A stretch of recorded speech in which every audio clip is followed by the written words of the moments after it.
Welcome everybody here to Call of Duty Challenges. It's time for the LCQs. The season is almost over. We've got a few more spots to fill in the all-important Call of Duty Challenges Championships. So we're going to fill them right here, right now. This weekend, we've got a lot of action to get through as we get through the final teams in Europe, North America, Asia Pacific, and Latin America. All the regions. I'm Infinity. This is proper. I'm never going to get my directions right, mate. It's just when we're not together in person, I feel so disjointed. It just feels like yesterday, Brody, I was hugging you in Toronto, and now we're separated by a giant pond in between two countries. But here we are, man. I mean, it was a hell of a weekend. We got to see at least a few teams get that auto qualification spot. Pro points, everybody sifted around those players to make those super teams ahead of Vegas and Champs. And now only one spot is available per region. Let's go ahead and see where we can go with it. Yeah, for sure. And this is very different to last year, at least as I remember. I actually don't remember how many teams we got through last year's LCQs. It was certainly a lot more than one, we'll put it that way, right? This is basically a do-or-die moment for every single team competing in today's LCQs. Here's a look, though, at kind of how things have been broken down across every single region, across the 4 regions that I mentioned, with the 12 teams who've already got qualified for Challenges Finals. I think specifically looking at Europe here, because that's where we're starting today, Andy. I think the biggest thing is that Wobbabobs, of course, they getting first over at Toronto. It means that now we're kind of shift things up by 1 spot. So the 2nd through the 5th seed are the ones getting those auto qualification spots, and the Atlas Lions just about made. Yeah, I mean, that's going to be feeling pretty darn good if you are the Atlas Lions, right? I mean, we're talking about a roster that has had so many ups, so many downs, not always playing on land together. Kind of fell short when it came down to Toronto. They have a lot of work ahead of them to be able to make sure that they can be a team, a force to be reckoned with when we get over towards Vegas in just a few weeks' time. You can see there at the bottom few boxes, 1 LCQ winner per region. That is what we're all battling for. It comes down to this, Brody. 1 last stretch until we make it a Champs. Yeah, 1 last stretch, as you say, and I just cannot wait to get to that point, right, when we're kind of at Champs and we've got all of these teams going head-to-head. You know, I love the regionality aspect of it, Andy, you know, and we get to see kind of all the regions coming head-to-head, especially given kind of the advancing of the story, right, about Europe being better and better with every single... I'm not trying to rub it in, mate. I'm not, I promise. I'm just saying that Europe have won the last 2 events. I'm just saying that Europe have won the last 2 events. And that gives us something really to smile about over here as we go in towards Champs. Of course, Asia Pacific and Latin America also competing. We'll be able to see whether those teams do any damage. And to be fair, looking back towards Toronto, there is a high chance of that happening because Mindfreak, I think they were going through the bracket. I would say with some serious force. They certainly brought it to the Atlas Lions. I know you got to cast that much, and yeah, yikes. We'll say that much, bud. We'll say that much. Yeah, I mean, look, when it comes down to Asia Pacific as a whole, I mean, you have to honestly take it with a grain of salt. Obviously, you're talking to an APAC stand in proper cast, but nonetheless, yeah, they did look really, really good. I mean, that Mindfreak roster got a whole week of boot camping. I'm sure that when it comes down to it, they'll be able to get as best of practice as they can possibly find ahead of Champs, and whatever second team from APAC will also be joining them as well. So that way, maybe they could do some damage when it comes down to groups and potentially even that double elimination bracket. Yeah, absolutely. Well, we've got some matches to talk about then. Let's get into the first set of matches here in Winners Round 1. Now, we should mention no best of 3s. Everything is going to be a best of 5 from round number 1 onwards. There is absolutely no excuses for any teams that do not make it. I swear I do not want to see a single excuse on the timeline. I will not be having it. We're kicking things off with eFuse and Enosis Esports, which I meant to look like what Enosis meant before we got into the broadcast, because obviously you come up with these orgs that have words as their names. I think it's something to do with like a Greek mythology, I think, or something like that. I'm gonna have to check it in a second here. However, it sounds cool. It's so, you know, maybe they'll come out on top here, but they are going up against an eFuse roster that did actually pretty well at Toronto. We'll say that much, right? I think this is like the best look we had at eFuse. I think we've had all season, which I know isn't an achievement, but you know, it's eFuse. Wow. eFuse is a roster, of course. Kels, the first woman to qualify for a Challengers Elite. And any region, honestly speaking, they make it to Season 1. They only win a single series. They make it into Season 4. Barely won a few maps, and put an asterisk as far as what they were able to do at Toronto. Top 24. They lost to Anarchy, which was Cruising Co. 1-2. They also lost to Omit. That was a very tough matchup for them after Kels unfortunately had to have a team kill against her WXC teammate in T on the main stage. They're playing with Footsie instead of Runner. The Polish Dashie will not be joining us here for the LCQs, as he is elsewhere doing some things. But BB Connor, Kels, Footsie, and Disarray, that is your eFuse roster looking to make the run here inside of the LCQ. Yeah, and to a certain extent, you'd have to kind of ask the question, right, is this going to make them vulnerable? you know, not having Runner on the roster. This is by far and away not a one-man show. You know, we know that BB Connor, Kels, Disarray, all of those players in the past have been able to achieve a lot individually on the team. You know, they've had great games between them, but at least in my mind, Andy, Runner was kind of the strongest of the four at various different points. So we'll see kind of how that affects them. As you say, that you bring Footsie onto the lineup, and well, it should be a fun time to see whether Footsie can keep up. He has been able to in the past. Let's take a look at the Enosis roster, though. They've recently made a change. Swogi joining the lineup here for the LCQs, and then, of course, if they do qualify for champs, this is Rico, Jackson, Swogi, and Lampy. These guys did play at Toronto as well, albeit, you know, with a different player, and it was top 48 where they finished. So not really that bad for a European team, we're saying that much.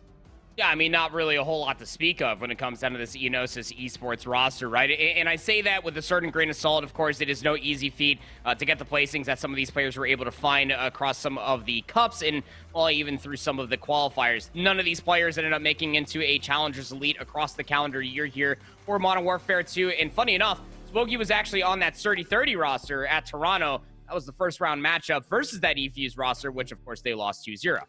Yeah, for sure. And I believe they played it pretty close versus eFuse, right? Yes. Remember correctly. Yeah, like, it was a close score. You know, my memory's terrible, mate, but I do remember that it was pretty close. So, yeah, you know, who knows, honestly. eFuse, they had a weird event, I think, just generally speaking, because obviously, you know, they had that moment where they got really close versus NRK, I think it was. They brought them all the way to game 3, albeit they got reverse swept in the control. And then, you know, they did have these close games versus teams like Enosis, so or Swogi. So who knows, man? Who knows what's going to happen here in this next matchup? But we do have a map set to show with you guys, so let's talk about what's coming up in this best of 5. Not really too much, I will say, that we can really take away from this, but we've got a Fortress, Embassy, El Asilo, a Hydro, and El Asilo. What we can take away, Andy, is that eFuse really don't like Hotel. Yeah, I think they've had more than enough stays at Greenberg. Obviously speaking, the triple hotel veto comes through for eFuse when it comes down to this Enosis esports roster. Not wanting anything to do with Embassy, Hardpoint, nor Fortress Search and Destroy, which means that if you are eFuse, you got 2 of your best maps. 3, honestly speaking. We end up reaching that map number 5 for the Asilo Search and Destroy. But the El Asilo Control, the Embassy Search and Destroy, 2 and 3 for eFuse. Very, very good. Basically, and plainly speaking, when it comes down to this Enosis esports roster, if you want to not get 3-0'd here, you have to take this map 1. Yeah, absolutely. You do, right? And I think this is the big thing, I think, coming in towards this best of 5. If you're Enosis esports, I know that eFuse have been beatable in the past, right? Generally speaking, their elite performances this season have left a lot to be desired. I don't think that's a deniable aspect of their play. But still, I think you cannot underestimate this eFuse roster. Again, they were just, even the fact that they're an elite team is commendable, and they are going to be a big threat to Enosis here. But we'll see whether or not they can take away this map number 1 when it comes down to Fortress Hardpoint. Again, perhaps the fact that Footsie is joining the lineup might well weaken them here going in towards LCQs. But on the whole, Andy, I think we should talk about kind of just generally speaking here, the teams maybe to watch for this LCQs. eFuse, obviously just one of a number. What would you say their chances are, eFuse, coming in towards this one to kind of grab that only spot in Europe? I mean, Brody, like, just even looking at the bracket on my other monitor here, I mean, if they win this, sorry, I should say, I don't want to sell anybody short here versus Enosis, then they have to go up against Noctum Black, and if they end up winning that one, then it looks like they're going to end up going up against Team Strays, who over the past month or so, that team has been looking better and better. That's going to be Dizzy and Co. for Team Strays. It's really tough to be able to say which team, honestly, might be being able to make it out on top when it comes down to this LCQ, because there can only be one, right? I mean, Team Strays, obviously, when it comes down to the work that they were able to put in over in Toronto for an open, it's very commendable. But you also have to keep in mind that Noctum White are in here. Clutch Rain is another roster as well, another elite team that made a very deep run. They were the #1 control team until we reached playoffs for Clutch Rain as well. They're on the other side of the bracket. So, honestly speaking, when it comes down for teams to watch, I got a handful, Brody. I can sit here all day and talk about them. Yeah, we should, right? We should absolutely just talk about this all day, because it's going to be a very long day, Call of Duty, for you folks at home.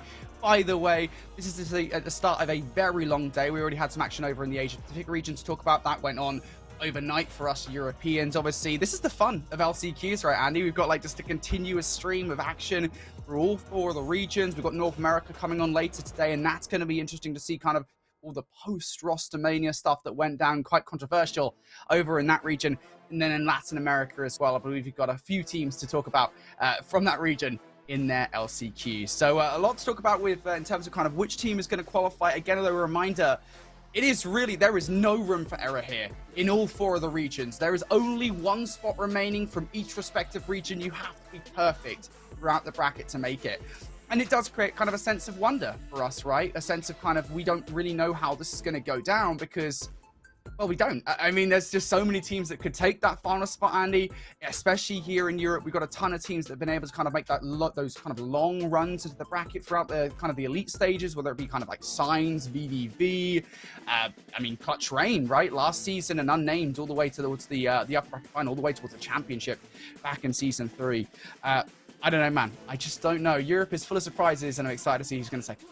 Yeah, not to mention, I mean, we also have Falcons are also on our, as far as a focus as well. Falcons is a roster when it comes down to land placings, absolutely abysmal. But when it comes down to online play, minus maybe even Season 4, haven't really been too bad. And that then tour guides into the next conversation. Again, for these teams that were playing on land in Toronto just last weekend, it's a completely different setting. We're back online. You're back in your office or your bedroom, whatever may have you. You just got to lock it in. You got to get top 1. You got to win this bracket if you want to see that that Vegas spot. Absolutely, you do. It's so tough for these teams here because, again, they've only got one way to qualify now. It's kind of gutting for a lot of teams. I will say, I think for Europe in particular, things have been entrenched for a very long time. Like, we've known which teams are going to make it. It was just kind of a question of whether or not a team would make it into the top 2 at Toronto, because then that would shift things, right? It would mean that the Atlas Lions, who I think they were praying pretty hard given their performance at Toronto, that they would be able to kind of make it towards champs. One team would make it in towards the top 2. They were kind of just sitting there hoping for that, but we didn't really know until Toronto, you know, which teams, whether it be 4 or 5, that would be making it into champs immediately from Europe. But it was 5. We got a little bit of extra European representation. The Atlas Lions filling out that 5th spot. It's going to be interesting for sure. We are just waiting for the matches to get underway, guys. I promise you, we don't have the ability here. I'm working on it, okay? I'm working on the ability for Caster to start the game. I've been working on it all season long. We'll get there eventually. But while we wait for that to get underway here, we can talk about some other stuff. And never mind, we got a B game, Andy. We can stop talking our rubbish.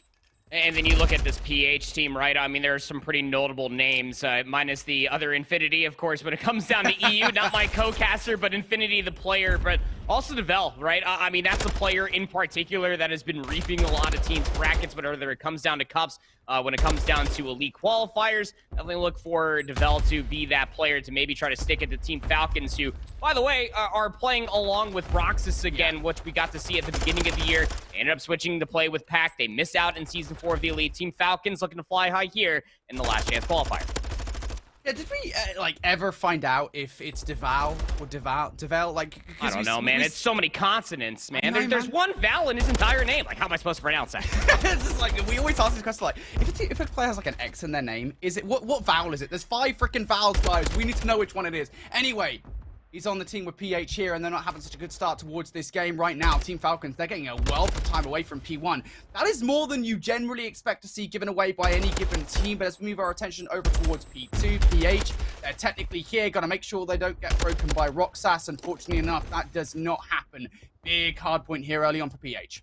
Yep, and PH just need to be able to hold on to answer back with an emphatic 51 points, as you were talking about. The Team Falcons were able to collect for themselves, but you have a couple players trying to chow through the side door, and well, wouldn't you know it, PH actually hold on for the initial push, but the reinforcements from Roxas and Vampire, they come all the way through. That'll force PH to spawn. Over on the south side of the map, you can see Avo trying to gun-ho his way through the big gate, while Vampire holds on for Team Falcons at the old time. Wise decisions being made for Team Falcons ahead of this money hill for P3. Yeah, you're okay with this if you're Team Falcons, right? You've given away, what, 30 seconds of time off the back of P2, and now you've got a chance at a full 60 here on P3.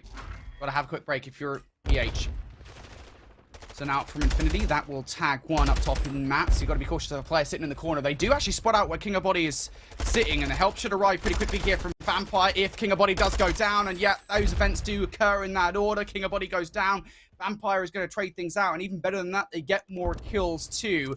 Team Falcons good here on the initial wave of defense, and now they might be even looking better. Just at number 4, and then maybe King of Body in from behind. You're never going to expect that.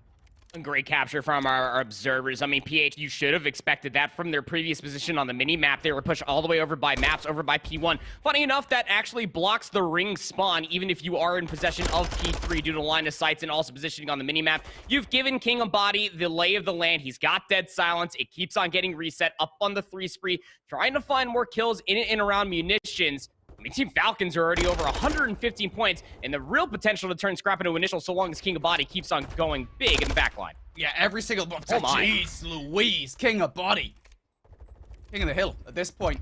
5 in a row, looking for number 6, and it should be easy to get, to be honest. You got to be really careful about how you approach this. No individual gunfights if you're a PH. Avo, as you can just see the way he's playing in and around this art area, wants to make sure he doesn't feed anything. This needs to be a clean hit from all players on all sides. Here around the backline, though, he's going to fall a little bit prematurely. Infinity, there is he around the front, and there goes Avo too. King of Body still on 5 in a row. None of these kills have gone his way, and Deval gets the shots in, but not enough to take down King of Body all the way down at 8 HP. He survives, gets that frag. That's the 6th in a row. And then 6 in a row. It's a combined 12 spree between all of the Falcons players. 155-31. I mean, Theo's 3 and 12, 4 and 11 for Infinity. Something needs to change, and it's going to have to start with this P5. It's either truly like a full 60, if not closer to 50, then it's going to have to be further away for PH before this is truly chalk as far as a map 1 is concerned. And Theo's actually piecing together a couple kills, tries to gung-ho the weapon, kick it back up into his hands. Exnid will cut him down where he stands. So PH will be in for the initial time. King of Body with this cruise missile that he earned in his previous life. Gonna go ahead and call that in, get some information, and Exnid will clean up the kills off of it. Oh, okay. Our observers are on fire today, mate. Exnid being captured there on his knife. Kill gets another one as well. God, he's making this look so easy, mate.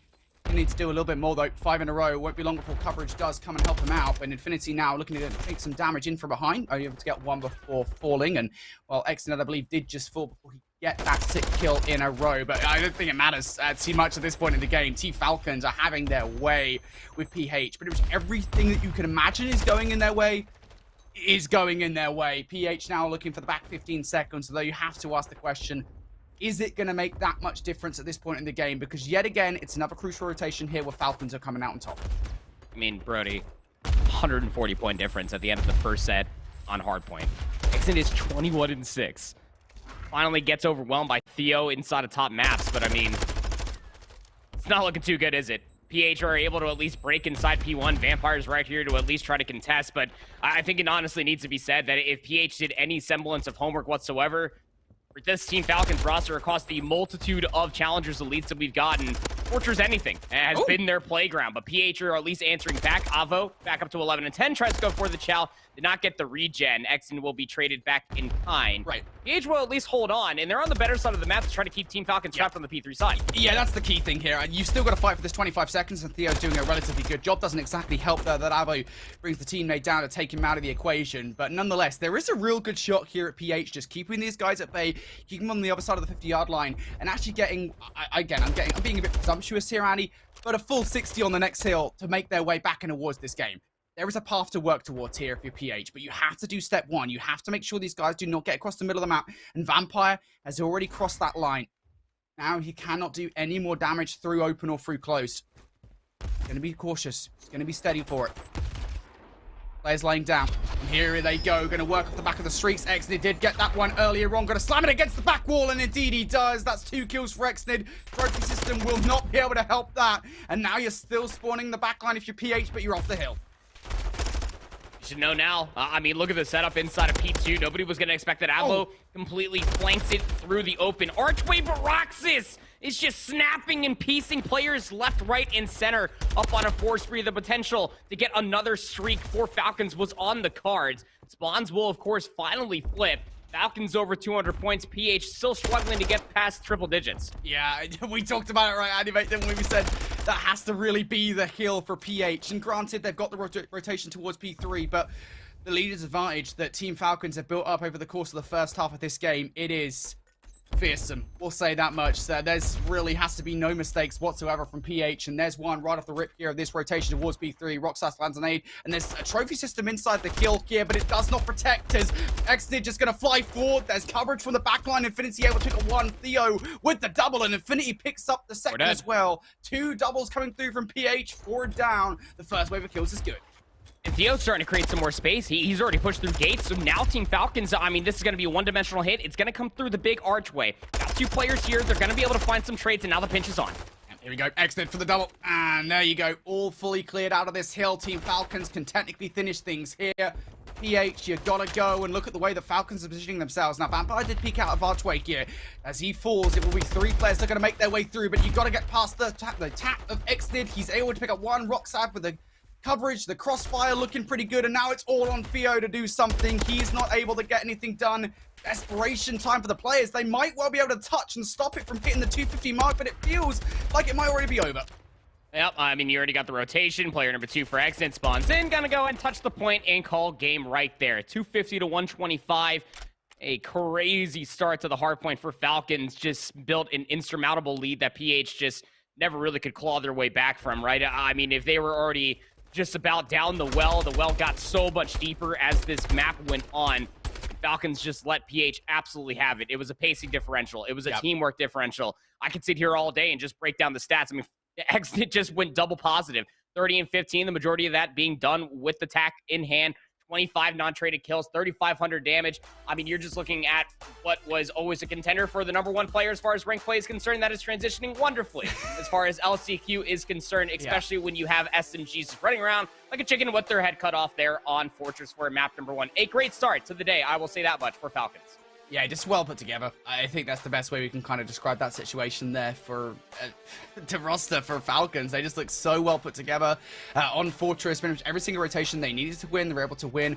And I think rather crucially as well, because it's over the course of Modern Warfare 2, we've seen teams get on a lot better at breaking kind of these crucial rotations, right? These big kills, these big money kills. Falcons were doing a stellar job at just making sure that didn't happen, even towards the very beginning of the game where they got 50 seconds off the back of P1. And even though they didn't win the vast majority of time off the back of P2, they kept 30 seconds away from their opposition. And then I think crucially, they did get that full 60 off the back of P3 as well. That just continued to happen throughout the entirety of the game. All the way, I think, until really like, what, the penultimate hill of the game, where finally PH got something going. And we always talk about it, Andy. By that point, it's just too late. Yeah, just a moment too late. I mean, it was really that P3 for me, Brody, within the first set. That's where you saw not only Team Falcons hold on, but PH, when they start encroaching over by maps, so many teams crumble in that sense when they're trying to break inside P3. If you get any kills whatsoever, that initially blocks the spawn over by ring when you have a player inside of maps. And King of Body spawns out. He's got Dead Silence, and he's got a Vaznev in hand. And that boy just went to work. He was huge in that sense of the moment. 2 streaks in the back pocket for Falcons. Just minor footnotes in the door of why they just absolutely slammed PH in this opening Albagra Fortress. Brody, we were barely even in there over 8 minutes. 8 minutes and 15 seconds worth of game time, and it was a 250 to 125 scoreline. And here's some stats to even talk about. Even from that Herculean 6 spree that King of Body was able to go on, finishes 18 and 18, a minute and 16 of OBJ time. Roxas was also just so steady inside the hardpoint itself. 2 minutes of objective time. It was really excellent. And Vampire, your ARs more or less that were able to anchor out a lot of these longer lines of sight and just make PH feel so trapped. And always had to call on a handful of players to maybe try to go absolutely rogue on the map. Although they were able to deliver on a few of those sprees, it was not as consistent as what Team Falcons were delivering. Yeah, look, I make this joke quite often, mate, but sometimes it really is just as simple as X team outslayed Y team. That is what we just saw. They just really is that They simple. just out everything. They outpaced them. They outslayed them. They out fundamental. Like the fundamentals were that much better. Yeah, I mean Falcons are clearly the better team. Yeah, absolutely. And that's not a surprise, I think, for sure. And I'm not trying to disparage PH here. That's not what I'm trying to do. I just think it's not a surprise because Falcons were once an elite team, right? I mean, like, they are a team that has been knocking at the door of an elite spot the entirety of the season. They've been consistently in everybody's mind all the way back towards Season 1, all the way back towards that kind of, what was it, Falcon Esports LAN, whatever it was, like the S&D tournament they did, something like that. Like, they have always been this kind of consistent presence. And so it's not a surprise to see this happen here in the first round of play here at LCQ. So they are going to take map #1 away, 250 to 125. Next up then on the docket, we've got Mikado, Search and Destroy. Look, we'll see whether or not the fortune would change here for PH going in towards Search and Destroy. But again, you are going up against a well-established roster that have been together for a very long time. Granted, there's been some roster changes over the course of the season here for Falcons. Of course, we once saw Pack on the roster, I believe, instead of Roxas. But beyond that, I mean, it is the same core three. It is the same core of this Falcons roster that, I mean, you go in a game mode like Search and Destroy, there's strength behind that, right? Well, I mean, when you're thinking about with that Roxas v Pack type of transition, right? Pack comes in at the end, I want to say at the end of like Major 1 back in Raleigh. Yeah. Roxas, this 4-player roster, that was the entire team. Actually, that ended up, placing, I think, like top 48, top 56, actually, when it came down to that Raleigh Open. Not exactly something to write home about, but hey, it's a stamp on your record when you're looking at it for Falcons. Nonetheless, this team has had quite some time to try to make sure that all 4 corners are absolutely squeaky clean. Have to see what their Search and Destroy will look like as we are underway here on Mercado Las Aves. Yeah, let's get into them. Of Mercado Search and Destroy, and oh my goodness me, it's a big hit. We're seeing a lot more of them in recent times towards the tail end of this Modern Warfare 2 season, and will it work out for PH is the question. Well, initial trade's going down, actually in favor of PH, and it's going to be a snipe, a close range from Avo that will turn things back in the favor of the PH roster. Now a 2v1, but Falcons, in that initial transition, have managed to get themselves over towards the site, and Vampire and Exit, they're chilling around. Oh, Vampire. What, the hit marker? That go through the wall? Did he clip him in his shoulder? And maybe? Kevlar gloves? Exit's still over here, by the way. Playing in a very awkward prone position. And so long as PH, these players inside a top 10, don't have all the information on where Vampire is located at, they can't necessarily jump towards this site in this 2v2. Yeah, you want to get this bomb down over here by B, but you're being super cautious about the fact that somebody's over here, maybe just trying to kind of outplay the timing, hoping that Vampire and Xnid will rotate away. That has not happened. As soon as this bomb goes down, Xnid should get the peek up. There it is, the kill off the back of the bomb plant, and the second as well. Oh, it's going to be denied, but that is extremely close. The Val all the way down at 36 HP. Gonna have to hit the reload here. Has most certainly hit the dead silence, and now in a position where he can absolutely outplay Vampire. He's got to play all sneaky like Vampire. Top the bomb. The Val shorty's going to check this one, get the kill. Oh, please, please. Oh my god, that is much closer than it needs to be. Yeah, I mean, look, when you're looking from Vampire's perspective, that's your sniper for Falcon. So when he's trying to retake this, unless he found like attack or a Vaznev on the ground, which it doesn't look like that he did, you're basically an X12 versus a dead silenced Divil inside of 10. That's a good luck, have fun moment right there. Just maybe like what would be like the fraction of a second, maybe a whole second.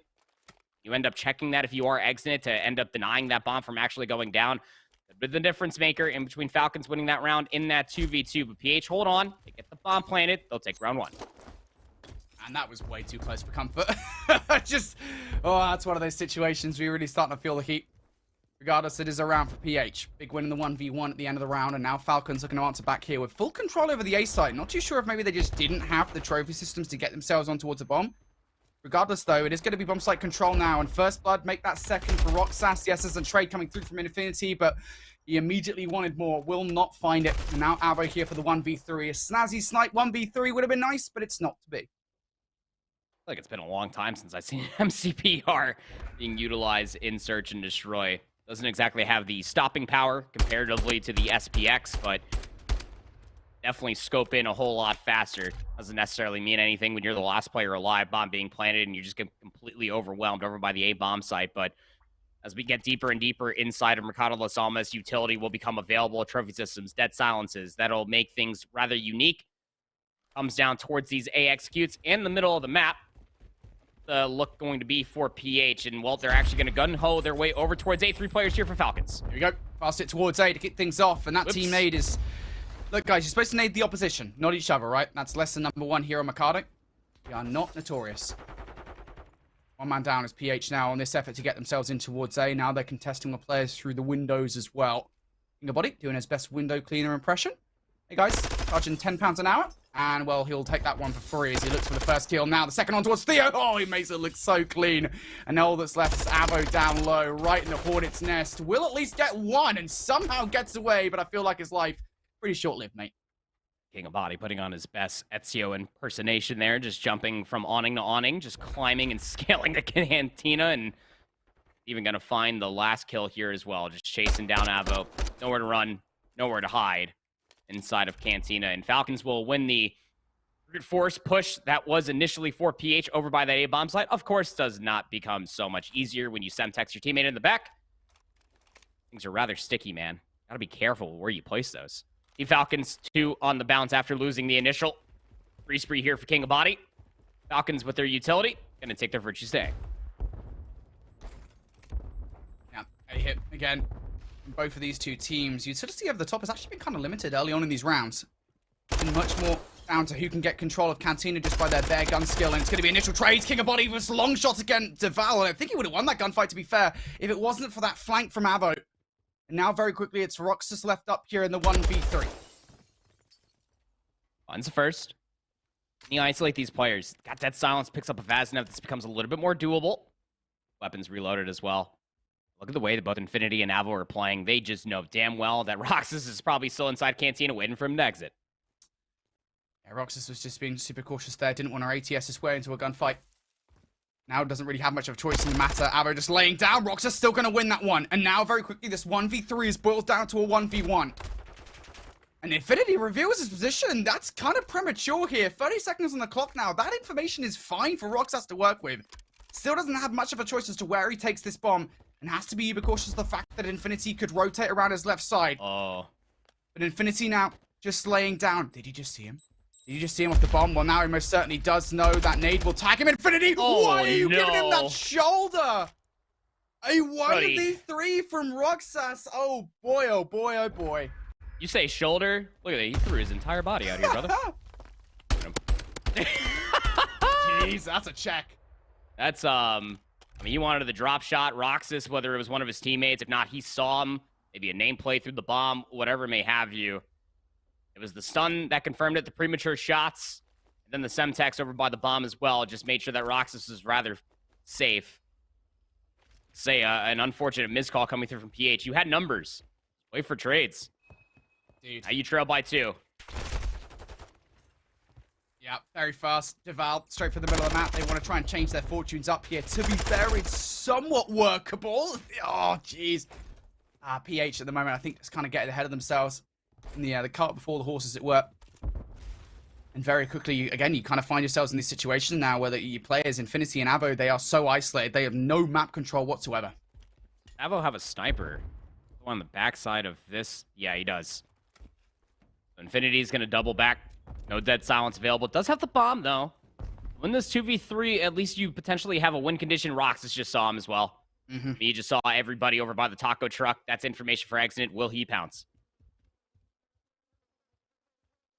It feels like a transition to B is in the works here, but there isn't really a lot of time to make this work. Avo has to hit some kind of crazy snipe, and Exit should have seen the barrel. We'll see him on the rotation as well. That's unfortunate for Avo. Now Infinity for the 1v3. Is redemption on the cards when he gets the headshot multiplier against Exnid, so that's a good start now. But the problem is they've taken so long to make this rotation happen. They've only got 20 seconds to rotate back towards one of these sites. Not a lot of map control to speak of. You know you have to take that one versus King of Body. Fortune not on their side here as Falcons now extend their lead.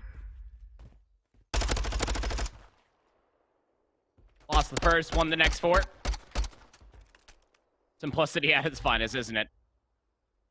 The Falcons are just absolutely having their way. And PH's, rollout was just so weird. There was no assistance whatsoever, much like in that 3v1 that they gave to Roxas. But we'll give you the conclusion of Falcons versus PH in that Mercado Las Almas. Our main focus matchup here of eFuse and Enosis is underway here on Fortress Hardpoint. Yeah, eFuse, we've been hyping them up quite a lot here to see what they're up to in round 1, of course. Footsie coming in for runner here for LCQs and potentially, hopefully, if you're an eFuse fan, Challengers Championships. We'll see whether they make it the distance. Got to get past Enosis to kick off round of 1. And so far, so good. Kels is able to get 2 over by Street Side. Footsie providing the coverage inside open as well. eFuse doing a stellar job at this point in time at keeping control of P1, but those spawns are now not so much in their hands. I mean, BB Connor just saw at least one. You should at least know that Rico could have gotten inside of Art here, and, well, he's going to be the only player inside. Kels, though, low windy shots, not going to be able to take down Rico. Swaggy's able to find one on the opposite side. Albeit Rico was able to find a couple kills, you were going to be able to take him down in towards the back. So, eFuse, hold on. Enosis all the way on the out, but it's still early days. I know it's 76-1, but, hey, a full 60 over by P3, the Fortress of Solitude. That is this Money Hill. Honestly, could bring you right back into this game. Yeah, there are always ways back in with a map such as Fortress, right? Lampy, just trying to play around that pole there. Doing a little dance, a little twisty with Footsie. Will not get that kill in the end. Now Enosis are going to hold here on P3. They want a full 60 away from this hill if they can get it. Now going to have to brace. Hold the line against Defuse.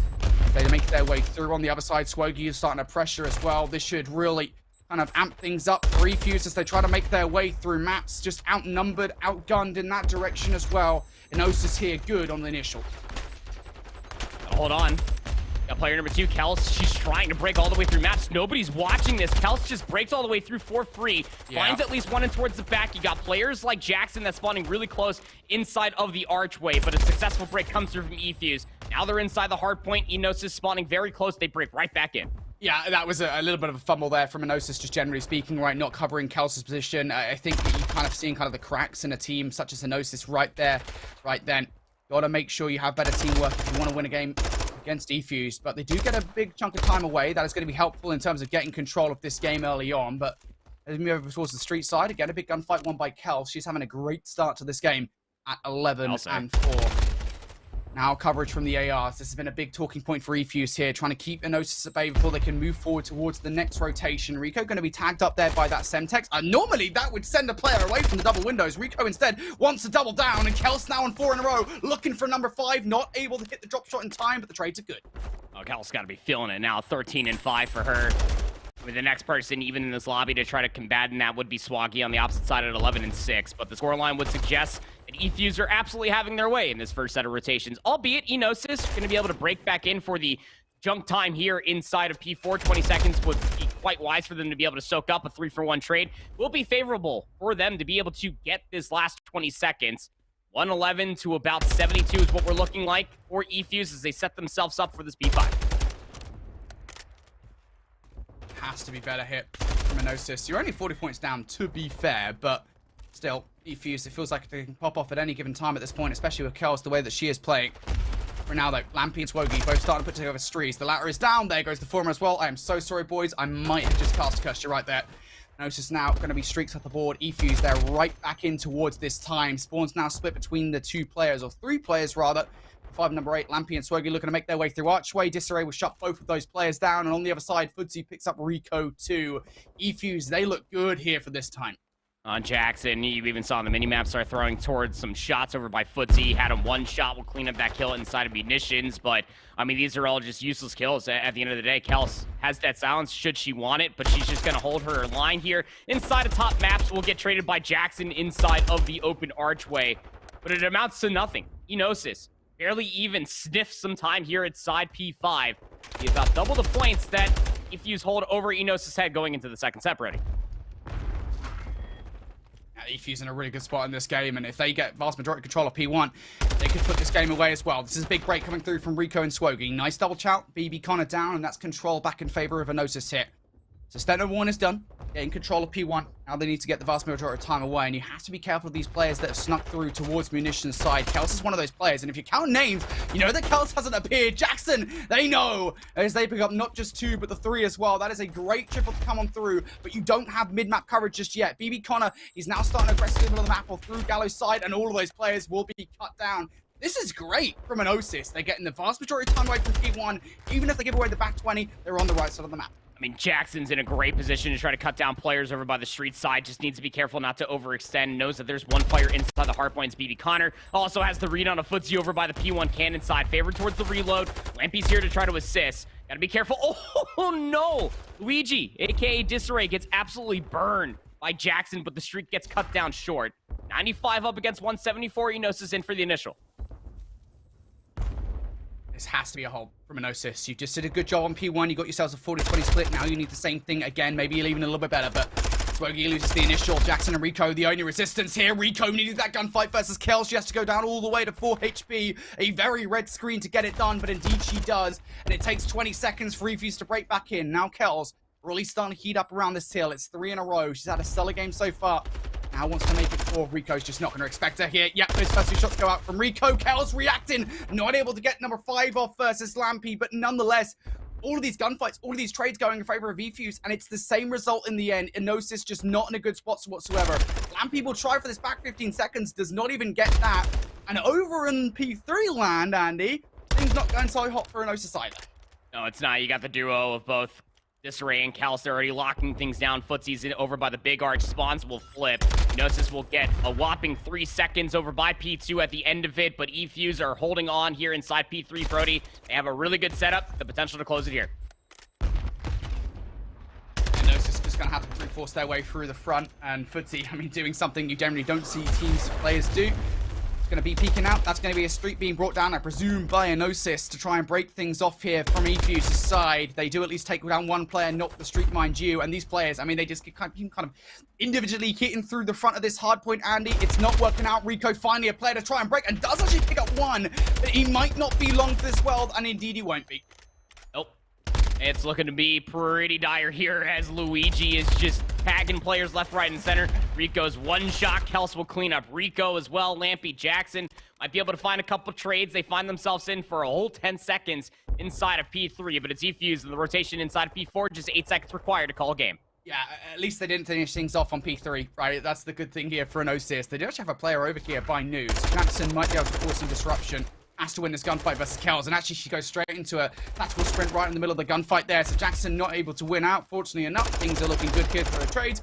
All you got to do is pre-fire down Art to finish things off, and while Disarray won't be the one to hit the shots, it doesn't matter who does. It's eFuse who get it done. Enosis, 124 points, all they're able to tally here in map number 1.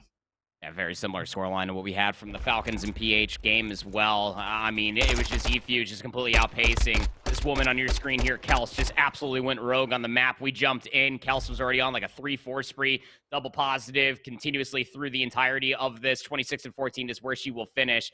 Just about 3K damage. Same thing for Luigi, aka Disarray. I mean, those two were just absolutely going off. Yeah, I mean, Disarray didn't exactly have the outstanding performance and the consistent performance, I will say, comparatively to Kels, as what they were able to piece together in that first set of hard points. But damn, you give Luigi an inch to breathe, that guy is absolutely going to fry you where you stand, cutting down players on rotation. You had Footsie as well as BD Connor inside of the hard point, holding down these longer lines of sights. I feel like I'm saying the same thing of what I just broke down for Falcons in that map number 1, but it remains to be absolutely true. His replays between eFuse and Enosis will absolutely exemplify everything that I was just describing. It was just eFuse completely outpacing Enosis. They had a couple good arguments here and there, Brody, but the pace was set, and eFuse, well, realistically called game towards the end of the first set. I'll say this much, mate. I think just generally speaking here, between the first couple of games, you talk about kind of the similarities here between eFuse and Falcons, both of those matchups, to kick things off. This is not a surprise. Like, it's not surprising at all to see these ex-elite teams coming in here and performing kind of as we expect to against non-elite teams. That is the difference between those Challengers Elite rosters and the non-elite rosters. It's just kind of the way I expect round 1 to go. It's pretty common, right? So we'll say this much, kick things off. But eFuse, I think, just generally speaking here, we talk about kind of the positives for them coming out of map number 1. You absolutely put the nail on the head there, mate.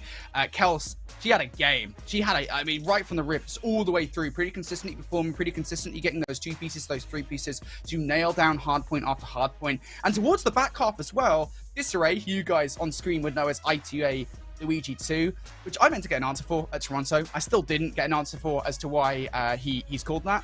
That is Disarray. 26 and 19 also really started to heat up towards the back half of the game as well. And that kind of duology for eFuse, just indomitable. Enosis just couldn't handle it throughout the game. Yeah, I mean, you even just look at the kills comparatively to the hill time as well. I mean, eFuse, every single time that they were finding multi-kills, they always had a player inside the hard point. Enosis, when they were finding kills, the majority of them were happening outside of the hard point. And even when they were finding a majority of the kill feed, it didn't necessarily mean that they were able to get themselves in for all of the time in the world.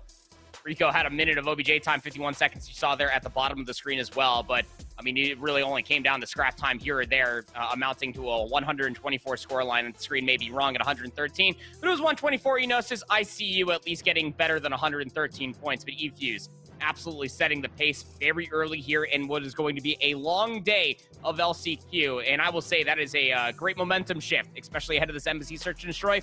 A staple for eFuse when it comes down to their playstyle, Brody. Yeah, for sure. Embassy, Search and Destroy, we talk about kind of eFuse in the past, kind of how they've played. Just in general, on Search and Destroy, they've been a pretty good roster. We'll say this much, right? And I think for Embassy, we've always talked about kind of eFuse being this AR kind of based roster, albeit I think Chaos has proved that not the case in map number 1.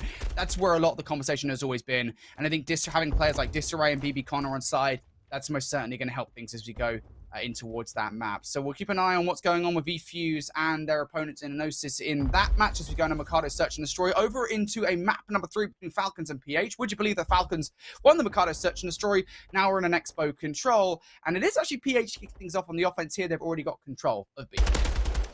Down by 3 lives. These exits are going to be damning when it comes down to PH. Unable to exit cleanly after getting themselves that B control zone. Divil gonna be looking for King of Body, who's just laying prone on the stairs, and that just seems very uncomfortable. But we'll get the better of the gunfight, and now we can set ourselves up for the spawn trap. You got players inside, and now the diner. You got Roxas over by this blue tent. PH need to win a wave gunfights before they can even sniff this A zone. Yeah, this is a real problem here for PH. You cannot get yourself stuck in this spawn trap because it is deadly once you do. At the very least, they remove Roxas from that backline. Now Vampire goes as well. So the path has now opened itself up, or rather, PH have opened the path up to make their way in towards restaurant side. Falcons know they need to position the players back in towards that area of the map, and King of Body has flown over towards the restaurant, but instead, he is on the menu. He will be cooked. Theo as well now moving forward in towards that bottom side. Players though, they're lining up for players like Roxas and Exnid. Deval now very quickly. The last one left alive here. A lot to do. There goes Exnid, but can get no more than that. So on those initial trades here, Falcons doing a good job of keeping PH away. And Vampire comes through for the triple. Only Theo will survive that onslaught. He still has a very forward position. Gonna work his way all the way through the production studio. Try to get up here inside of the lobby. That sounds about to run out. Oh, would have loved to have that kill on the Vampire top lobby, but unable to get it. Vampire actually going to be able to piece together 2 more kills. 20 seconds remain, and PH need to try to touch the zone. Yeah, I mean, they've had one chance of really getting out this spawn trap. It is annoying when you're going. Seeing a player like that, King of Body was snaking his head off. I don't blame him. In a position like that, you might as well just do what you can here at the LCQs. 19 versus 6. PH, they are in trouble. We'll say that much, right? The Valor's going to be able to touch the point at 2.8 seconds, but you need to be perfect, and that stun timing just was not it. That's unfortunate for them there. Not a single ticket progression, I believe, was made over by Ace, so great defense coming out the Falcons. Standard Expo stuff, right? I mean, you keep on trying to batter your way over towards the B control zone. Chances are likely for a team just to completely chalk it and set themselves up for that A control zone. Now, if you are PH, gotta try to answer back with a very strong defense of their own. You could just even look from top to bottom. It's kind of shades of what we got to see from that Search and Destroy, and even from that Fortress Hardpoint map number 1. Of course, it is Expo control, and defense should be outslaying the offense nonetheless. Rollout for Falcons, gonna be looking for the speed zone first. Start from the Falcons here on defense. On offense, we'll see if things go as kindly. Extend already opening up, not just to a 2. He'll get the triple, the full Monty here on B. As PH now backed away. And generally speaking, when a team gets control of B, you do not see the defensive side full send to try and defend it. I don't really know if it would be a good idea for PH to contribute much in towards this point. And, well, I think they're going to throw players, throw bodies at this point. Avo, please don't do this. He's going to do it. He did. He already did it. He done did the thing, Brody. 5 lives are the difference. That B zone is going to be chalked. Oh, my God. Jesus. You're still trying to throw more lives, just trying to maintain this position on the mini-map as well. I mean, Infinity was in a position to try to get himself inside a diner, but Falcons off the respawn, off of the B zone capture, gonna put themselves in a position to try to get themselves over towards this A control zone. Avlo's at least able to answer back with 2, but it's 3 quick kills that come in succession for the Falcons. 2 minutes on the board, and they are behind enemy lines inside the lobby. Yeah, I mean, Avo provided some kind of shining light for this roster, some kind of light in the darkness, but beyond that, it has been all Falcons here in this one. 25 versus 16. Things just not looking hot whatsoever. And a wealth of time to kind of continue to whittle away those lives. At the very least now, finally, they've removed all the threat around the backline here if you're PH, and you've got players push forward as well. But Avo does go down, and now everything on Theo. Roxas just going to utilize that streak to remove Theo from position, and now the players are on the point. Point.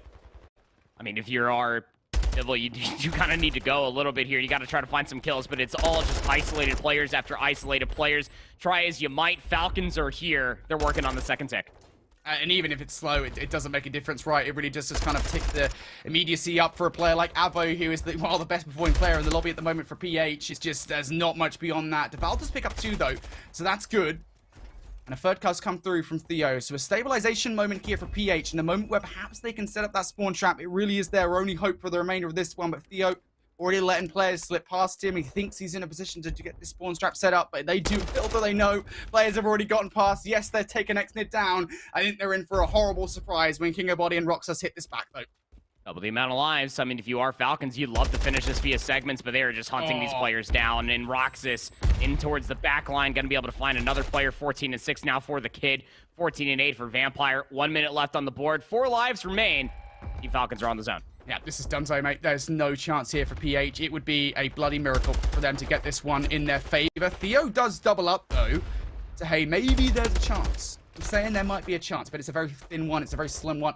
Deval will be out for the remainder of this round. There goes Theo 2. Infinity and Avo. It's all on you two boys now in a 2 versus 12. You've got to get King of Body off the point now. All down to Avo in a 1 versus 12. He makes it a 1 versus 11. But overwhelmed are they as Falcons come out here on top in round number 2. And I think we talk about fundamentals here on Expo Control very often. I think just kind of PH there slipped up on those fundamentals. You do not send players towards B when you've already lost the point. It's something that rarely happens for a reason. Screw the map. Let's talk about the mode. I mean, that zone was so chalked. There's just no reason whatsoever to throw so many lives over by the B control zone when you're already, what, halfway through the third segment? Even by the second segment, you're already down by 4 or 5 lives. Just give it up. Set yourself up over for that A control defense. We'll have to see if maybe they can try to make that adaptation, but they have to win this offense first, Brody. Going over towards the B control zone first, and the way the Team Falcons actually favor the rollout to try to get themselves over by the pool. They're trying to play retake over at B. Team Falcons playing this one slow. They want to try and encroach players from all sides before they get forward and towards this point. King of Body on the left side will be able to pick up 1. He hasn't died just yet as well. Despite the fact that his teammate Nextnid does, they've still got players in and around this point to try and defend. And King of Body, he's finding more. He's finding another kill against Deval. Vampire with another 2. Things are just not looking so hot here in terms of this capture for PH. And Avo, Q, was trying to remove all those players from their spawn. He's going to have to back away here. It just looks so disjointed. Falcons being so annoying at every single angle. Yeah, truly.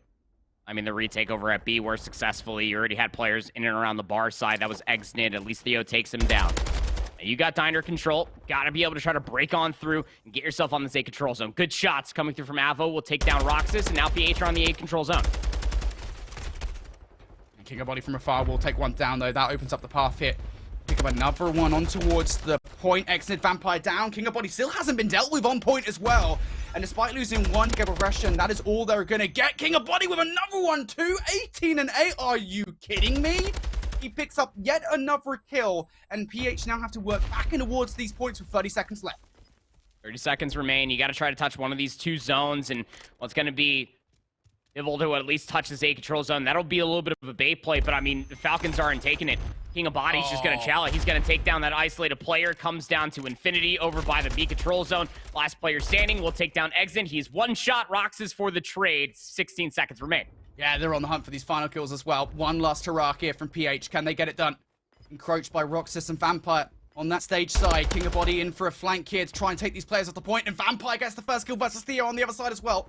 That'll isolate Avo and Deval here, the last remaining players, all down to Avo. What can you do? 3.9 seconds of the clock, player around the corner, Exit with a jump shot to close things out. With 3.9 seconds, actually, PH have got themselves on towards A.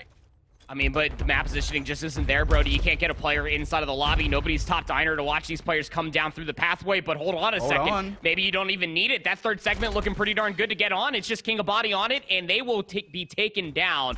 PH gonna add 60 seconds onto the board, and lives are dead even. Hold on. They might capture this round. Avo picks up 2. And these players, they're going to be in panic mode. They're just going to have to run towards the point without kind of a thought in their head. And Avo continues on this 4-3 as well. Make it 5 around the back line. Avo looking for number 6, but his job is done. And what I thought was a game over for PH, the progress, the pressure on B allows them to move over towards A, finish that capture, and Avo just lines them up. You could see it sent Falcons into a frenzy in which they were not able to properly formulate a defense. Brilliantly done by PH there to keep themselves alive. Yeah, I'm sure Falcons are probably sitting there not only kicking themselves, but probably having a little bit of a laugh as well. We talked about fundamentals for PH defensively. How about Falcons that time around when they were finding a wave of gunfights, just not necessarily encroaching forward, never got a player over by the bar, never really retook the diner as well. PH able to at least answer back with an offense. Now what can they do on defense? So gonna have to put themselves in a position to try to deny this B push. And well, the opening rip so far for Falcons was pretty decent. Theo able to answer back with 2. That'll keep Falcons honest on this B execute.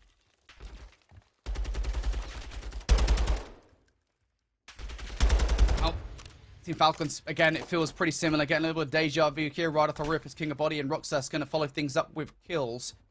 Means that B should be a capture here. And I don't want to see PH make that same mistake. I don't want to see them send bodies towards a point that's already gone here. It feels like the correct decision has now been made. But even with that correct decision making, Andy, just look at the way the Falcons are kind of cutting their way through the map. They haven't dealt with everybody just yet. Perhaps Theo here could be a thorn in their side. Able to get the first kill here on the transition back towards A. Falcons here, though, they've got players in behind. It's just so much emphasis for PH to at least try to get themselves inside of lobby. I mean, Avo's taken a route and a half to get in and around bar. Exnid just has a free opportunity to get himself all the way past Diner inside the A control zone. Nobody was in a position to try to get inside a Diner. This positioning on the minimap is just so free for Falcons. They already get Vampire on this A control zone. First segment looking pretty good to get locked. Yeah, they allow him to take the regen as well. So he's ready for these gunfights. Does not get the kill. That is a nice double shot coming through from Theo and Deval. So now, one to get progression down at A. Deval should have just seen Exnid. He did, but Exnid's going to beam him regardless. And now Falcons able to push through here. Big 1v1 around the backline. Theo needs to win this against... Or sorry, over by a restaurant. Theo needs to win that against Exnid. But around the backline here, got players starting to push their way through. Roxas and King of Body. Big gunfights to win. King of Body down now. It's Roxas really the only hope in terms of this flank to make this one happen. Around the front, Vampire still hasn't been dealt with and is now encroaching himself towards the point, but it's going to be a full stack from PH to get rid of him. Okay, now you need to try to maintain positioning on the minimap if you are PH. It's across the entirety of the map. Nobody's in a position to try to get themselves over by 10. PH are all going in for this restaurant control. And albeit it's not the best of looks, but it's not the worst either. You're gonna leave Infinity off the respawn to at least play around the lobby side, try to cut down these players because Team Falcons are trying to take some routes. There's always one player from Falcons just being so frustrating in and around this restaurant. And of course, they're continuing to apply that pressure around the backline. Just waiting for the first kills to come on through, and there it is finally. It's going to be simultaneous. Now one player left behind. It's just going to be Theo. Everything relies on them in and around this A point because it will not be long before Falcons touch. And indeed, there we go. Now it's player number 7. Roxas on the point. Theo's going to win that 1v1. And on the other side, Infinity's able to double up. So now 50 seconds here on the clock. PH continue to be frustrating. And Falcons, they have to go for basically a full reset. They've got to get players in behind again.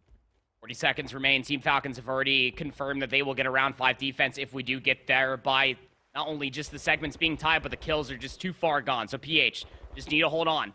Right, deny this last 28 seconds. Trades being talked about here. I mean, Falcons, they got themselves inside of the lobby, sure, Brody, but I mean, there are trades all over the place. They have no idea where some of these PH players are located at. Yeah, that's the problem. And you don't have time to kind of go on scouting missions, do you? You have to be perfect here. Initial not looking good. Avo going to take down Roxas. These flanking players, they've spent so long over towards B. Pre-aiming with 5 seconds left is not a good idea. You've got to go towards this point, King of Body. You've got to try and touch. And in that little rampage towards the end, Infinity's just going to cut them down. PH coming out here with a second round on the bounce. We're going to a round 5. Segments are even. 9-9, the 5 off of Falcons' initial offense. That's why I was saying that they wanted to be able to at least confirm that via segments rather than the kills. But I mean, it was just too far gone for PH to maybe try to confirm that for the Falcons to be able to win that via segments of progression. But it all comes down to kills when segments are even here in control. And I don't even need a calculator. I don't even need to do the math. I know that Falcons have just completely outslayed their adversaries of PH. So we'll be PH back on the offense for this round 5. They want to stay alive here in winners round 1 in this best of 5. Gotta win yet another offense. Man, how did we get here? It was only a couple of rounds ago that Falcons seemed dead set on taking this control in 3-0 fashion. PH, though, they have come back in indomitable fashion. Now this time around, straight off the rip, it's going to be PH. They're going to make their way over towards A. Big gunfight there, 1 versus Infinity. Theo able to follow up the kill on towards Exit, and now it is just Roxas. Isolated on the defense of this A zone. Does reveal his position as well. I don't know if Infinity saw him, and I think the way that Infinity positioned, yeah, he did not see him whatsoever. Roxas able to come through and clean house. That's okay, though. Infinity was a distraction play, trying to alleviate some pressure over towards B so that PH can make their way on towards that. As the old BO4 control bait play. Go over towards A, open up the avenue to get your player over towards the B control zone, and Divil's already there. He's already confirmed the first segment. Team Falcons probably more than aware by way of the segment progression that it's just one player on that B control zone. Avo will join his teammate to try to confirm that last segment. It's just the same as the round one, right? I mean, minus maybe the kill differential. 14 Falcons, they're going to chalk that B control zone, take their position on the mini-map. Exit's going to look for a couple exits, does find the first. The positioning is absolutely supreme for Falcons to potentially keep PH trapped in their spawn for a little while longer. Yeah. And PH now going to have to take some time, which, to be fair, they do have a wealth of to get those players in from behind or remove themselves from the spawn trap. It feels a little bit like they're going very heavily in towards the latter of the two, trying to remove Roxas and King of Body from position. So whether or not they can win these ones. 2v1. Against King of Body. Roxas going to go for a little bit late here to try and help things out. King of Body will go down, but at the very least, Roxas has taken one down. Down to 28 HP for this gunfight versus Theo, and Theo just tries to run right past him, maybe thinking that Roxas has repositioned towards the restaurant. Roxas is not having any of this rubbish, any of this nonsense. He is just completely cleaning house within this spawn trap. Basically solo, keeping these guys in on this 9 spree. I mean, he is not a nobody. What? His name is Roxas, now up on a 10 spree. Has Avo also look at, but he was one shot. Quite literally no stimmy available. Avo will finally take him down off of that 10 spree. The cruise missile has already been earned yesterday. So now Team Falcons have some utility in their back pocket. They have a 6 life lead and just under a minute for PH to try to assault the Z zone. And he has wasted so much time off the clock, though, Andy. What was that, like a minute or so? Has just been completely eroded by Roxas's heroics. Yeah. Falcons, very grateful for that. And PH haven't really got much ground for it. Now having to deal with a threat around the backline. Once again, it's Exnid. Did not expect that double to come through. And now it's players, one player on the flank. Theo is making this flank happen for the longest time. And has still actually survived that gunfight. Exnid, I think he ran out of bullets there. Had to hit the reload. And now might not be ready for the gunfight versus the Val as well. Gets hit with a stun. PH there on the point. On the point. Theo's just going to hold on. Vampire's trying to find more kills. You got player number 7 with Roxas trying to put himself in a position. Vampire. Oh, man, that was scary. I've been trapped there so many times, but kills still being collected for PH, but they get the players off the zone. Do Falcons. That first segment is going to be depleted. 25 seconds remain. Roxas off the streak. Won't be able to find the kill, but it keeps PH trapped. I didn't connect. Must have just spin out the area effect there. It doesn't matter in the end. Vampire, X-Snake, King of Body, all of them getting kills here on this defensive play. Trying to install the spawn trap right in the last 10 seconds or so. I don't think they really need it, to be honest. PH just down to the last set of lives here. Avo, Infinity, both down for this round. Vampire finished things off on a 5-killing spree. Can Theo touch in the end? Does pick up a double, but any more than that would have been egregious, as Falcons take a couple of extra rounds to get it done, but in the end, they do close things out here in a round number 5. Yeah, what started off as a chuckle, a potential throw there in the initial round that PH were able to get from themselves off of some very wonky decision-making for Falcons on the previous defense will amount to a round 5 victory here for Falcons and a 3-0 victory in the series count. Man, I gotta tell you, this Roxas kid absolutely let them have it. Same with Vampire as well. I mean, 35 and 19. I mean, you have a combined, 8,200 damage between both Vampire and Roxas there at the very end. Just things that are going absolutely their way. And again, this is the difference maker, going back to the conversation you had in our main focus matchup underneath our faces here of Ethus and Enosis. That's the difference in between a Challengers Elite team and a team that got put together for the LCQ. Now, whether or not this PH team did play in a couple cups together, whether or not they've been playing certain OLTs or different tournaments online, it's just the difference maker of decision making. Falcons chalk that B control zone. Yep. You can see what it means for them when they get players inside of that blue tent. Brody, I've had a lot of conversations with a lot of coaches, both amateurs and pros, about how godlike that blue 10 is. If you get an AR, what Roxas was putting together there in that final defense, and you do not flush that player out 3 players strong, you can't give him isolated 1v1s. It's just such easy reads. That 10 spree was ringing through the bells there of PH's heads at the very end, and my goodness, did he absolutely let them have it. 28 out of 35 kills non-traded, 10 streak there at the end in that round number 5. Getting a combined 8,200 damage. That's why I had Exnid in there as well. 1,200 damage between all these 3 different players, and King of Body was just lurking in all these different pictures of that Expo control. 3-0 victory here. It's a 6-2. Was that Mercado Las Almas, so at least PH were able to get another round after winning the initial. But clearly, Falcons were the better team here today. Yeah, I don't think that's a surprise. To be honest, I don't, again, I'm not trying to be disparaging towards PH. At the end of the day, you're in LCQs, you've got to try and make it through and kind of make that Cinderella run to champs. but I just don't think it's surprising to see here Falcons coming out. And I would have been worried. We'll put it that way, Andy. But I would have been worried if Falcons lost round number 1. I will say you have to kind of give PH their flowers because they did manage to force a round number 5 there in that situation, despite making kind of some amateurish errors. They did manage to make their way through and get us in towards that round number 5. Here's a look at a round 11 between Enosis Esports and eFuse, though, over on the Embassy Search and Destroy. Props to Enosis for pushing this to the distance.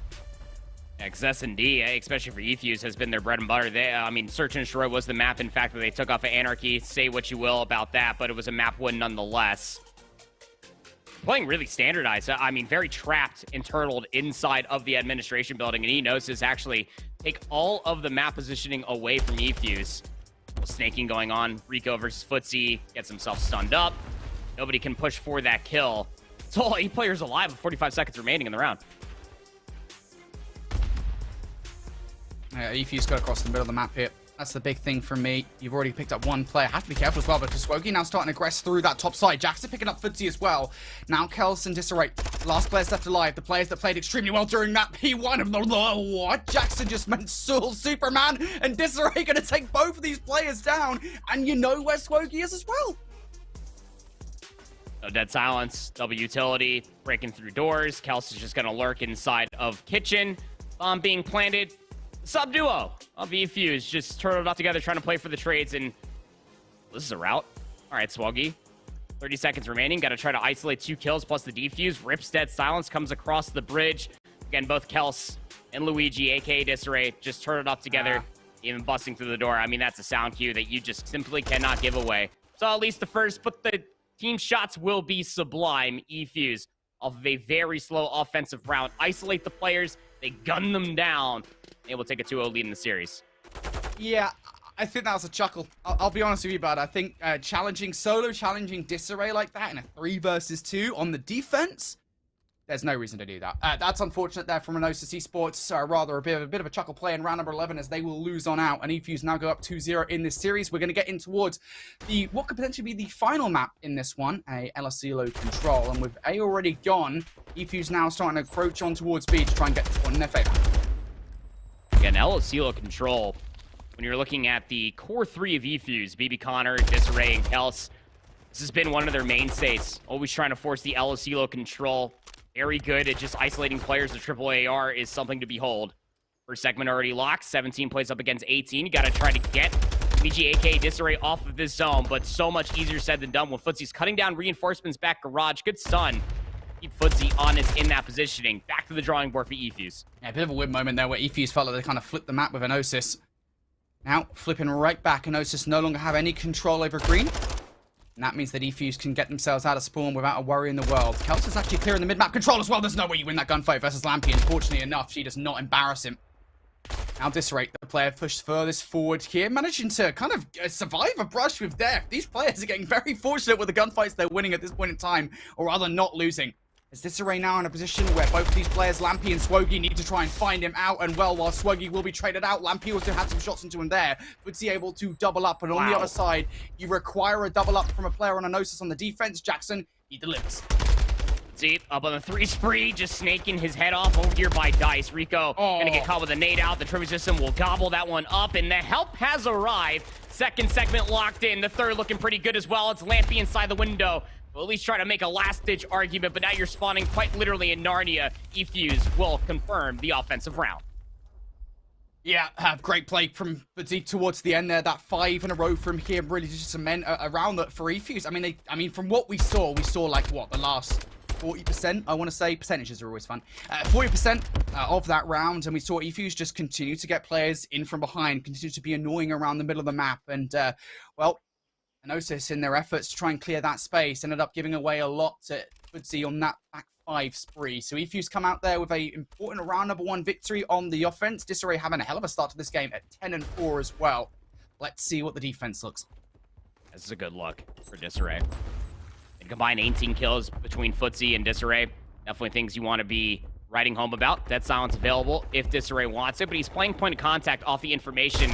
He's able to get the audio cues, and oh my god, Swaggy just got eviscerated 3 kills come through in quick succession. God. There's the 4th in a row for Luigi, aka Disarray. Kels is also over inside the spawn, just letting them absolutely have it. It's a flawless start for eFuse of the defense.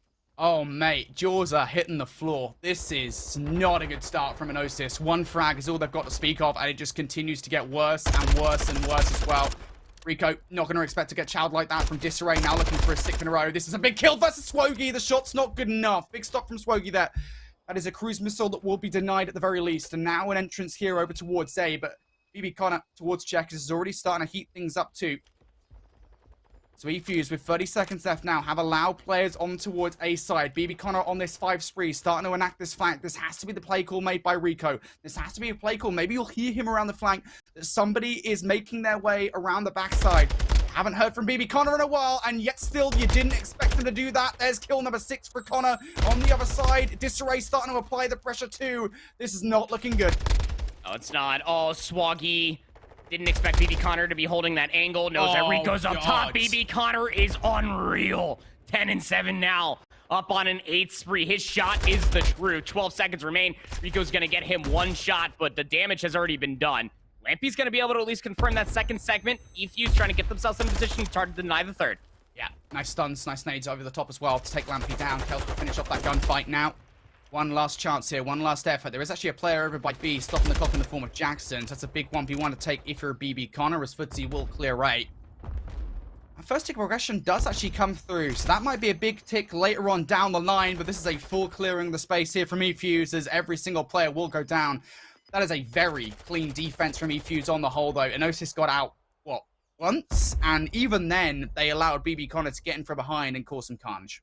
It was only 2 segments they were able to get. That first segment over on B, Brody, was not locked in off the potential bait play, the desperation play, whatever you decide to call it. But, hey, BB Connor, he's that guy, right, pal? Where he puts himself in a position as far as a B defender is concerned, top AC. Sees absolutely nobody. You get a lot of information off of a 4 dead in between Kels, Footsie, and Luigi through the middle of the map. And it just allows BB Connor to push all the way up past the football field, flank behind enemy lines. Knows that there's going to be a player top tower, just getting audio cues inside the building. BB Connor's shot has just been absolutely insane ever since he bounced into the scene, and it is continuing on here in this series. A 2-0 lead, not only in the series count, but now in the control. Yeah, just look at the trio at the moment. Footsie, Disarray, Connor, all of them just slaying out time and time again. Of course, BB Connor now has the street to utilize if they want to. That is a get out of jail free card, but I'm not sure they're going anywhere close to jail here in this one. eFuse looking so hot. Kels almost doubled up. That drop shot was nasty, but did not finish the fight.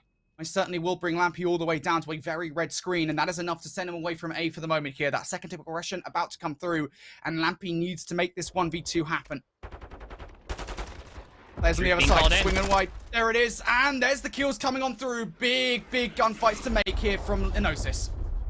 Streak being invested, and that was when BB Connor was just laying on top of the box. They thought that the streak was going to keep Enosis out, but I mean, Lampy's able to stay alive. 3rd segment not locked in. 25 plays up against 22, just under a minute. Swogi looking to make thought. Okay, that's a big 2 on the defense. Nicely done to clear some space. On the other side, gunfights being made as well. But we saw in that prior offensive effort from eFuse Annie just how annoying, how aggressive they can be. If they get any form of mid-map control and notice, they're going to have to deal with it pretty quickly. Yeah, they sure will. Fishing on the mini-map so far. I mean, Swaggy's going to have to try to make something happen here, and Kels just gets completely put on skates. But the trade, the bait, it's all just so good for eFuse. Minute 35 left on the clock, Brody. They have a 4-life lead.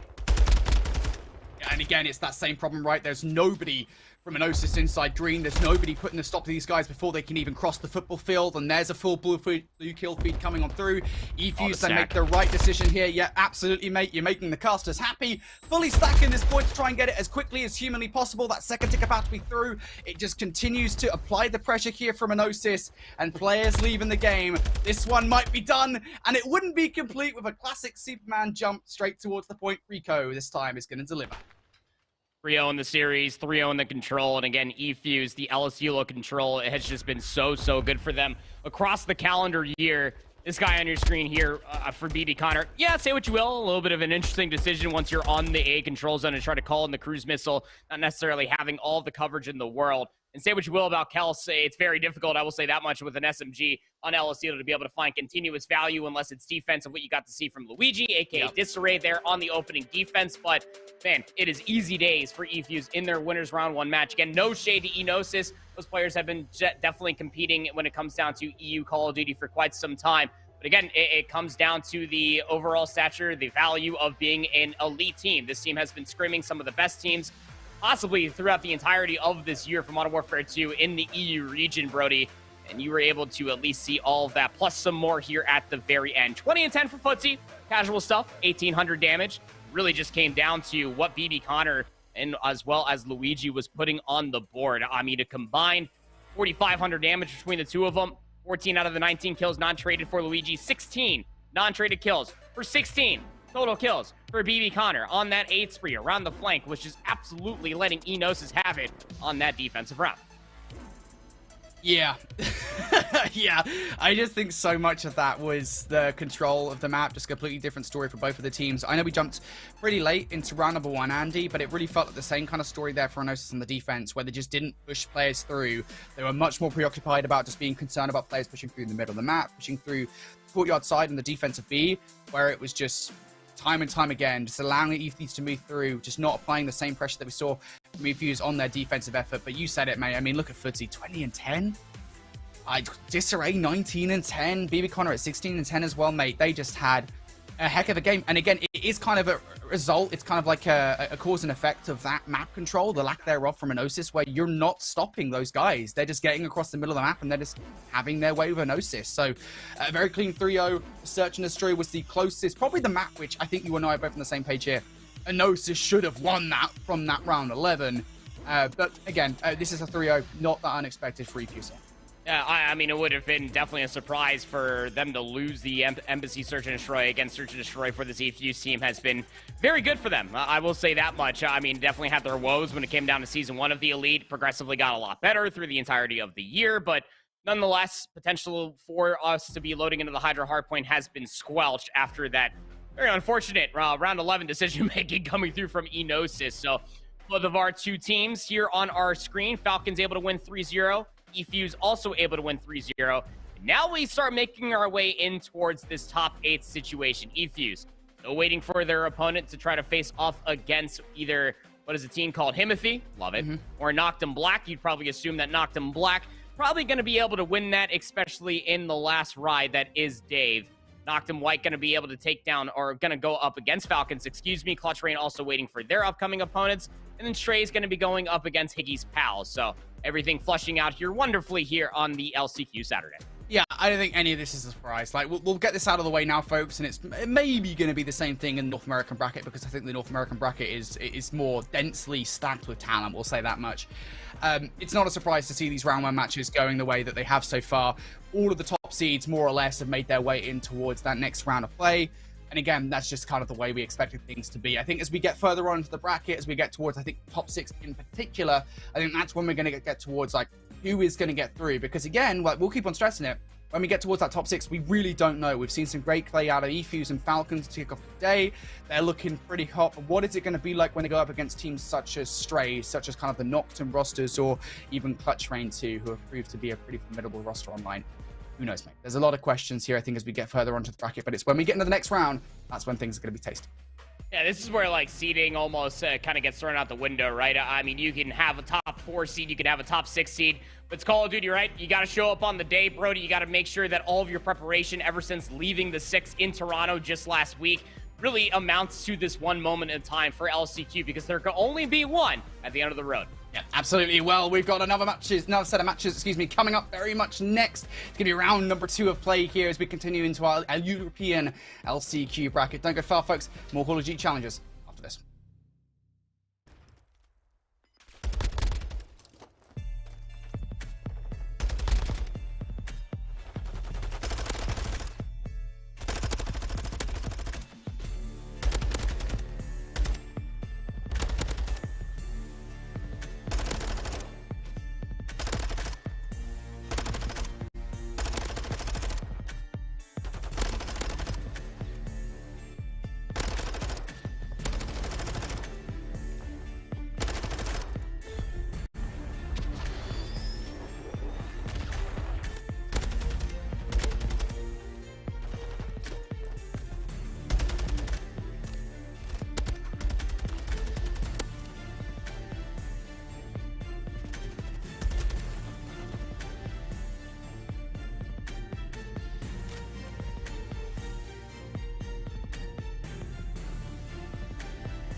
Welcome back here, everybody, to the LCQs for Challengers Championships. We're into another series here in Winners Round 2. We're sticking with the Team Falcons roster. They go head-to-head with Noctum. White Andy, we said it before the break. This is where the games start to get real good. Yeah, this is going to be a really good test, especially for the Falcons, who came off looking pretty darn skippy versus PH, versus this Noctum White roster, who had an unfortunate run-in when it came down to Toronto. Top 32 at the most recent open event. Lost to Boston Academy 1-2, and then they got slammed by NOLA Flight 03. Big Head was looking different on that weekend, but nonetheless, there can only be one at the end of this LCQ. Noctum White keeping things close with Team Falcons throughout this kitchen hardpoint. Chunk's just sitting in the corner at the moment. Big kill here from Noctum White as things pretty much level. Aroma going to kick things off on this hill by taking down both King of Body and Nexnid. The double Semtex around the back line. So now these players for Falcons going to have to approach this just through that one door. They're going to have to take a little bit of time here to try and approach from multiple angles. Eventually, they've got to go. And here they go. Finally, Xnid going to go down. Around the backline, though, Vampire has already made his position known. In towards the backline, he go. Chunk, he is ready for it, though, who's already picked up one. There's the help from F-Dot to close things out on that kill. That is a big chunk of time there for Noctum White. Yeah, it sure is. So they're going to leave Chunk behind for the big chunk of time that they were able to get over by P3. How many times are we going to be able to say that, especially through this hotel hardpoint? As we transition on over towards the bar for P4. Team Falcons trailing by about 40 points now, trying to favor towards the rotation, but they lose Roxas, who was all the way inside of luggage. And then the next player that was over by the Godhead, he had the display case. Noctum White had such an easy passage into contestants from the front. Yeah, this is a big break early on from Noctum White as well. For Falcons, you cannot afford to give this time away. I don't really know if they've got much choice in the play. But players now approaching from both angles yet. They didn't quite expect that spawn to come through from Xnid inside bedroom. Now the help is arriving from Spar side as well. So within 25 seconds, Falcons, they break right back on through for a big chunk of time. Now Roxas going to kick things off with the first couple of kills. F-Dot gives it a look, and a player around those back stairwells is going to send him away from the kill. Chunk, I mean, he's like got the nunchucks out and everything at the moment. He's just playing around, swings wide for that kill versus Roxas 2. Noctum White, they are going to be back in for the back 15 seconds as long as F-Dot can hold, and they will. And I think more pertinently, as well as moving towards the rotation here, Andy, it will be Noctum White first inside restaurant. Yeah, again, I mean, Team Falcons, they kind of through that initial rotation with a very wacky setup. They allowed some isolated 1v1s, 2v1s, whatever it may have you, for Noctum White to already contest inside of P4, and they're turning scrap into initial. First wave of gunfights, all good for Noctum White. The only player that's pushed up is King of Body. He gets cut down inside of line, extended for at least 2 trades, so an opportunity to try to break this now. Oh, God, Xnid, that is despicable. 3 in a row for him. Will get fulfilled there by a trophy system. Ever is the way here on Modern Warfare 2. As now Falcons want to get their way back on through. Indeed, they do have the numbers to do so. Noctum White want to be careful about how much they put into this one. Chunk wants to move forward here, but now as Aroma goes down by way of a teammate from F-Dot. Wants to be careful about this one because Falcons are starting to aggress through here. The spawns have already flipped on out, and they will isolate F-Dot to try and keep things in favor here for the next rotation as they go down. Things are actually looking pretty hot here for F-Dot. Yes, or from a Falcon, excuse me. Yes, you're down by 40 points or so. Yes, you're giving away the scrap time to Noctum White. You flip the map here. You've got control of rooftops. I mean, it's going to have to be a money hill when it comes down to Falcons. Got players still lurking around a kitchen. King of Body's the only player realistically inside the hardpoint here in the rooftop hardpoint. We'll have some assistance by Roxas. Exited 1 shot, but it sets up wonderfully for the trade. All of Noctum White are just funneling out from the backside of kitchen. This should be easy gunfights when you're looking at it from Roxas's POV. The Semtex will find the first. The Gunny will find the second. Only player to maybe try to make a positional advantage would be F-Dot, but Roxas is under pressure in the back. Lots to do here for Roxas, and he is doing it, to be fair. Just playing up and down around this back fountain area. Aroma now swinging wide here if he chows us on 20 HP. Goodness me, Gabe. All right, well, he doesn't really have a choice in the end. Roxas will actually continue on his spree as well. That's 5 in a row for the man.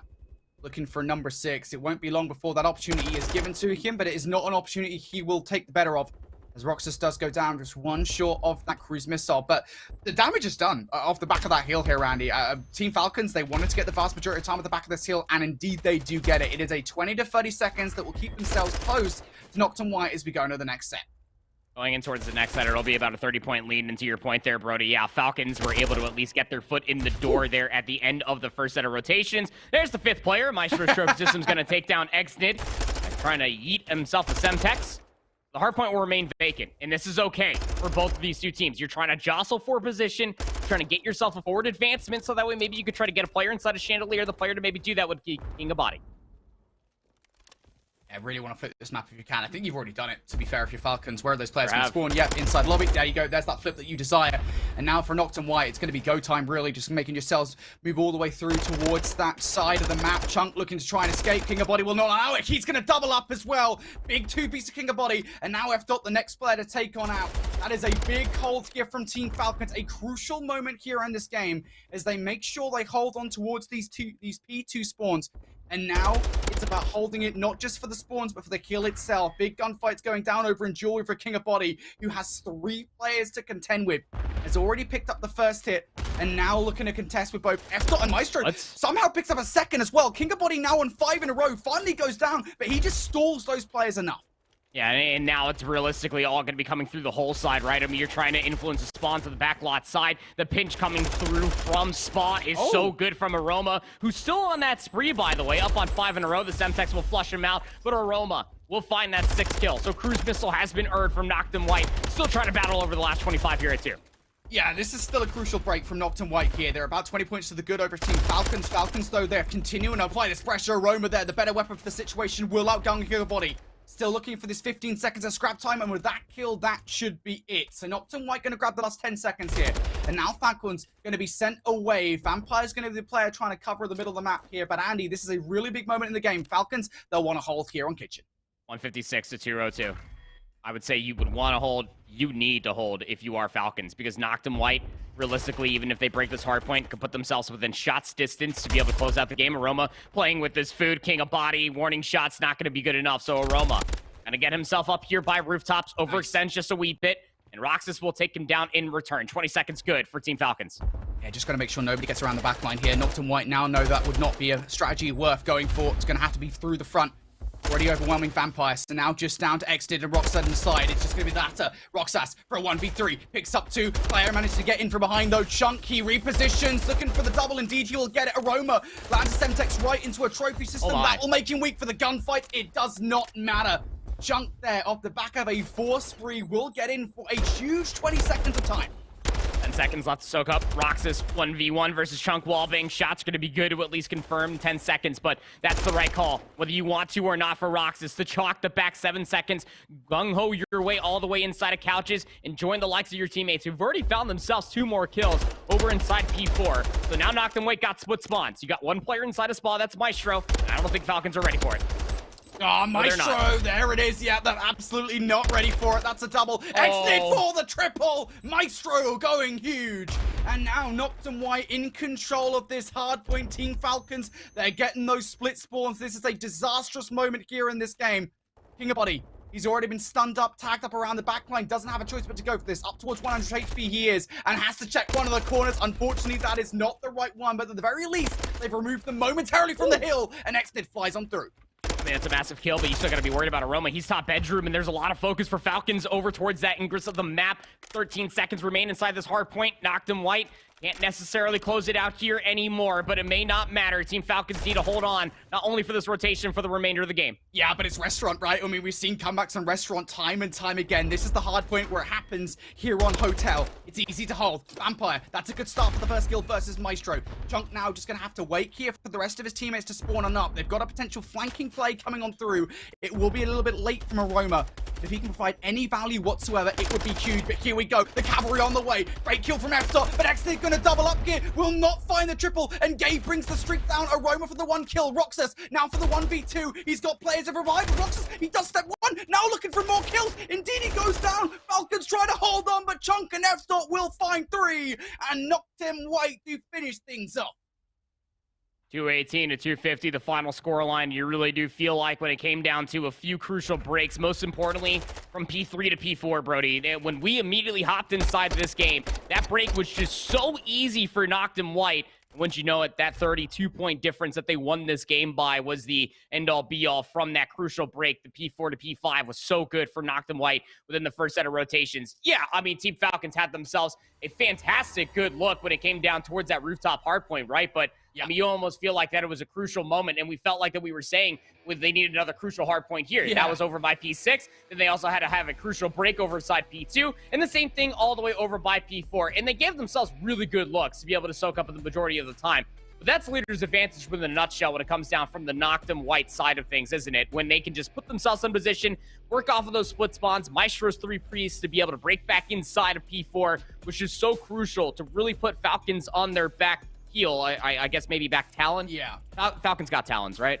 Nonetheless, Noctum White just absolutely let Team Falcons have it. 32 and 29 for Exnit was just not enough with about 3,800 damage. Whereas SMGs to be able to get inside a position to try to keep Noctum White at bay. Teamwork looking pretty darn skippy for Noctum White on this fine Saturday.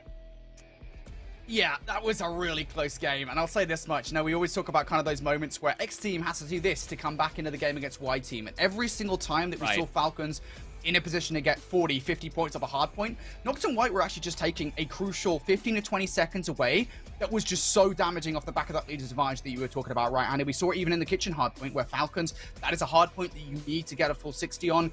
We're not able to do it down to Chunk, who, again, I mean, and this isn't a surprise, we've talked about it a lot this season, was able to come through and get that crucial 4 spree. So, great performances coming up there of Noctum White as they take map number 1 away from Team Falcons. A crucial hardpoint victory is next up on the docket. We've got El Asilo, Search and Destroy. It's going to be a fun time, of course. El Asilo, Search and Destroy. This is one of the strongest Search and Destroy maps we saw in Season 4 for Noctum White. I will say this much, when it comes down to the veto process from Falcons' perspective, very interesting that the decision to get rid of Fortress Search and Destroy allows that El Asilo Search and Destroy, like you were talking about, Brody, to be available. Same for the Embassy Search and Destroy there for that map number 5. All good maps, specifically in that Season 4 of the Elite for Noctum White. And Falcons, even off of losing that map number 1, going to have their work cut out for them. Looked pretty good on that Expo Control, but it is forever an uphill battle here as Noctum White have a good series of maps to potentially close this out in 3 and potentially even 4. Yeah, it's Noctum White. I mean, they've had a good map pool in the past, right? I think Noctum White are very often a team that has kind of flown under the radar, right? And maybe you could argue they shouldn't have done, because in Season 4, they had their best look they'd had all season long. I think it was a top 6 finish for them there, which surprised a lot of people. Their map pool off the back of that has actually been pretty positive, especially when it comes down to hardpoint. And we look over towards Toronto as well. And Noctum White, I mean, look, we saw what they were able to do. They almost beat Austin Academy on main stage, right? They put them all the way towards game number 3. Granted, there was some kind of unfortunate series of events that took place in that game number 3 where maybe they were not able to win it. We'll say no more about that. Regardless, though, the fact that they even got to that position, the fact that they're able to continue to surprise these teams, they should not be taken lightly, and Falcons going to be keeping that in the back of their mind as we move forward in towards that series. But here's a look at the bracket, folks, as it currently stands from top to bottom. We've got Strays going head-to-head with Higgy and Co. in that first matchup at the top of our bracket. Then Efuse versus Noctum Black. We'll be taking a look at that in just a moment. Noctum White obviously 1-0 up versus Falcons. And then, of course, to close out our winners bracket, we've got Hacking Time, I believe is the team name. Which, guys, don't make jokes about it. Come on now. Going head-to-head with Clutch Rain for the final matchup of our winners bracket. All the teams I think that we expected to be here are here.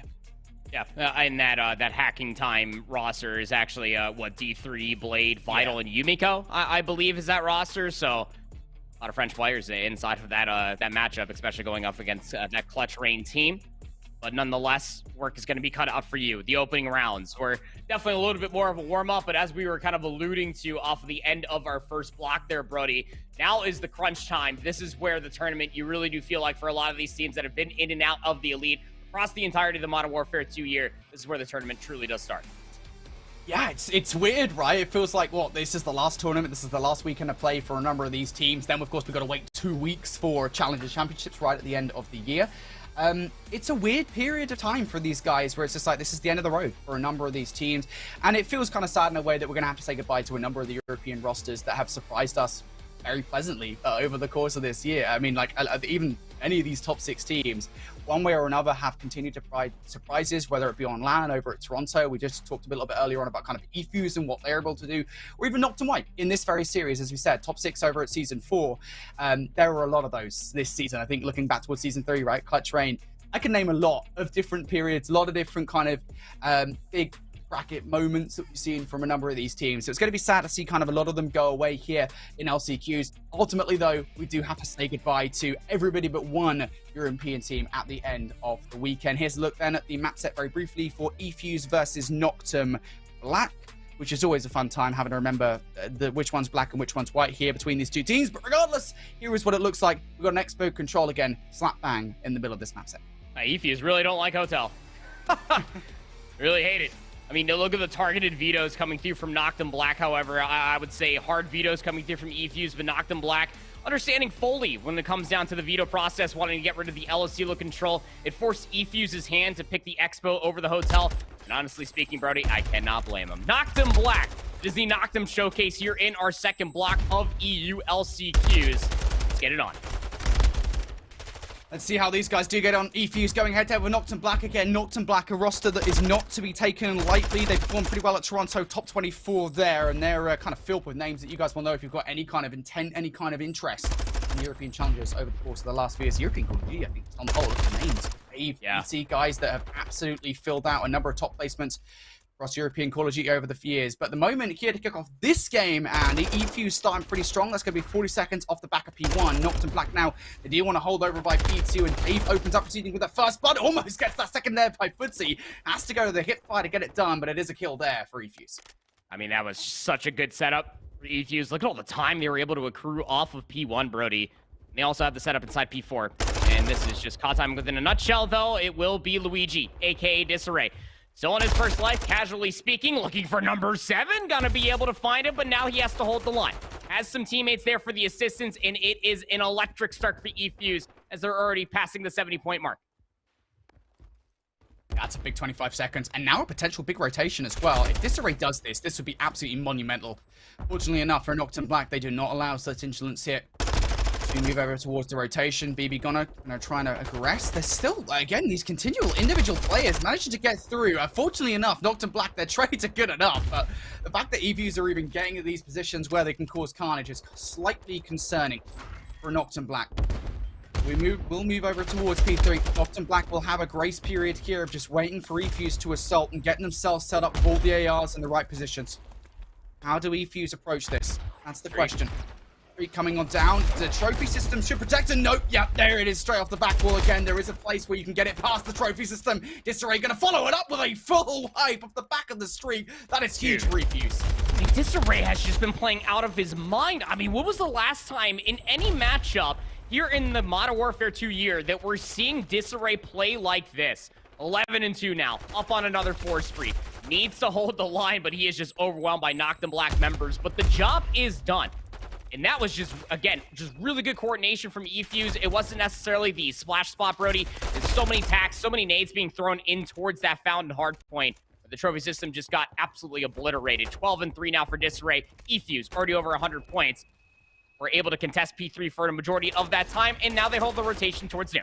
As far as asking for everything to be perfect out of the first 3 kills, Annie, this has been it. Now eFuse in control of munition storage early on as well. Noctum Black cannot afford to give this time away. eFuse going to be in here. PD going to open up things with first blood though. So it is effectively a 3 versus 2, maybe a 4 versus 2, but BB Ghana, Disarray there. Disarray finding another double, surely not the triple as well. Resi needs to go huge, and indeed he will find the double himself, but there's no help. The players have spawned all the way out on P3. Resi has no choice but to walk away. This is time that they're not getting, even off the back of that 2-piece. Oh, BB Connor's still alive. He's going to take down 2 more players. Resi, though, able to come up through dub steps. Didn't necessarily think that this was going to be a flank potential, but now he's top rails, trying to at least look for another player. Now up on a 4 spree, takes down Luigi. 12 seconds remain here inside P4, and so long as eFuse continue to contest, they will hold this lead. But now the rotation from 4 to 5 has to be required. Resi not going to be able to win the gunfight versus Kels. She will find her 7th kill, will soak up the back scrap time. eFuse at 133 points. eFuse still won that hill though. I mean, they still win, what was it, 25 seconds or so off the back of Noctum's 10. That's still a big win for them. Advantage continues to grow here. Once again, we find ourselves saying that this needs to be a big heal for Noctum Black. They need to start stepping things up because the usual Slayers and PT Dave, they are just not there at this point in time. And even now, you cannot beat out Disarray. He will find yet another one. It's going to be the pinstripe kill feat to Tane with 2. Now to try and take out Footsie from closed. going to be Noctum Black in here for about 30 seconds or so, and also positioning themselves for the rotation towards P1. This is good. The crossfire is actually being set up here by Dave. They've got all the players watching in towards open and close as well. This is fine for Noctum Black.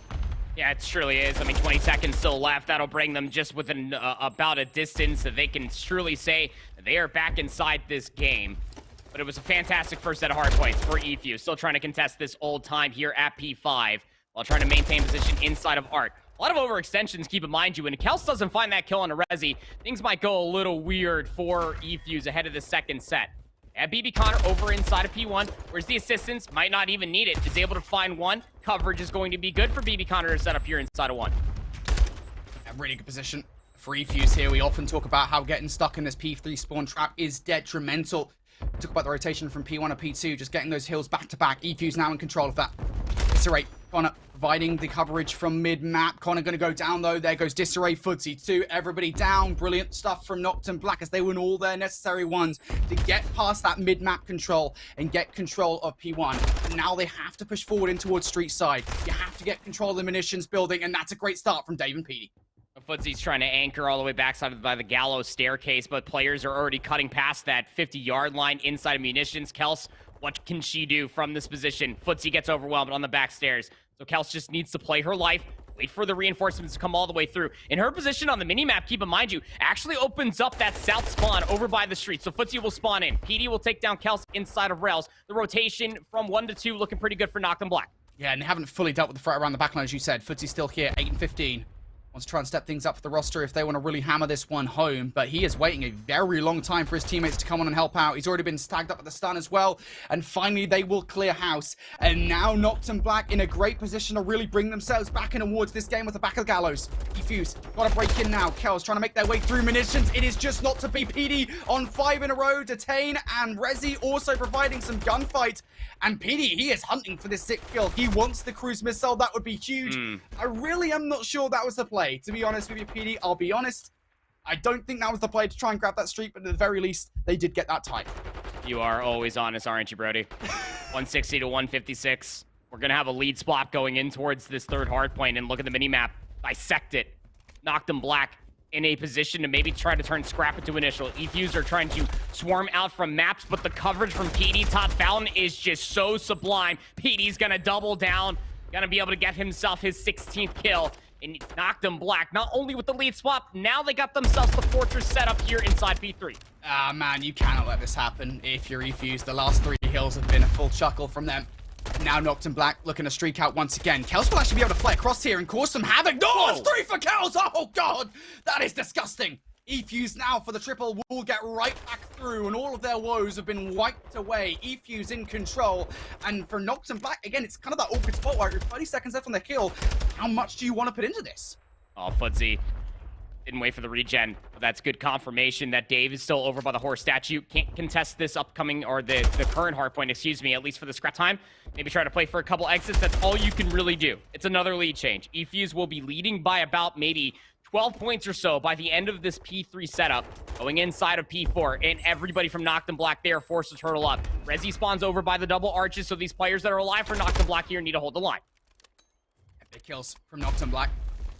Once again in control first. Goodness me, what a flip of the script it has been over the last few hills for Noctum Black. They've really taken full command of this game. EFUs have to get in.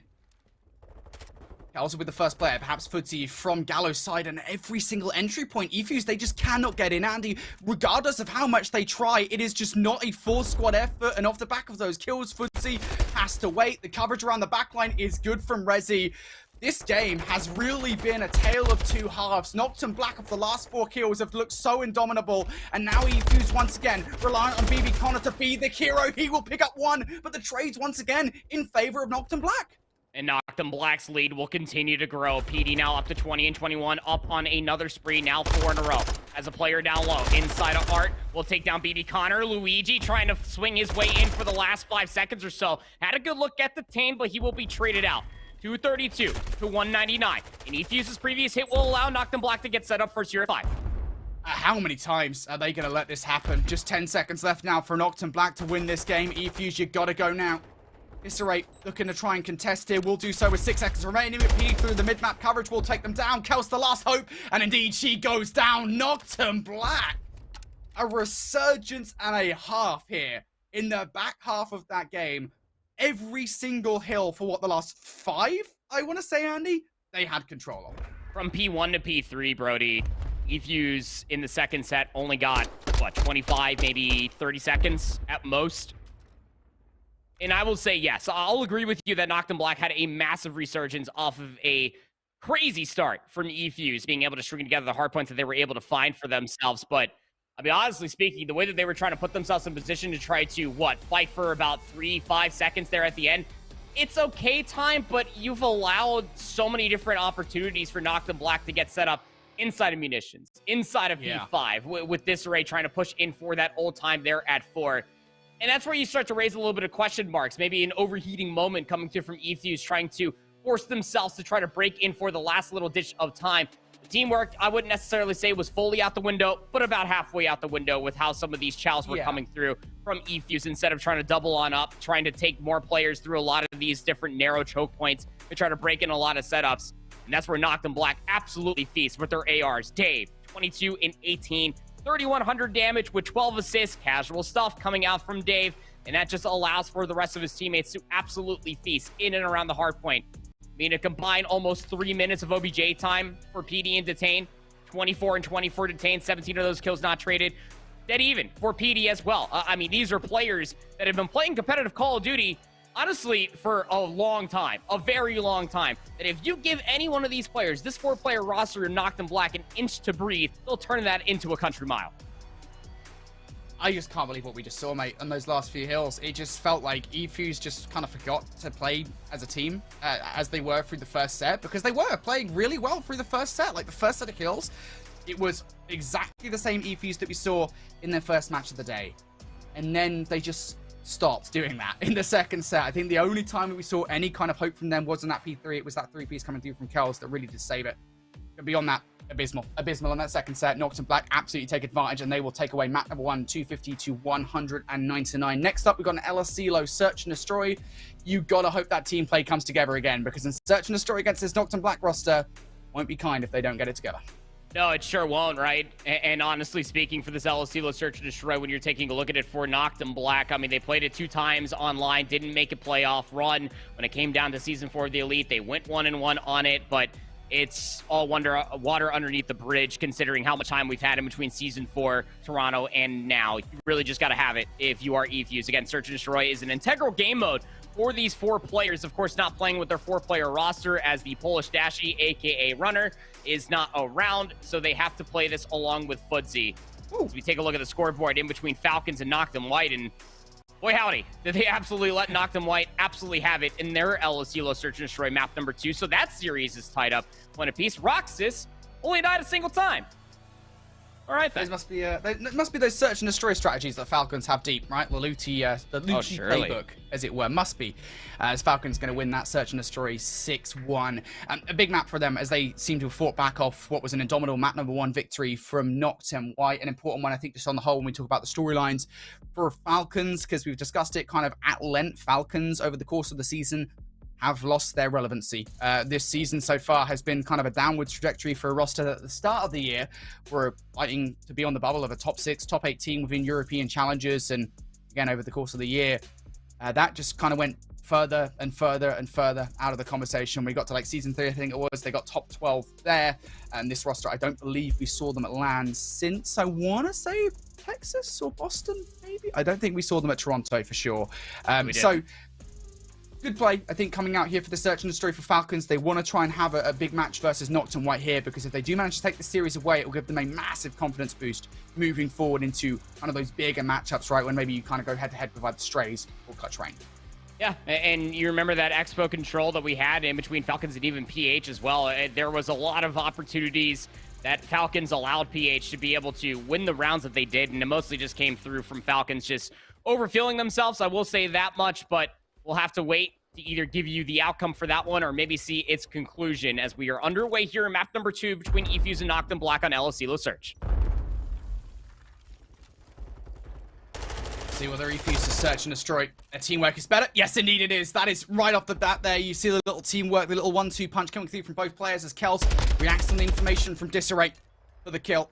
Now for Dave and Detain here. Just looking for a way in from behind. Got to get inside checkers if they can. And Dave is actually going to get gifted a kill. Does, technically speaking, have to work for it versus BB Connor. But elsewhere, it would have been nice if Detain survived the engagement with Kels. They do not. Dave now 1v3 and runs right into the jaws of Kels. Yeah, mostly just comes down to a very slow rolling play per point of contact and win your gunfights by way of gunshots. Kels finding 3 in the round. Absolutely letting it have it. Noctum Black had no response for what Kels was bringing to the table. Good team shots, I will say that much. You always have to kind of tip your hat to your AR assistants up top inside of administration as soon as you're trying to push inside of that A bomb site, especially for the opening round here. That is LOC, low search and destroy. Not a whole lot of utility, that's silenced their trophies. Wonderful stuff coming through from eFuse just to be able to win the gunfights outright and take the opening round. Noctum Black, their response is push towards B. This is rare. We'll say that much about a streak coming on through early on. Have to have the kills to make this one work. And as PD goes down now, that is going to slow this to a snail's pace, especially considering he was the bomb carrier. That bomb is just dropped in literally no man's land. Nice shots coming through from Dave, though. Take down Kels inside of tools, but stunned up to high heaven until Kingdom comes. Detain, last alive, and it is another round for eFuse. Again, the way that they just dissect so many maps when it comes down to search and destroy, just understanding fully what they can offer up as far as the standardized defense is concerned. They play off of each other so wonderfully, getting what little information was thrown at them from Noctum Black. It was a soccer field push. It does not work out in Noctum Black's favor as the ARs just letting them have it, just trapped over by the soccer field. Stuns soon to follow. eFuse just collapse on the play. Else, she did get taken down from that spree, but Luigi answers back with 3 of his own in that previous round. Yeah, that was a big round from eFuse to immediately deny the strategy from Noctum Black. See whether we see a change of strategy here on the defensive side for Noctum Black. PD going to have to be immediately sent away from Briggs because he's facing cover fire from both Footsie and BB Connor. And while that's going down, Kels immediately dealing with a very aggressive threat in the form of Detain. This is a lot of aggression coming out from Noctum Black, and I'm not entirely sure that it's warranted. I will say, great reads from eFuse. Oh, absolutely. Now it's Resi, 1v4 with a sniper. Oh. Misses the drag shot. That would have been nuts. All right, he's kind of like in a 1v2, right? I mean, versus the railing, versus a player up top. No easy gunfights. Footsie will get that final kill here onto Resi. Also on 3 in a row.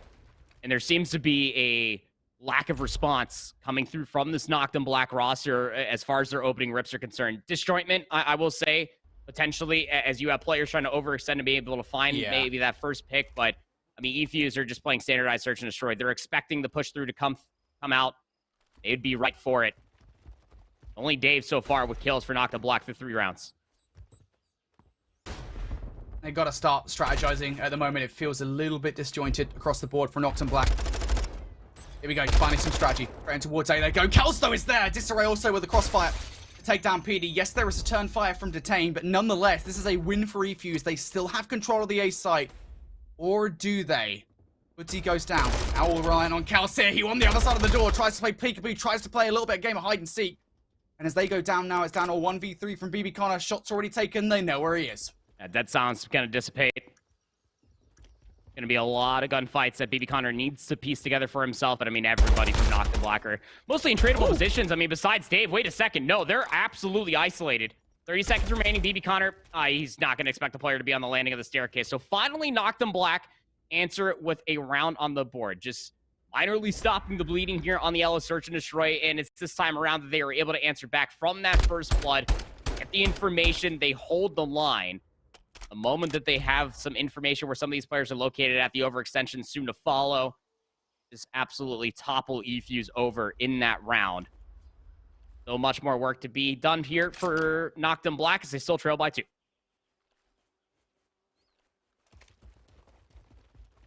Good start, though, from Noctum Black here to find their way back and towards this search and destroy. Finally, they put a stop to the bleeding. First round strategy from eFuse, now being countered by Resi with the sniper rifle. We saw that play from Disarray and Kels in round number 1. It does not work here as the pressure now going to send Efuse away. Unfortunately, though, Noctum Black did not have anybody in the middle of the map, though. So the bomb will now go down over towards A. Oh, that's such a tough angle to hold if you are Kels. Shoulders peeking out. Zane's going to get the better of it. Oh! He just turns it into 2. BB Connor, excuse me? Footsie 1v3 post-plant.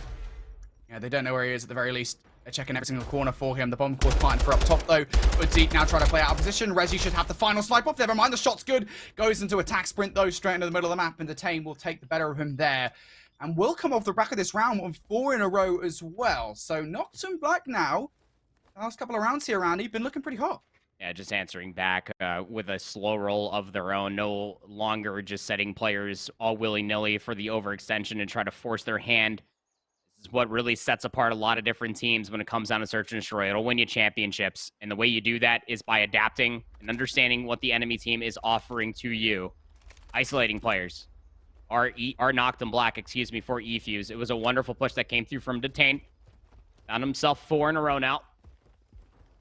More than that, say he has a cruise missile? Is that even possible? Score streaks, maybe? I don't know. Huh?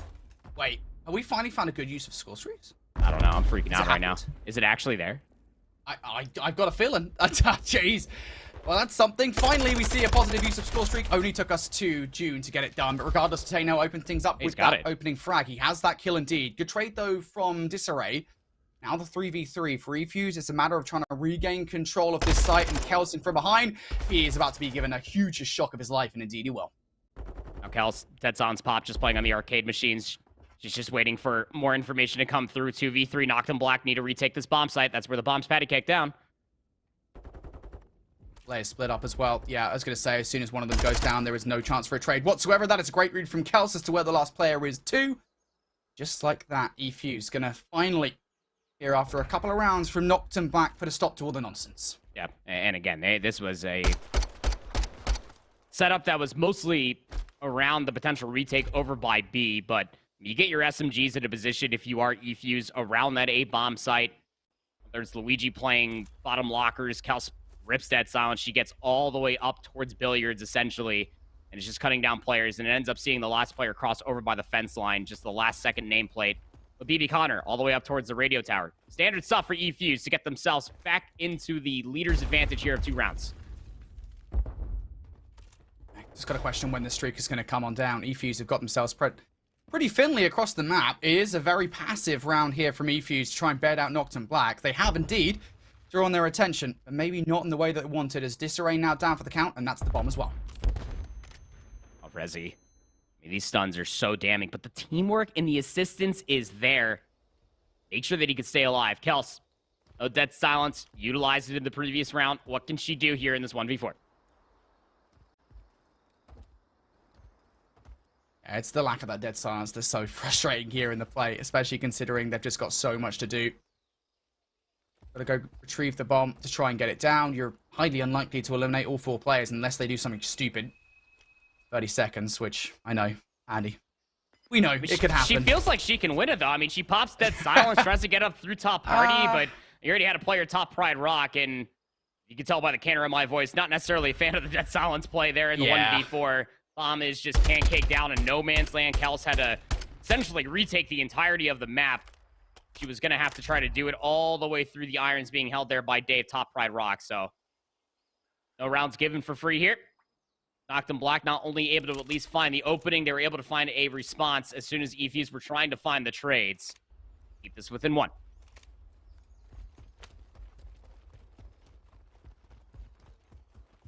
I know Dead Silence in towards this round now for Kels. That will not be helpful on the defense. Of course, Noctum Black now. Himself spreading towards the middle of the map. Definitely the bomb site target is going to be A. Streak. Surely they're not bringing the streak down now. To try and send these guys inside? Well, Peter's going to win the first blood. Nicely done here from Noctum Black. Yeah, Detain called in that cruise missile. Gets the information, flushes out the first engagement. Disarray will lose it. You know that Kels is inside the bomb site as well, and she's just completely overwhelmed. 4v2 now. That's an unorthodox play here from Noctum Black, but it works. One will now go down. BB Connor also taking shots, and Dave will pick up that kill all day long. Hoodsie now left up 1v4. He's a trophy player. So not really much you can do in this situation, and I swear to God if he uses his trophy system. Shots going out from afar on towards Rezi. He is done and dusted in the round. And I was a little bit precarious about the use of the streak, initially at least, but I'll tell you what, it's a good play. Oh, I love it. I love the streak usage. I mean, there's always a lot of conversations when it comes down to amateurs, collegiate, hell, even pro players as well, as far as what they can do with the cruise missile. Chances are, you're probably not going to find a kill with it, especially on LSU. You try to go for the player either over by the rock or by the top tower. It's going to be an AR player. Chances of them having a trophy system are pretty high.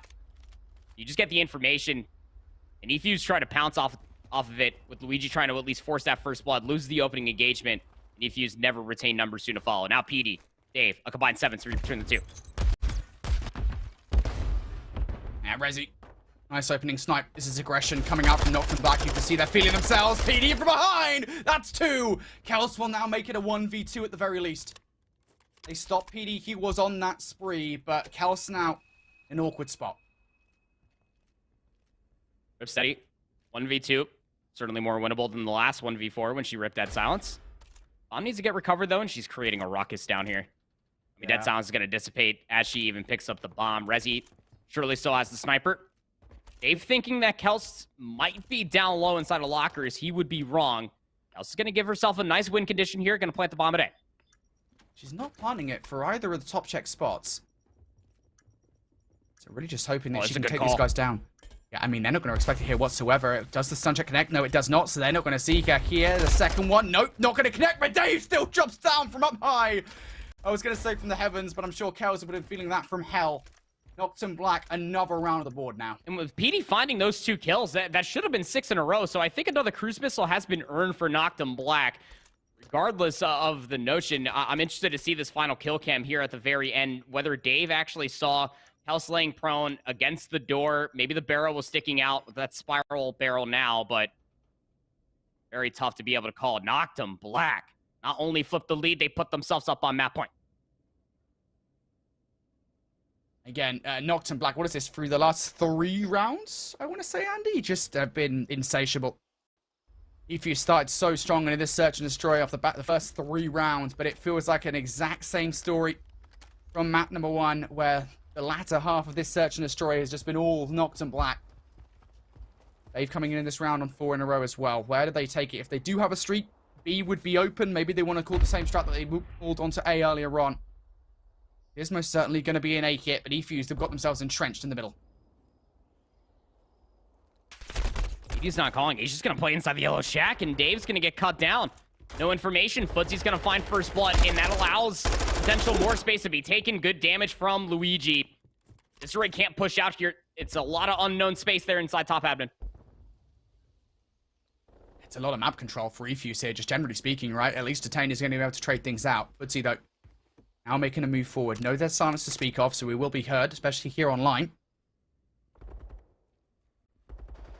Has to be careful about how they want to play this. Intimately, I would say, across the middle of the map here are Efuse, and not really in tradable positions, especially as BB Connor runs away for a reach out over by football field side. This is a lot of isolation for Kels inside the middle asylum area. PD off the back of this now, in from behind, about to activate dead silence. BB Connor from up top, though, might get some good timing. At the very least, there's a trade going down right off the rip. PD now going to have no choice but to get this bomb down. And then BB Connor off the back of that should be able to make this a 1v1. Indeed, that is what happens. Rezi, last one alive. Bomb's down here at A. Needs to get planted, and Rezi's just going to play for the kill. I mean, this is just 5-head. He's going to expect for where Footsy's located at. Needs to chase for the gunfight. 2 seconds remain, and Footsy will find the kill. Woo, man, my feet were sweating on that one, Brody. I'll keep it a buck. Man, that was close. I mean, Rezi, you really do feel like, because we have the Codcaster on our side, might have had the opportunity to try to get inside that A bomb side, try to get that plant. There was a lot of ruckus being made by Footsy up top administration. Drops back down low over by Kegs. 50-50 guess, right? Where is he laying prone at? Is it going to be the right side? It's going to be the left side. Always got to look both ways before you cross the street there. Round 11 on the board here, and Efuse will do it on offense. I'm curious. I'm still not too sure if they've got that streak in the back pocket. If they no, didn't, PD doesn't have it. I think he's on score streaks. There we go. So no streak for Noctum Black, no streak for PD to talk about.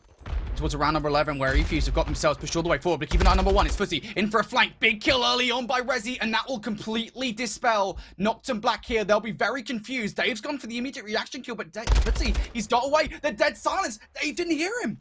I'll have no fury like an AR with dead silence now up on a 4 spree. It is a 2v4. eFuse looking to encroach on the same bomb site. That's a 10 gonna be stunned up as well. These players at the very least start playing together here. That is the best thing that you could possibly do. They have to stop eFuse from crossing the map, though.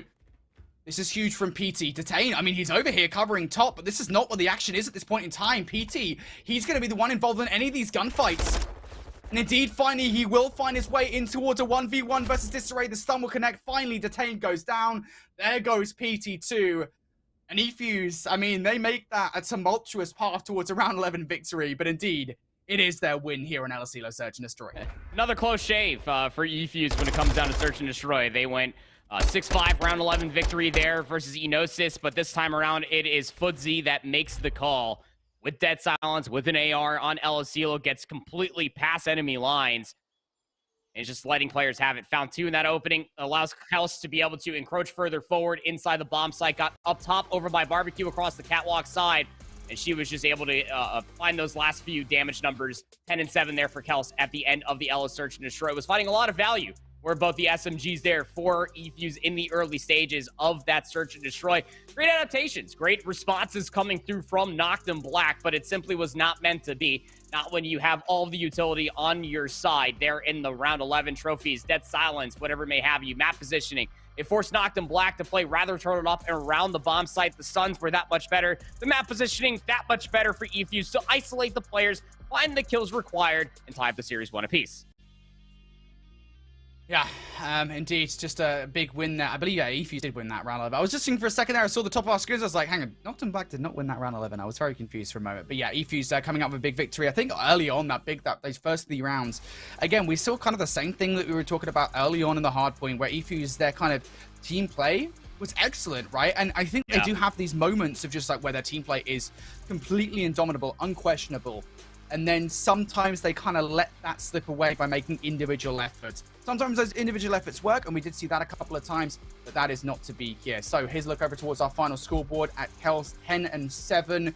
Once again, having the play of the game for eFuse. Oh, absolutely. I mean, Kels is certainly a force to be reckoned with when you think about it, right? I mean, she's surrounded by really good ARs. And I know that Footsie didn't exactly have a massive performance in that map number 1. You can see here on your screen as eFuse had lost by 51 points, but absolutely delivers the goods there on a map like El Asilo Search and Destroy, working in tandem along with SMG duo of Disarray. Kels is definitely one to be looking out for, especially ahead of this map number 3 on Expo Control.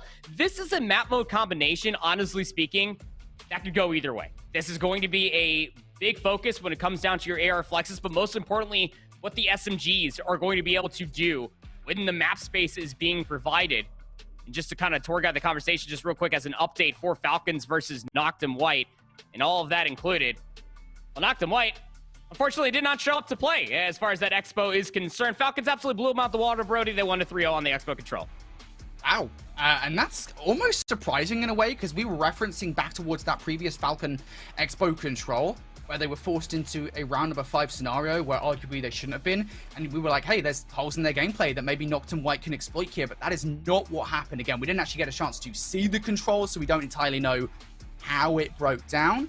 But at the very least, we do know here that Team Falcons coming out with an indomitable 3-0 Expo Control victory. That is big versus this Noctum White roster. And again, a reminder about the kind of the context of this best of 5. Falcons are a roster that over the course of this season have kind of gone downhill in terms of their placements, downhill in terms of their notoriety, versus a Noctum White roster that coming together for Season 4 look pretty good. I think it's fair to say. Top 6 during Season 4 also look good at Toronto as well. This would be a big victory for the Falcons. Yeah, I mean, look, this Falcons roster has gone through a lot of iterations throughout the entirety of the Modern Warfare 2 season. This is the 4-player roster that they started off all the way back in Raleigh. Did not work out. They bring in Pack.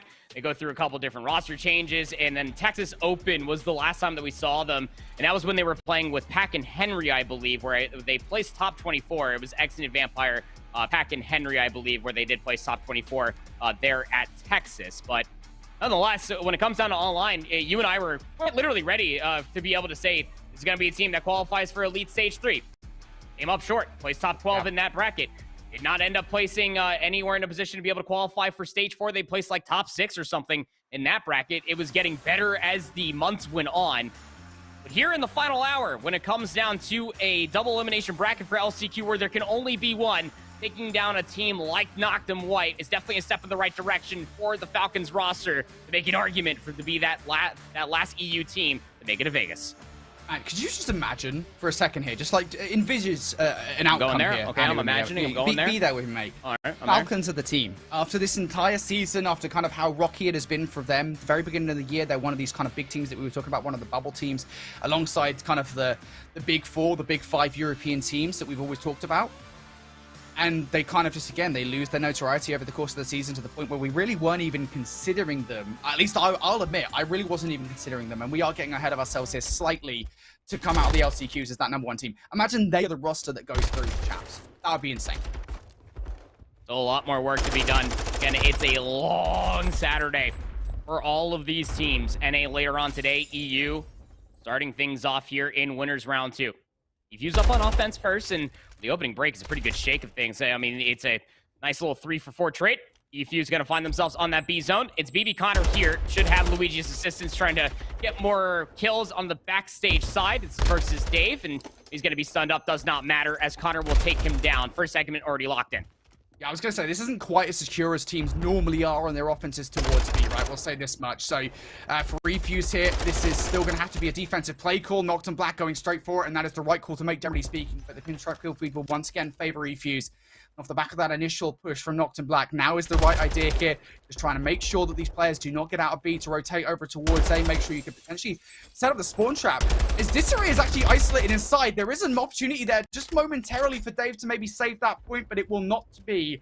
And now Refuse here. Step number 2, you've got B in your favor. Try and get players in from behind. Kels actually wins the first gunfight versus Detain and takes down PD as well. Hold on for a second here, folks. Now it's going to be Efuse potentially getting players in behind. And now Kels, she could just lurk inside of the lobby, maybe try to find a couple more spawn kills. They've kind of lost track where a handful of these players came from. And Dave, well, he's going to get taken down. Luckily enough, PD was in a tradable position to be able to find that kill. Kels, she can't produce any more on the flank. That was looking so good for about a solid 20 seconds for Efuse, but Noctum Black, they hold on. And 2 players around Globe over by the bar. Those 2 players will maintain the positioning on the map to keep A in their favor. Yeah, I'll be a little critical there. I was kind of surprised that Kels just didn't stick around the lobby. It didn't stick around kind of that topside area, because she could have caused a lot of damage, but instead goes right down towards kind of that restaurant area and immediately goes down. Now for Rezi, goes for a reload in the middle of a gunfight versus Footsy. Still manages to walk away with that gunfight, and that is big to alleviate some pressure to stop that spawn trap from being enabled, because now Noctum Black now should be pretty good here. Detain able to pick up yet another frag. Dave going to follow up with another one too. And for Noctum Black, they just continue to take these players down, to be frustrating on towards Efuse. And with 55 seconds left now, Efuse, they're going to be scrambling for some kind of way to get out of this spawn trap, some kind of way to get players in behind. What's happened to Footsy? I mean, that must have been a really weird gunfight, a really tough angle all the way through the backstage, but I mean, Footsy was the only player in a position to maybe try to enact the flank, but Rezi's still alive, looking for kill number 6 over by the blue tent. It's a big trade to find for yourself. Regen needs to be coming through. Footsy's also in a position over by the lobby side. Running out of time here, Brody. Efuse need to get on the zone. Shots across from Detain. At the very least, going to take BB Connor down. He was more preoccupied with going down over by the restaurant side, so Detain will win that fight. Now scattered. I knocked him Black here on the defense. Fuse starting to make that progress on towards A. Rezi able to take Kels down though. PT able to find another one. Trade being made up by Disarray now, so just a couple of players left to contend with. If you're Noctum Black, Disarray actually finds 2 before dying, and so that creates space now for BB Connor here in this 4 versus 6. But you've got to be perfect if you're Refuse. You've got bar control, but Kels does lose that control, and now it's congestion from the other side. The assistance needs to be clean. BB Connor needs to 1v2 here. Rezi will take him down. Had a good look at Footsy, but Footsy's in a 1v3. Needs to get on the A control zone. He's just going to try to contest this, and Footsy needs to try to take the chow, but the cross angle just being held so wonderfully for Noctum Black. They hold on. Efuse is going to be able to walk away with a total of 4 segments there in the offense. Probably a longer tussle what they wanted for in that B execute off the rip, Brody. They were able to at least get that 60 seconds, but I mean, it's Himmelite Expo, baby. Like you lose a handful of gunfights, lose that player on the flank, and it was Kels. You're going to have to deal with Rezi's fortunate reaping that is over by that 10 side. Went on a 5 spree, could not get that 6 for the cruise missile, but the damage was done. Being able to hold on to that A control zone as long as they did. Big round from Noctum Black. They held a spawn trap for an extremely long time. Threatening, indomitable. Defuse could not handle it. Now they want a good defense on B to kick off round number 2. That's a great start from PD here for the offense for Noctum Black. And it is a split offense at that. 3 players towards A. PD, the only one threatening B here momentarily. Dave and Rezi. We'll see how annoying they can be. Trophy system down. That'll prevent any incoming utility from throwing them off. Now Kels want to try and make this flank happen. There is number 1. Should be good enough for the kill against Dave, and indeed they will be. Team shots looking pretty hot between them and Footsie. So that is B cleared, or A cleared, excuse me. Now you have to clear B off the back of it. And that's why you feel comfortable if you're Noctum Black, as PD picks up some incredible kills there of just kind of not going fully on towards A, because you do have those close spawns on towards B. And now Kels is forced just to maintain that positioning. I mean, that B zone is chalked. I mean, maybe if you can find a couple of kills, you can maybe try to get yourself inside the B control zone. Luigi, aka Disarray, trying to find a little bit more through the door. Detain can't get the better. Not versus Luigi. Got himself that extra golden mushroom. He's living on his 3rd, 4th life at this point. Someone needs to trade this man. Because so long as Disarray is able to maintain this position, it now allows BB Connor to encroach further forward on the bar. Noctum Black need to tread carefully and try to battle out from their spawn. Dude, I was ready to scold Disarray. I was ready to be like, dude, what are you doing? Do not push in towards B like that. They just give him kills. Disarray shredding through the comp. Unfortunately, will YY straight into a gunfight with Rezi, and now the inevitable has occurred here. EFUs have lost pressure around the backline. Noctum Black now are able to get those players in their place. And this is stressful for EFUs here. You've got players +3. Yes, Kels has currently set themselves up in towards the spawn trap position, but Dave is ready for that push out, and there you go. Now Noctum Black, they've got players in from behind. They can start to make this capture work. They look at player number 6. Rezi's in a position to try to cut these players down. The stack is in. 2nd segment looking to be locked. And Rezi from up top as well might be down to 1 HP, but they're not going to be ready for this whatsoever. The crossfire. Rezi able to put some shots in. It's only able to get 1, and BB Connor and Footsie will answer back in kind. So they stabilize here, Randy. But 2 ticks down at A and 1 minute 20 on the clock. This is a wealth of time for Noctum Black to make this happen. God, BB Connor is just moving. Gonna be able to take down PD, but the trade's surely in. That spawn trap over by the blue 10 side. Not exactly gonna be maintained. Kels, unfortunate mantle. Rezi will get that kill inside of the already captured B control zone. That's going to be the player to try to make a play happen. Rezi 16 and 7 going to rip that silence, try to force this flank. You need it if you are Noctum Black, because the map positioning is favorable for EFUs. Noctum Black, though. Oh my god, Disarray almost had his head turned off there. And, well, he will do in the end anyway. Kills on all sides. This should be the stack. That is donezo. Noctum Black able to shatter a precarious defense from EFUs, and I think that's a kind way of putting it, to be honest, Andy. They never quite look in control beyond getting that 1 wave of gunfights of the A zone. Yeah, I mean, surely only takes 1 good wave of gunfights here in control for Modern Warfare 2 and Noctum Black. I mean, you really got to tip your hat to the discipline that was exemplified there ever since the B zone was captured. Kills came through. EFUs had favorable map position. You have players around Diner, but Kels, she didn't have the right weapon for the act of trying to get that spawn trap over by the blue 10 side. I mean, the Vaznev is a god gun for sure, but I mean, versus TAC 56 is off the respawn. No easy feat. Rezi 17 and 7, by the way. 2-round lead. EFUs need this offense to stay alive at the control. And EFUs going for something a little bit different here. 4-man hit over towards A. Nobody on that B zone. Rezi and PT opening up to kills as well. There goes BB Connor. That is a full wipe of A. And perhaps more concerningly so here, Randy, they have no control over B whatsoever. They have to win at least 1 gunfight. And Detain lands the most perfect of Sentexes on towards Footsie 2. If you're a Noctum Black, this is about as good of a start as you could possibly have asked for. EFUs are off the respawn. They're going to try to go for A once again. This is going to take so much time, and it's going to be expensive via the lives as well. Need to isolate PD. Some shots already coming through. He somehow walks away with 2. Excuse me? Detain. No assistance even required. Finally, some kills come through. BB Connor over by the bar. Able to find 3. Now you can get yourself on this A control zone. Stack it, fellas. EFUs, you need as many ticks as you can get. Yeah, this is actually big as well, because Noctum Black will have no choice but to try to defend this point. You do not want to lose A before you lose B, because it might as well be the round done, so BB Connor knows that on 3 in a row. We'll finally go down now, and now comes in the contest from players on both sides. PD and Dave looking to clear the point, and indeed they will. And once again, there is no backstop. There is no backup plan for EFUs here, especially as Footsie goes down. Noctum Black are immediately able to position themselves to defend B. Yeah, and you already have players in a position to try to cut down players, trying to work their way through that back Snow Street side. The player number 6 of Resi just holding the line. Players still jostling for position up in bottom glass. Else big 1v1 inside the staircase. PD will eviscerate her, and Detain is there for the help. 15 seconds remain. Yeah, you gotta go for it, Detain. 1v3 on this point. They know where he's located, but you've got no time to waste here in this situation. Stunned up as Detain. Face to just push straight in towards those players, and finally he will go down. Finally, some modicum of control of B. But Noctum Black will want to try and hold on to this. Remember, the 2 ticks of progression has already been made over towards A. If they can stop this B capture, they absolutely will. And here we go. Players on all sides. P taking the first 2 shots and decimates BB Connor. Now it's just going to be Kels and Disarray on the point, and they're getting approached from the top side. B has gone an extra 60 seconds on the point, and as those kills come through, the transition is possible here. The transition might be possible, but you got to take Resi out from this top projector room. Detain off, the respawn is already inside a diner.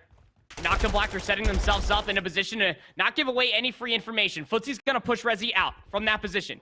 Now Kels, with Dead Silence popped, is in a position to maybe try to pinch us from behind on the spot.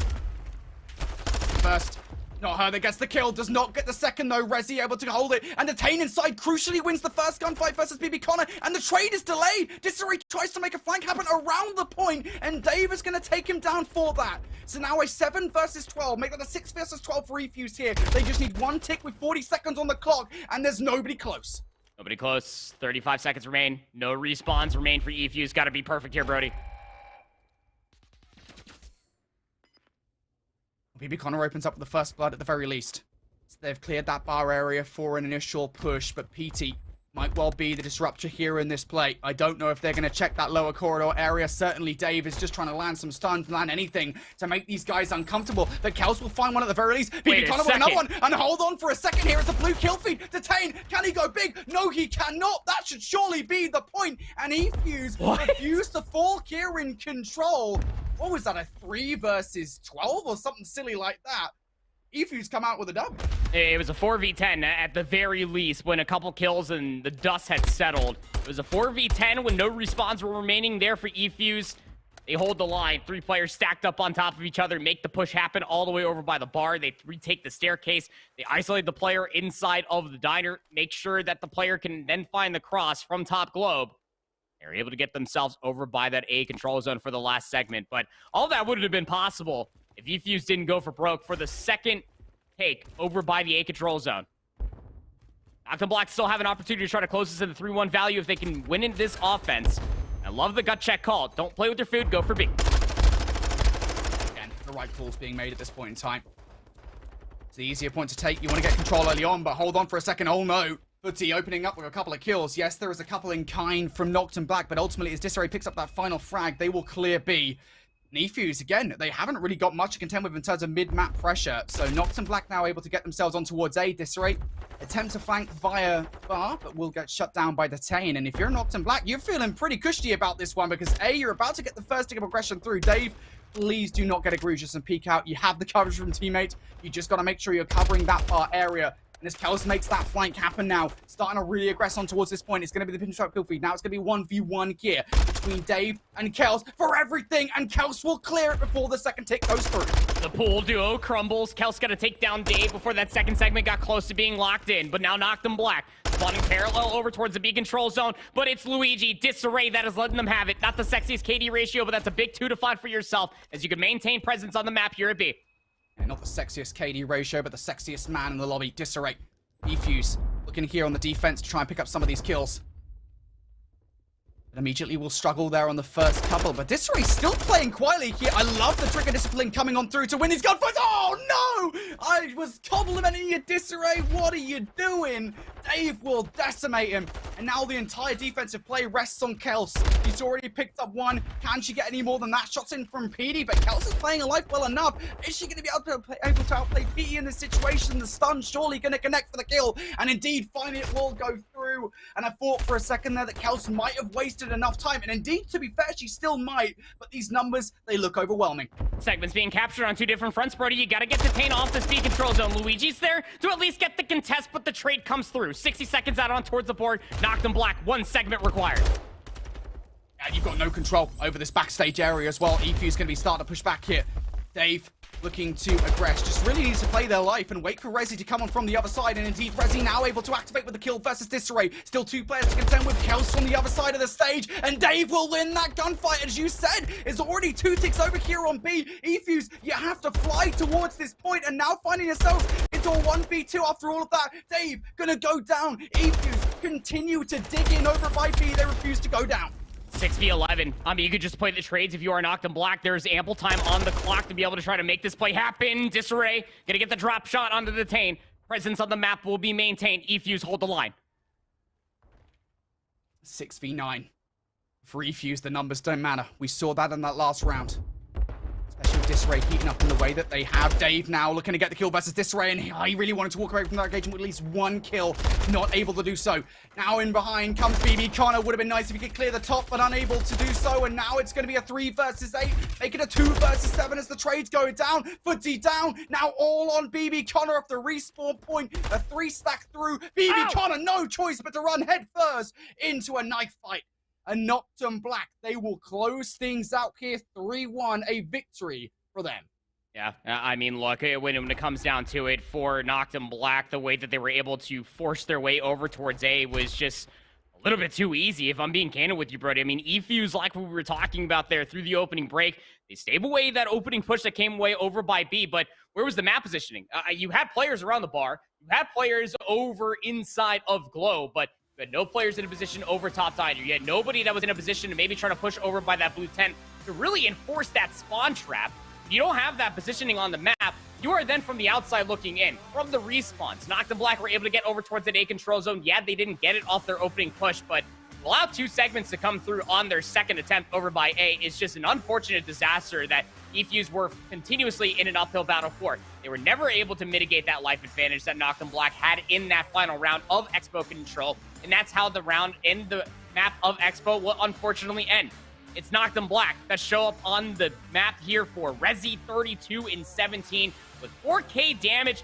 25 of those kills were non-traded, by the way. Casual stuff out of you, Rezi. PD also able to deliver on a handful of sprees as well. I mean, Rezi, PD, and Dave, you almost felt like that it was a handful of like 3-4 sprees. You can see right there the highest streak, 5 sprees for the 3 of them. Detain also able to hold the line continuously for those segments being captured. And it just felt like that eFuse through a lot of these different rounds, defensively specifically, Brody, on Expo, just when they found themselves that favorable kill feed, when they found themselves those 4 dead, nobody was in a position to try to get themselves in a better position to try to make Noctum Black feel rather trapped inside their spawn. Just too much of the map was open for Noctum Black, and they feasted because of it. Yeah, I think there were just so many occasions there where eFuse, they set themselves up for that kind of initial push, if you will, and then they didn't have a follow-up. They didn't have like a backup plan, which is really important on Expo Control, because there were so many times, I think, for Noctum Black where if the A push didn't work out, well, hey, look at the space that we've created over by B. We've got that path open on the offense to work with. And that really, I think, was the thing that felt eFuse in that map. I will say props to eFuse because they managed to make so many situations in which they should have been down and out by far and away manageable situations, especially in that round number 3, which I think you and I both agree, Andy, they should not have won that. That was an incredible round number 3 victory for eFuse, but it is not enough as Noctum Black, they come out on top here in control. They now go 2-1 up in this series, and next up we have a Mikado hardpoint where, really, I'll say this much, I don't think we know how this is going to go, just because of the fact that that map number 1 was such a weird map to watch, right, in terms of it just being like the first half was like eFuse just coming out and really putting Noctum Black to it, right? But then the second half, Noctum Black, I mean, they just came out and just, it felt like eFuse were playing without their thumbs attached to their controllers. I'm not too sure what happened there. Oh, that's a little rude. Yeah, a little rude, I don't care. Ah, you're British. You're allowed to be rude, I suppose. Okay. It's in the nature, but when it comes down to Mercado hardpoint for eFuse, look, this is a map mode combination that, especially for the core 3, BB Connor, Disarray, and Kels, they have a lot of time spent on it. Even specifically through Season 4 of the Elite. I went 1-3 on it. They were able to beat Noctum White, which is no easy feat by any stretch of the imagination, but it's a required map number 4, a respawn victory for eFuse to force that fortress search and destroy. Get the update on the bracket. You can see right here that Strays were able to dispose of Higgy and Co. there. 3-0. We'll be waiting in winners round 3 for whoever wins this matchup. Noctum White and Falcons are going to a map 5 off of a map 4 win for Noctum White on Fortress HP, where they won by a resounding 8 points. Still waiting for that Hacking versus Clutch Rain matchup to give us any updates whatsoever, but that is who the date is set up for. The winner of Noctum White and Falcons will end up facing off the winner of that match.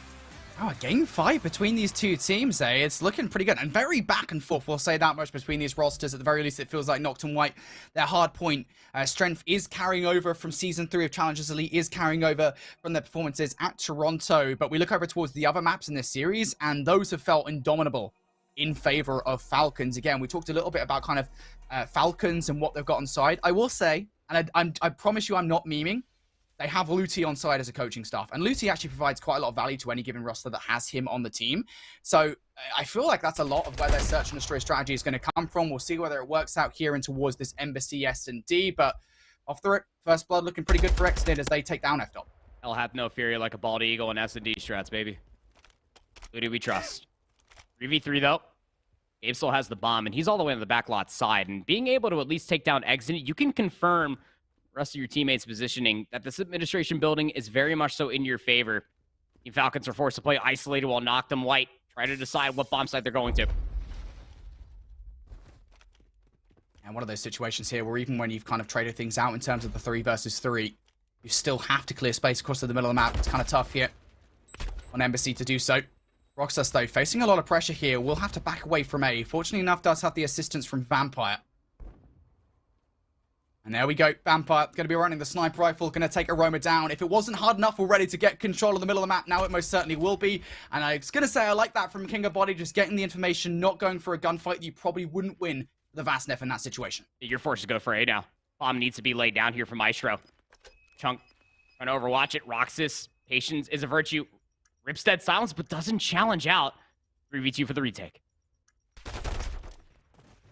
Oh my. Maestro's going to pick up this kill as well. The fact that they get the bomb down is egregious enough. Yeah. Falcons now not in a good position whatsoever here. Roxas around the back line getting taken down by Chunk. And yeah, I feel like this round is going to go all right here for Falcons. It's up to Vampire to pull up some snazzy snipes in the 1v2. Would be electric to get it done. Misses the first one towards Maestro. Drops down for the X12 kill versus Chunk. Dude. And you know what, buddy? Can I... Is it time to go full British again? Is that what you want me to do here? No, please allow me. Because there is just simply no reason whatsoever. You get the information that the bomb's moving its way over towards A. You already take down Aroma. At that point in time, there's no way that any team is going to try to rotate over towards B. And then even when the bomb gets planted, why are we giving isolated 1v1s and 2v1s? Like, there is just no reason whatsoever. Falcons, come on, we've been here so many times. There is no reason for the retake to be that isolated. Chunk finds 3 in the round. Amateur out. That's all we're going to say about that round number 1. Regardless, towards round number 2 we go. Got to reset things if you're Team Falcons here. Got to have a good snipe versus F-Dot. That was how round number 1 opened up. And it's how round number 2 will open us up as well. F-Dot ran right into the line of sight versus Vampire. And he gave him a good few seconds to get the kill as well. Roxas. They was just going to eat that Semtex. Dodges it here top paper while being shots. Ooh. Chunk will finally get taken down. Little crevasse in the door. Be the final bullet. 2v3 though off the Gabe. Looking for the next one, but Exton will find the trade 1v3. I was going to say, mate, if that kill isn't traded, so many questions would have been asked. Maestro now for the 1v3, of course. We've been giving Maestro a lot of gas this season. His early performances in Season 3 and Season 4 will stand out in the latter half of this 2023 Challengers year. Right now, though, he's already been snuffed out. Roxas has seen him. This should be a round for Falcons. Could be. Exit's on the Godhead. Oh, nice shot. Maestro. What? Oh, my snapper. Up towards top paper, 1v1, 27 seconds. Oh, dude, I'm going to shut my mouth. Maestro is making us all sing. And he's seen Vampire as well, but it's a 1v1 against a sniper rifle. Vampire, he has to have this. There is no way that Maestro is allowed to pull off this 1v3. Vampire is tempting fate. He is tempting fate. Vampire, just stay around that corner. Well done. For Christ's sake, finally. Vampire going to pick up that kill. Or maybe not. I don't know. Vampire is snaking it. Finally. It doesn't matter. Maestro just decimates him. He'll finish the round 4 in a row. I don't care that Falcons win that round. Can we just talk for a second about Maestro decimating 2 players? Just deleted them. Do we have a replay of that? Give me a replay of that. If not, like, on the screen, get in my DMs production. I want to see that again. I want to relive that. I'm going to bottle it up, and I'm going to drink it later for lunch. My God. What the Maestro. On a symphony of performance there. Not enough to be able to get the round, though. I mean, that's the clutch position. Get a sniper up towards top administration, but... Oh, hey. All right, yep. All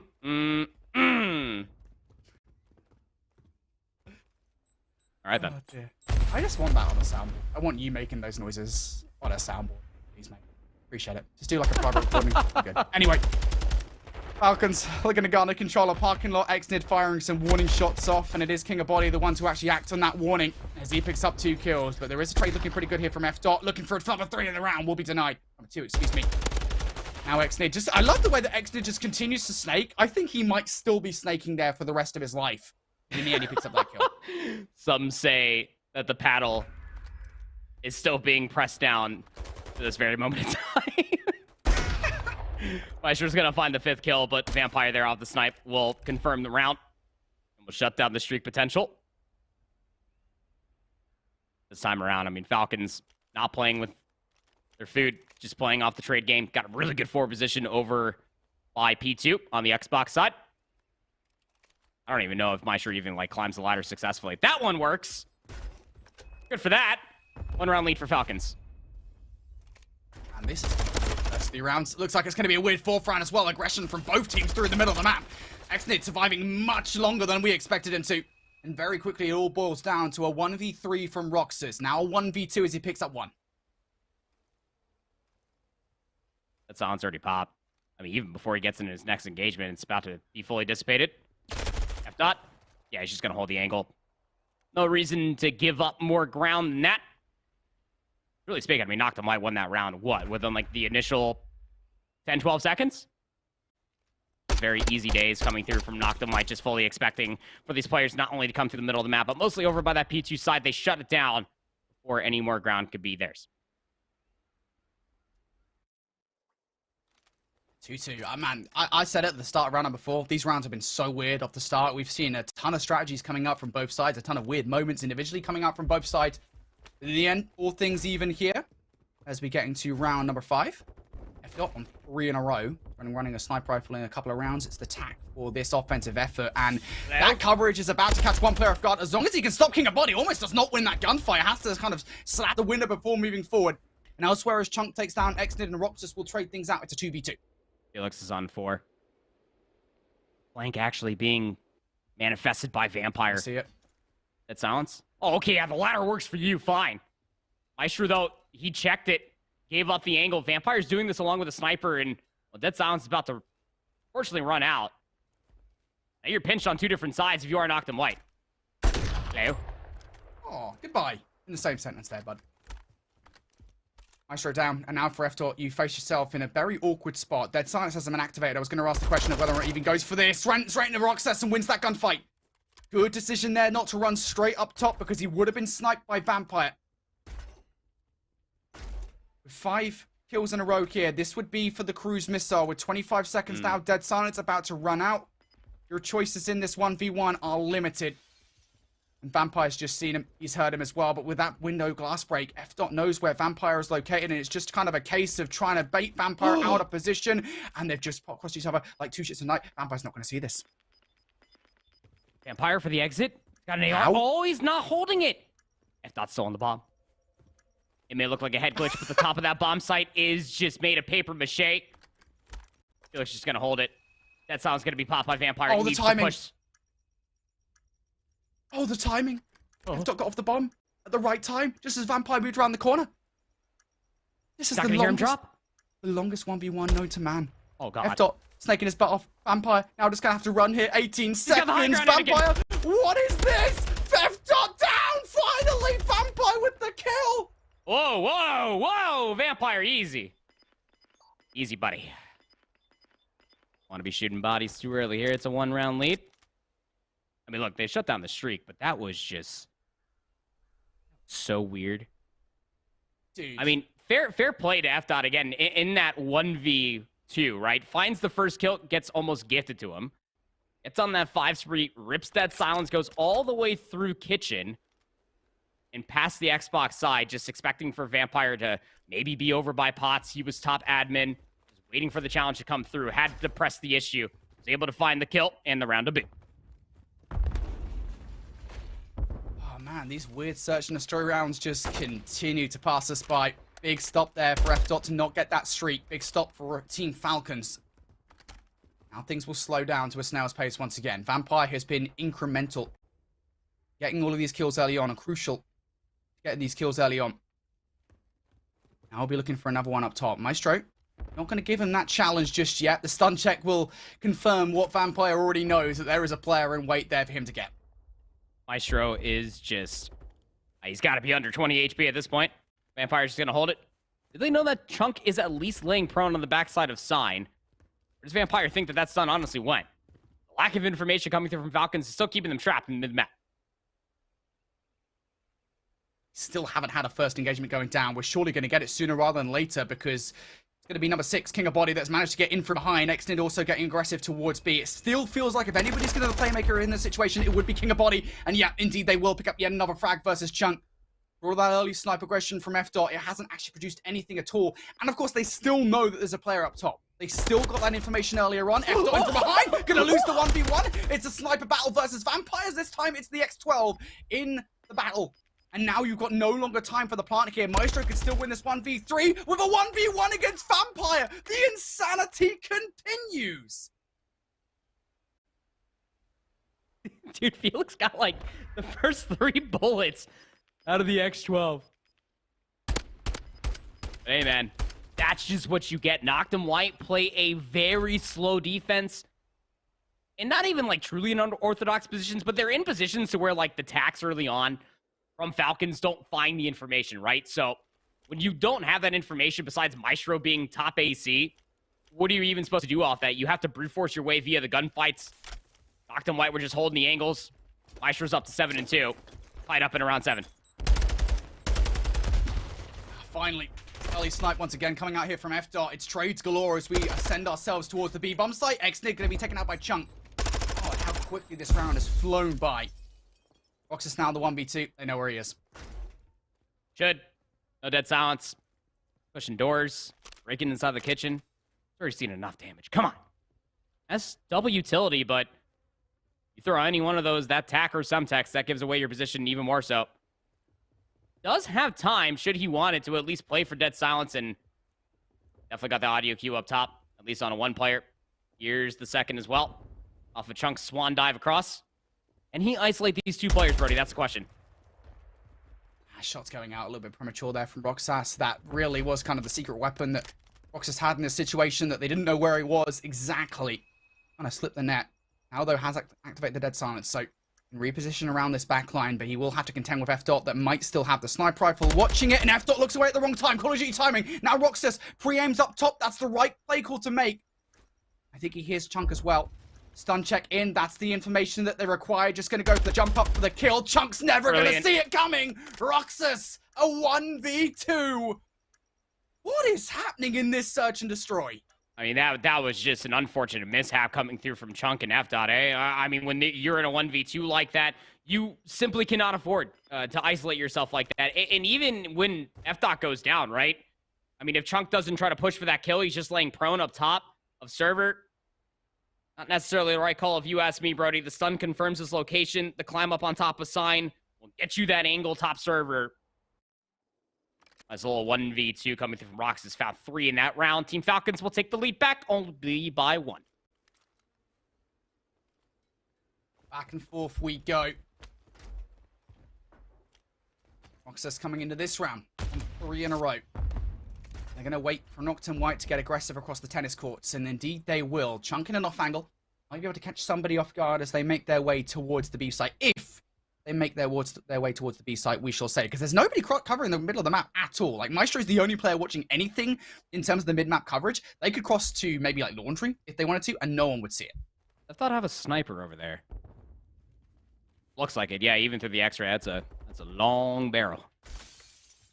Again, no information whatsoever, but Noctum White are mostly putting all their eggs in the basket over by the B bomb site. Nice Semtex coming through from Chunk. We'll take Vampire out of the round. Might be the double Semtex play, maybe? I'm not too sure. Regardless, that is, as you say, Good nades coming out here. And I was saying that there was an opening here for Falcons to potentially work with. That is still open. They might well go for it. But F-Dot now retreating all the way towards the A site. Maestro's coming to join the ensemble here. But F-Dot going to be ready for King of Body to get aggressive. And they were not. Again, it was that lane that was open. And Team Falcons will absolutely exploit it. Maestro's up top. That bomb's going to get planted. Can Aroma get here in time? Chunk's going to get cut down. Maestro for the trade. Can you play for the exits down low? Maestro has the high ground. Good shots, at least, into the initial for Roxas laying prone. Oh my god, that was too close for comfort. Now King of Body, 1v2. Finds the first. Surely not again. Reload. Maestro ready for it. Oh, Tap sprints into the gunfight. Yet another round. Down to a 1v1 in the end. Noctum White, they make that much closer than it needs to be. Again, we talked about it for basically like, what, 90% of the round, Andy, where Team Falcons, they had an opening if they wanted it. F-Dot wasn't covering that much. Like, there was an entire lane that Falcons could have taken it, and indeed, that is almost exactly what happens. The only player that was in a position, I believe, would have been like Chunk top bridge, maybe, but like that timing's super awkward through the glass. You don't want to be holding that angle for too long, knowing that even the sniper off of Vampire's corpse could have been picked up. Then you have to deal with the player that could potentially be top paper. So middle of the map, very much so open. Noctum White, unfortunately, reaping the unfortunate disaster that was that case. But the retake, albeit very shaky and scary, will at least go in Noctum White's favor. Maestro is having himself a map 5, 10 and 3 for the kid. F-Dot will find the first blood on a Vampire in the Cypher 1v1. Roman gonna open up things here. Yet another kill as well on towards Xnid, and whatever coverage that Team Falcons had of the map is completely gone. So now they're going to rely on individual 1v1s, individual 1-on-2s. Nobody will be the first to engage over by B. He's got information, swings wide for the kill towards Maestro, almost gets that frag, but he does get away with his life, more crucially. F-Dot, does he have the information that Roxas is over here? I mean, he is snaking his butt off. Jesus. Gonna need a new pad if he makes champs. In that scenario? I don't even know. King of Body. I don't think so. What can you see? King of Body and Roxas actually make it realistic. F-Dot will come through off the back of those initial kills from Team Falcons to make this a 2v1 in their favor. Roxas, though, has dead silence. Got to take F-Dot down. That is a big ask for the positioning that F-Dot has. The nade. Whoa, they get him out of position. Not again. And now yet again a 1v1. And Roxas has time for this. He hit the regen off the back of the dead silence, but is he going to check that corner from Maestro? There is no way. There is simply no way you check that! Do you have time for the bomb? That's the question. Do you get to the bomb in time? Yes, he does! Roxas, with the play, checks the exact spot where Maestro is going to be. That is a hell of a check. I'm not too sure whether a barrel was sticking out there. It's very tough with the X right here on Codcaster, whether a barrel was sticking out on the opposite side of that planter pot. But, I mean, Roxas just makes the read instead of pushing with that silence up through top administration. Flanks back around as, let's say that last player, I mean, specifically, was at least looking over by the tennis court side. And with that silence, of course, muffled footsteps. Never going to expect the flank to come back around. 3 in the round for Roxas, now up to 9 and 7. Series point for the Falcons. Here we go. The way this search and destroy has gone thus far, Andy, I would expect nothing less than around 11, I'll be honest. But Noctum White, gotta have it. And again, it feels like those same kind of weaknesses in the defense that we kind of established in the prior defensive effort are still there. They are not covering the middle of the map whatsoever. Team Falcons, I mean, it's a matter of how quickly they realize that that's the case. Yes, but no, right? Because you at least have Chunk, he's guarding the orange push. Not a whole lot of noise being made over by the tennis court side, and that stun will confirm that at least there might be a player in the middle of the map. But look at Vampire's position. He is holding that cross. Oh. Tough angle. I think he shot the back of the truck, Brody, but that's only information where F-Dot is located. You're fine with this. Again, for Team Falcons, again, they're going to learn soon. Nobody's watching the middle of the map. As soon as they do, they'll have full free reign of going through mid all the way towards the backside, potentially through laundry side, and here we go. Here is that push. King of Body, the way he's moving around at the moment, I don't think he's got that silence just yet. They do feel that they can get the bomb down.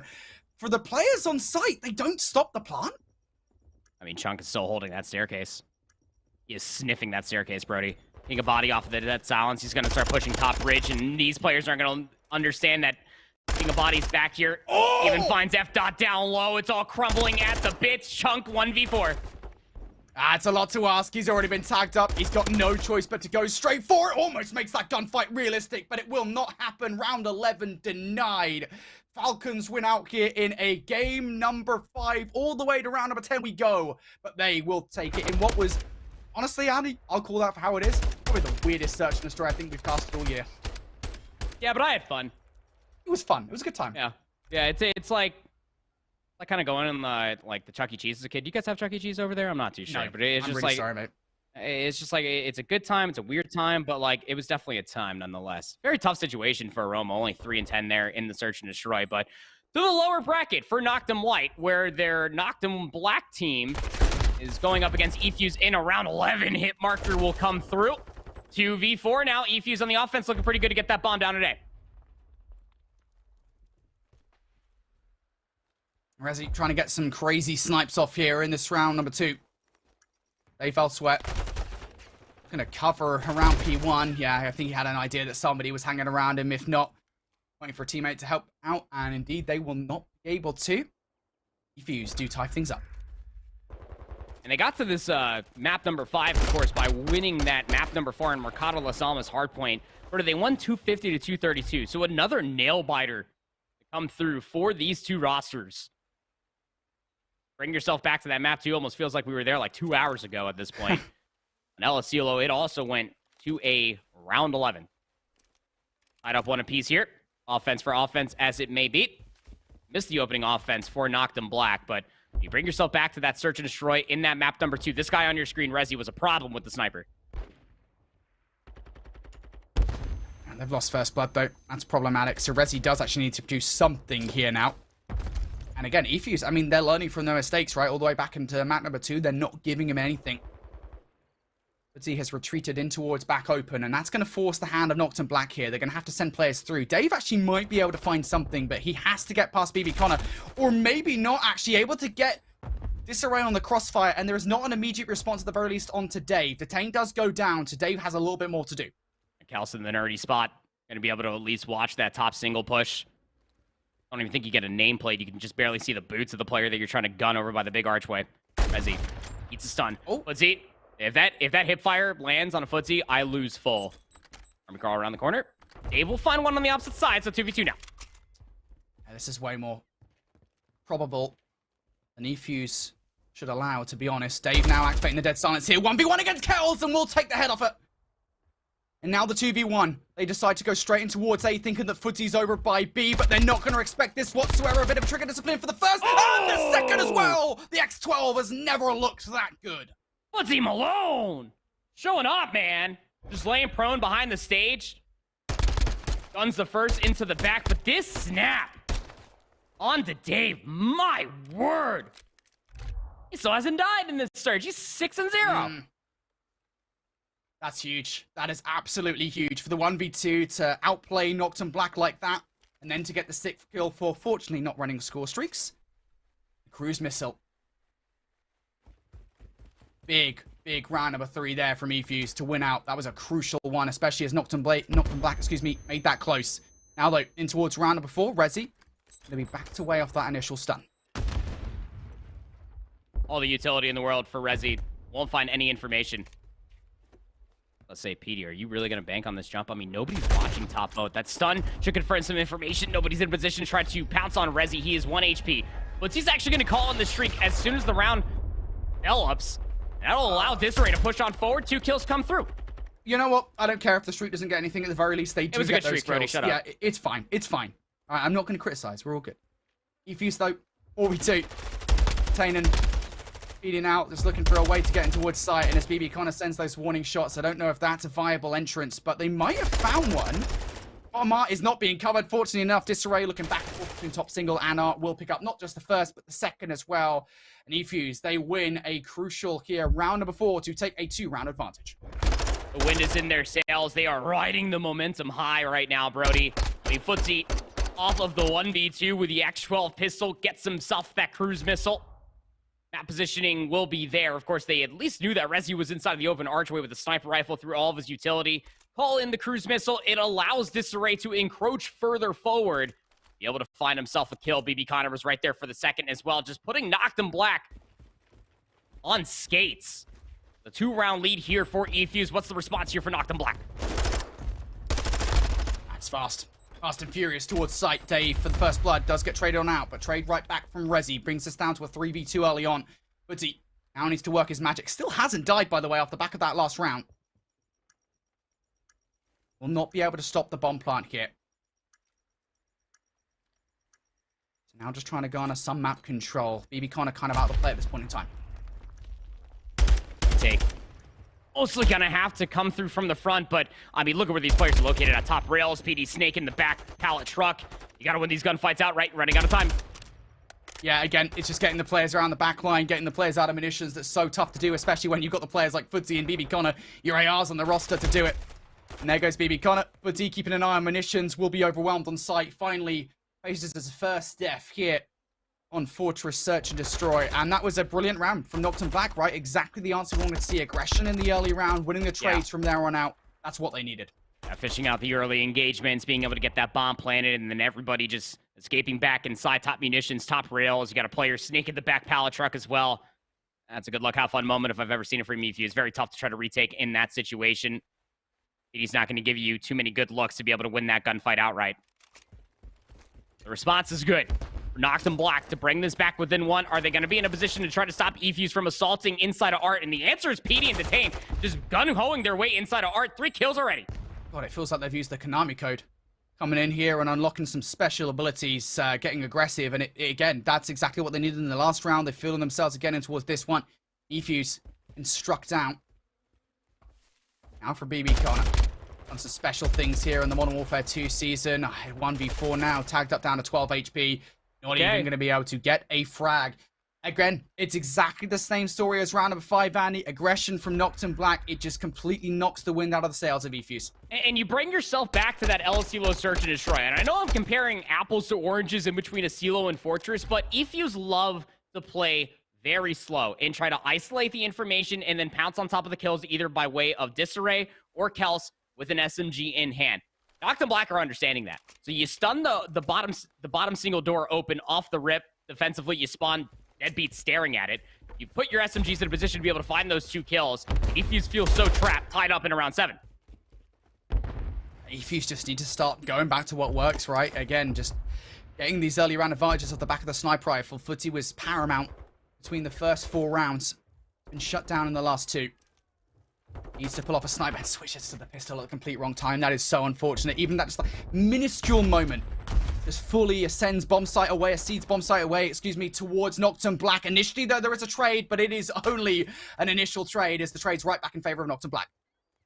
Sniper. Love to be able to find this pick. Bomb is being planted here at A. There's the pick off the exit. Now 2v2. Gets away from those initial shots from Rezi as well. Dave once again out of position. The call out made by Footsy or by Kels that, hey, Dave's over here at this point in time. We need to deal with him before we can get ourselves on towards site. And it is a distraction play. Dave just kept his head down the entire time while Rezi came to help on out. And now Kels for the 1v2. Shots initially not good at all here versus Rezi. Still looking for the frag, mind you, but Rezi has done enough in this round now. Short of Dave doing something stupid. This should be his round. Not enough time for the defuse anymore. Kels, she's got to be able to find the kill, but Noctum Black will flip the lead on its head. Rezi was denied that 6 kill. Keep in mind, you, barring any score streaks, that would have ended up being a cruise missile, but nonetheless, Noctum Black, they're playing with a certain amount of fuego right now in the Search and Destroy, especially for the previous, 3 rounds in a row? Insane scenes coming all the way through. It's the aggression that's doing it for me, Brody. They are catching eFuse off guard, whether they're ready for the gunfights or not. Noctum Black are there to take them. They are making sure that they keep numbers in their favor. And even in a post plane, again, it's a bold call for Dave to go over by P1, but it works out because eFuse need to try to isolate those engagements. Need a response here on the offense. Oh boy, oh boy. eFuse looking to garner control of the site once again. Noctum Black this time around. Not as aggressive in the past 3. Garner control of the site have eFuse. Now it's about what they deal with it just yet. I think the worry is that as soon as they go try and plant this bomb, Noctum Black are going to swarm through open That is the call. That is absolutely the call here. And here we go. Footsie, he's ready for it though, but Detain and Rezi just a little bit better. There goes Kels too. And now everything relying on BB Connor for a 1v3. Gonna find the first. There's the PD's up top maps. Getting a reach out over by the hay bale. 40 seconds remain. BB Connor's dead silence will run out by the time that he reaches that A bomb site. Detain PD.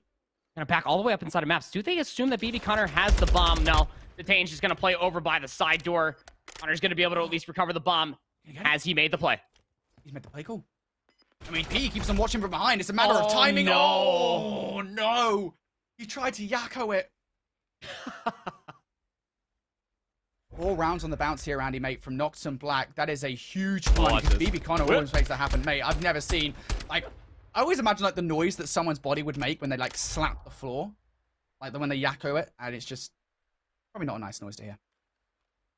He just belly flops on the floor right there. I mean, if he hits the movement tech, he gets across right there. Noctum Black would have had the information, but I mean, BB Connor would have been prepared at least for the challenge. Would have been tough to be able to even try to get that bomb planted at B. Noctum Black now up on series point. Efuse. Now looking once again to get themselves in towards the A site. Something that they kind of weren't able to do a couple of rounds ago. To be fair, Noctum Black, they're giving Efuse quite a lot of credit here in the moment. They're not as far pushed forward, I think, as Noctum Black think they are. Dave gonna take down Footsie. That's a big first blood to have for yourself. Look at the bomb starting to make its way over towards A. Nobody's really in a position to try to deny this. Kelsey's gonna have to try to make a play through maps. Gonna pop that silence, but no more ground to be had for yourself. Find some good damage, but the trade is going to be good enough. 2v4. Oh, that might have been the catastrophic kill right there. He could have got that. That would have turned the tides of this round, but it's all falling apart at the seams. BB Connor now for the 1v4. He's been left in so many 1vx situations. The nature of an AR player over the last few rounds has not been able to pull the rabbit out of the hat. Now it's time. Dead silence activated.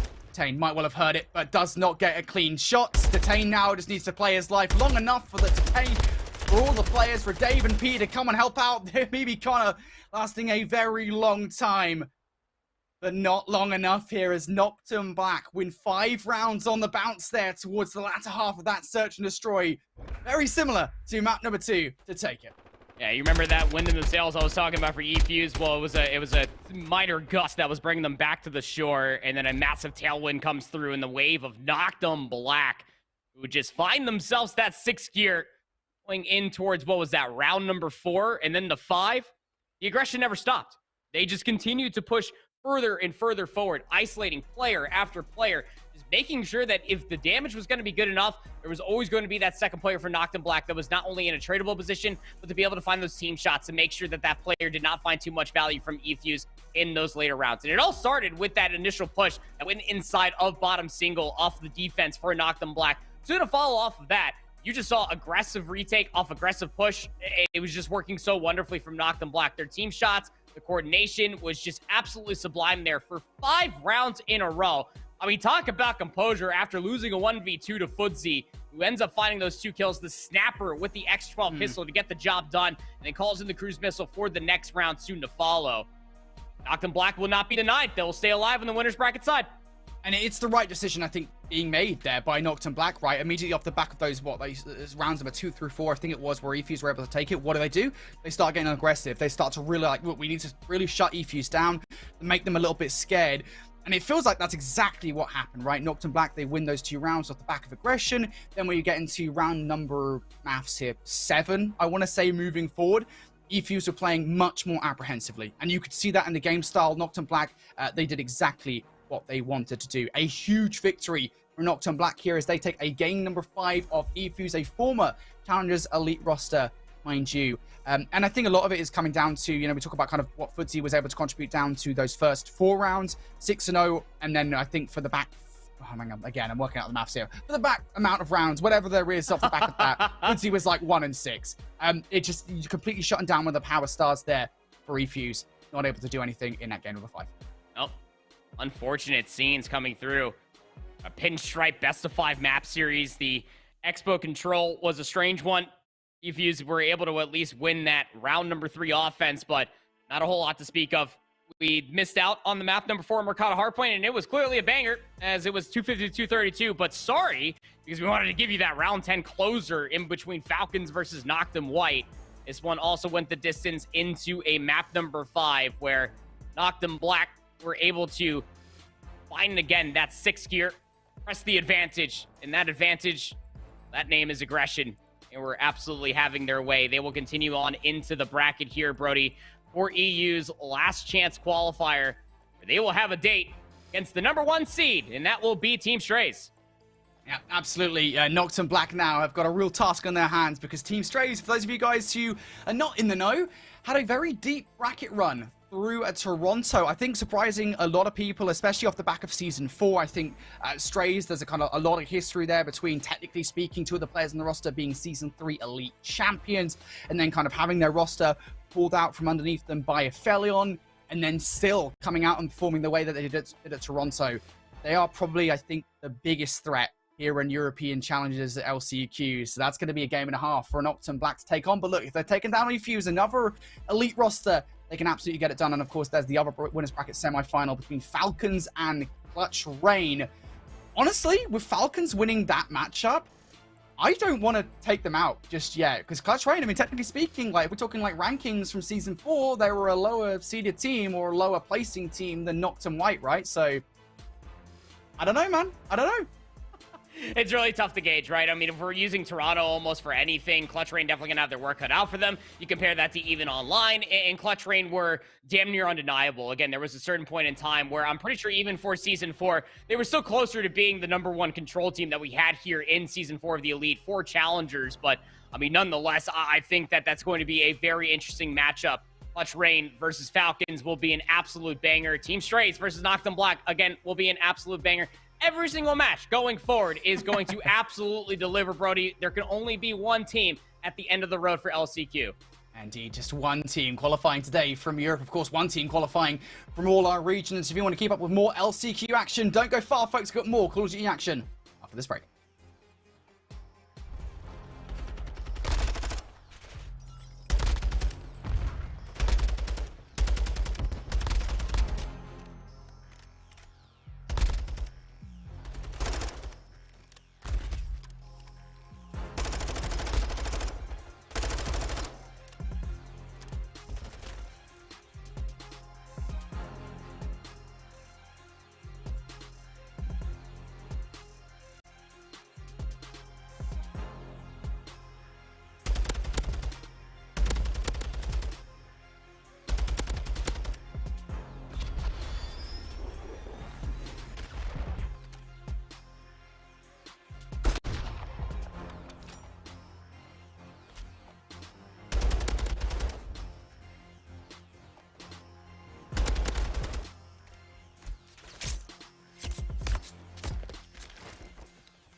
morning, friendos. Good to see you guys. I hold shift now with Visions as we continue on through what is going to be a marathon of a weekend. LCQ all day, every day, well, for the next day and a half. We're jumping into the next set of matches in the winners semifinals block. I will say, Austin, the first block has kind of like, what is going on? It's been madness across some of these European matches early. Yeah, there's a lot of chaos happening, and I mean, it's probably like high pressure, right? We're getting to some of these games where there was everything on the line. Only one team's going to make it through, so you're bound to see some mistakes, but hopefully some of those get cleaned up because the competition gets better and better here out. It's going to get saucy. It's going to get saucy. That much we know. Here we go. Jumping on into the matches, though. We've got Team Falcons and Clutch Rain on one POV for you guys, and we'll also have, of course, the other side of this bracket, Team Strays and Noctum Black. I will say, this Clutch Rain squad, I mean, look, they're dealing with some heat in the last two seasons of Elite. Obviously, they weren't able to earn the points to kind of put themselves in the conversation too much to make it just automatically based on it, but they're looking real clean, and I think the expectation here should be a clean run to the LCQ Grand Final. Yeah, I know. I think that's a really fair shout. I think one of the clear standouts that we have here in Europe, and I mean, you're already seeing it, right? Not only are they up about 50 points, but they also just slaughter them on the rotation here. So Team Falcons down early, now spawning out, have to try to get themselves into the hard point and exceed, trying to get through. Rexton, excuse me, but won't be able to get it done. Shots coming through. Cruz on 4. I mean, Alan, they're not missing right now. My goodness. No, they're not. Not a point given. Only 4 kills given. That should say more than maybe the no points on the scoreboard. I mean, come on. Yeah. Okay, so good start here for Clutch Rain. Falcons looking a little bit disjointed at the moment. 25 seconds to fight. Cruz will drop. Great start for him, though. 8-2 overall. Think trying to do it by himself, but no, not going to work out. And yeah, Clutch Rain just playing the better overall game right now. They're going to be right short. I mean, dude, they're right short of 100 points. Jumping into the third hill, this may be, and it likely will be, pretty ugly. Yeah, it's not looking great right now. Genesis is also threatening the back. You have Twiz through the front, so you have a required hold here. Need to try to lock down Kitchen. Extend able to put together a couple kills. He's been off to a decent start, but you need Roxas and Vampire to really get involved, and well, that teammate, that's not going to help whatsoever. Spawn out. Extend not going to be a part of the play. Twiz takes down Roxas over the close corner. Here comes Cruz on the inside, and nobody shot back. Wow. Oh, no. I mean, yep. Okay. So this, like we said, should be Clutch Rain kind of cruising into the grand finals of the LCQ. I mean, to be fair, this Team Falcon squad, you know, after they, I don't know what happened, but when they dropped or lost Pack, the team just got worse, flat out. Like, Roxas has been okay, but Pack has been incredible. And this is a mismatch for all things told. So you can see exactly that hurting them on the screen at the moment. It's going to be, what, 130-ish to 16. And at rotation, Clutch Rain are already fighting for new. Yeah, and I think one of the big things when Pac was in the roster was he added so much slaying power, right? Like when they were really missing out on finding kills, like he was at least there doing some of that hard work, long range, trying to set up the subs. But Vampire off to a very slow start, just the 6 engagements and 1 kill, and while Rox is right behind him, very, very similar story here. But chance to try to break in, need it now more than ever, already down by over 100 points, and through the back, it will be able to at least secure the reception desk, but now have to break into the hill, and well, the kills just aren't coming on the point itself. No, not at all. Nile takes care of the trophy system, but did not see the initial cross out of the Falcons. So with this play from Roxas, maybe a chance for Falcons to clean up this back 30. Genesis, though, on 5, looking to make his way in, trying to keep this hard point neutral. Has a couple different weapons to play with and a trophy system to keep him safe, but XDid will deny it. And a chance for the Falcons to actually get some time here, but still, that was a 4v3 situation, and Clutch Rain win every single gunfight. Oh, boy. Every single gunfight. I mean, yeah, short-handed, it doesn't even matter. They're still able to break in, hold on, and the lead just keeps on growing, and it keeps on growing. A 4-man stack now all through the back of Restaurant to try to get themselves a setup, but, I mean, they lose these battles. This is not an easy hill to break, and there you have it. Genesis finds 2. Cruz flies out. I mean, Alan, they're sitting at 25 points. Oh, gosh. I mean, they're just not losing gunfights. So here's the thing, though, too. I know we're all sitting here in chat saying, what is happening? Why are we watching this? Here's where the credit has to be given. At any point in your memory, Austin, can you think of a time where any of the players on the 4-man roster of Clutch Rain were able to play this clean of Call of Duty? Because this has been, I would say, again, just the ascension of what this 4-man roster has done since Season 3, Season 4 of Challengers Elite. They're playing clean Call of Duty, and they're not making very many mistakes, which is a lot where the success has come from.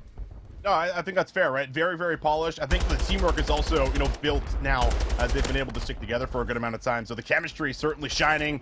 And yeah, when they get into a flow like this, I mean, if you don't have someone matching the pressure, or at least shutting these guys down, you know, not finding two pieces, they're going to steamroll you like this. Yeah. But Team Falcons going to get to the back. They do have numbers here to at least secure maybe some of this early time. This is really one of the best looks they've had since the start. Cruise missiles, though, are very, very, very, very much so built up across the board. Niall's going to take down one off the wall. Genesis secures the break. Cruz right there with it. Roxas Exnid trying to hold on to spawns, but they are unsuccessful in their endeavors. And Roxas is just going to get flat out overwhelmed. Nowhere to go. Wow. So Clutch Rain will get to 200 points. Beyond that, they still have plenty of streaks to work with. And I mean, come on, somebody win a trade. Yeah, that's the thing. No one's getting trades right now, Alan. Oh my, this is a slaughter. This is a slaughter. Twiz just ready for any gunfight that's going to come his way for scrap time. I mean, Clutch Rain, they got this one locked up. They almost win it through the first set of hard points. I mean, take that in. Like that is wild to say out loud. Okay. Okay there, bud. Hey, how you doing?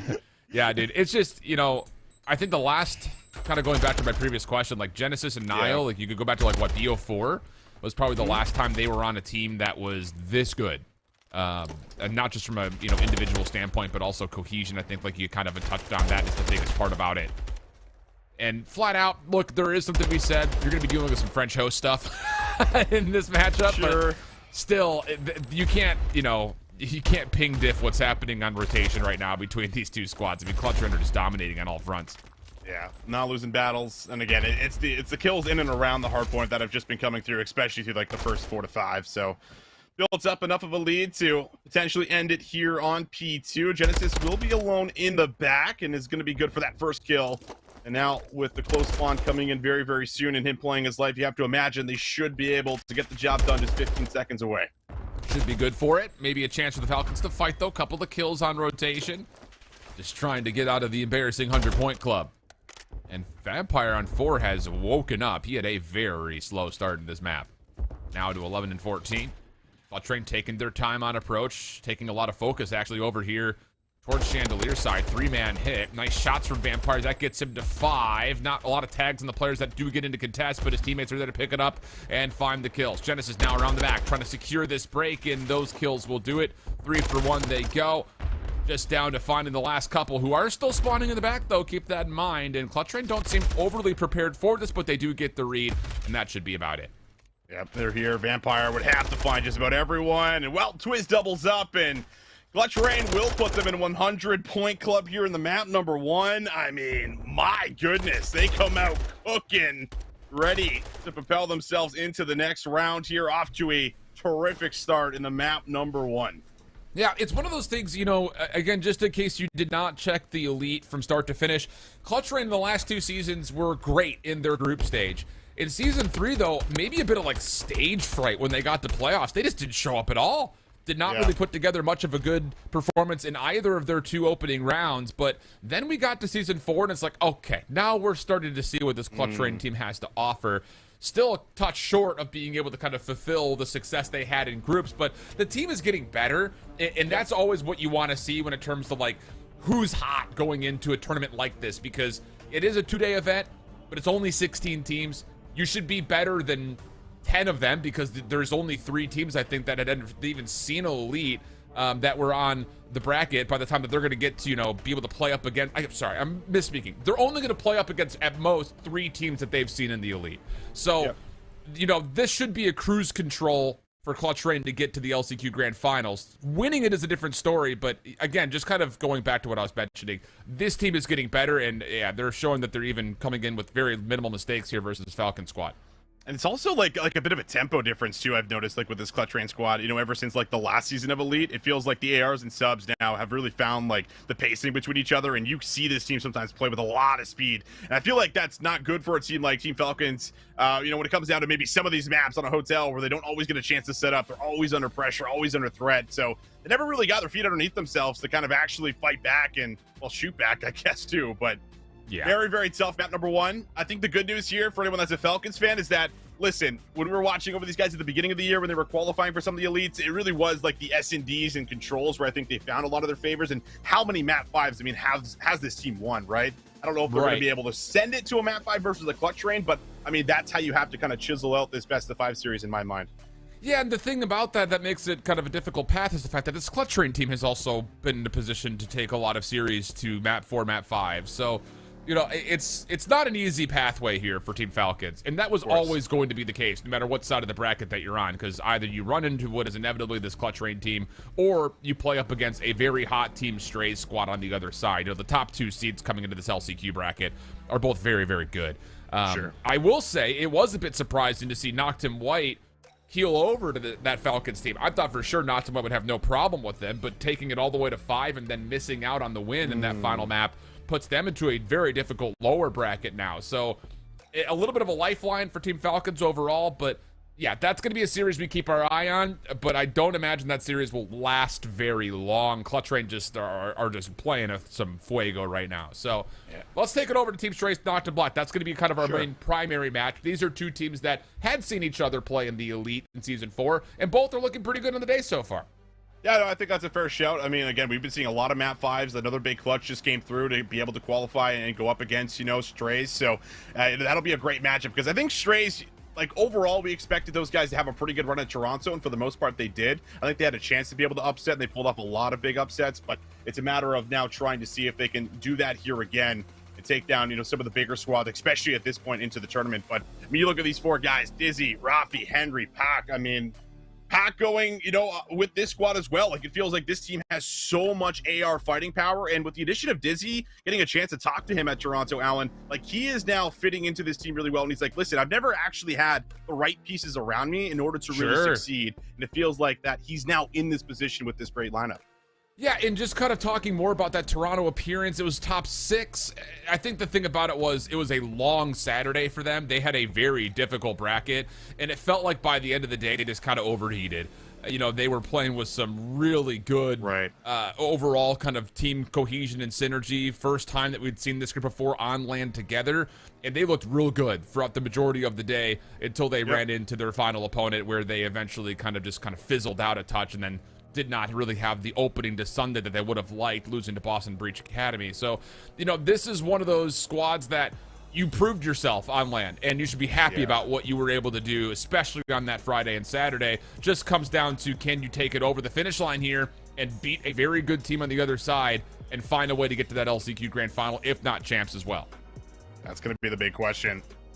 Only one of these squads make it to the champs. I mean, we talk about it every year, don't we, when we get to this point, but can only have one when you're in the LCQ, and then names, I'm sure, on this Noctum Black roster that a lot of people are very familiar with, especially at this point now. Detain obviously coming back from Halo, now, you know, inserting himself back into the Call of Duty scene with Dave, and then you have PD. Like, this is a veteran roster. We look back on a lot of these guys, you know, during Modern Warfare 2019, they were basically running the entire scene, you know, in the European scene. So it felt like these guys have really started to come together, and with your addition of Rezi, this team has a lot of slaying power when they get going.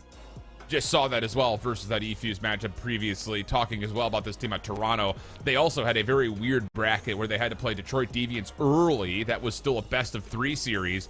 And then once they dropped, they had to place up against Orbit. That was for a top 16 placement. They lost it 3-0.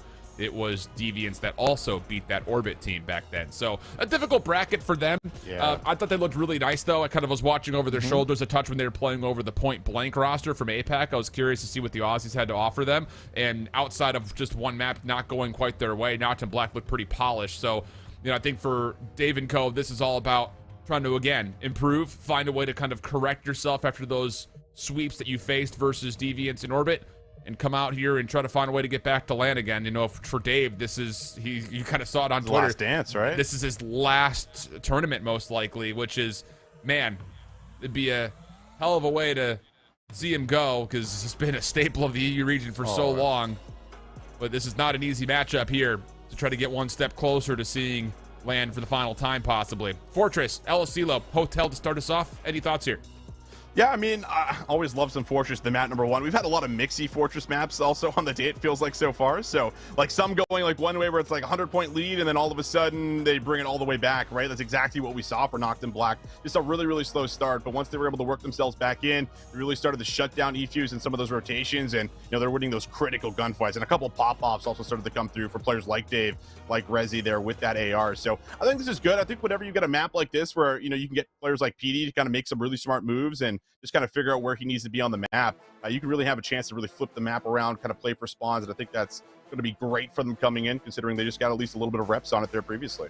Yeah, good call. Okay, so there's the kind of frame up for us. Again, this will be our featured matchup that we'll try to see with throughout the priority, but while we're still waiting for them to get going, we'll jump on board to see how things are going in the search. And, well, better start here for Team Falcons. They get their opening round. Looked like it was maybe a 1v1 clutch up right there as they get their opener.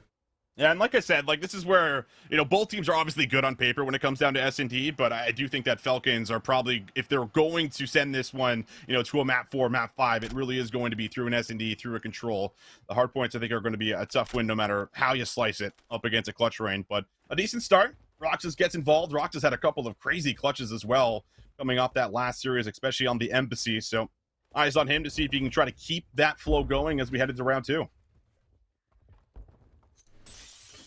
King of Bodies seen maybe for a moment there over towards Ruggs. Offense trying to make a play here over towards this B site.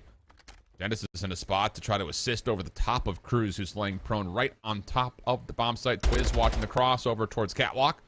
Roxas gets some damage. Semtex tries to finish the job, but will not connect.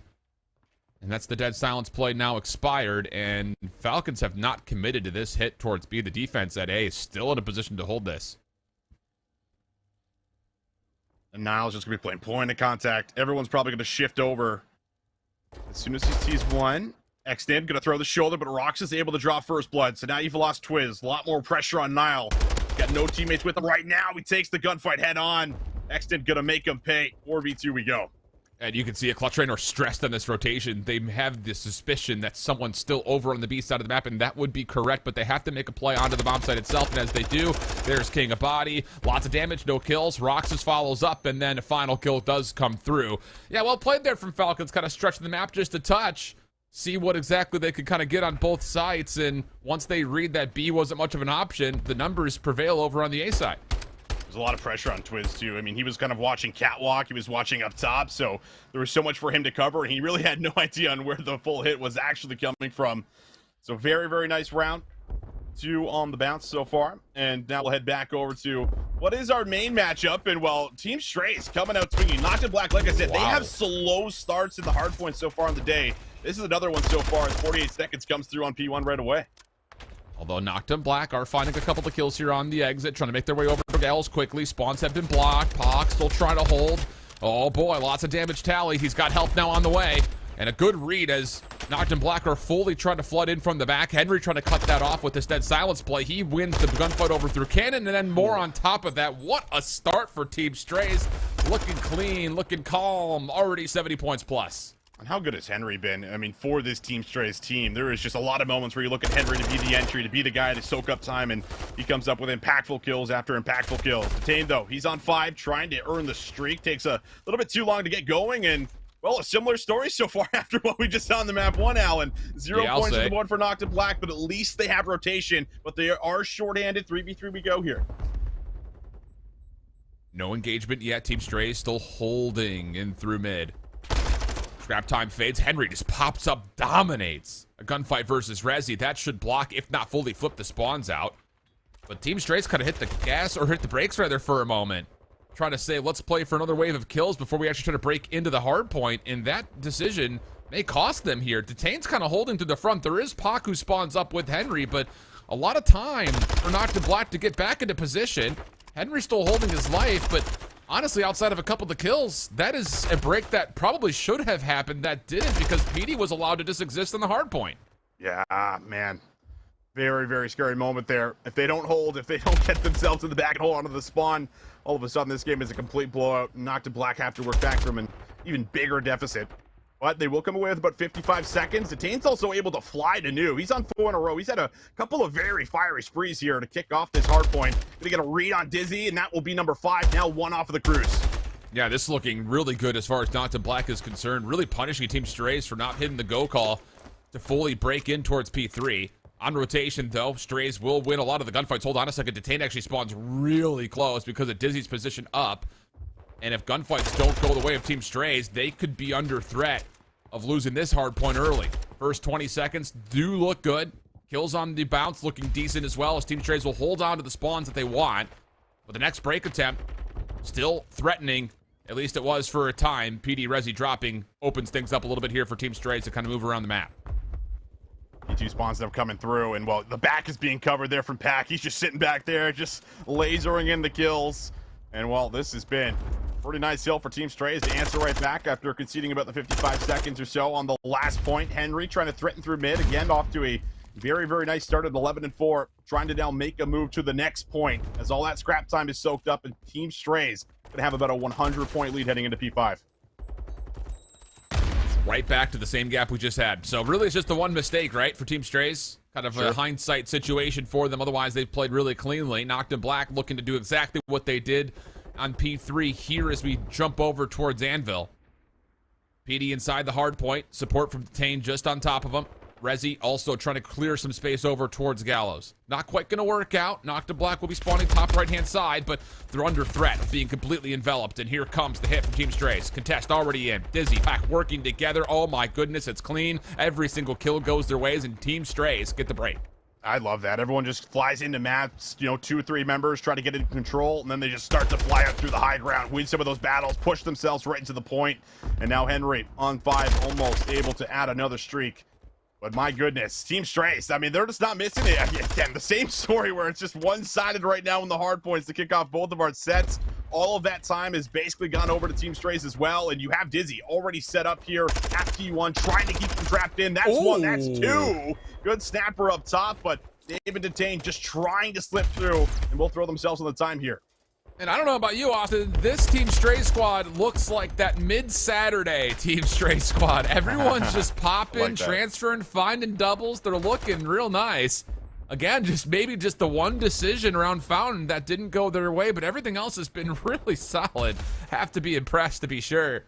Noctum Black trying to fight back just underneath a 100-point deficit. Good time here for Resi as PD's in a spot to continue allowing Noctum Black some vacancy on the site. Yeah, and you can see Team Strays knows that PD was somewhere behind them, but it does not make a difference. Him and Resi combined for 3 and more time accrued for Noctum. Heads up play from Dizzy. He makes sure not to push forward. All 3 of his members drop down, but he does give them a second chance here, a second life, if you will, to try to make sure they don't lose the map and don't end up spawning back P3, which is exactly where Noctum Black are going to be. And this time they need to find a faster break. I mean, it has to be a great hit through the back. They're going to have to try to flip out the spawns, try to get some subs through the middle of the map here in ammunition.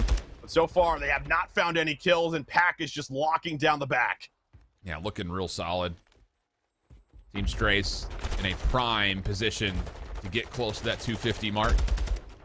Noctum Black trying to open things up, but they're being held on both the inside of the cannon area as well as on both archways. Just not a lot of success off their opening break attempt. And it's just one of those things that, again, they're kind of just getting picked just before they can even execute for these breaks.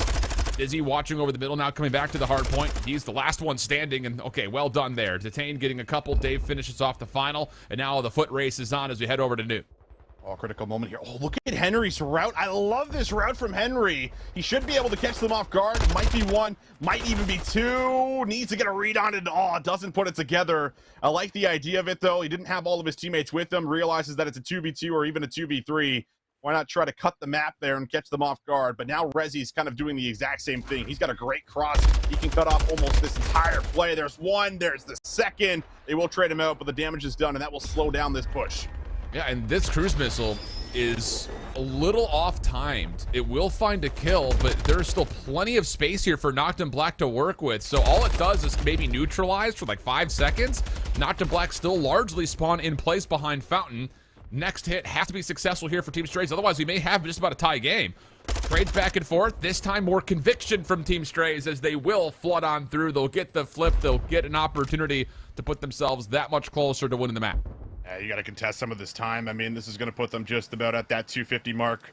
5 or 6 seconds or so. All they're going to need. But Rafi already going to look at New. They're going to completely concede it. Just going to try to set up and lock things down. Dave gonna get eyes on Rafi, but he's just got to play his life. He's gonna get a great read on Detain, and it's all about just getting out of your spawn as quickly as possible here. A lot of pressure through mid, but a lot of isolation as well. PD's gonna drop, and now Rafi maybe is gonna open up the street. Oh, but he does not have a lot of help here. Trying to catch Detain on the exit. Good read. Shots better, and that will be enough for the kill. Trade coming through very rapidly, though. Rezi still trying to make sure that Noctum Black can try to hold this front line, but the problem is Pack has opened up space now over towards Gallo's side, and now the kill will start to come through. Dangerous moment here for Noctum Black. Team Nade makes things a little bit easier, though, for them to try to get back into position, but they're spawning all the way out. Team Strays have the proximity to jump right in for the final 6 seconds. Rezi's going to have to go hero mode. He's got a little bit of help from PD. But the kills, not convincing as of yet. PD desperate to try to work his way in. Detain trying to do the exact same thing, but it won't work out. Decent effort for Noctum Black, but the lead's just too good at the beginning for Team Strays as they take map 1. And that P3 hill, I mean, that was everything, right? If they lock down P3, if they're able to defend the streak and then hold on to the spawns, maybe there's a chance to be able to soak up a lot of that time. But that break halfway through, I mean, that's really what gave Team Strays everything they need to be able to close that one out. 5 seconds for the dub, and it's a slow start again, right? Like exactly what I talked about. It's kind of what we saw from Noctum Black previously versus eFuse, where they just didn't really come out swinging through the first set of hard points, and they were down about 100 points. Very similar story here, where they just could never really get off the ground, and the deficit was almost too big to try to come back into. So tough scenes for them in the map number 1, but I mean, we've seen this team go the distance, so not going to put too much stock into it, but definitely a great look here for Strays to kick off the series. Yeah, for both of our top 2 seeds, it kind of goes as expected in certain regards. I mean, again, I don't want to harp on it too much, but just for reference sake, I think Team Strays will look back at that first Fountain hardpoint and say, okay, we got a little too cute with it, trying to play for a second wave of kills behind us, got a little bit isolated, and we kind of had ourselves pinched just based on the fact that we allowed players to stay on the old time. They break that open, and it's like 150 to 20. Like, you know, the map's pretty much over at that point. So, small mistake there that they're going to look back on, and I'm sure correct. And that's kind of the moments that Team Strays, I think, and Clutch Rain for that matter, are going to have to take a look at throughout today. Just generally speaking, trying to find a way to polish up their game before they come into tomorrow, where you expect them to still be in the winner's bracket. So, yeah, a lot to kind of, tilt over and talk over, but for Noctum Black, hey, you did make it interesting, but now you get to an LSULO Surge, and this kind of starts to turn into more of a must-win situation, because going down 0-2 to Team Strays with this map set, with 2 hotels coming up, does not feel good about your chances at reverse sweeping in my mind. Yeah, I agree. I completely agree. And I mean, S&D, they're also fantastic yet, so it feels like this is one of those maps that you're going to have to take in order to try to stay alive here and make sure you're not going down 0-2 into a hotel, like you said, where there was just a lot of comfort, it feels like, when you see the hotel controls, the hotel hardpoint. So we'll see what ends up happening there. But you talk about the Search Destroy, you talk about Enosis. I mean, there is a lot of playmakers on both sides here, and I feel like PD didn't really get too involved in the hardpoint. He's more known as the objective guy, but on maps like Enosis, where he can really get a little bit nitty-gritty with that SMG in hand, bomb in the back pocket, always ready to kind of make the entry move onto the site. Looking at him to try to be kind of the spearhead of a lot of these plays. But we're also seeing kind of the Enosis, I think, before that was played from Noctum Black, and they were kind of getting caught out through the outskirts of the map quite a bit too, and struggling to maybe keep their numbers, almost doing a little bit too much at times. So we'll see if maybe they've made some adjustments coming into the second Enosis on the day. Yeah, it's a good point, because it definitely felt like they were trying to force team play moments, when honestly they were fine to kind of just run a little bit more isolated, which is not often something you hear, I think, commentators say. But honestly, though, you have to have the trust that someone can lock down the exterior of the site, right? Agreed. Whether that's out towards A, towards tower, or you go towards B, top AC, you have to trust that one player is going to do his job right there. So that definitely felt like there was forced motion on the map where there didn't need to be, and it kind of put them in positions of trouble getting caught on those little rotational sides. So yeah, good shouts right there for you, brother. It's like you watch this game for a living or something. I don't know. Maybe. Now I'll take that. Battle any day of the week. Visions Neils watching Con on a Saturday. Yep, I think the over-under on that is probably pretty likely. Absolutely, man. We love it. I mean, especially the LCQs, right? It gets so tight, it gets so spicy when you get to some of these matches, and then even day 2, you only know one team's going to make it through, and it's like you're throwing everything at the wall to see what sticks. All of your plays, anything that you've basically scouted the entire year, you're throwing it into, these matches, especially when you start to find yourself down. So, I mean, we love the LCQ, man. It's just very, very spicy stuff when it comes down to just all these squads trying to battle out for just one spot, man. Just one. I know it. I think the thing of it is, like, as much as there is I think a little bit of a heavy-handed possible favorite for what that grand final is going to look like in the EU, that will not be the case in North America. Oh man, who knows what's gonna happen for NA? Gonna drop that bomb real quick on you boys and girls. It's gonna be a long day. Get your coffee ready. It's gonna be about that much is for sure. I'm pumped though. I mean, this is, you know, kind of a bittersweet, I think, part of the season because it's the climax of everything that we've done so far in Challengers. The competition's usually really good. It's really, really high-level gameplay. But at the same rate, every time we see a team lose, that's the last time we'll see them on the year.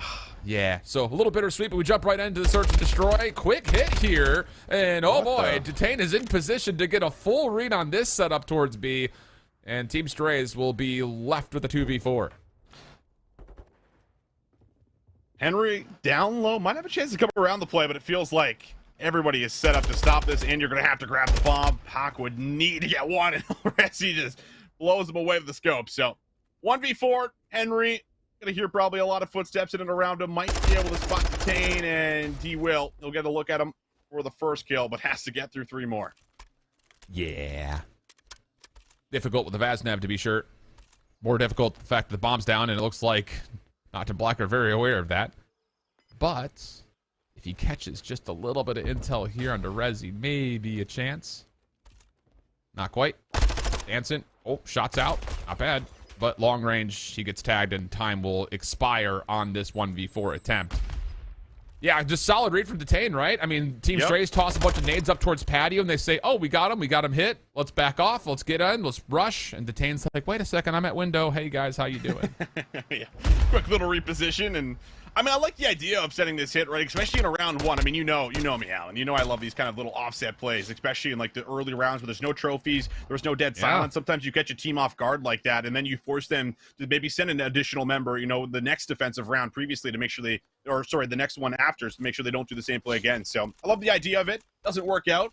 But Resi at least puts together a couple kills. Talk about Detain having that great opening kill as well. That's a good start for Noctum Black, at least in the first round. Yes, sir. I just had the over compulsion to say, like, those opening rounds of Search in Call of Duty with field upgrades being timed is kind of like pistol rounds in Valorant. It's just like no one's running their normal stuff. It's just, let's see what happens. Stun pops open the door. Detain right on the other side. Henry saying, anyone here? Nade will push him off. Does not tag. Information on this defensive setup still going to be concealed, but that stun locks. So now you know at least one player is here. More nades on the way. Noctum Black are feeling feisty outside this A patio, but that's all just kind of a ruse as they take their focus in towards A, and Detain gets first blood. Oh, they also know where Pac is, but 3 versus 4. Gonna have to try to play their lives. Dizzy working up top. Dave under pressure. Can't get away. And Dizzy gonna be able to at least even up the odds, but 35 seconds on the clock. Have to still make your move into the point, and Henry's able to get one back. Yeah, with that silence is at the ready here, this is where things get a little bit more interesting for Noctum Black trying to hold on to this. Nice little flood through the stun.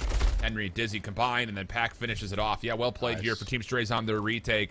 And a lot of that, I think, just, again, goes to the cause of concern of how that little defensive stack just outside the tile doors worked out, right? Like, Noctum Black throw 5 grenades to try to keep those defenders at bay, and then you've got nothing to hold off the retake. Absolutely. And then Dizzy, I mean, a lot of what happens too is the player that works through top rails, like that player, exactly where you saw Dizzy was, like that engagement almost means everything, because as soon as you remove Dave, like all of a sudden no one really is playing the clutch spot unless they reposition all the way back around. So it also gives you just a little bit more freedom to then dissect the rest of the map, which is exactly what they do. Kills are good. And 1-1 going to be the tally. Neck and neck here to kick this one off. 4-man stack this time through, right in towards mid. Stun comes up middle, but Resi actually is the one that take first blood. It's a sniper rifle shot right down the gut. That will be the bomb carrier down, but Henry still playing forward. It's kind of felt like something out of Noisy's book, didn't it? Just trying to run right down mid. Didn't quite work out. Lots of players watching it, and once more, it's Noctum Black with the early numbers. Rafi, though, fights it back. Gets an early 3v2 on hand. Yeah, Rafi getting one back there. Detain just looking for another one of the round. We'll see if it ends up hurting them. Still a really good setup that you have all the outskirts being watched, but a lot of the middle of the map is going to be open here. We'll see if they can take note of it and maybe work into A. The problem, I think both have ARs unless Pac can maybe grab himself some kind of a Vaznev on the site, but he's going to stick for the plant. It is planted for Rafi to come back up and play that clutch spot if he needs to. Pac's also able to get out with his life. Knife misses from Rezi. Clock could be a huge ally here for Team Strays, especially as PD continues to wrap around the back. Pops open, Pac completely isolated. Rafi now up top. Rafi, oh boy, just jumps right into the fray. Has Rezi down low. Goodness, he almost just got both. Stun comes through. That will also land. Rafi, off the regen.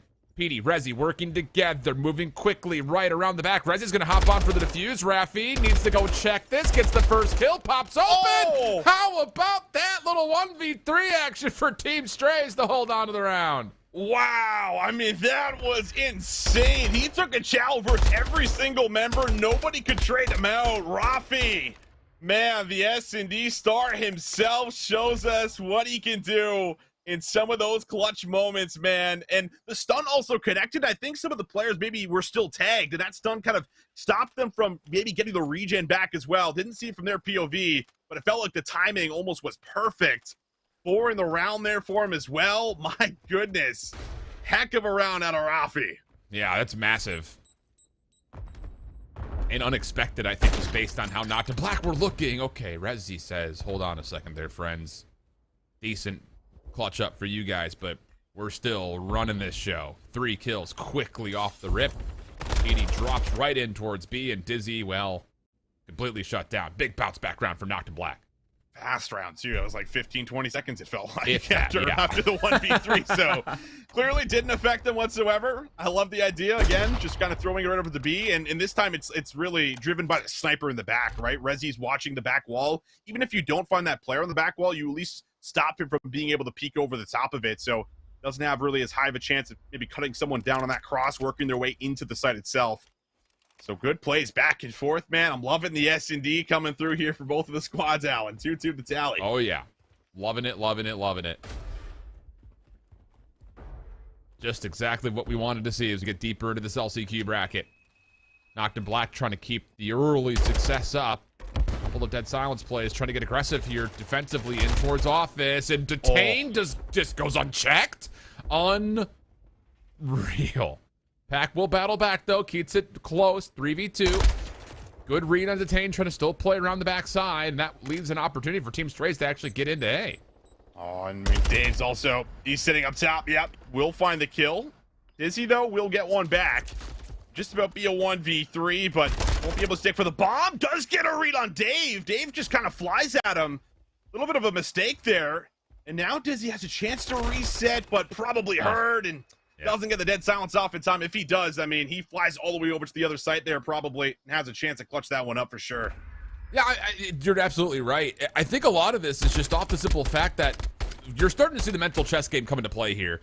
Yep. I mean, so many moments where Noctum Black are just taking over the map and Team Strays are like, uh-oh. Like, really in the last 4 rounds straight, they're like, where do we go? What do we do?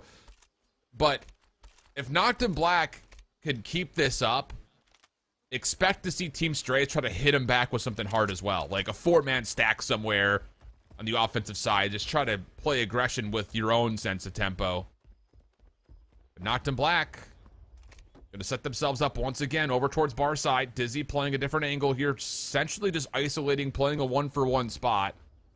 Dave also feeling things towards the B side of the map, but Noctum Black likely not to make a transition this direction unless Dave finds a kill. You're going to have player all the way in the back of B as well. Ready for that push through for Dave if he decides to get a little bit antsy. That gunfight does come through for Dave. So now you've eliminated Pac. That's also going to really swap up some of the defenders here. Rafi's forced to come over to B to try to assist. And he might get a read on it. But the problem is like the bomb's not committed to B. And Dizzy, he's just trying to get a look at what's happening. And that's all of a sudden going to turn into a 4v2 now for Noctum Black. This mid-round just has to be a convincing call from Noctum Black. It doesn't matter which direction you want to go. Just make the decision and do it correctly. And that kill on Rafi should surely allow them to get into B for free. Henry's completely stuck, yeah. I love that from Noctum Black. You know, 4 rounds essentially in a row of just straight tempo and 30-second wins. You hit the brakes. Team Strays gets a little antsy, and Dave gets a key pick over towards the B side of the map. Yeah, love that little exchange. Noctum Black looking real solid here in the search, even though the score is still technically pretty tight. They kind of kept them guessing the entire time too, right? It's like, are they really committed to me? Like, Dave was the only one pushed up inside of the soccer field. So, there was no real commitment with the bomb sitting at the back of the steps there. And like you said, never really kind of committing to either one of the bombs, just kind of gave them a lot of that leverage in the round to constantly shift the defenders over. Rafi ends up getting caught as well, as he's forced to try to pick up the previous position there from, I believe, Rezi. So, overall, very, very good stuff coming on through. Noctum Black 4-2 up, putting it together. 7-5 for Detain as well. He's been great in some of these opening kills. Yeah, absolutely. That's, I mean, the first blood count's going to be really interesting to take a look at. His speed, he goes quickly. Oh, boy. I mean, just as soon as we talk about Noctum Black saying, hey, we're just going to play a little passive, it's all action from the sub-duo. Yeah. Well received, though, from Team Strays. They take down both, only losing one in the process. Thing is, they don't have any map control. And look at Dave. Already pushed up, taking over the high ground spot. Yeah, Dizzy will get the plant, but Dave right in to find the kill. Bounces off. Oh my, almost gets the beat down on the Pac, but does win the gunfight. Rezi looking for someone to check on the bomb. He actually has had enough time to defuse this by now, and he's going to be kicking himself just a touch. Because now he starts to sweat. At what point do I try to defuse this? Here comes the check. Pac opens the door. Rafi from the other side of the window, and Team Strays bounce back after the quick hit come out from Noctum Black. Yeah, that's gotta be frustrating, right? Like you said, like there was more than enough time. He's probably laying down there for about 10 seconds plus, so he had all the time in the world, and I think they didn't really realize like where the bomb was planted until like they went for the check. Like Rafi was up top, he went for the bomb check, he's like, wait, I don't see the bomb. Like, oh no, it's planted on the inside, and they just had to fly together, and luckily enough, there was no stick for the diffuser. That very well could have been another round here for Noctum Black, and they could have been on map point, but 4-3 the tally. Team Strays battling back. Little sniper action coming back up for Rezi. This time he's going to bring it over to the left side of tower. Love this. Unique look coming through. Just a little pixel peek to see if that defenses can continue to play just inside this courtyard. This time, though, Team Strays not opting to put a forward defender in aforementioned position. Rafi up top, just kind of mildly checking down mid. He's got a lot of things to kind of keep an eye out for. His Team Strays are going to be happy to play contact here, not even bothering trying to play aggressive whatsoever. Yeah. You can see a lot more focus from Detain in and around this office area. Almost every single play at A has been broken up through this play, but Rezi does deal with Rafi. Critical member to remove here from the roster of Team Strays. Now going to put it into a 4v3. Detain wants to hit the gas and wants to fly up top. Might be good for a kill on the Pac, and a little shaky, but he does come up with a kill, and the bomb will go down too. Yeah, I love that little duo play. Bomb getting planted, pressure up top. Detain, boy, brother. Miss. Not the cleanest we've seen from the young man, but still works out. Kill comes out. Henry now by himself. This would be a 1v3. That silence gets reset, but does not expect to play on top of the jump wall. And that's enough for Noctum Black to continue to keep an edge here. 5-3 on map point. It stayed tight on the scoreboard, but again, it just feels like Noctum Black are playing the better search right now. They're playing the better search, and almost every single one of these offensive rounds, they've gotten the first blood, right? Like there's another round where Rafi drops there first, and then that's, you're in map control. So it feels like the ARs are like constantly having to pick up another lane, or they're having to, reposition based off where they are because they're losing a number. And then you just see Noctum Black never really fully pull the trigger and, wait for the secondary push to come through, wait for the sub to kind of hit something as well. So the patience, I think, has been incredible so far for Noctum Black, and now they have a chance to put it away. Will be spotted on both sides. Rafi under pressure, but the nade finishes it off. Just a 1-for-1 so far. Again, well received by Team Strays. They accept the aggression. They come out favorably in the trades. Stave, sub in hand. Okay. Is he 18 again? Moving pretty quick. 8-4. Bomb does not get planted, so now Pac finds himself in the 1v2, and he's got players running at him. First kill decent, but that was a pistol out. Dave will finish it off, no worries. And Noctum Black will take map number 2 to tie us 1-1 in the series. I mean, that was almost winnable right there. I mean, he pulled up the knife. If he gets a lunge, oh my God. Rezi just got absolutely smoked. Chokeslam, but luckily Dave flies in, and he almost gets a little too close because the knife was out. Yeah. Could have got something magical. Could have got something magical. It was just the pistol out. We can't fault him too much. I mean, come on. He had an AR. He had an AR in his hand, Alan. Who, Rezi? I mean, he snapped on him with an AR and turned.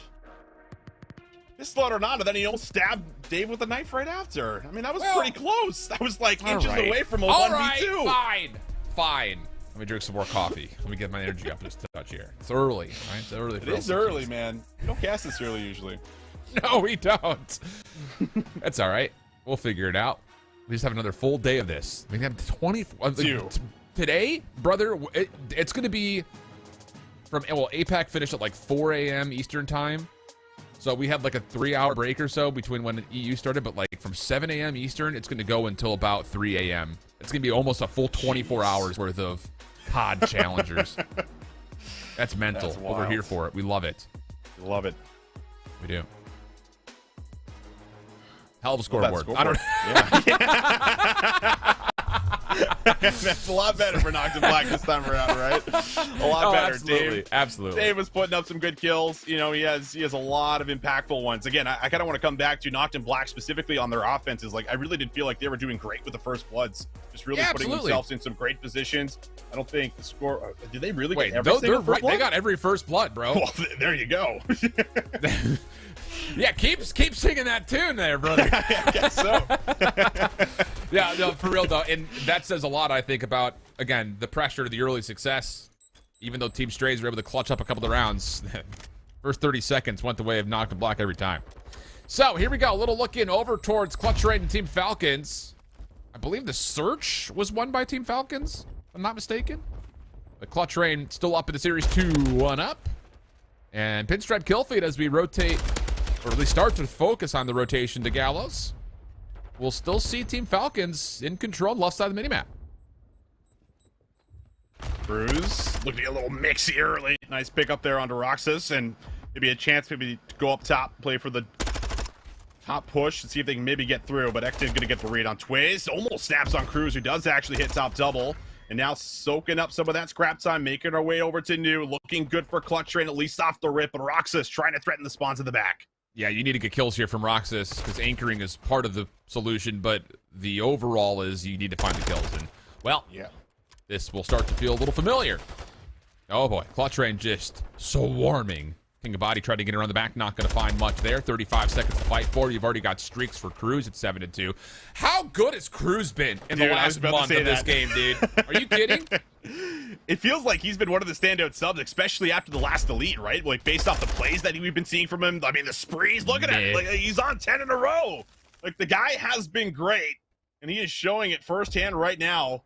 Trying to keep the spree going. They do have to make their way across the map, but they do have a lot of numbers inside of maps, but starting to dwindle here slowly but surely. King of Body able to find one, and he's also going to make sure he is still positioned on the other side of the map. Small update, this has been a back-and-forth series of stomps. The 250-92 opener we saw, it was a 6-0 hotel search, though, for the Falcons, followed up by a 3-0 control on Expo for Clutch Rain. So this has been currently the tightest portion of this series, right here, right now. You're watching it live. Actually, about a hard point ago was the tightest it was, but technicalities. Break attempt coming on the way for Clutch Rain from the front. I think one trophy got deleted. Yeah, the second one did not, though. And the Falcons will find a couple of kills, allowing them a chance to hold. X did kind of caught in a weird position trying to reload. And that leads to now Clutch Rain maybe trying to threaten for the back 30, but good cleanup for Falcons as they continue to spawn in. Spawning in, just trying to hold on to 20 seconds or so, and that would give Team Falcons a little bit of a lead heading into the next rotation. And Nile not going to be interested in trying to hit that, just going to play for exits. Great kill there under Roxas, just trying to slow things down. But King of Body, the one that almost always gets through the map some way, somehow, finesses for the kill onto Twiz. And all of a sudden, the numbers start to spawn out here for Clutch Rain, and it's just Cruz in the back. Does get denied. Falcons, oh, that would have been a good gunfight to take, but now it's Clutch Rain with the proximal spawns and the numbers trying to break on in. Roxas up top gets one on rails. Traded out by Cruz. King of Body down low, trying to give it an effort. Falcons not giving up at the hard point yet. A couple of kills come their way. A chance to at least keep this hard point neutral. Vampire up top. Not going to take a beat at Cruz. And with that, Clutch Rain still have a chance to fight for this hard point. But, man, neither team with much conviction on either side. Just back and forth we go. Yeah, it's been very scrappy. Both teams putting a lot of influence in the spawns and kind of coming around the back, trying to get top rails control, whatever it might be. But 18 seconds here, and it might be Clutch Rain's as they're going to be able to finish off the remaining players for Team Falcons. So again, just a slight lead, but not holding on by a whole lot. Twiz going to be the first one up now on the rotation. The setup's looking good, but it's very, very tight. have to rely on gunfights and have to really rely on these trophies to kind of keep you up and alive as there's two players sitting inside of stables. Twiz is on a really close cross here. Semtex, that's just a stun, just kidding. I was gonna say the Semtex may actually get the kill here, but Twiz just revealed by the stun. Nice follow-up by the Falcons. Chance to keep this game at level terms. Cruz, a problem. 18-6. Wow. Guy is just having his way right now. Tries to contest. Roxas denies. Should be a trade here, and there will be. It takes a second, but that does at least allow an opportunity for Clutch Rain to have a little high ground over the top of the hard point. Twiz trying to fight off the last couple. No, back and forth we go still, as the spawns will see Clutch Rain in a little bit of trouble here on the right side of the map. Yeah, not in the best position, but do it manage to at least push it at the front. Still fighting for some of that scrap time. 15 seconds could be theirs. Rox is trying to play for X's, but Cruz has just picked the moment again. He's going to fly through. Wiz is also going to open up with a couple kills, trying to see if they can flip the map around, but not going to be ready for that engagement. However, at least still one gets through. Cruz in the back. It will be red. X-Did under fire. Will be able to play his life, though. And now it's just Cruz trying to play for spawns and trying to fish out the remaining players in the back. Man, I mean, back and forth every single time you look at a hard point or a kill feed. It's just blue, white, blue, white, blue, white. I mean, someone needs to find a way to get an edge here. But a mixy game continues. King of Body gets a nice little double. Good help. That's actually well serviced for a 3-piece.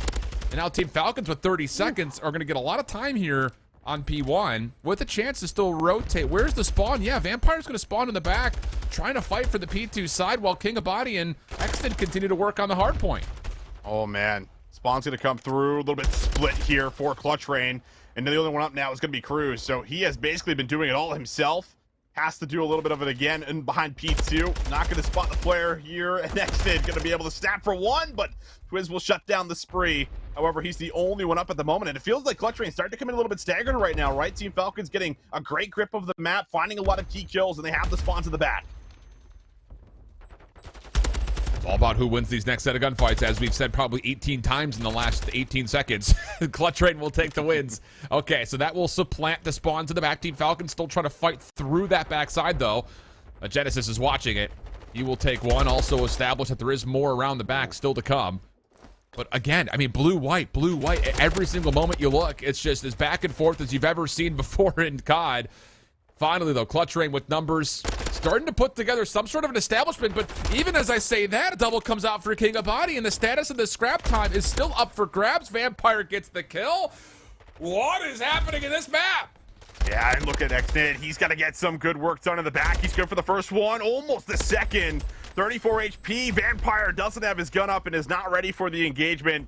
And that means that it will be a rotation one here for Clutch Rain. They get here first. Trophy systems down, and now a very pivotal moment here in the map in the hands of Team Falcons to try to break through. Wow. Hell of a setup here. Team Falcons trying to find a way to keep this thing a 50-50 battle. Semtex well placed by Twiz. Gains him a little bit of breathing room here, even though he's tagged up, goes prone, and Twiz takes the win. All right, first time we've seen something that even resembles a team wipe, as Clutch Rain will start to establish a bit of a cushion here. And oh boy, Falcons just try to full send it through mid. That didn't work out. Genesis was watching it the whole way. King of Body pushed off, but just like I say it, Exton gets two on the other side of the map by himself. What is happening in this map? A hard point. Oh, man. The spawns come through. I mean, gate spawn is blocked, and it allows Team Falcons to at least soak up 20 seconds. A couple of big kills to the front as well. Genesis doing everything he could to soak up time. He's almost got 2 minutes in the hill, and he's been a huge reason Clutch Rain have the lead that they do. But it's only by about 20 seconds. Cruz, great in these little pockets. Can he find a double? He forces a team kill, gets the second, and Ectus with his life. Beautifully done yet again. And King of Body trying to find something towards Gallows is shut down. Falcons looking for room to work with on this break, and Vampire may have provided it. Oh boy, what does this do to the spawns? Yeah, Clutch Rain is out here. This will be a 4v2 on the hard point. Clutch Rain in trouble. Twiz the last one to stand. He gets traded out. Forced team kill comes through again, but that said, Team Falcons mitigate the setup. And now a chance to possibly win some time on the hard point, but Clutch Rain convincing on their re-break, and now back into the hill over 210. Wow. Cruz almost on 30 kills right now. Next closest, Nile at 19 as he just collects that kill on Vampire. He really has been him. Wants to try to get 15 seconds, but Team Falcons feel a little bit of that pressure, want to try to get in, but won't have all the numbers to do so. Only one up is going to be King of Body. Does find Cruz and does put together the second. So just trying to deny a little bit of time, the best you possibly can here, but you look towards new. It's Genesis, under fire, under threat, trying to stay alive in the back. Yeah, he's desperately holding on to this position. Trophy system gets down. Clutch Train trying to work the middle of the map. Nile shut down. Falcons in a really nice setup here. Change of focus from Vampire works out nicely. And oh boy, we've got ourselves again a back and forth affair. 30 and 18 for Cruz. Falcons starting to really light things up. This could be a lead swap if they can find a way to hold. King of Body starting to bring it back a little bit as well. He's really been the key standout. Team Falcons have to try to hold. Nile looking over the top. Twiz almost flies in for the double. Exton trying to hang on to everything he possibly can, but it's King of Body that comes out with the end of the trades. And scrap time will be secured for Team Falcons. Every single member from Clutch Train still spawning in the back of P3. Oh man, this is dangerous here for Clutch Train. You need to find a clean exit, and boy, do they. Okay. 230 to 222. Team Falcons with some high ground control and a member that can jump right on in towards P1 to get this back to level terms. King of Body up top, shut down. Nice long range shots from Genesis. Nile working on the other side of the high ground. Sees Vampire up top. Not quite able to get the shots in. Couple of wall bangs, and oh boy, Exton gets pieced up. Roxas, King of Body, trying to hold from the low ground. Nile still working on it. Trophy system down to help them get this break. Full flood around the back. Roxas keeps his life, takes the challenge. Nile for the win. Tie game, but Clutch right in the hill. In the hill, 10 seconds for the dub. King of Body stunned up, locked down. Challenge comes to him, and Twiz will be able to take him out. Have to fly if you're Roxas, have to touch if you're Exton. Exton able to get one. He's alive with a point, but can he stay alive? Vampire there with them. Exton still able to come up with at least one with the help of Roxas. What? He goes for the challenge to Nile. It's not over yet. Clutch Train need 2 seconds, but Team Falcons, they may have done enough to hang on. Twiz, he gets the double, and he just holds the trigger for long enough, waits for the prime time to bounce in, and for a moment there I was like, what is, Nile's got to chow that. You've got a 1 HP player on the other side of truck, you can win the game, but it's Twiz who ends up being the playmaker. This great patience, you kind of mentioned it, Falcons getting a couple of key wins, they have to start putting some focus on rotation to new. And just as they do that, Twiz pops on in, takes the final win, and wins the game there. But boy, that was a scrappy game of Fortress. Yeah. And for both teams, it just kind of felt like everyone felt they could go into a 1v2 and win it. And sometimes they were, which is why the game stayed that scrappy. But boy, I'll tell you, both teams could take a lesson in learning how to finesse their life a little bit longer, because there were some convincing moments that came through that were just not held on to. That maybe they should have been. So, wow. Nixie affair, but Clutch Rain still survived through the Bagger Fortress. That moves them into the winners finals. Again, that is a matchup that will be taking place tomorrow. So they are done for the day. Have a chance to go kind of review over that fortress immediately, do a little bit of team VOD practice on it, and get ready to go for what will surely be a difficult run tomorrow, no matter who they face, as we take our focus back to Strays and Noctum Black. Yeah, got to give a lot of credit to Cruz as well as King of Body. These two were firing on all cylinders. I mean, take a look at the non-traded kills, right? 27 and 25. It really did feel like it was the battle of those two throughout this map, just about the entire way through. But my goodness, it was Cruz's start that built up, a bit of that lead. But there was a lot of scrappy moments, throughout these hills. A lot of the time, sometimes even not being collected, right? Going neutral because there were so many trades going back and forth. It was either contested or it was just nobody was on the point because there was almost like nobody left alive. So it felt like people were having to anchor for spawns and just kind of focus on making sure they have their teammates spawning up with them rather than throwing themselves right on the time. But a very, very fun map. Just about all of them a blowout except for that Fortress hardpoint. So it ends in a bang. That is for sure. It ends in something. Yeah, tight one, though, for sure. So Falcons will drop down to the lower bracket. Just trying to see who they may face against. Looks like they will have the winner of Higgy's Pals and then either eFuse or PH, who are apparently still in their lower round 2 matchup. That's a bit concerning, I would say, for the eFuse gang, pending, of course, that there was no lobby issues or things like that, since everyone else has cleanly worked their way through their losers round 2 matchups. The other side of this upper bracket, though, is that Team Strays and Noctum Black match. And, well, it was a tight one. really the first map and the second. And, whoa, not the case here in the third. So, like we mentioned, like we were talking about for a moment like that, a Silo search was a must-win for Noctum, just simply due to the fact that Strays have been really good on Hotel across the board. Yeah, Hotel has just been one of their bread and butters, especially for Controlled. So they were able to grab themselves a huge dub and, a great bounce back after the Elo Silo search and destroy, where there was a lot of crazy moments on both ends kind of happening, but led by the First Bloods, of course, there for Noctum Black. But backs up against the wall now in this winner semifinal, heading into a Hotel hardpoint.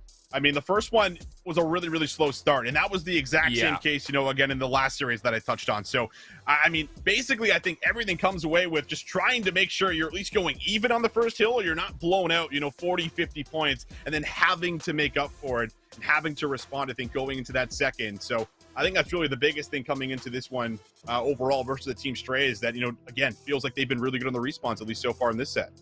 Yeah, and I think the biggest thing about the respawn for Team Strays is kind of like we were talking about with Clutch Rain and map number 1, is that they're really quick to make decisions now, it feels like, after now getting a little bit of cohesion. I think they actually probably learned a ton from being on land, again, with a very difficult bracket. They were kind of finding a way to be more competitive in the same nature that our top teams in Europe have really dominated the conversation with. You talk about your Philions, you talk about your Deviances, your Notoriouses at times, depending on the map. They're really quick to, okay, clean wipe or 3 down, 2 people go hit new. And they're always making you have to play kind of catch up, so to speak. And Team Strays have shown instances of they're able to do that over the course of the last, I would say, month. So that's where I think a team like Strays has an advantage in the respawn over a team like Noctum Black, who have not been able to quite show us the same thing, at least as of yet. And one of the reasons why I still think, going into this EU LCQ, it was Clutch Rain and Team Strays. Those are the 2 squads that I think everyone was kind of saying one of those 2 teams are likely to make it through the LCQ, pending they don't make mistakes and get upset, which both are prone to have happen to them. So, again, don't want to come across as being on the fence here, but it definitely feels like, based on the COD that we've seen from Strays and Clutch Rain, they should be in a good position to match up against each other in the winners finals. Yeah, you would think so. I mean, that's definitely how it would work out with the seeds, how it would work out on paper for us too, for those 2 to kind of go head to head to see who ends up getting into that grand final and take off a lot of that stress of having to work through the lower bracket for day number 2, right?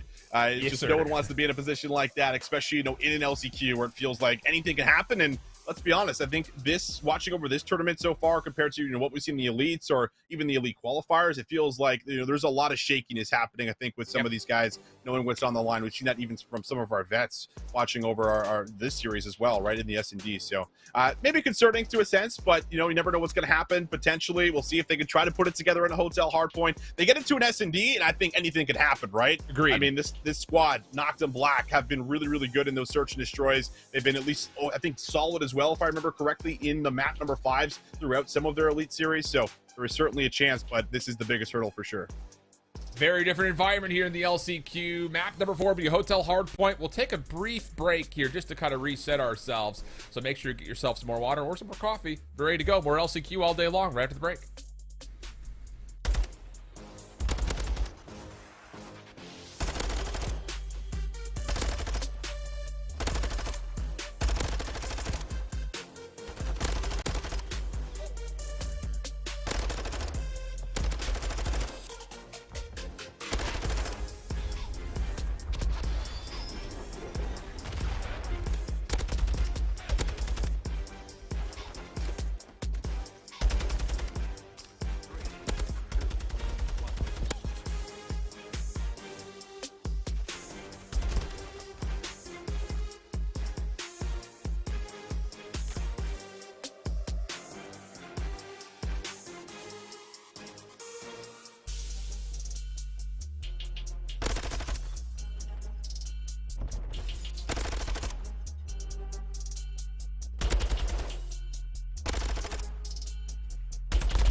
Welcome back, friends, family, COD fanatics. We're back into it. Map 4, Hotel Hardpoint Team Strays, up 2-1 of the series. Noctum Black looking to force that Map 5, which my colleague and partner in crime, Austin Visions Neal, said anything can happen if we get to Map 5. And I'll tell you, friends, he's been doing this a long time. He's freaking right.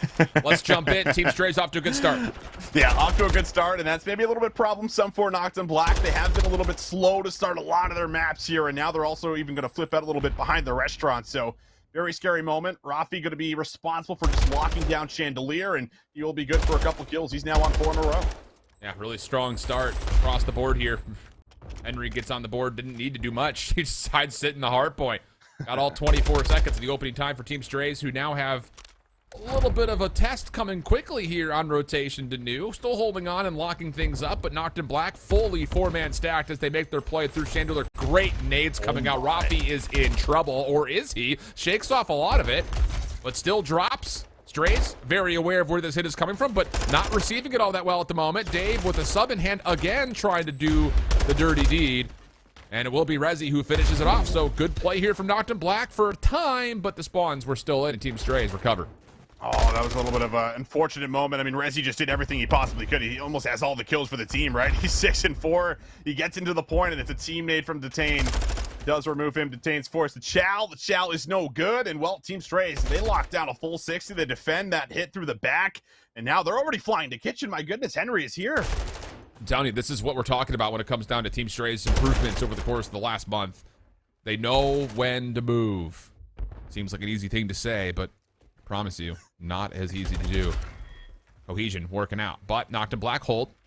And even beyond that, they actually kind of pushed Team Strays way back as kitchen was not yet opened yet. So a little bit of opening time here for Noctum Black. Full push coming around the back. Dave is in trouble. Tell you that much. He's got players down low below him. And, well, he's gotten a really solid read at this.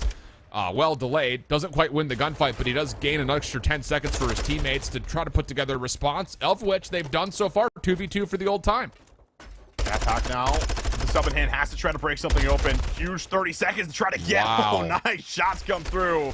Dane now shooting a little bit straighter after what we saw earlier. Finding his form yet again, and Petey able to fly to New. Big 1v1 to see if he can try to fight for early time, but Dizzy will take him out. That is going to be good because, I mean, Dizzy is the only one at New, and right now Noctum Black's starting to pick up the tempo. Yeah, love that from Noctum Black. It's one of those things that, again, if you really want to pick apart a great moment, it is Dave up top at roof just delaying the gunfight. It gets his teammates a couple extra moments on the hard point to set themselves up correctly, and it gets another player in. So now you start to focus over towards rotation. Team Stray still holding on to a lead, but only just barely. Kane on 5 is also looking for a streak.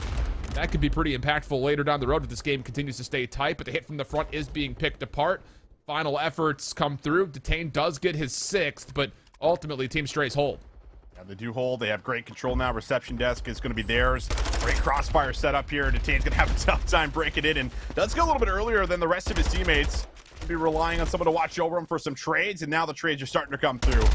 Dave able to open up a bit of space. Dave now the only one forward, waiting for Rezi to get with him. Dizzy able to hold on for one. Oh, that's a snapper for Dizzy. Huge moment to secure some scrap time.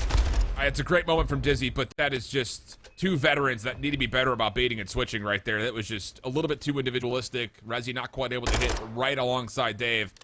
So scrap time goes the way of Team Strays. Rotation also earned by our team in white.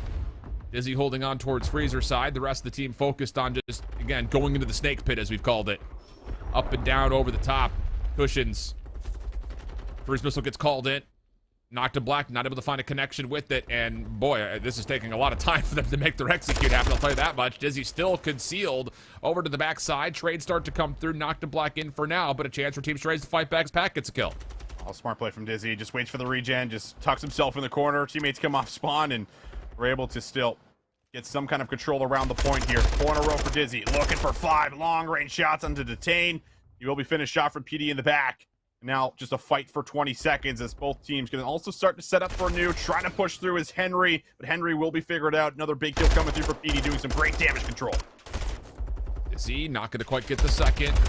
Scrap time looks to be good for Noctum Black, especially the gunfights being won. Henry gives it one more try. Trying to play through old to get to New by the look of it, but this is a lot of space here for Dave to just put his controller down, get some time here at rooftops. Team Strays trying to set up their hit largely through mid. Nice shots coming out of both Henry and Raffi. Team shots allow the kill to come through, neutralize the time. Detain has to now make a step forward, in which he does. Wow, well done. Noctum Black a chance to get more. Yeah, huge 40 seconds now. Kitchen spawns also coming through for some of the members. Raffi just going to look for some of those longer range gun battles to try to shut down the ARs and enable the subs to get into the point itself. Detain has been great, but won't find that win versus Pac. Able to at least get some presence at the front of the point, but it's now open. 20 seconds up for grabs. Raffi in the back. It's a lot to do. He's got 3 members in front of him. Gets into a good position. He's got Henry trying to work around the back, but he does not get there in time. Detain's kill a good one. Rezi follows up. Noctum Black. Good for the scrap time, and they've got good mid-map control. This is how you start to neutralize what was a very convincing start for Team Strays. Even the kills on exit looking decent. As, how about this? Team Strays are going to try to play through the rooftop side of the map. This will voluntarily get Noctum Black the right side of the minimap. Sure, naturally, this side is a little bit easier to fight for P1, but Team Strays are going to be a little bit tested, trying to move over towards the P2 side of the map with 40 seconds here on the P1 side. Well, that was a shot and a half right there. Another clean shot coming through for Pac, and he's just going to soak up time. See what happens here through connector. Is there a chance to fight for 30 seconds? Team Strays have been so good around P1, and it feels like that is the case yet again. My goodness, I mean, almost all of their P1 hills on like a multitude of maps, they have just been collecting, 30, 40 seconds, like continuously off of it. 15 seconds here should be fought for, and it will be dealt with. And we'll take a look at the spawns, and it looks like it will be deep kitchen spawns with some splits coming in bedroom, but that's being read. Dave, set up, ready for it. Yeah, I felt maybe a little bit greedy for Team Strays to try to get themselves a setup where they're trying to reap a lot of time on P1, because this is how Noctum Black will make a comeback right here, if they can hold this P2 setup at lobby. Raffi shut down over towards Shops. Well, won by PD, lives with a single point of health. Hits the dead silence just to get out of there. And then refocus how he wants to set himself up to defend a chandelier position. Very well done by PD now on 4. And Team Strays have absolutely nothing going for them on this lobby break. They're going to have to all flood through the back of Chandelier or flood all the way to the back into PD, which actually might even earn him a streak. There is a small contest, the chance maybe just to lay down. Good shots go over the top from Dizzy, but there is PD as well as Dave. They're just going to fly out, start to set themselves over to the new hill and kitchen. Pac's going to be ready for it and might be able to shut down the spree, but I mean, you have to hold here or else we could see maybe Noctum Black work themselves back in this game. Yeah, I'll say that. Okay. Called it into existence. Dead tie coming through, essentially. Kitchen head up for Noctum Black. Not quite finding a lot of focus from the front. Little poke from Detain. That actually works out. Bold challenge, I'll say that much. But interesting, left Raffi kind of spawns right in the middle of the map here. This allows Team Strays to get the defense back into place quickly. And yeah, a good recovery here. Maybe a little bit blessed by the spawns, but Team Strays in a solid position here with 40 seconds to the fight for. That could have been very scary. If they don't hold that, or if they don't end up breaking in, maybe it's just ultimately Noctum Black starting to steamroll them, but they do have a chance to maybe to break in again. Kills coming through for PD. Shots over the top. Dave just trying to look at every single angle possible. It's a great stun, but a stunned himself. However, damage feels like it was done for PD to at least get himself in. Can Detain now hold? He's got a 1v3 from every single direction, and he's good for the first, but won't be able to play his life any longer. However, not too bad. Pretty 50-50 for as far as the kitchen hill. Now we look towards the new point, and you can already see it. Dizzy is set up in position. This is all about what Dizzy can do here by himself. He's got a little bit of help at range from Pac, but all the contact is going to be made by Dizzy himself. And yeah, nade comes through, tags him up heavily. PD looking for more. Henry Semtex, though, keeps it pretty level, just down to 1. And as Dave takes the challenge, Henry shakes off the status of the stun, gets the win. Dizzy and Pac now to join him, and Team Strays will get into the hard point. Chance to possibly win it right here. This is a really scary spot. When you're spawning in the back like this, you have to check every single corner. I mean, you can see it right now, right? Detain, not really ready for it whatsoever. Pac also able to come up with another one. PD has to play his life. He's finessing, but he can't even really get to the hill. Stun will connect. Shots are good, and finally a chance maybe to break in. But like you said, they can still end it here. Finally a favorable kill feed as Dizzy able to come up with one. But yeah, you take a look at the spawns in the back. They're still fighting for this. 15 seconds up for grabs. Yeah, Pac just comes in completely unguarded. Semtex from the front also works out, so Team Strays will not be able to fully win here, but that scrap time is monumental. Noctum Black, we're going to have to try to get it done right here, you'd think. It'd be a really tough ask for them to stretch this to another hard point and do that with only giving away 6 seconds worth of time. Henry quickly, oh goodness, catches another one. Oh my goodness, Henry! 3 kills for him. Dave has to back off the hard point. He actually gets a knife kill. That turns the numbers around where Team Strays can still fight, but Henry is just doing it all himself! Oh! Unbelievable from Henry. Doesn't quite win the game, but boy, he's giving his team a chance to do just that. Pack, Raffy, in a bit of an exchange over the top. Noctum Black still hold on somehow. They're still alive, but I mean, it's just 2 seconds. That's all you need. You have to play for scrap. You have to play for new.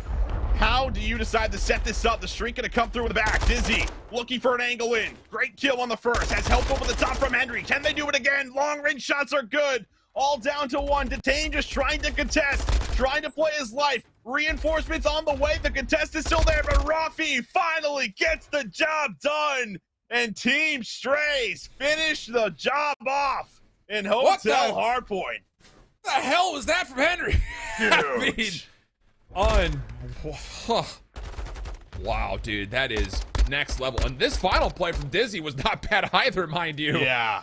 The subs getting it done for Team Strays.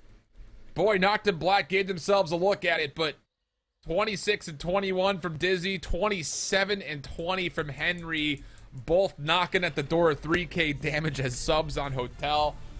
Mercy. We are going to be in for one hell of a day today and tomorrow. Yeah. I'm pumped for it, but that is next level from Henry. Oh, man. And Henry is so slept on too, and he slept on because like he plays one of those, you know, Charlie Hicksy roles, right? Where he's soaking up time, he's doing the, you know, the fast track to new, he's the first one in, he's baiting for you, he's setting his team up for success. So it's not often we see sprees like that, plays like that from Henry, but it can certainly come to life for him when he gets into that groove. And well, we see it there. That 6 spree at the end, completely flawless, man. Beautifully done. Almost gets the job done all by himself. I mean, 2 more seconds, 1 more gunfight, he would have done it. Yeah. So crazy stuff. But I mean, we talked about the respawns. That's been the biggest problem, at least for this Nocta Black squad up against Team Strays here in this best of 5, Alan. Still struggling, but there was moments to win this game. You know, there was moments where they had a chance to take control, but it felt like there was almost always someone from Team Strays there to battle back, get them off the time, win the next rotation. You take a look at the series layout. My goodness, that was a fun one. That was a banger. And we still have, again, more to come here for the European region, but Team Strays take every respawn.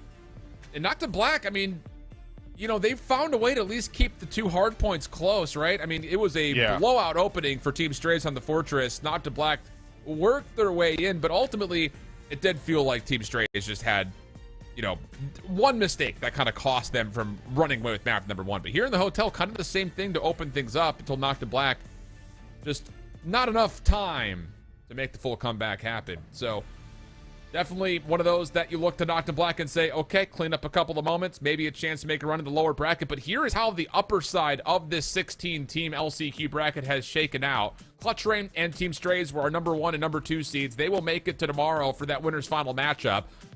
Falcons beating Noctum White is probably the biggest surprise, and Efuse were really close to taking down Nocta Black as well. So those middle matches in winners semis, or winners quarters rather, were really, really close. So it definitely builds up for a very interesting lower bracket as Efuse, Noctum Black, Noctum White, and Falcons will all find a way to match up against one another in some fashion down there in that lower bracket. Yeah, who knows how those ones are going to go, especially at this point into the tournament, but definitely going to be a great winners final for tomorrow. Exactly how we kind of framed it up is exactly how it plays out here for us between Clutch Rain and Strays. But you mentioned just all the juggernauts that we still have down there in that lower bracket that are going to be fighting to try to make their way to losers finals. Going to be a special one. You can kind of take a look at some of it right now. So a couple of those series going on very, very early in some of them, at least not with updates as of just yet. But Falcons, Nocta Black, they both dropped down, and they will be patiently waiting now for their next matchup. Yep. As far as the schedule is concerned, we will be watching not just this matchup here for Europe, but we will also have that lower round 4 right afterwards. So it's going to be a little bit more of EU for us. Just as a casual aside, North America is about to start up. We've spun up a second stream for you guys to kind of watch both at the same time. North America will be happening to start on twitch.tv/weareclutchgg. We jump into African heritage. Isaac Clousey drills Coves, the South African on the team, probably the namesake for why the team is named as it is. And Noctum White fighting it out, and it looks like it's going to be a Noctum White map here if this continues. Yeah, up by about 100 right now. In a really good position to even fight off some of these earlier gunfights as well. Coves trying to make his way through. Good snapper, able to find one-top maps, but overwhelmed by what should be the trades in the back, and that is the case. More shots coming on through. That's the full wipe in the early setup here for Noctum White to potentially close it out. Yeah, looks good for it. African heritage coming over through the anvil side largely. Chunk, stun, help from F dot. Yep, that will do it. Clean win right through mid, and then the follow-up from Maestro also on this cross with things like cruise missiles. So, yeah, and it's one of those things that, look, this African heritage team, we've seen them in pieces get close to making elites, but have not quite done it. And it's one of those, it's like maybe this could be a kind of a foundation for things to come in 2024 for them, because it's by far been their most successful year individually across the board for all of them. Yeah, no, I like that shout quite a bit. They've been so close so many times. A lot of tight series throughout the year. And well, with that said, Noctum White feels like they've probably done enough right here, right now, to put map number 1 away. Exactly how you want to start it here after dropping down into the lower bracket. Very clean win, 250 to 112. Yeah. Very, very clean stuff. Noctum White getting to work here in the lower bracket. As you'd expect, again, the upset for Falcons. I mean, come on, what happened there? Yeah. A little bit unsteady to start their day, but clean stuff here. F-Dot 26 and 16. Chunk just behind him at 25 and 16. I mean, it's pretty much clean across the board. Roma didn't really need to do too much besides sit in the hard point. So that's always good when you have the ability for one of your players just to kind of hang out, have themselves a casual day. We do have Efuse and Higgy's pals also kind of framed up for this matchup here for us. That's an interesting one because this Higgy's pals team does include, obviously, Higgy, but Kez has had a pretty solid year so far, and then kind of our first look towards Twisted and Aspect as they try to kind of do the same thing we're talking about with like Drills and Clousey and those guys kind of put themselves in a position to really kind of finish off their year on a high note.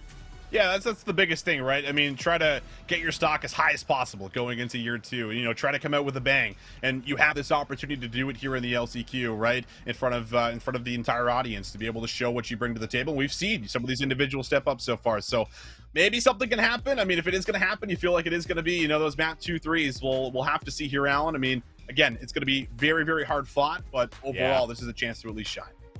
We'll see. We're going to set things over just a brief break while we're in between maps there, and we're still waiting for the Efuse and Higgy's start right before we jump into lower round 3 action. Don't go far. EULCQ still to come. North America started, by the way. Twitch.tv/WeAreClutchGG. You can check them out on that side while we're waiting. Be right back.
Welcome back, everybody. We continue on to the EU region. Lower round 3 action. eFuse squaring up with Higgy's pals. Everything from here on out for EU on the day will be elimination matches.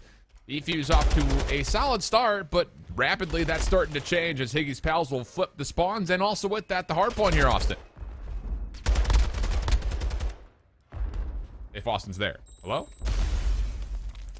They're off to a very, very nice start. There he is. I was. We're back. Regained. Ready to go. I pulled the Brody. Don't tell him. 18 seconds up for grabs. Higgy's pals here for some scrap time, and they had a great moment for it, right? They block off Chandelier. They block off Spa. And they're able to get themselves at least into a pretty good, solid position to lock in some time. Slight lead here, but overall, eFuse, they do at least win the rotation. They are already set up in kitchen. Now knocking on the door will be Higgy himself. Yeah, looking to just open things up with a raw 1v1. Trophy system denies the initial kill, and it's Disarray through mid-map that actually tallies the first kill in this exchange. eFuse still putting together just a bunkered up hold. Higgy throwing shoulders, trying to dive on in. Oh my goodness, how has he managed to do that? Absolutely massive play, but Kels is able to take down 2, hold the hard point, help on the way from Disarray rotating in, if Kels even needs it. Lots of damage tallied, and yes, she did need it. Disarray comes up, gets the double, and eFuse hold. Yeah, that's a great moment right there from Kels. Might be able to put together another one. How about it? 3 in a row. 8 and 4. Challenges out onto Higgy. Higgy had a good moment last time on the break. This time won't find any favor, and well, Disarray ends up combining for 2. So eFuse will hold on. They will bounce back, and they'll regain the lead here as the scrap time goes their way. That's essentially like a 2v6 right there from Kels and Disarray. Unreal stuff. So that will be nearly full time earned for eFuse, right back into just short of what will be a 40-point lead. Higgy's pals, really good setup here though at bar. You've got Aspect trying to zone out the front. It's going to cause some problems for eFuse on rotation. Also a double focus here at mid. That should be good to lock down spawns. And yeah, eFuse are a bit empty on all of their first attempts here for an early break. Kill still coming through for Higgy's pals. And really you kind of look at Disarray to see if he can maybe flip the spawns around with maybe a single kill into Aspect. Yeah, he takes a full wrap around the back, and that might be the case as he does manage to get through, but it's a quick trade, and well, the kills for the front are still coming through for Higgy's pals, so I mean, this has been a flawless hold here thus far. The arrows have not really been able to get themselves set up. The subs have just been cut down as they're funneling into the point, and now Twisted. He is getting twisted as he's on 7, finally cut down by Disarray. Yeah, big mistake right there from Disarray. He gets the key 1v1 in the back, but then doesn't hold his life. There was no success from eFuse on their front attack. You have to be able to just block spawns right there. At worst, block spawns, I should say, because that gunfight may have actually won the spawns for eFuse. So, kind of a critical error from eFuse allows essentially a full 60 for Higgy's pals. Right as soon as eFuse are able to put together a solid hold the hard point before. So we jump over now to Restaurant. Kaz looking for an entry. He's flashed up and stunned over through mid. Still looking for a chance to work his way on into the corner. Takes down Disarray close. And the kills turn up for Higgy's pals. Lasso left his Kels. Trying to do what she can, but only gets 1. Feels like when Higgy's pals, they get set up and they're able to get like the look they want. Feels like they're really good at trading out kills pretty efficiently. Have to see that continue, and well, that is the case, right? A lot of staggered 1v1s kind of coming on in. BB Connor will wait patiently for the first kill onto Higgy. A chance to try to break into Restaurant, and how about it? BB Connor puts together 2, trying to give them a chance to break in for scrap. It's 20 seconds up for grabs, but Twisted still here, battling back, finally taken down. Yeah, really good work right there, again, from Kels and Disarray, getting on their way in, kind of following up where BB Connor was able to open the door for him, and then kind of play off each other pretty darn nicely. Yeah, another set of kills coming through for that duo. 116 to 134. Kels will fall as the playthrough old is coming out for Higgy's pals. Fuzzy on new, not going to be contested. Kels actually spawns back towards mid, so this should be a lot of information for BB Connor that everything is coming his direction. He deals with 2 of the 3. 1 more just inside the doors. It's Higgy himself.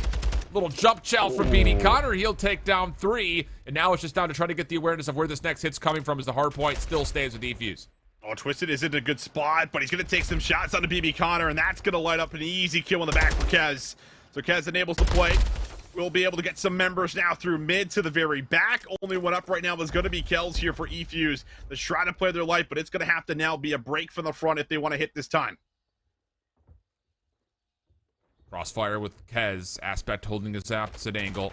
eFuse trying to break in from the front. First kill's not going to work out. BB Connor does at least secure a trade. Fuzzy down low. Good. Aspect, though, still holds on to the scrap time of 5 seconds. So we exit our first rotation at about a 15-point gain here.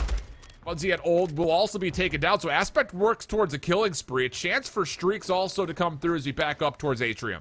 This has been a great first showing, at least through the first set of hard points for Higgy's pals. I feel like they're playing some just perfect hard point when they're on the point. The breaks have been great, and they're up by just about 20 seconds. Hill's going to be neutral. Aspect just looking for kill number 6. Try to add in some late-game insurance here for that cruise missile. Higgy from the siding connector, good for 1, but there's the shutdown. A huge moment for eFuse. They're going to remove the streak. They're going to get some presence around the point, but Twisted has a look at it. Will finally go down. Decent recovery, though, here for eFuse. They've kept it contested all the way pretty much throughout the entirety of the first 40 seconds. You mentioned, of course, the streaks that were definitely a consideration, as eFuse will see the scrap time just be conceded over to Higgy's pals, but they're in a perfect setup heading over towards New. You got BB Connor watching the initial cross, Budsy over towards main desk, and then Kels and Disarray will pop up and respond when called upon, which they will be right here. Kels, lots of damage, not able to get the first blood. Play around the back here from Higgy's pals. Spa-sided spawns, though, for eFuse. A chance to still fight this back, but the kills are not there. Kels looking to make a play. Dives on in, finds Aspect. Tries to reflip the spawns around. Heads up play here from Kels while still waiting for her teammates, but they can't get there in time. The pinch does not work out, and Higgy's pals gets the break. Yeah, I love the idea. Kels almost comes around and actually combines for a second there, but they're ready for it. They're waiting for it. And, well, now it's going to have to be Disarray from the front side of Chandelier to try to get some kind of presence into the hill. Will be contested, and eFuse maybe come out with a time unless Aspect has something to say about it, but he is being tagged up with every nade possible. Has to wait for the regen. Secondary challenge there, but BB Connor will easily take him out, and eFuse will grab some much-needed time to try to keep themselves in this game. That was a difficult spot for eFuse to even get back into the hard point in the first place. So the fact that they're able to do that cleanly, get the scrap time, is massive. Down to a 5-point game. Disarray playing for New. Shut down. Tough position for the TAC to find too much there. BB Connor moving over in towards Freezer side, waiting for help. Twisted trying to get a little bit of space over towards TV. Shots out, but no, stun too strong. Kels gets the elimination. Now on for the break. 3v3 inside the hard point. BB Connor gets the first. Kels off the regen. Looking to still find a way to break on in. And it's a teammate off that Semtex. Now you got to do it the hard way. Contest all over the place. Lots of damage, but Kels, she just needs to find a couple of more shots, and there it is. The last few bullets of attack she found off the ground gets 2. Still contested, though. BB Connor looking to put it over the finish line. Not quite working. Higgy's pals now with numbers, but Disarray fighting back. Oh, my goodness. Can someone finish this off, please? Kels for a follow-up, but no, finally, Higgy's pals will secure the scrap. Oh my, these two squads are going to war right now, man. Holy, just absolutely going shot for shot, but in the end, Higgy's pals are just slowly edging out some of these hills. It's going to give them about a 30-point lead, and they have a chance to actually end it here if they can find themselves a swift break, but this time it's a little bit flipped. eFuse are the ones that are set up first. They're the ones that are finding the easy pickings as everyone flies through the front here. Twisted going to do a solid job of at least finding one, but more work needs to come through. Some setup here, though. Kels over the top. Gets a read in the second, but the kill's looking good still for Higgy's pals. No full break at the moment. eFuse still holding on to the spawns on the right-handed side. Need a little bit of help, though. Disarray just trying to hold on for as long as humanly possible. No trophy system in place, but he still finds a kill. Twisted secures the trade. 3v2 we go now for the old time. 25 seconds on the clock here. eFuse will not be able to win it here. Neither will Higgy's pals, so we will have to rotate, but eFuse are getting some clean kills, and now they have a chance to get an exit and rotate. Yeah, they absolutely do, and they're going to be able to get a lot of freedom on this exit, too, so they can kind of pick and choose how they want to try to break into Restaurant. It's going to be just a bit of a hold from Disarray in the back while he allows his teammates to at least get here to try to find the shots over the top, but we know how difficult it is sometimes to break the Restaurant hill. Have to find clean shots with your ARs to almost open something up. And Twisted gets the first blood. Stops at 245 for eFuse, and they are completely pushed off this first break. Still have a streak available for Twisted. Sounds like the Cruise Missile is getting called into the other side. I think that's Disarray calling his in at the moment. Budsy trying to work through mid. No kills off the Cruise Missile. We have a tie game. Here comes the break attempt. Kels for the opener. Chance to flood. Aspect gets only one. Over the top, Twisted also dealt with it. How clean is that from eFuse? They get their break. Last chance to try to contest comes from behind. Kez gets one, but not the second. Follow up good. Higgy's still in. Hold on a second. Budsy, he hasn't done well this map, and he continues to not provide the kills needed. BB Connor gets pushed off, and it's a meltdown at the end. It felt like eFuse thought, we got the break, we win, and they miss. The player fire wrapping in through rugs, and Higgy's pals literally pulls the rug right out from under him. What was that hard point, man? It's just a brawl. Everybody flying into the hill. There's no more waiting for teammates. It's just all about getting a foot into the point to contest, and there is enough of it there from Higgy's pals to come around the backside and get a foot into the point, just laying down, waiting patiently. Oh, what a heartbreaker for eFuse. 1 second differential. Well, we move along and we take a look at what's happening here. Noctum White trying to get something done. Will now be a 3v1, and they should be able to hold. Gove's the last one up, just no time to work with. Man, that's a heartbreaker right there for eFuse. I can't get over that, flat out. Wait, hold on a second, I can get over it now. Coves gets all three, but okay, there was no no time for the defuse, but boy, that was impressive. Oh, I'm kind of settling in after that one too, as we get from match to match, but Coves comes in looking hot, at least with the shot, just not enough time, like you said. Man, crazy matches happening so far on Saturday. And well, map number 2, of course, in the works here for everyone that's just tuning in. Noctum White good for the first one. So a chance to try to go 2-0 up. Maestro's still looking for his first kill, wants to get more involved. It's been great so far from everyone else. But now we'll take a look at what's this offense going to really look like here for African Heritage, as they're going to start to move over to B with the bomb, but by no means are they committed to that site. They still have a chance to bounce back if they are able to open up any kind of a pick here on the map. This is all happening with Maestro still empty of kills. African Heritage looking to feel things out over towards B. Only chunk in their way. Patience from Noctum White. And there should be no reason to second guess this setup. It's pretty ideal, I'd say. He's playing for info on crosses. Drills dead silence.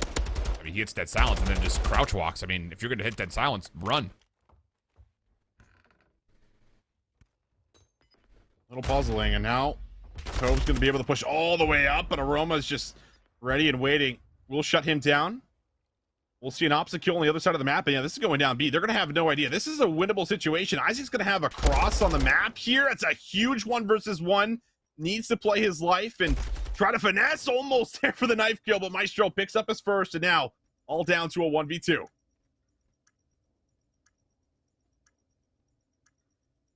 Still a chance to hold on to this. There's the dead silence pop. Roma running on in, working this with Maestro. Clousy resets. Does he get timing on this peak? He very well may. They're not looking for him, and there's the first kill. Semtex out. Doesn't quite stick. There's the follow-up. Oh!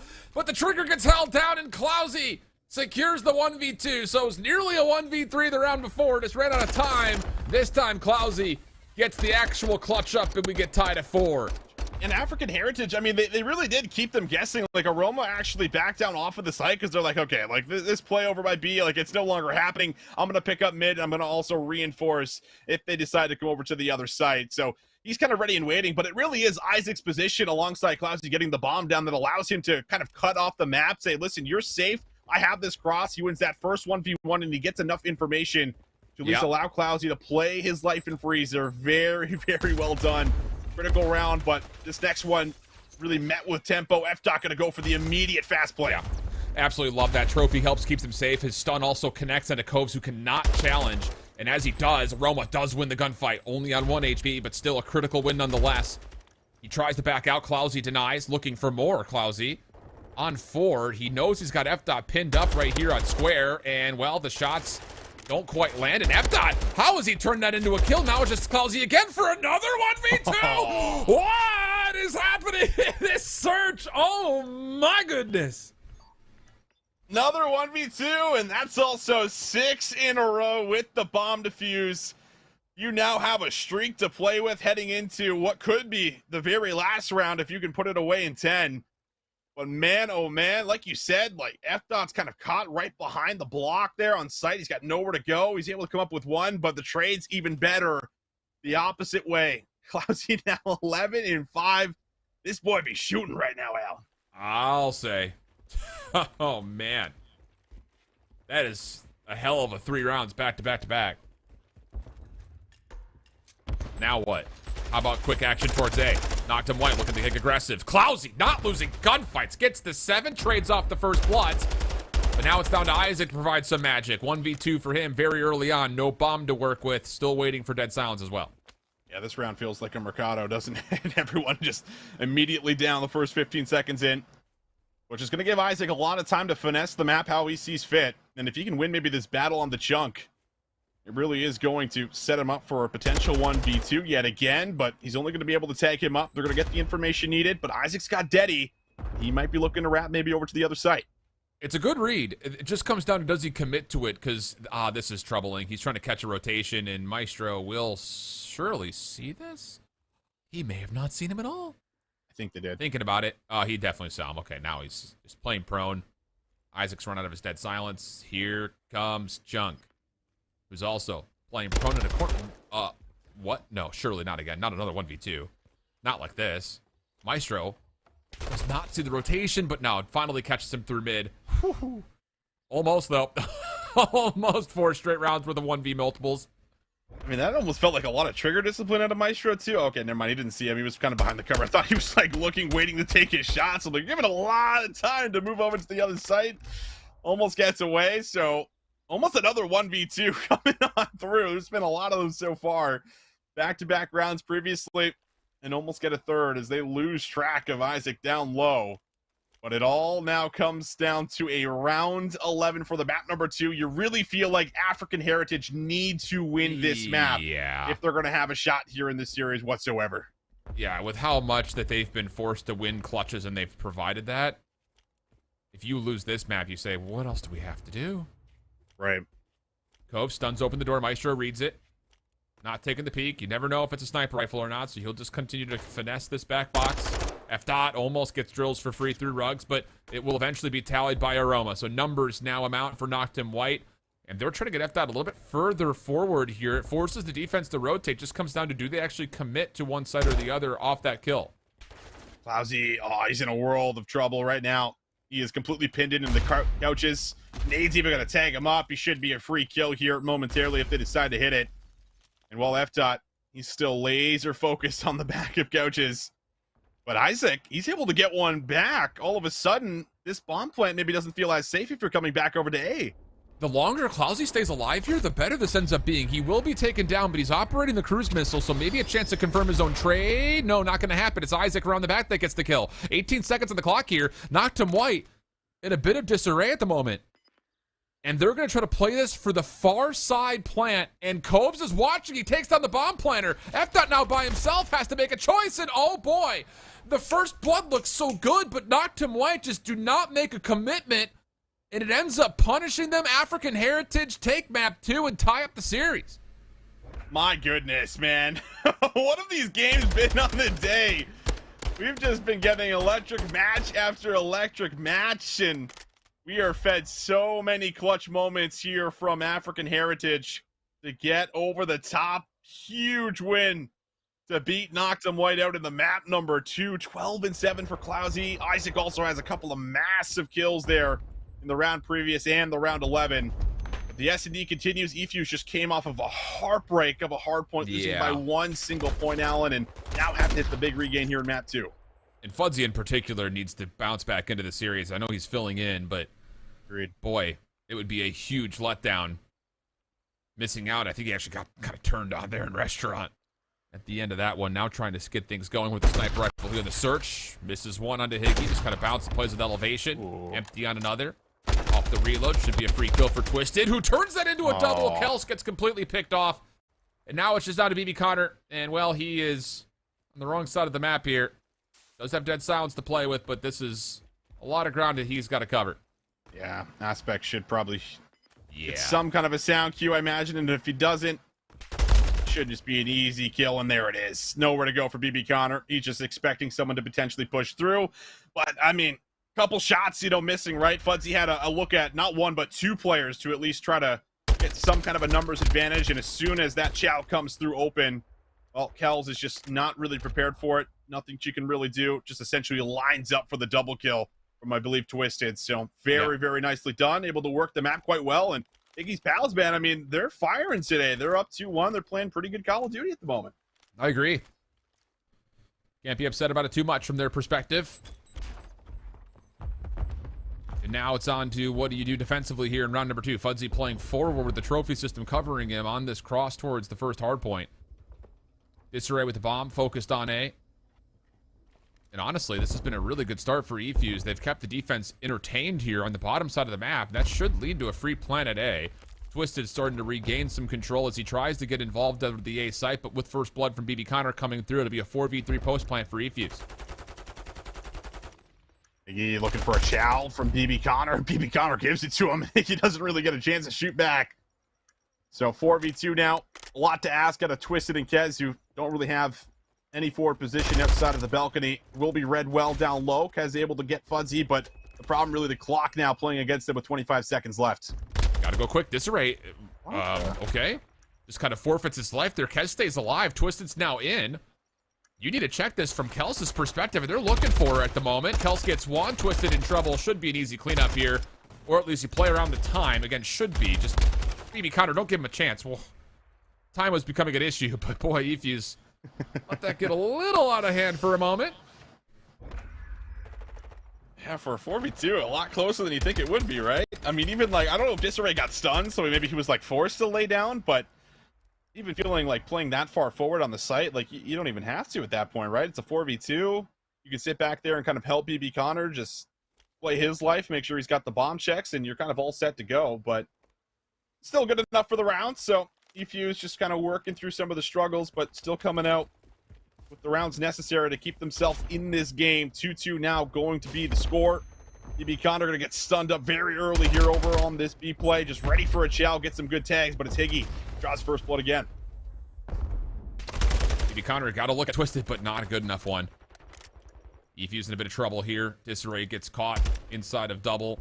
Kez just playing with his food up top. BB Connor really can't do too much from this position. It's all on to Kels to make a play, and she gets red, trying to flush out Kez up top. You can respect the idea, but hard-pressed 3v4 with the quick plant coming out. BB Connor will get one, but not much else he could do from this position, and Higgy's pals put together another nice offense here.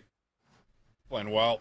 Just like working eFuse, I would say, on the map where it's like they can't even really get like any kind of a forward position. The gun battles even that you're seeing them take, like Kez is just finessing BB Connor here for what felt like the better part of 30-40 seconds, stop doubles, and then just finishes off the last couple bullets. So Joe's looking good, still very much in control of this game. Looking to now try to give yourself a bit of a buffer heading into what would be the round number 6. Try to run away with things here, because eFuse, I mean, they don't look on point at the moment with their sub coming in at the moment. Yeah. A little bit of trouble here. It's mostly just been BB Connor at the moment. Fudzy over the cross. Lots of damage, no kills. BB Connor does get traded out from his first blood. 3v3 we go. Fudzy is going to have to make a decision here. I don't think he get to stay here forever. Kez up top. Not giving him a full look at the moment. Kel's still watching top single by the look of it. No, yeah, actually, she's bottom. Pardon me. She's in art. She finds another kill. Nades for the exit, but hold on a second. Higgy's in position to watch this cross. He can actually defend this A site from this spot, but he gets revealed and has to back down. 3v2 we go. But Fudzy gets smoked. 2v2. Will be a good chow down low. It's red, but Higgy, man, fighting back. Will get met by a chow and closed. And that means Disarray able to create a numbers advantage, but Kez answers back. Is there another 1v2 in the cards? 30 seconds on the clock. Kez does still have the dead silence active. He's going to wrap all the way around here. Oh, man. The timing could be wild, but it looks like Disarray not going to fully push through. Now decides to backtrack, but he's got no time, really. He's going to have to go for the bomb plant. Yeah, he sure will. The thing is, he's going to have to pop through the side door where currently Kez has an AR essentially watching it. It's going to have to be impressive shots from Disarray. The snap comes out, and Kez takes the win. A little 1v2 action this lower round 3, providing us some clutch moments. And that's a difference maker in this very tight map so far. 4-2 we go. That's the buffer I was talking about too. Kez, how about it? 8-3, couple kills in the round. Huge 1v2, and just a tough spot to be sure. Do I play for the plant? Do I play for the rotation? Or do I play for the kill? You can kind of see all of those equations running through Disarray's head there in the end. But man, oh man, I mean, you touch on Fudzy, right? Like, it still feels like he has been getting blooded quite a bit here. Still sitting on 1 kill. He's struggling in some of the previous S&Ds as well. needs some signs of life from somebody else on this roster. I agree. Couple of nades being exchanged towards top single. Kez stays safe. His nades also not finding any connections. Early exchange with the top of the ASAP, but Kel's trying to play a cheeky position. Takes us to an early 2v2 as trades continue to come through. Back up from BB Connor. He goes all the way back over towards B again. Fudzy watching his mid-cross, but Iggy's pals, actually, they were kind of focused on trying to play through the map a little bit. Twisted gets caught, and now it's Kez down to the 1v2 again. Not going to happen. Not this time, no. BB Connor sitting in the back there, nice and cozy inside a circle. He was ready and waiting for any kind of a chow there through top doubles. So the comp comes through. BB Connor good for the remaining 2 in the rounds, but Kez also getting shut down on the streaks. I think that's probably the biggest point, right? He doesn't find one. If he finds Fudzy and then dies, well, at least he's got the cruise missile. And, well, cruise missile's pretty valuable, especially on Fortress when you're opening up that A site. But staying in it is going to be E-Fuse. I mean, staying in it is really BB Connor right now. 10 and 5. Doing it all the heavy lifting. He's been icy for the squad. Opening setup for E-Fuse. Headed over towards A. Twisted, trying to be a difference maker with the sniper rifle, but there's no trophy system down. He's lucky to be alive, honestly. So that'll allow BB Connor in towards the site. They still don't know, though, that Twisted's got a scope, and oh, now they don't. Shot will go just a bit wide. BB Connor still trying to hold the angle, but being a little bit more cautious about it, knowing that it could just be a single bullet that turns things around, and he actually gets tagged. Down to 1 HP. Aspect not going to try to spam through it, and we'll stay in a 4v4. I'm not going down just yet. Finally, the call is made, and well, Twisted goes for that secondary peek. Not going to find value. Aspect still just playing his life on the staircase, ready for a chow, but now the setup is in. E-Fuse have the bomb down. Just now need to hold. That's gets taken down to the flank. Higgy over towards open. No success there. Aspect trying to re-flip back over towards mid again, and Kels is watching, so now it's just down to Higgy. Does get an impressive first couple of shots off, but no chance to follow up. E-Fuse take the must-win round, essentially, and get us back to even. 4-4. And Twisted with that a hit marker, right? Yeah, I think it's a different round completely. That bomb doesn't go down, probably. You're kind of pre-aiming. You're ready for what could be a secondary chow to come through, maybe inner inside of closed. But Twisted goes for the second chow. Not going to find it. BB Connor, good to get revenge. 11 and 6 now for him. Couple more players getting involved, but 4-4 the tally. E-Fuse bringing it back. 2 rounds on the bounce. Not out of it just yet. We'll see if they can try to take control going into their defense. Different look here for E-Fuse. All 4 members trying to play through P1 side? That didn't work. 2 quick kills come out. 3v2 situation as there is at least 1 trade, and the good news is BB Connor is still alive here for E-Fuse. Problem is they've lost full control over towards A. That Semtex is actually really well placed by Kelp. Gets the tag, but cannot finish off the kill. Maybe a missed chance. Kez turning. BB Connor trying to control over through open. He gets the first, almost the second. Kez down to a single point worth of health, essentially, but Kels is not in a position to secure the trade. And now she'll go into the 1v2. Yeah, 1v2, bangs open the door, just trying to create a bit of a distraction, but all the way around the outside is Kez. He's going to rewrap. He's going to spot Kels, give the necessary call out. Aspect takes a lot of damage, but Kez follows it up. Higgy's pals, man. They are putting it together right now. I mean, they have still been in control of this entire search and destroy. Yeah. Sure, they let up a couple rounds there back to back, but they are still playing some great COD. And I mean, it's a bold call to kind of push through P1, and then the trade's not going your way. BB Connor lucky to get one back. But that play just goes completely awry, and it just opens up a free plan on the site. Yeah, absolutely. I mean, it's just one of those things that the timing is just a little bit off from that happening, essentially. I mean, it's just one of those things you just can't control. A lot of woulda, coulda, shouldas here in this Modern Warfare 2 title, as I'm sure we all know at this point. E-Fuse now onto the offense. Fuzzy once again watching this bottom lane. Everyone else focused on getting in towards A. Twisted, Higgy kind of watching crossing angles. Aspect still in that same position down low on double doors. And E-Fuse will take their time. All bangs, shots all kind of pouring through here. Nade over the top, Twisted, just trying to make sure no one's on the site. And he's going to be met with a challenge, potentially up close. But no, Desiree not going to fully extend. Doesn't want to drop the bomb here and throw away his life. BB Connor, he's been so good from this position. Yeah. Twisted has tagged him up and probably done about 300 damage to him from that spot. But he goes down 4v3 now on the retake for Higgy's pals. And this retake is all down low. Fuzzy starting to get involved. Knife out. That's one way to win it. Gets a second, and now it's just down to one. Higgy still trying to play that same route, but the trophy system carrier is going to be hard-pressed, you would think, to do too much from this spot. Shot at from behind. Here comes Kels to finish it off, and she will do just that. Okay.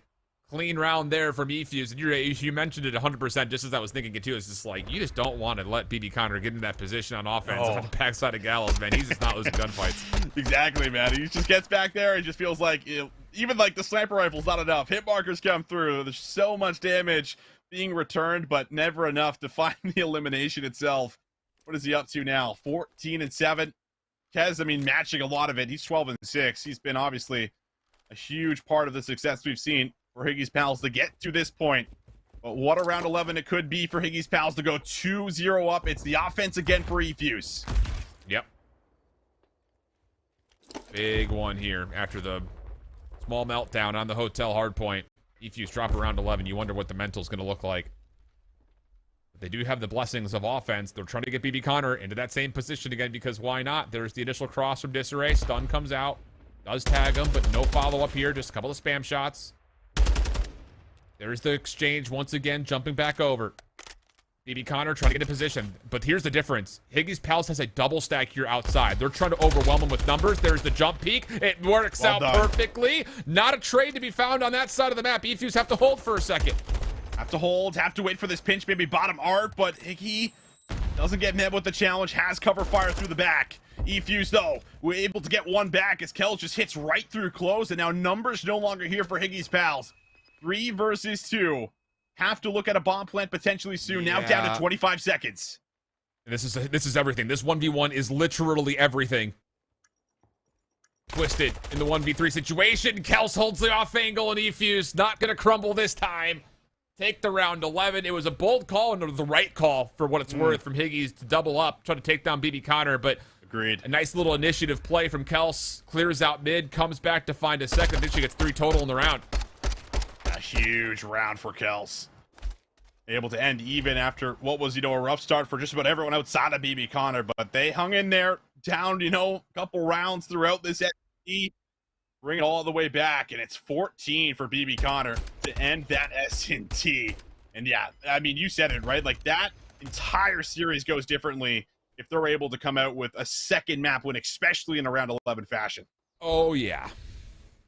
So both of our lower round 3 matches are going into 1-1 counts. Our secondary focus here with African Heritage and Noctum White find themselves on the control already, and African Heritage 2-1 up here. Not how I saw this going. Noctum White, pretty solid control team, all things told. Sure. But 6 in a row for Coves. He's got the cruise missile. Drills for first blood. Offense looking to work over towards B. Clousy already through the back here. They're going to spot him out, but Con doesn't come through fast enough, so Clousy's now 3 in a row. Just trying to hang on to this position. That's really a huge part of this at the moment, and the Dead Silence is still very active, so he is absolutely just flying around, ready to go to the back again. Isaac's even going to be set up in the back for the spawn trap, so no one's on the zone. A lot of the time is ticking away, but they are just completely trying to overwhelm them, and finally some damage control coming through for Noctum White. Yeah, it just feels like maybe a missed chance here from African Heritage, trying to maybe play a little bit too cutesy for kills. Defense just a chance to keep holding on to their power positions, not forced off to defend against either of these 2 zones, as neither of them have been touched yet.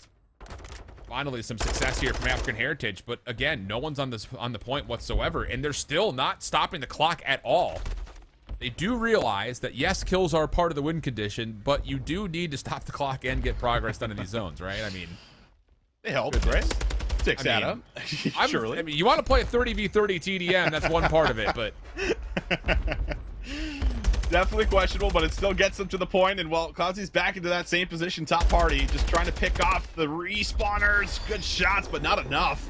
Maestro does find a response, and now Chunk with the streak just gets them off the point for now. Cove's trying to reposition, and all of a sudden you are too low on time. The defense is here. They have cleared the point. Last one is going to be Isaac, and he's now forced to turn over to the A point.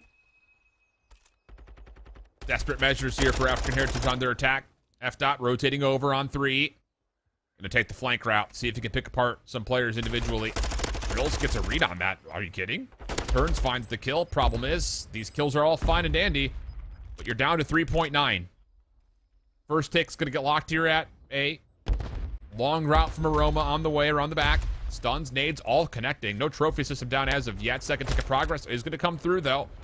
Chunk not in a spot to contest this yet, and oh goodness, just as soon as we thought that African Heritage made a mistake by not playing around the zone, Noctum White don't even get a look at A. Yeah, they never get a chance to play retake, and now the thing is, you only need one tick, one good wipe to try to get over to this B point, and you could actually end the map, so pretty scary position to be in for Noctum White to have to play some pretty perfect defense, and you still have a forward position from Isaac there at the back of the B point. Try to enable something, but so far the reinforcements having a tough time getting through the map. Chunk's starting to get a little loose. Great spot to stop these reinforcements from coming through. Dead silence also part of the play. Sneaks around the back. Freebie on the Coves. Does he expect the second up top? 24 seconds on the clock. And African Heritage are nowhere near the B point. They are playing through old. And Roma's here to meet them. Clousey gets away. Through lockers. Comes around the back here. But still, you got to make some sort of a forced play towards the point. And that's just not happening. Very strange round of control here. I'll tell you that much. But the defense will hold. 5 ticks somehow get locked in. That's still kind of a little baffling as we head to round 5. Yeah, there was, what, 3.9 in the clock, something like that, right? Yeah. When they finally got the touch on A. It was very puzzling round. I think the first, 40, 50 seconds, no one even touched the zone whatsoever. They were finally able to get to B. They did combine for 2. They do get the streak out as well. I guess that's something to consider heading into the round number 5. So one less thing to worry about, but now we'll see who has the defense coming on through to round number 5. We shall find out. It will be Noctum White on the offense, so advantage to African Heritage here in round number 5. But who knows? Noctum White, man, they just look a little out of sorts today, don't they? I think a couple teams do, to be fair. Yeah. First blood good for Isaac on the defense. Drill's moving very rapidly through B lane. He is going to get behind this play. Coves up top, though, is shut down. F-Dot could try to flip the map around here, and good assistance from Aroma may allow him to do just that, but as soon as the play is made, Isaac shuts it down. African Heritage still holding defensively for a time. Clousey up top trying to follow up. Doesn't quite get the second. Nice gunfight win from Chunk, and Noctum White around the point. Yeah, both it points, looks, actually. Yeah, both points certainly going to be under fire, and you can even see Chunk just going to kind of abandon A, say, let's reinforce B. You know exactly where they're spawning. The only one through the back is going to be Coves. Coves going to drop, so Chunk has a chance to be able to get something done up top, but they will remove him from the high ground. Now have to look at the zone. Shots coming through from Aroma in the back. Maestro also able to win a huge 1v1 on the point. Drills needs to come behind the play, and Drills is shut down. Can only come up with 1. The stack might be good for the final tick. Looking good for it. Cove's going to give it a go, but isn't there in time? No, the exit's also not going to come through. So now numbers massively so in favor of Noctum White. They're even finding kills on transition here. 2 players immediately jump on in. Drills up top, denies F-Dot from pushing through, but he's tagged, can't fully contest, and there's still 2 members on here. Noctum White get the first tick of progress, enjoying a 6 life lead as well. Drills is completely suppressed. Isaac from the middle of the map has to essentially do it all himself, and as he goes to check, he guesses the incorrect corner, and now the stack is still in. That should be the round. Coves, maybe a chance to clear, but no, trophy system will deny it, and Noctum White will take the round 5 attack. I mean, they take it swiftly. That was a very fast round number 5 there. Initial play over to B is essentially successful right away. Chunk gets high ground. They get a full wipe. Everyone spawns deep left, and they decide to send one more push over to the zone to try to clear it. Doesn't work out. Drills is shut down on the flank through mid. And it was just great control. And, well, it felt like after that point, there was never a chance to say, okay, let's chop the zone. Let's go stabilize at new, right? That never really happened. Yeah. They were under threat, under fire, making their way into some of those power positions. So not going to be good for it. Nice little comeback in the round number 5, but we head over to E-Fuse and Higgy's Pals, where this one has been a very interesting series here so far as we head into map 3. Yeah, it's been no shortage of close maps, right? That's for 250, 249, 6-5. But here, a great start for E-Fuse on the control on their opening attack. Hells bounces out. BB Connor there to assist, and that will be the opening attack successful for E-Fuse. Yeah, well done here to start. Yeah, you'll take it. E-Fuse, I think, needed a rebound like that, especially after just everything they've been through. They've had to grind out some of these maps, as you just put. Everything has been so tight here. But a great opening round. Felt like pretty convincing for the most part. A lot of players getting involved outside of BB Connor, I think, which is also a pretty solid sign. Kel's off to 9-4 start. Need a lot more of that with the sub pressure, and EFUs are going to be looking really good on Elisilo. I mean, they just need Fudzy to log in at this point, right? He's had a rough go. Real tough first map. Not a great second either until that last 2 rounds come out where he gets a double by way of AR knife combo. But, I mean, we can put it plainly. EFUs is essentially playing this series in 3v4 at the moment, and it's working out. 4 kills now in a row for Kels. 11-4. Great defensive start. Aspect battles back, though. Chance to open up space here for Higgies to get over towards B. The back, Disarray trying to cut off this play, and will be able to find one. Ken's going to be out of the picture. So only one really pushed up right now is going to be Higgy, just playing over top of that Heady there on the bench. As his teammates have to slowly work through the back, and well, Disarray comes around, will remove him. Back to square one. Kez gives up the flank at the worst possible time. Disarray should be good for another one, and he is. He gets there, 3 in a row for him, getting some great work done. Good prediction on another player back. Ooh. Okay, here we go. Sub duo lighting it up. 12-5 for Kels, now 8-7 for Luigi on 4, okay. Make it 5. And wow, they've only dropped 3 lives here, Visions. I mean, yeah. Come on, come on! Spawn right in front of him! Yikes, a spicy meatball, Italian Luigi too. Okay. A-zone still being threatened by Higgy, but not able to get the first tick of progress. Luigi good for 8. Oh, man. I'll say, go next. He's flying. Let him fly, baby. Oh, my goodness. Look at the life differential. Dude. 4 lives have been dropped for EFUs. I mean, they have now flipped the switch here in Elisilo control. It is a different story. It is a different song. Holy. Kez gets 2, but there's no time to get to that zone. Wow. Unreal, EFUs bro. just put him 6 feet under. I mean, specifically Disarray puts him 6 feet under. My goodness, he was just running through him. All right, what's that famous Godfather line? Leave the gun, take the cannoli. Luigi says, I'll take both. I'll take both. Holy. Wow. Okay, that's a statement.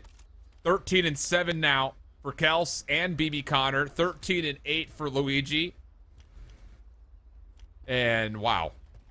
Yeah. Do they do it on 2 offenses for 3-0 here? Seems possible. Seems probable based on how they're fragging. Well, why not send another play over to B off the bat? See if you can try to get away with something again. There's a good nade, though, from Aspect and some good damage up top, but Disarray, oh my goodness, he gets through again. Doesn't have the sub out just yet, but, I mean, he's moving like he's got one in his hands at the moment. Can he put together the second? Yes, a good read on to Kez. That's a massive shutdown. Now the only one behind the play is going to be Higgy. He's forced to try to come up with something big. The rest are now back in the spawn trap as Disarray's ready to pick them apart again. Bro, he's running a farm. Are you kidding? Reap and sow. Fudzy down low. Only offensive member on the zone for the moment. Gonna get a little bit of help here from Kels. Oh. Yeah, well done. Kels even getting a turnover up the top. This could work out for the full B zone. Second tick of progress should surely be locked. Higgy denied by BB Connor from alleviating the zone, and Kels furthers the issue by taking another W up top. And that will be enough for an extra 60 seconds. 24 plays 21, and Kels is on her way over to A. Yeah. I guess the only good news is that this time you can see a clear chalk of the zone set up new, but 2 minutes and EFU's already pressuring early. Definitely has you a little bit worried if you're the Higgy's pals. Through the back, Fudzy trying to get more involved. We called on him to try to get some more kills. Has a chance to do so. Set up top party. Shriek's even going to come through to try to remove the power position up top there. Great usage out of it. That's going to take out one of the key ARs and maybe give them a chance to get a touch. Fudzy just needs to get active, bro. I mean, this guy, you're in a great spot. Just get a read on the spawns. Get active. Let your teammates get on the zone. Finally, that's coming through. Kels Luigi on. Fudzy turned away. First tick of progress does get locked. Higgy with the dead silence. Try to play around the back. But, boy, it feels maybe a little bit too late. Nice opener there from Higgy, but Kels nearly doubles down. Good assistance. Fudzy off the respawn. Allows a chance for the zone to at least still hold on to the progress, but BB Connor drops and Higgy's pals can get to work completing. Yeah, life's a little bit more even this time, too. Just down by about 4. EFU still in a firm position to maybe just steamroll them yet again, but finally getting some good defensive moments there. That's going to be 3 down. That's going to put a stop here on BB Connor in the back to try to play his life. And now you have to start working out of your spawn as well as clear out a lot of these corners just out front. But apparently they have no problem with that. They respond with 3 down right away. BB Connor's up top of the tower, and they should be able to get themselves on the point. Yep, no worries here. Okay, it's not just me. Okay, I was going to say, did we just completely die? Okay. Small spectator issue there. Looked like eFuse is going to win that map, though, so we'll hold on to that for now. I thought for sure I just died, bro. I was like, uh-oh. Yeah, I did too, because it was like a sudden stop. I'm like, oh no. Got sent to the Shadow Realm. But looks like we should be good to continue on. And yeah, that should have been an eFuse win, just based on the look of it. Feels like it. Yeah. If not, we'll let you know, but that was a very convincing control if I've ever seen one. Over to the map number 4, though, man. African Heritage in a spot to maybe try to eliminate Noctum White as we get the hotel hardpoint. Let's get it on. Yeah, let's get it on. Noctum White come out with a pretty clutch round number 5. They're a swift one, so need a good rebound. But, I mean, African Heritage, they've been playing some great Call of Duty on the day. Like I said, a lot of close rounds, a lot of close hard points. Gonna kick this one off. We'll see if they can try to keep it going. F-Dot making his way to the back. Needs to try to get a read inside of Chandelier, and will be there for the assistance. Now F-Dot has been able to push on through. Spawn's gonna open up very, very soon as well, and F-Dot just keeping it going. Oh, turns from left to right. 2 more for him, but Isaac responds with 2 himself. Just can't play his life. Yeah. And now an opportunity for Noctum White to really get themselves set up. They're going to have to battle off of the proximal spawns, though, for African Heritage. Spawning over towards boss side, but the kills are very clean. I mean, very, very clean. 3 straight down. Drills getting stunned on his report over towards Spa. Noctum White still not in full control at the moment, but really well done in the first 30 seconds. Clousy, dead silence, trying to cut through Chandelier. Gets the first, turns, finds the second down low, but Chunk gets the kill. But still, the break is in. Aroma will spawn up into place, read by Drills, but not one. But it still looks good for African Heritage to likely do some damage here on the scrap time. Isaac will be tested and actually naded out. So Noctum White, little 2-for-2 split, works out. They're going to get over 70 points. Oh, but Chunk is completely overwhelmed right here. He's got to do so much work, and he's doing it. 2 kills come through for him. And that sets up his teammates to at least get in there pretty safely, and they finish off the last one in the back. What a play that is from Chunk. If he doesn't find 2, well, all of a sudden, African Heritage, they get inside. They start snaking. They have the advantage, but completely stolen away, and now Aroma's got the complete cross-cut inside of Restaurant. Contact with Drills, okay. Drills takes a big key win. That leads to an opportunity to try to hit this from multiple angles, which does work out. F-Dot creating some separation, but loses track of Clousy. So, yeah, really, really nice break attempt here for African Heritage. Needed it, too, for being candid. Otherwise, this game would have gotten out of hand real quick. Junk stuns himself forward, jumps on in. Where's African Heritage? They're all playing outside the hardpoint. Drills bounces right back in, finds himself a double, needed to get all 3. Follow-up from Isaac. Ooh. No, it's Maestro for the double. The break is secured for scrap time. That's a big 20 seconds. Noctum White are going to happily collect. That's going to get them over 100 points now, and some. African Heritage starting to fall a little bit behind. They're struggling with the holes. That's been the biggest factor. We've seen them actually have numbers on a couple of these rotations, but they've been getting pieced up. Has to change here if they want to try to work back in. Aroma going to take control of the reception desk, get a trophy set up, and he's now just going to try to keep them off the point as long as he can. Tough position to be in, but still holds on to a bit of a heady. Drills is also working over through mid-map, but Noctum White are able to neutralize for now. Status of the spawns should favor Noctum White in the back, but it's actually a really deep back spawn for Chunk. He's not part of the play at the moment. Maestro gets a bit closer than involved, but African Heritage have numbers now in great positions to read this hit coming in from the back. Roma gets 1 trade, looking for more. Isaac shuts him down. Maestro assists. Back and forth the trades go, but yeah, African Heritage just in too good of a position. It looks good for them to hold on to the majority of this back 30. And they needed some of this time, right? Noctum White, they win this rotation, and they break right away. All of a sudden, it's just out of hand. You're constantly playing catch-up. But Cove's going to soak a lot of it up. He will find a nice kill right through main as well, and that's going to give him maybe a chance to start to fly to do. You take a look at the mini-map, and they're also in position to maybe shut down the rotation here from Noctum White. Right through the middle will be Chunk with 1, but he's not able to reach out. Has to wait for the regen. And he's also going to be finished off through mid. So Isaac going to soak some time. He's got to read potentially on 1 in the back here, but you don't have all of your numbers here just yet. There's still a chance to try to get Mixie. Yeah, sure is. Thing about it is you're losing the mid-map pressure. Chunk is able to walk on in. Good follow-up from Noctum White in mid. Stun also lands, reveals Drills' spot, but Does well to keep his life, backs out of the fight, waits for his teammates to start finding success through the rug side. Drills, nice timing on that challenge. Isaac trying to work back up. That's a self-stun that just had a weird interaction off those display cases, and that's enough for Noctum White to lock in the back 20. Yeah, Noctum White pulling away with it. Just these crazy little moments just where there's a lot of chaos. They're coming out with a lot of the kills. Getting around the back. Chunk doing a good job of trying to allow a push through to happen so that they can maybe threaten the spawns in the back, but so far so good here for African Heritage, and this is where you need to hold, right? You got some good AR setups in the back. You have a lot of the crosses being watched. It's just not letting these guys try to get through, and Aroma's going to be the one to open up the play. Good opener from Chunk on the back as well. Kind of stretches out this setup. Drills. Needs to go more than just the one, and nearly does. But yeah, does actually get the Semtex into a good spot. So he confirms his own trade. Cove still locks down the hard point, and that's absolutely perfect from African Heritage. Trophy now in place. Counter nades coming out for African Heritage, realizing the hit should surely come from the front, but a lot of it's coming from the low ground here. So Coves is not in a position to really deal with a lot of this. Has to be on to Isaac. Does well, and how about Isaac for 2? Still stays pretty healthy. Runs up the stairs, tries to get 3, and how about that? 3 kills for Isaac. African Heritage at least able to stay a little bit further neutral. But as F-Dot gets the follow-up kill, Noctum White will get a little bit of the scrap. Yeah, they stay competitive on P6, but it's still a scrap time that hasn't always gone their way. Noctum White just kind of slowly fighting back, just kind of keep them pinned to the back as long as they possibly can, delay this rotation to new.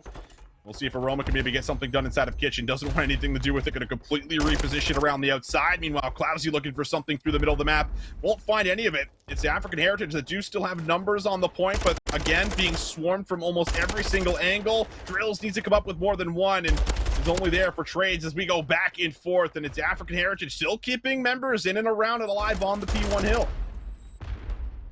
Chunk, though, big gunfight win. Holds numbers for a moment, trying to get the regen off, just spams the corner, now can go, and wow, well played by Chunk. 20 and 16 from him. Clousy through mid, has a good look at a couple of different members, and that's enough for Drills to follow up for the easiest double he's probably ever had in this title. Both players about 1 HP, and then Clousy kind of saves his life to make good on the damage he had done previously. So, scrap time for African Heritage, Isaac on rotation, big 1v1 with Aroma around the back. Oh, Aroma, he wins it. He's been alive back here for quite a while. He will still actually manage to play his life. As you can see, Clousy on the minimap trying to look for him, but meanwhile out front, nade stuns all pouring in. Drill's looking for an angle to try to force himself into the point, and he will find the successful entry. Maestro ready to battle back and has a read on where he is. Challenge comes through, but Drill says no on the second. Kills go back and forth. We'll take a look at where the spawn should be, and it is spawns for Noctum White. They have presence, they have more numbers, but Drills is here again. Just can't find more than one. Dude, Drills is playing a really heads-up game, though. His awareness has been next level on a lot of these individual challenges that he's had. The timing has been nearly flawless. It's given his team definitely a chance. 1v1 for Old, and yeah, Drills is right there to assist. Yeah, big heads-up plays from Drills. 24 and 19. It gets African Heritage back into the mix. 199. We'll be playing up against about 166 or so. And you've already got rotation here for African Heritage. They can contest and go scrap to initial. Yeah, they could. Clousy's been here for a hot minute, and his teammate's going to be with him. It's a bit of a 2v3, though. Have to hold on, have to try to fight back. Clousy there for one. Need more production out of him. Teammates not here just yet, and now you can see it. Noctum White, they're in the hill. They are contesting. 50-50 battles coming on through. Chunk gets a read through the back, and it will be Noctum White that overwhelm African Heritage and battle them out of Kitchen. Look at this little pinch opportunity from Drills. Long-range shots, though. Maestro, too good. There's also a player just below him. Big scrap time here for both teams. Maestro doubles up. Clousy has to make a play for it. Nearly gets the transfer off, but not quite able to. Kills, though, on the response from African Heritage. Just one more to get inside the hard point. Noctum White maybe getting a little bit too frisky as they bumped outside. That leads to the break. Could see this go a dead split, 30 seconds for either side, but African Heritage finding the convincing kills on rotation. You got Clousy set up at new. Chance for African Heritage to get their lead. Clousy again. It feels like he's almost always the first one at the new hill. Can he win the battle? No, but there is a couple of kills coming on through.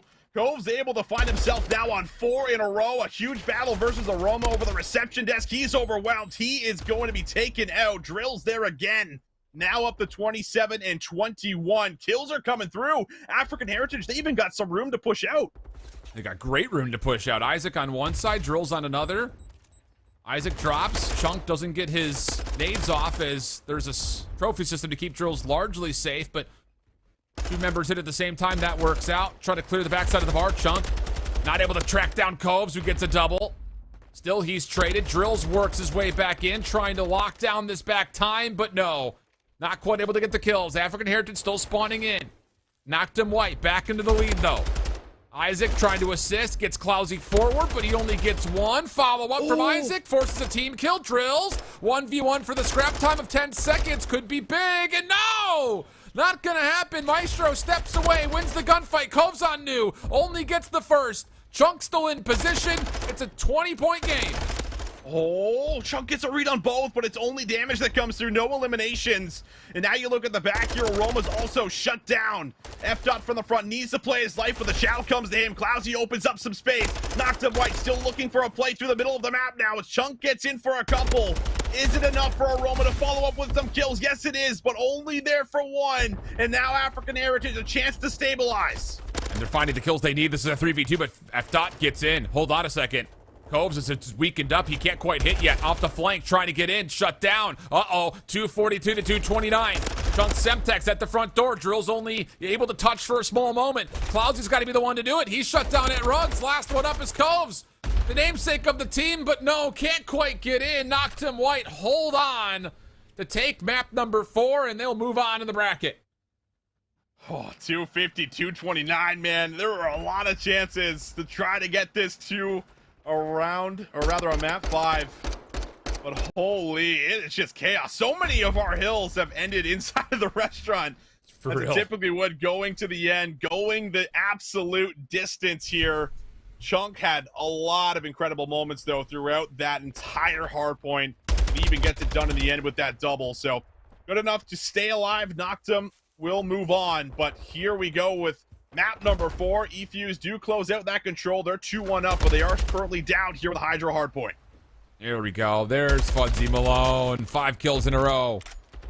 After what was, by math, a 4-8 start. Big bounce back for him to get involved early. Iggy's pals on rotation, still with numbers inside the hard point. Kels changing that. Good gunfight win.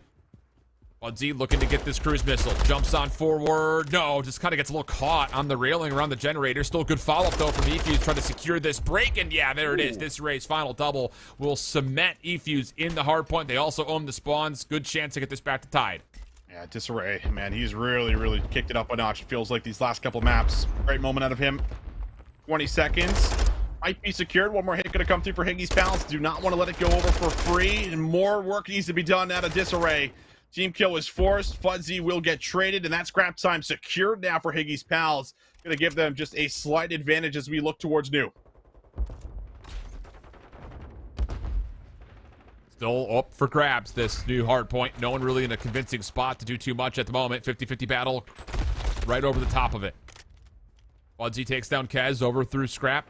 Aspect looking for something at mid-map, but instead wants to play, hold on to the side of the map. Well done. Just for now, but kills over the top of the hard point. Still an up for grabs hill. Twisted on 4. He needs to get involved here because if his teammates get killed on the back, yeah, there you got to spawn out. Kez is already spawned over to the left side of the minimap. E-Fuse can flip here. Yeah, they definitely can. And yeah, some of the spawns coming through now for E-Fuse. I'm sure at the moment Aspect's just gonna be sitting back there saying, listen guys, I'm back here. Try to find kills, try to spawn them out, and you're starting to see some of those split spawns come through. Kels will come behind this play. Might be red, but Higgy loses the battle, and now the P1 time going over, but it's a cross-map kill that comes on through. The spawns are good for Higgy's pal. Now they just need to find the kills up close, but can Disarray do it again? He is on 5, looking for 6. That's the streak. More work needs to be done. Can he turn for number 7? Yes, he can. Where has this Disarray been all year? He's frying today.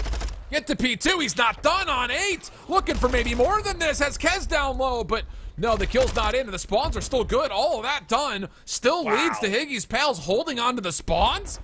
Puzzling scenes here. 40 seconds till the fight for. No trophy system in. BB Connor gets one off the opening. Disarray calls in the very early cruise missile. That leads to an opportunity to jump on into the hard point. It's Fuzzy inside. Luigi now making his way back through mid to try to assist. Last hit attempt here, you would think, for Higgy's pals. Still spawning relatively close, but Disarray on another 4 spree. He may be good for a second straight cruise missile. Oh, he's doing it all right now. Another 4 spree, more time going the way of Efuse, and yeah, Kels is like, I'm gonna let you fly. I got this time. You go new. You go set up some great entries for us. As it feels like he is just untouchable right now. But certainly a hard spot. We'll get a read on Twisted, and now there is 5. 1 off of the cruise missile. Will be shut down from Higgy, but they at least get their numbers forward and have a chance to contest from the side. Dude, Disarray is just... Have we ever seen him play with this much confidence before? I don't think so. He's running and gunning. Trade's coming out. Kels trying to do the same thing that Disarray's been getting away with all game long. Oh my goodness. Disarray 25 and 16. BB Connor behind him at 22 and 15. They're doing it all for Efuse. Still though, a lead for Higgy's pals. Hold required. Kez off the mantle, comes in. Numbers now for Higgy's as they make their way in. It's Kez who gets 3 aspect finishes off the 4th, and the scrap time should be good, although the spawns are behind here, and Efuse may have a chance to still break through ult and try to negate some of the setup. Oh, they're going to get the scrap time, but the problem really is trying to make the rotation happen out. Higgy's even going to threaten more. Oh my! He snaps on all 3 of them, and the old hill is still active, so take a look at the map. Everyone from Efuse is going to spawn up in front of Higgy. A chance to get some more as he goes for number 4 and gets it. And you look again, and nobody is even close to this 2-point for Efuse. Have to find some sort of a contest or break here. Good first blood from Kels. Fuzzy follows up. Hold on a second. That's already neutral. Efuse is already in the hard point. Kels, surprised by Higgy. Should be a turn here. And there it is. Fuzzy makes safe the play. Problem is, the SMGs for Higgy's pals continuing to rip him apart. Big double. Spawns held by Higgy's pals. Still 30 seconds to fight for. Efuse are in trouble. Amidst all the fireworks, not at all what you'd expect seeing this get to right around a 60-point game. Oh, especially with this hill. I mean, Spawn's flipped out twice already. Usually the team that gets here first is the team that just holds on to about the entire hill. But Efuse now down by a huge margin, having to make some kind of success happen, headed into P number 5. Aspect needs to get a read down low, or at least needs to get forward. See if he can start to set up some of the groundwork, and there it is. Read is good. BB Connor down. Now they can start to flood out an exit. Let's see if they can try to set up the break. Spawns will be in, though, of course, for Efuse. BB Connor needs to lock down this mid-rotation. Twisted, free first blood. Fuzzy also drops. Has to be down to the SMGs inside the hill. Kels and Luigi. Maybe just Luigi at this point. And oh boy, there's the help right at the nick of time. Aspect off the regen. Gonna get challenged. Semtex will push him out. Well followed up. And Disarray just does it all again. 29 and 21. Efuse still holding. Holding on, keeping themselves in this game. Not over just yet. Those are deep spawns coming through, and now BB Connor is in an electric position to come up with a multitude of kills. Kez gonna give him a secondary chow, but BB Connor's just buying time. He's even gonna take the high ground. Dude, he finds another one. BB Connor is finessing, and he's gonna get a great read and some great call-outs for his teammates. But Disarray this time only there for the first one. Can we get trades? No, we cannot, but it's just 8 seconds, and Efuse, they're allowed to set up new. Yeah, and look at the spawn too. They're gonna have a little split situation. You're gonna have Disarray and Fuzzy on the outplay. Everyone else focus on the front. Kels, oh man, it's not having a good go of it here. 12 and 23. Gets caught. Hardpoint stays neutral though. Still a 40-point game. Disarray looking to jump on in. Long route from Kez, taking a swim around the outside of this. And B. Connor is going to be the one that has to get a read here. Where does Fuzzy spawn? That may determine what the focus is here for Efuse. As here comes the break attempt for Higgy's pal. 3 straight kills. Not good news here as it's a full team wipe. Higgy's pals can win here if they get in the hard point. Yeah, if they get on the hard point. Kez able to find one. Able to get shots onto the second as well. And like you said, someone from Efuse is going to have to contest. BB Connor struggling over the pipes and will be taken down. Can Disarray do it again?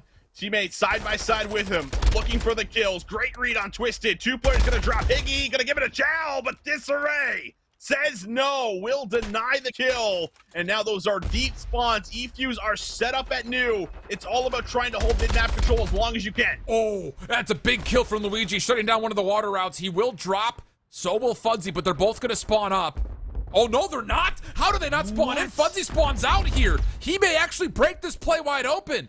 Trophy system keeping BB Connor safe. He needs to make contact, though. He doesn't know that there's a player close to his right. May not matter. Gets the first. Does he get the help? Sure does. Hold on a second. We're in for another electric finish. Oh, it's not over just yet, but eFuse might be able to bring it back. One final hit. Fuzzy now flying forward for 2, almost 3. Twisted, able to get 1, but the spawn's in the back. Can he break it open? Someone has to go, but nobody can touch it. eFuse bring it all the way back and steal away the Hydro hardpoint.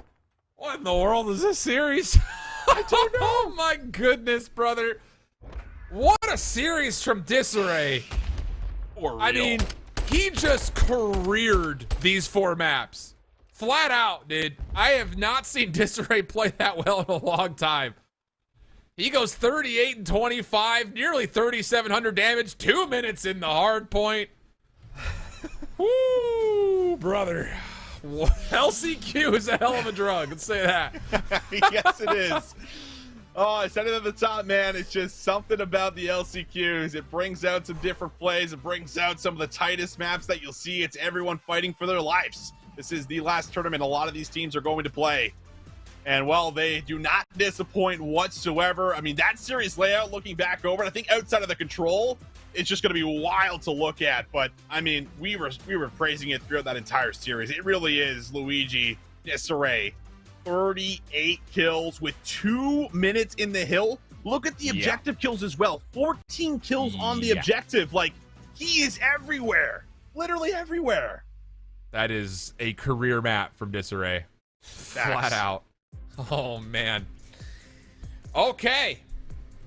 So, with that, Higgy's pals are eliminated.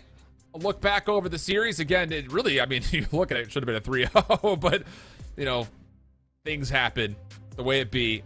Hell of a little bounce back from Higgy's pals in the first, but eFuse do the exact same thing on the Hydro after a round 11 Fortress. You mentioned the LCLO control being very one-sided. So they move on, and taking a tally of the bracket. Are you ready for this? I don't know if you've seen this yet. Are you ready for what's coming up in this bracket? Oh, no. I'm ready. There's still one more round of EU action to go today. One of the lower round 4s is Noctum Black versus Noctum White. How about that? That's the 3rd and the 4th seed playing up against each other. On the bottom side, eFuse will play up against Falcons. That's the 5th and the 6th playing against each other. Oh, that is wild. The Noctum boys got to go head-to-head to see who is best and eliminate one of the others from the entire tournament and for the rest of the year. I mean, that is a matchup and a half between both of those squads. And I mean, this Falcons and eFuse one as well is also going to be great. But holy, man, I mean, you can't make it up, can you, right? It's laid out perfectly for us. My goodness. Wowzy, wowzer, wowzo. Those are words that I just made up right then and there. This has been, wow, this is just day 1, 2. I mean, exactly. We've got another, we've got another 15 hours worth of this today, and then another big go of it tomorrow. It's going to be unreal. It's going to be wild. It's going to be crazy. We have to send things to break, though. You're going to have Infinity and Proper back to take you through the rest of EU, and then the start of North America, which is already underway. You can find it by going to twitch.tv/weareclutchgg. You can join Narski and Connie over there as they're opening up the North American bracket. For now, though, we take a little bit of a break, swap things up. We'll be back with more EU LCQ. Don't go anywhere.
Well, video games, it's time now for more Call of Duty challenges here in LCQs for championships, and we've got an all Noctum face-off between the two Noctum rosters. It's always going to be a fun time here. Only one of these teams can move on. That's going to be a team kill here, Brody, in lower round 4 is underway. Noctum Black versus Noctum White. How many times we can get confused on that, and for you all at home as well. As far as it's all going, I mean, Noctum White getting themselves a pretty good look at it. Still early days here in P1. If you could soak up time, that'd be great. Aroma, watch your toes. But it mostly comes down to art, munitions, control to set up for P2. And it's going to be Noctum White in early control here. See whether a Noctum Black can get garner control in the middle of the map or not. That's the question for me. Dave's currently really the only one in any position to do anything. And to be honest, there's shots going over the top from Maestro. I don't really know if Dave's really in any position to get any shots off. These are very deep spawns coming through from Noctum Black, and off the start here, Noctum White we're feeling pretty comfortable with. Now, finally, Noctum Black, they've crossed that 50-yard line. They're starting to get themselves over towards this hill. Now shots going through the gallows. Not a lot of them connected. Maestro, Chunk, they're starting to overwhelm. Now just Dave, the last one left alive in a 1v2, and even he cannot do anything. Oh, it's actually F-Dot off the reprise, just snapping back over towards the closed doors. Still throwing numbers at this are Noctum Black, and those will be the last 2 numbers that they throw at it. Player number 4, Chunk, off screen, is actually going to start pressing on forward. And look what that does to the 2 players that still had yet to spawn in. Resi's going to try to give himself a shake, at least for the back 10 seconds. He will do so in great effect. And elsewhere over here inside of P3, Detain will look to hold on. PD's going to be the next player to step on up. Chunk still top maps. A lot to do. He gets cut down ahead of this P3 rotation. If you're F-Dot in this position, just wait for your teammates to hit this at the right time. Or maybe just go one by one. Dave was preoccupied with the double doors, and F-Dot's there to take him down.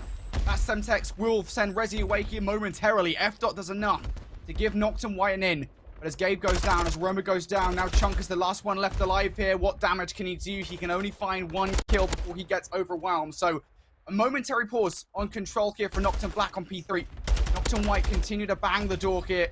Try and find their way on through. And to be fair, this is very messy from both sides. Not a lot of trophy system control in terms of this hard point. Chunk now looking to try and play his life in a 1 versus 3. Back and forth we go. Not the solid control I think either team would have liked there on that hill. Well, it's messy because Noctum White wanted it to be, right? I mean, there were the players that were from the outside looking in. Noctum Black essentially had the setup initially. And once you find those 2 kills, once F-Dot goes in, finds that 2-piece, then it becomes a little bit of a relay race, right? I mean, you go and you try to find a couple kills. So long as you're finding trades, Noctum White will be able to maintain the small lead that they have for themselves. And now they can set themselves up in these power positions, cutting down players in the middle of the map. But a handful from Noctum Black are working their way through the street side. Aroma's trying to hold it down through the back stairs. Yeah, that's the idea. You want to make yourselves scarce around the back line here, being annoying to Noctum White. Got to make sure you follow up the kills, though, and that just isn't happening, at least off the initial. F-Dot doing a great job at keeping these guys at bay through streets. Resi with a nice Semtex will take them out of position. Now it's just going to be Maestro inside, who does get taken down by Dave. Now finds his second as part of the 2-piece, looking to aggress more. But again, it's the fact that Noctum White are continuing to spawn close. It's so overwhelming. Dave is now the last one left alive inside this hill. And to be fair, Dave is doing a good enough job at the moment, despite the effect he found himself in a 1v3, 1v4 there, at keeping these guys away from the time. So Noctum White don't get as much time as they would have desired off the back of that kill. Now moving over towards Nudo, Noctum Black, they're quickly losing players. This is some of the best that we've seen from Dave all day long. Long range shots from F-Dot. Normally has an AR, can get it done with the submachine gun, but the trades to speak of. Dave will take him down in return. Chunk also soon to follow. It's a clean kill feed, favoring that of Noctum Black. Need to get a player inside of stables. Try to get yourself as strong as a setup possible for this inevitable hit that Noctum might have put them together. Noctum White right back in here. Big 35 seconds to grab would really put some distance between themselves and Noctum Black. And Noctum Black now effectively, I think they might have just given this up maybe to cover themselves over towards P1, especially as those kills come on through now. If you're Dave and PD in this situation, you are absolutely positioning for map control.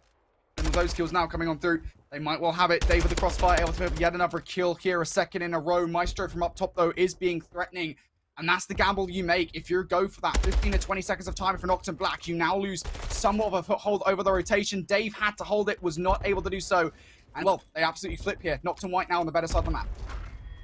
For now, going in towards the second set, it'll be that 40-point lead that Noctum White hold over Noctum Black's head in Aroma. I mean, just as I was talking about, Dave is definitely showing up here in lower round 4 when you need him the most. Gabe shows up, 16-9, F dot right there as well, 20-13 for the kid.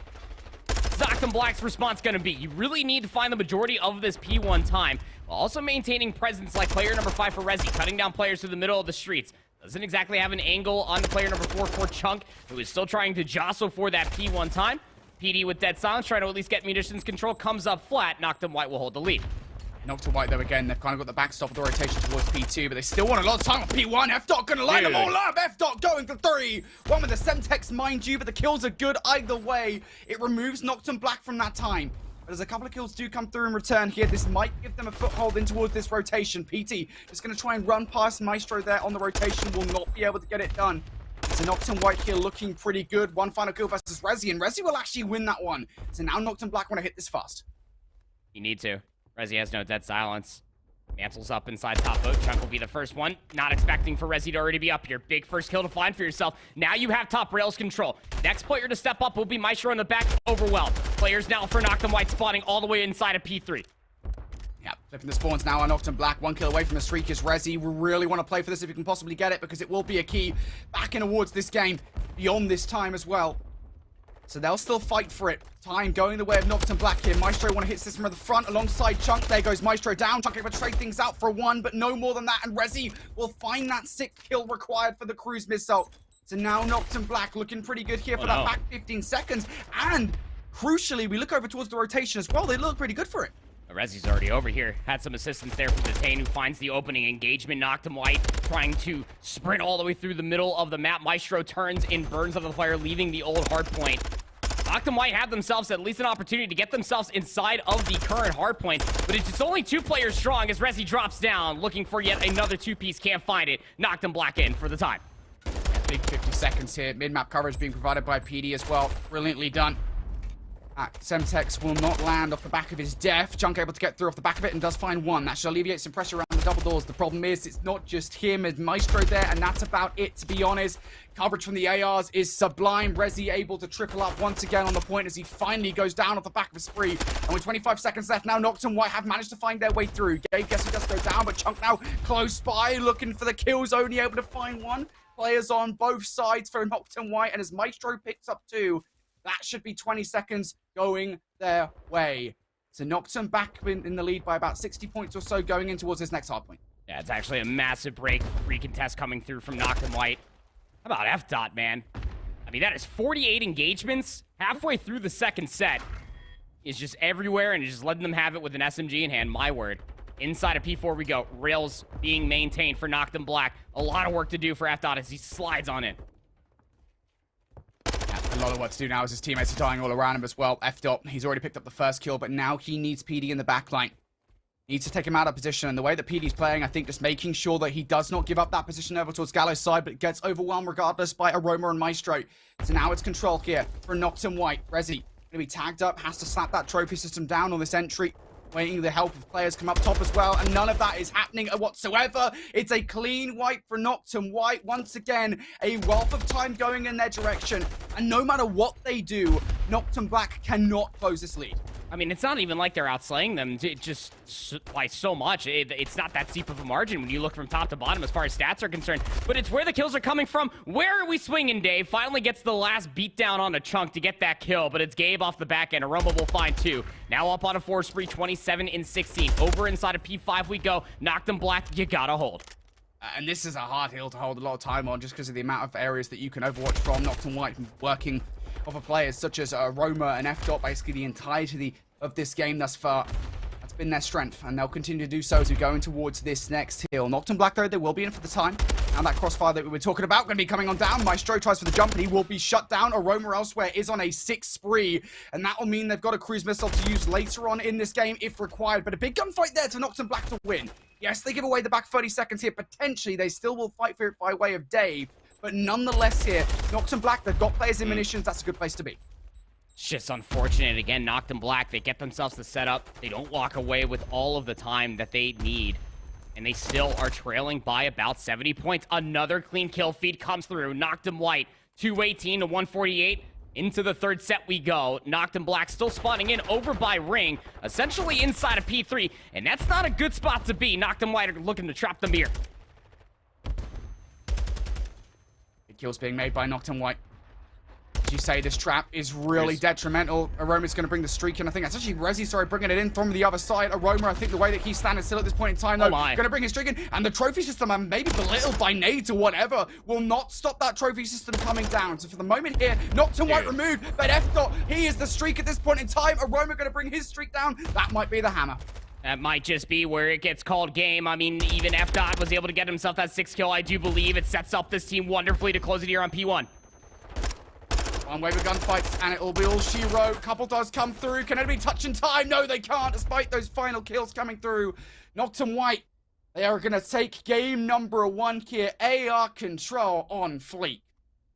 I mean, AR control. Aroma was just an absolute pillar, setting up like a turret. Maestro also right there as well. And it always had to be the conversation that we've had ever since, what, back in Season 1 of the Elite, back in like some of the initial cups. We knew F-Dot was going to be a force now that he is 18 and he's able to compete here in Challengers. The question always had to remain, is he just going to be on an AR? Can he run a sub? I think that one map on Fortress more or less answers that, yes, he absolutely can. Over towards our main focus matchup, eFuse versus Falcons. Now, historically, when these two teams have gone up each other, especially recency, I'm pretty sure that eFuse actually have it over Team Falcons' head. But Eknid is 13-5. In the middle of P4, still a lot of time to fight over. This 20 seconds look pretty good for eFuse. Yeah, this has always been a real funny match to watch, I think, whenever we've talked about eFuse and Team Falcons, because generally speaking, the context of this match is it's always like a match for not placing last in Elite, which I'm not trying to be too harsh at it, but that's kind of the context of the Elites in which we've seen eFuse and Falcons play. So we'll see whether things change up here as teams fighting now for survival here in the lower bracket. eFuse picking up a couple of kills now on rotation towards New. Looking to enact a 1-2 pinch. Big kill for Footsy on the other side, but Vampire will win that particular engagement. So now, all this effectively relies on Kels and Disarray. Connor down for the count. Kels now, what can they do? Looking for it. Oh, it does not get that kill versus Roxas, but nonetheless, those shots should be good enough that Footsy can come off the spawn, pick that player up as Disarray picks up 2. eFuse there in for the moment, but it is only a moment. That's just a damning team kill, right? I mean, taking down Luigi on the day that he's been having, 11-7 now for Disarray. Was he not having a good shake of things throughout the entirety of this day? That's a big kill to find for yourself on a Roxas over by the Tree Planters. Still gonna try to fight for this 20 seconds if you are eFuse, and I mean, it's 20 seconds that you would definitely love to have for yourself. Footsy takes down his teammate yet again, but nonetheless, can it set yourself up for the rotation? Where these players are located at. I mean, you got BB Connor still soaking up the old scrap time, and eFuse have actually gone ahead and won the fight on 2 different fronts. They got back alley control. Team Falcons still here, though, still being frustrating. You actually had to remove Roxas, and he's still going. 57 HP now for the gunfight versus Kels through the wall. Just going to wait there. Just Kels for the backup to arrive. Roxas, though, really just continue to push this one. Extended with the nade over the top, provides the cover to him to move all the way in towards that backline. And yet still, it is eFuse inside this hard point for the moment. Falcons putting players on both sides of this hill. Vampire throwing that nade forward to try and create some space. It will not land. And elsewhere, Kels has picked up 2. The coverage at this point in time has been sublime for eFuse. But there will come a point off the back of this last 30 seconds where eFuse will want to push through and flip the map. Now we go into our Mercado Las Almas Infinity BL money rotation. For eFuse, basically looking to maintain presence here. Else, she's just going to soak up the old scrap time here at 6. Set ourselves up a rotation over towards 7. Footsy's positioning is everything inside of small. A lot of engagements to have for themselves, and well, Luigi's actually going to spawn inside a courtyard. Now, King of Body was never going to expect that. It sets up BB Connor at least wonderfully for now to get a good look at this time. Just got to take down Vampire inside of small, and you can start accruing more time. Yeah, and there's a gimmick kill as well by Kels still on towards Roxas in that back alley. So now it is very one-dimensional here unless Kels does fall, which to be fair, she does. So this is a lot for BB Connor and Disarray to deal with. BB Connor will go overwhelmed by Extend in the back line. So now all on Disarray here. A lot to do. You have to waste time for the rest of the players to come through Locker's side. Has he done that? He picks up the first kill. Extend, though, continues on his spree towards the back line. Extend for 5 in a row. Finally gets shut down. But that opens the door for the rest of the team to come on and clean up where he finished, unless BB Connor can turn and burn on a multitude of players. That is not going to happen. So Edsmith going absolutely huge in the backline, and that feels like it's been the story of this game for Falcons. At 24-16, he's the only one. Well, I mean, Roxas is positive, but barely so. He's the only one performing like that. Yeah, I mean, Exnid is just absolutely frying. If there's one thing we definitely know that you can trust when it comes down to this Falcons roster is that Exnid will deliver, especially on the kills. Still trailing by about 30 points. Our Team Falcons going in towards the second set here. On Mercado, the drop shot for Luigi not going to be good enough to take down Roxas.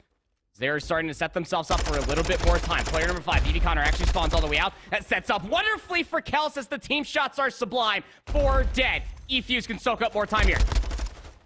Indeed they can.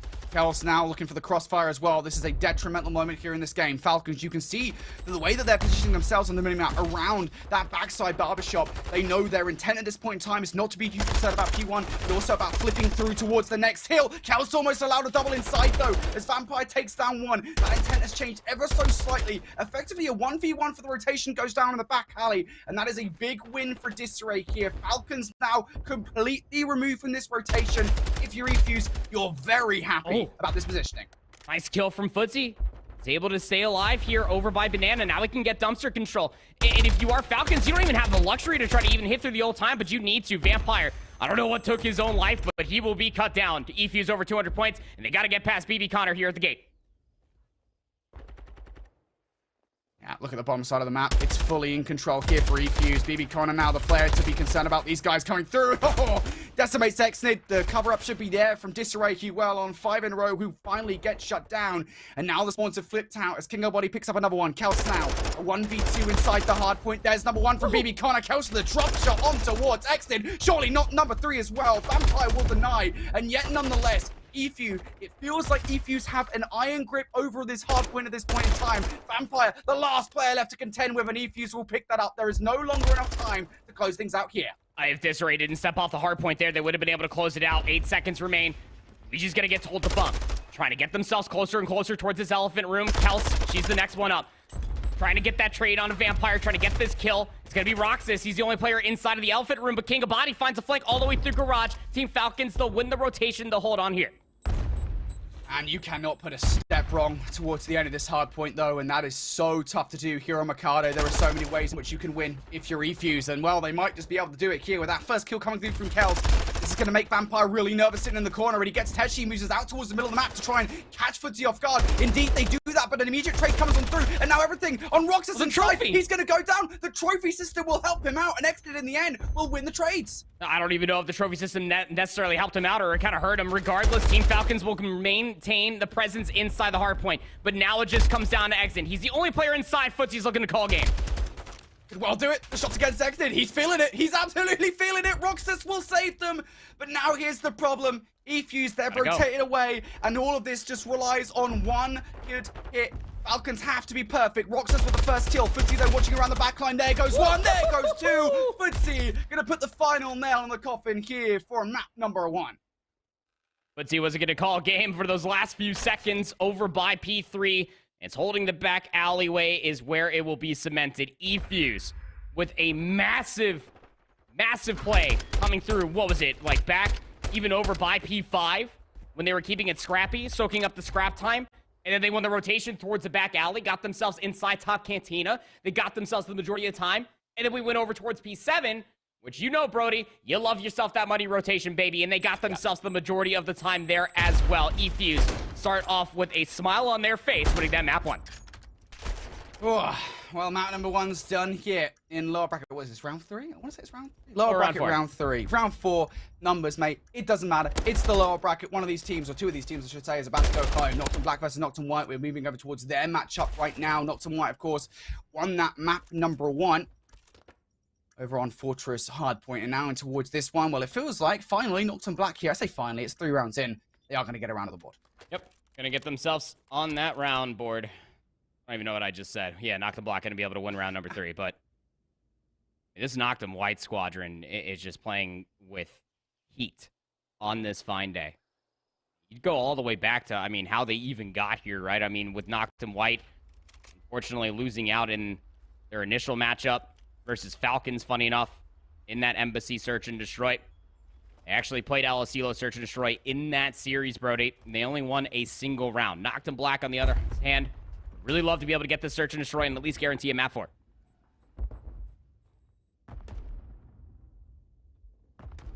Noctum White now. They're on the defense, just keeping an eye out for these players trying to make their way through Arcade's side. There's also one player to be concerned about over by the football field. That would be Dave, but up top here. Chunk pushed very far forward. Just being uber cautious about the fact that there's probably a player on the other side of the wall, and he would be right. Patience. That's going to find first blood. Chunk's going to burst through the door. He has 2 players in front of him. Forces the team kill. Good enough. It doesn't matter how you do it. Apparently that body's still dancing in the air as well. Yeah, what was that? Happens sometimes. Physics, man. Physics. Oh, true. Dave down. Resi for the 1v4 would be a spectacular play. Even those first few shots from afar. I mean, look, they're good enough. They're really hard to hit from that distance, but just trying to look to get anything from that 1v4, they will not. Noctum White put themselves back in the lead here by 2 rounds. The last time I seen F.D be this aggressive was when he was on his flight over towards Toronto. But he is just running at these guys. 6-2 now for Felix. He knows what he has to do to help out Noctum White's chances to get that only spot at the end of LCQ. And that is B, undeniable. At a great map 1. And that 250 to 148 win on Fortress HP. Now with a 2-round lead here. Dot with the sniper in hand this time around. The player that would be challenging him on the opposite side would be Rezi. Not towards top bricks. Rezi's actually electing to play over by the B trucks.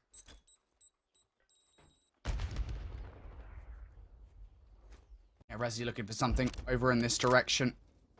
Any of those players do choose to aggress through tools, perhaps. He would find somebody elsewhere, though. It is Chunk who will be able to take down Dave. So, now 2 versus 4 hit for a Detain and Rezi. You need to make sure you win one of those gunfights to get something going. The fact that you only get the information from the play does not leave Rezi in that promising of a spot. It's a 1v4 again. Bomb planted. Dead silence. Won't even get the first. All right. And again, yeah, I mean, it is just dissection, isn't it, from Noctum White? You saw what they were looking for initially. They try to get themselves up through the football field, always keeping in mind that we got to look at the metal stairs. Administration push was very much so open for Noctum Black, and, well, they just did not win the gunfights, did they, Brody? Noctum White able to extract the numbers for Noctum Black. Noctum White able to maneuver their way inside the A-bomb site with numbers intact. Get themselves this 3-round lead.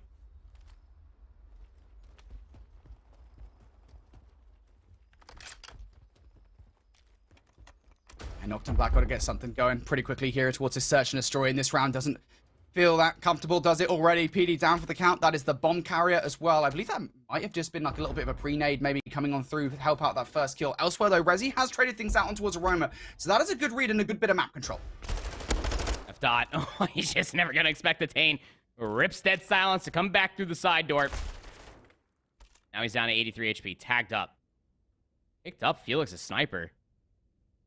I mean, this would just be insane if he's able to piece this together. You can see where his teammate is at. Maestro, nowhere near where Chunk is located at in this 2v3. Imagine Detain with a sniper rifle again. Run me all the way back to like Black Ops 4 over 2 days. It's been a while. Would be nice. Nonetheless, might not need it to be fair. Maestro very quickly left up in a 1 versus 3. Finally, a disadvantageous spot here from Noctum White, but Maestro makes it more manageable with that kill on towards Dave. There will not be any kind of immediate trade because Noctum Black are much more preoccupied with getting the bomb down over by A. As soon as it does go down now, Maestro making that long journey. The post plant for Detain and Rezi here is just to double up, I think, inside the A site. So for Maestro, that might offer something fruitful. Dead silence. Cooking up the nade. Bounces. Finds a kill, and he actually damages Rezi as well. Now, Maestro doesn't know that. Drops down, that's information. Oh, the tags confirms the position. Has to take the gunfight. Rezi shuts it down. Oh, man, unbeknownst to Maestro, if you could somehow figure out to read that that was double hit markers off of the grenade, Rezi was dead to rights in that corner by lockers. Had to take the challenge, was red screened as well. Noctum Black scathed away the round. Man, I mean, he hit the shots. Like, let's be honest, he hit the shots there on towards Rezi. That could have very easily been the 1v3. But will be denied. Maestro. Oh, that's some of that kind of young blood, fresh 18-year-old talent that we've kind of known to expect here from him. Will not be able to follow through. Noctum Black get the second round on the board here in Search and Destroy. Now, once again, it's Resi looking for the opening snipe. Might well finding up top. Maestro will be tempting fate up there, but survive for the moment. Elsewhere, though, F-Dot might well feel comfortable enough to get the bomb down. There is. Gonna get that bomb play. He's gonna play it inside the site more or less. No, he's gonna escape it.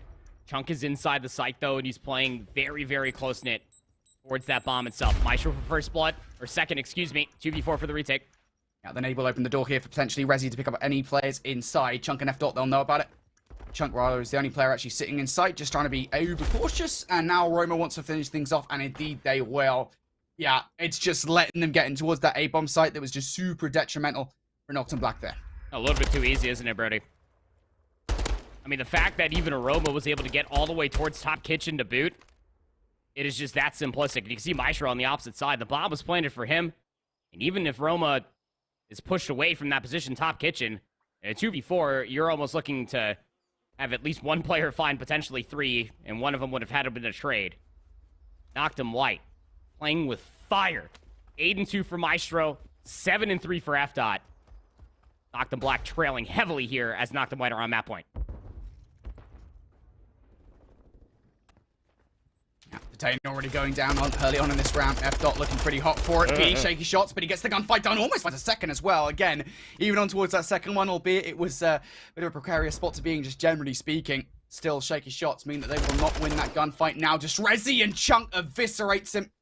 Dave, now, up to you, buddy, for the 1v3. No! Oh, it's an execution. God! He's got a family. Oh, no. Memoriam. Oh, God. What have we just witnessed? Oh, we'll see it from Maestro's POV. He just drops down like Batman and just... God! Damn! Oh, that wouldn't look out of place in The Walking Dead. That's crazy. He's a living person. He's still breathing, man. I mean, Goodness me. More or less, that encapsulates the way that Search and Destroy went. I'll be honest with you, mate. That was not a good Search and Destroy for Noctum Black. I know, shocker, easy comment of the day, but yeah, that was a Search and Destroy and a half, and really, I think that's just kind of the pace that's been set by Noctum White in that particular series. So, 2-0 up over there. Noctum White now just one control away from booking their place towards Sunday, at the very least here in the European LCQs. Now, though, over towards eFuse and Team Falcons. If Z-Fuse were able to take map number 1 away, and towards this Search and Destroy. Falcons, they tried to get the bomb over towards B, but didn't exactly work. Last time we saw eFuse on broadcast play in Embassy Search and Destroy was this morning, Brody, in Winners Round 1 versus Enosis. Went round 11. You know that Vampire, especially watching him on this map mode combination earlier, is a force, to put it lightly, with the sniper. We'll find that trade 3v3. The bomb, unfortunately, just patty cake down on that sign. Exnid needs to make this play stick. Exnid really needed that for the re-entry, and as they go down once again, it just makes things tough, despite the fact that they did manage to trade things out evenly. Perhaps Vampire can produce something special, and I guess the best thing they could really hope for here is potentially Vampire just providing the coverage up top so that Roxas can make the cross for the bomb. That has happened, but you do actually still need to get a frag somewhere. Time's running out to do so, and as Roxas gets taken down, again, the lack of coverage from Vampire, not helpful whatsoever. Vampire can't hit the shot as well. This round feels like it's done. It's just a matter of what can you take to the grave with you. And Vampire, I mean, granted, he's trying. He's trying for some cozy snipes. Would be nice. Sees BB Connor in the corner. See you later, Connor.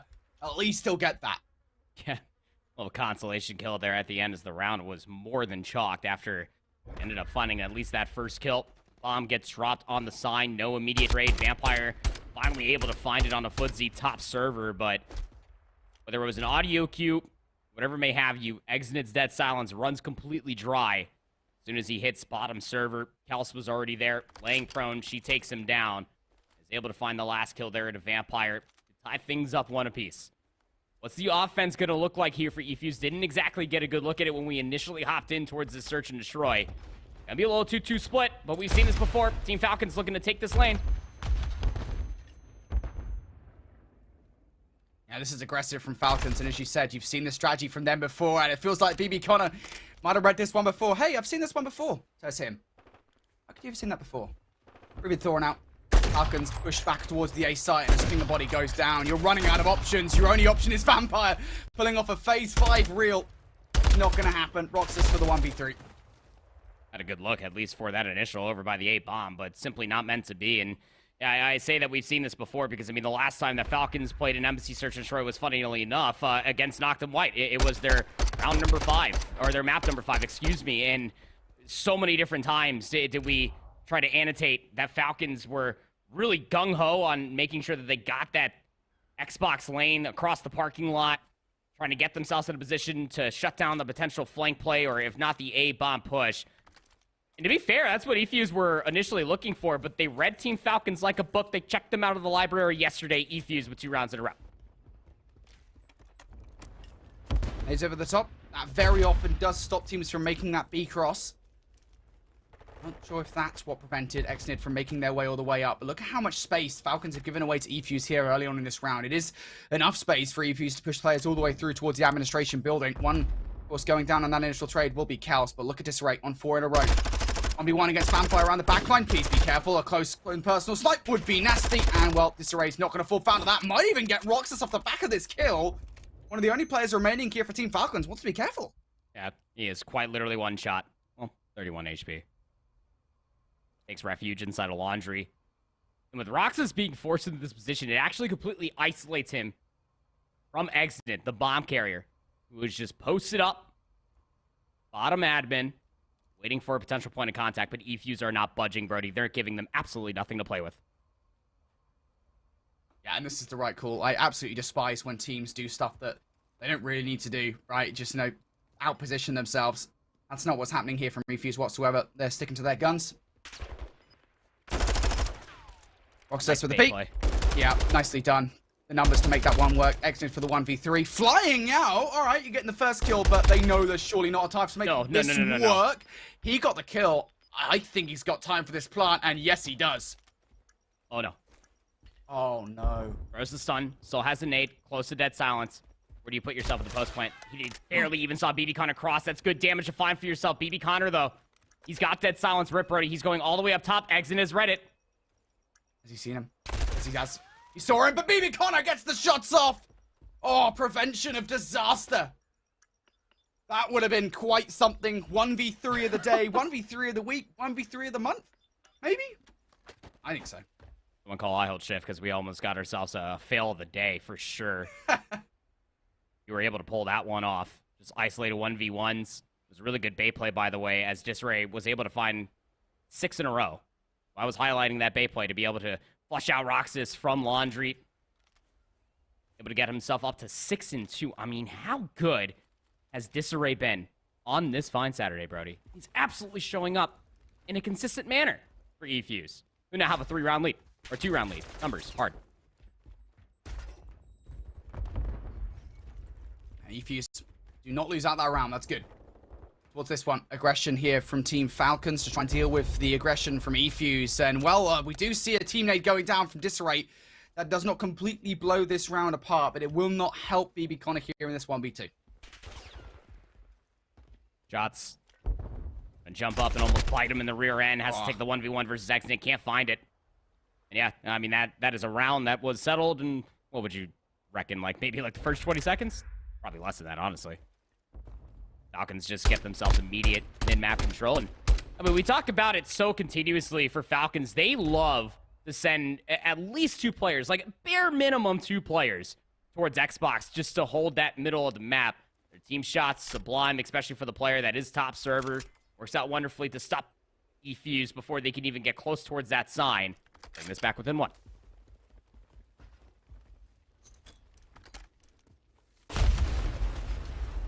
Getting rid of those cars before they can do damage to Vampire here, watching the cross. Unfortunately, Vampire's positioning is completely a moot point. eFuse not there at all, not challenging for parking lot whatsoever. Instead, they know that they can get control of mid-map by way of Disarray and Kels. That is absolutely the game plan here. They'll catch them off guard. Duo in the mid. Waiting for the challenge to come through. Kels, a little peek through the laundry door. Will find first blood. She's gone. Absolutely the right call again, and now it kind of forces Team Falcons to put themselves in a bad position to react, even with Disarray getting that kill, and even with Disarray being weak. Coverage from eFuse is so good that there would be a trade if required. For Vampire and Roxas, time is just very quickly running out in this round to do something. Vampire going to try an egregious snipe. Oh, gets it! Versus BB Connor goes for the little wiggle of the the aim as well afterwards. That is a kill, but time's still running out as Roxas picks up another one. Now it's Vampire left up for the 1v2, and there's a player up close and personal. Even if he snipes down Footsie, this should be done, and yeah, he's going to get taken out. Surely? Please? Someone? How? Else? What? Kels was on the Xbox side. The information didn't come through in time. Footsie was holding it over by the planter's box. Vampire running out of dead silence. 10 seconds remains, and he's got to be able to find this pick. Yeah. Not even going to be able to get the former, of which the latter would have been to maybe try to plant that bomb. Probably did not have enough time for that. That was strange. Something about you and me getting really strange search and destroy rounds on the day, Brody. I don't know what it is. I think it's more of a you thing than it is me, but honestly, who knows at this point. eFuse able to get themselves in another round. And let's not forget, I mean, they have a ace up their sleeve, and that is Luigi, a.k.a. Disarray. 7-4. Mamma mia. Got himself a cruise missile, let's not forget.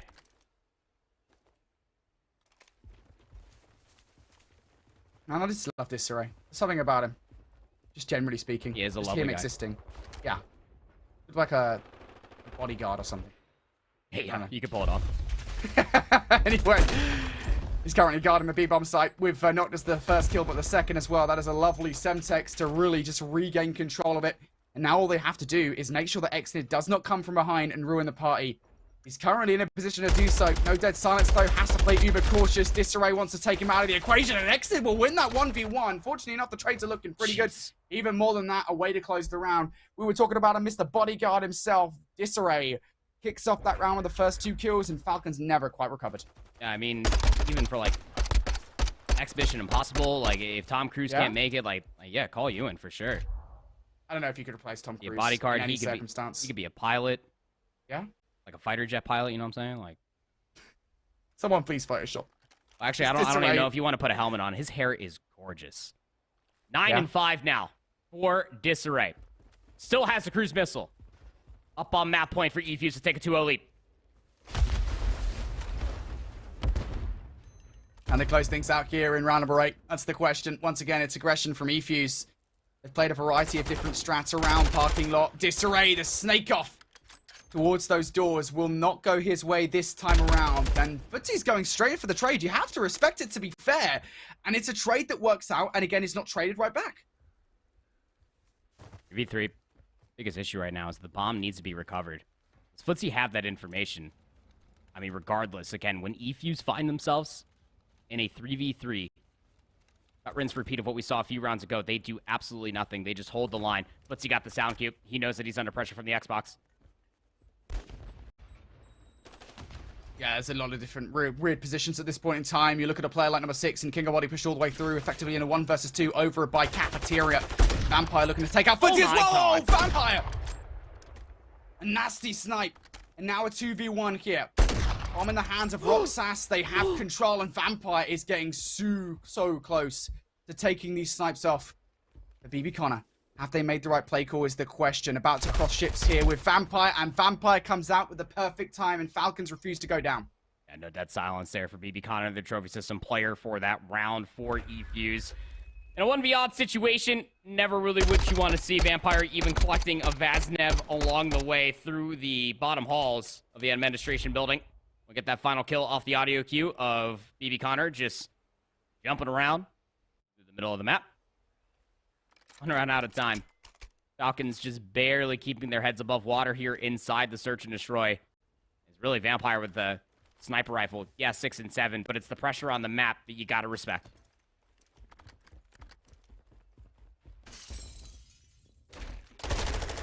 Now aggression once again. That was a great miss. Yeah, I think the thing is with it, it's badly timed, is what I would say, right? You have to have it happen at the same time as King of Body. Granted, King of Body does trade things out, and he does better than that. He picks up 2 kills off the back of it as well, but still, like, if you want to survive that engagement, you do need to go at the same time, King of Body. Now numbers in their favor, and oh, God. What is happening in Search and Destroy today? Easy analysis for you there, Brody. Hard to, in fact, go boom. BB Connor gets legged. I mean, that confirms the information that Vampire is very much so still over by top server. Connor has full utility, that sounds included, looking for that challenge. Vampire gave up the angle. Doubled up along with his teammate here of Footsie. AR duo in kind. They'll need to try to recover that bomb somehow. He's just saw Roxas on the cross. BB Connor trying to get away as well. Puts he down. BB Connor will pick up one. Vampire up close and personal. As the blood sucked out of him. Falcons. 2 rounds on the bounce now. eFuse starting to shake. Yeah, now only trailing by 1. Again, yeah, I mean, it's the pressure from Vampire alone that is just so alarming. That second kill in the round will bring him up to 8 and 7. That couples along nicely with it, with ARs like in the hands of Xnid, Roxas, whatever it may have you. And albeit, yeah, it was a very egregious push all the way through bathrooms like that to start off the round. Gets caught off guard in the bottom of the halls. If it works out, great. If it doesn't, you put your team in a very alarming spot. Luckily enough, King of Body was there to clean things up on the opposite side. Vampire up on 4 in a row. And eFuse going back to a very different strategy here. We've seen the strategy in the past. They've given up mid-map control in the hopes that maybe they can catch Falcons off guard. Some early snipes. That would come by way of Footsy if anywhere. For the moment, calm, peace. On Embassy, streak being brought down now from eFuse just to see where these guys are at. It's the right call to make. Just gonna splash it against the building. I mean, that is just good information for eFuse. Everybody is still trapped inside the administration building. Team Falcons, knowing that eFuse also have that information, what do you do? Because again, Kels is just waiting for this challenge through bottom laundry. Team Falcons wasting a lot of time trying to find where some of these eFuse players are located at. Team Falcons, I mean, they're running out of time to make something happen here in this round. King of Body did just see Kels through the wall, though, and it's going to force Kels away. But at the very least now, eFuse, they bunch themselves up on this A site. Disarray being tagged down at 20 HP. Roxas from afar will take them down. Roxas is going to double up now, and that's enough to get the bomb down. On planet today, sniper rifle in hand. Hit marker onto Roxas. Finds his 3rd in the round. Up to Kels. 1v4. Has dead silence if she wants it. But you'd have to isolate all these players next, and it just drops down with the read inside a kitchen. And Team Falcons able to win now 3 rounds in a row. No, 4, right? Is it 3 or 4? I don't know. It's a lot. It's a decent amount of rounds in a row, Brody. It's more than 1. And they have brought this all the way to a round 11. Patient as it may be, this Falcons roster are certainly here. They are delivering on the goods. Just isolating these players. Roxas flies forward, finds 2 across the A-bomb site. It's a combined 8 spree between 3 players of Team Falcons. eFuse again will be sitting there. How has this happened? Especially off what was a good play call last round, right? Absolutely the right play call to make. And it feels like that same play call might be here once again. Now, the problem is right now they don't have any control over B. Connor's going to have to periodically check it to make sure this B cross has not occurred. But it feels more or less like the same sentiment. It's trying to make Falcons a little bit scared. Just can't give up too much space here. House down low, bottom server. Gonna repeat this. Be alive there is Kels. Stacked up now, trying to execute over towards A. We go. Disarray in a different position this time around. Does get that first kill, and does he get away? I'm not sure it even really matters, to be fair, because elsewhere, Kels has put a stop to King of Body's flank through the middle of the map. So now Vampire and Roxas here. 30 seconds to make this one work. Futsy's holding the long angle. Rox is gonna peek up. You just gotta stay alive here, brother. Vampire picks up the bomb. Your only play is to try to plant here today. Vampire's not going for it just yet. They want the kills. And they might get the timing. To be fair, Roxas with the first. Is the trade good, though? That's the thing, because if the trade goes down here, Vampire should be able to trade things out. There we go. They come towards Footsie. Now a 1v1. Vampire versus Disarray. Playing for the kill. Sitting up top. He's playing for the kill here. Both of these players goes for the plant lay. All Kels needs to do here in this moment is just check the bomb, but it goes down. Oh. Now Vampire has an opportunity to try to close out this round. Kels needs to isolate this kill. Vampire's over by the Xbox side, down to 1 HP. Kels needs to chase, cannot. 30 seconds remains. Oh my god, the rockiest 1v1 continues. Kels the pre-fight, but she doesn't connect. Vampire turns the corner. She surely hears him. She surely hears him. And Kels with a 1v1, the shots are there, but Vampire will win it. And Falcons with 4 in a row take the search and destroy. Oh, God. Oh, mate. Oh, no. What is it today? Embassy search and destroys and messy 1v1s, weird 1v2s. I kind of feel sick. Yeah, I was about to say, I think I'm going to be sick. That is, yeah, Brody, you're looking a little pale in the face there, brother.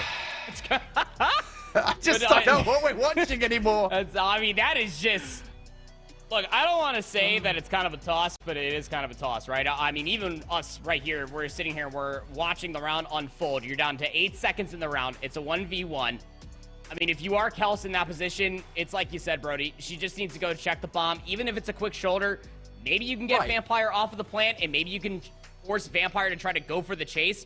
But when the bomb gets planted, I mean, what? You could be in, like, one of, like, 5 spots, maybe? With the A-bomb plant, he gets some shots thrown into him, gets the swan dive past X-Spot, gets inside a laundry, the spam fire doesn't connect.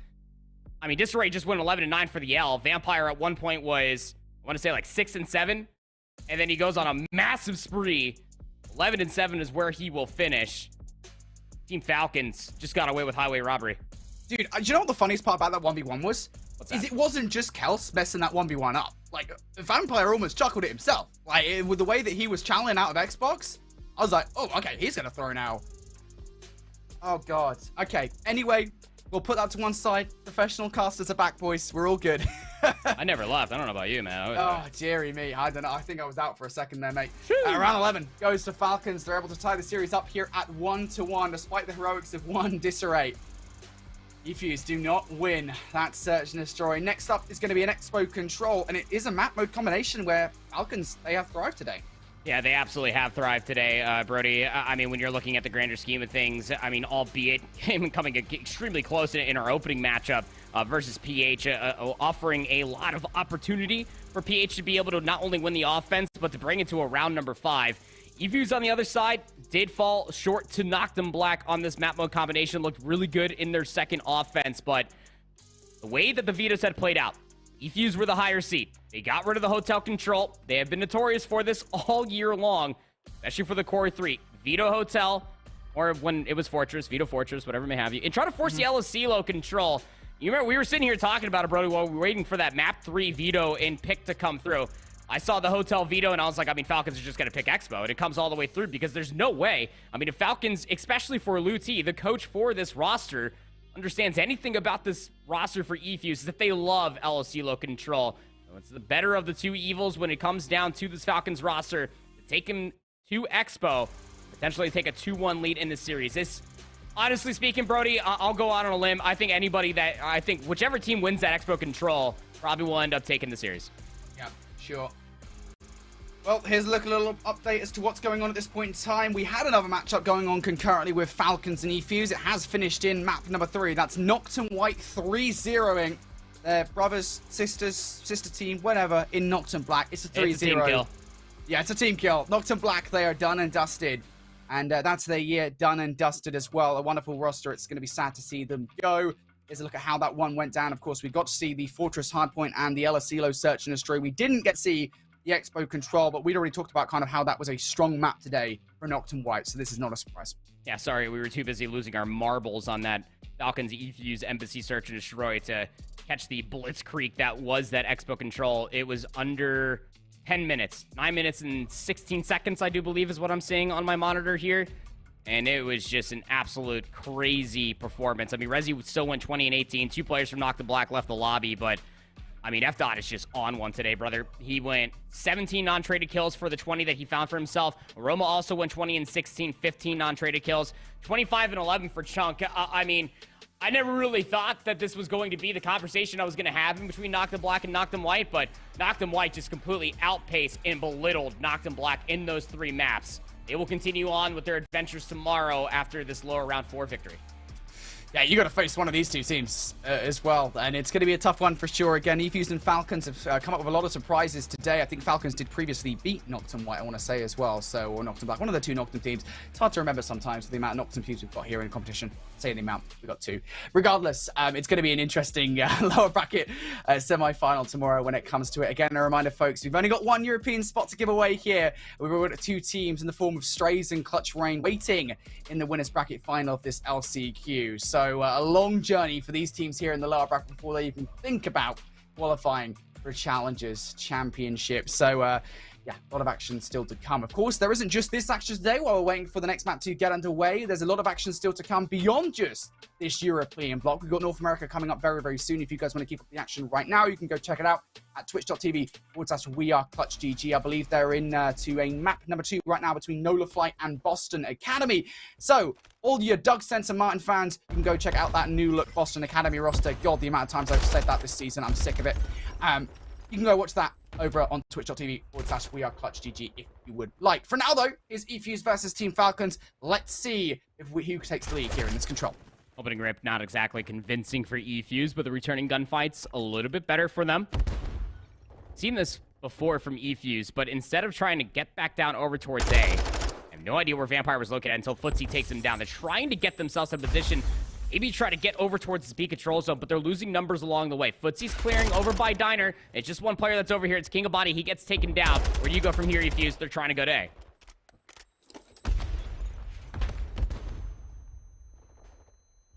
Looking for A control. eFuse, they've got 2 players on the point at this point in time. It's going to go down pretty quickly unless they can put a stop to it, but a double Semtex, I mean, that's one way to remedy it, isn't it? Now just BB and Connor and Footsie holding around. Footsie able to pick up the first in towards Vampire, but there are the trades required. Now that is going to be the A point cleared. Of course, it is the classic Expo problem here on the defense, though, that while you put all your effort into defending A, you now have nobody over towards B and you need to reinstall yourselves. So I have one player. It's going to be Vampire. At least goes 1 for 1. Exinen might find some really good timing. The chow comes through. Connor gets obliterated, and King of Body finds Footsie on the other side. It just comes down to Kels. She has nothing to say about it. First segment, not even locked in over at B. Still trying to stall the clock. 27 seconds remains. Yeah, still not quite certain just yet. Still not quite sure as Exnid that he's able to defend this point. Gets a free kill versus Disarray. Will not get the follow-up on towards BB Connor, but at the very least has weakened this offensive play. Perhaps enough for King of Body and Vampire to defend. That's the question. Going forward towards the point will be King of Body. Vampire on the other side does get shut down. And if you're Falcons in this situation, do not invest any more into this. It is pointless. Just keep it on the defense. Yeah. I mean, look at Roxas's position. Run by the Diner side, just looking to cut down players in the middle of the map, can pick up the blue tent.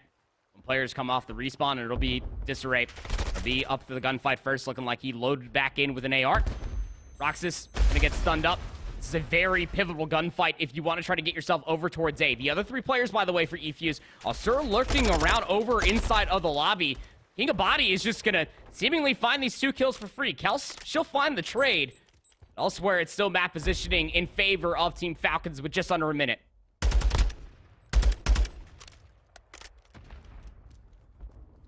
That's a lot of time. eFuse have, as you said, got players in from behind. Both Kels and Disarray want to cause that disruption, but they've also got to contend with players around the front line. Getting rid of the spawn trap is integral, because if those players go down, you might find yourselves in a wall of hurt. Now one eventual attack here to try and deal with the players in the spawn trap, and it has not worked out. You'll now find yourself in a 1 versus 2. Footsie was that one. There you go down. 25 seconds left. Now you are stuck in this spawn trap with players from Falcons flying. Yep, it's a bird in your direction. It's a big bird.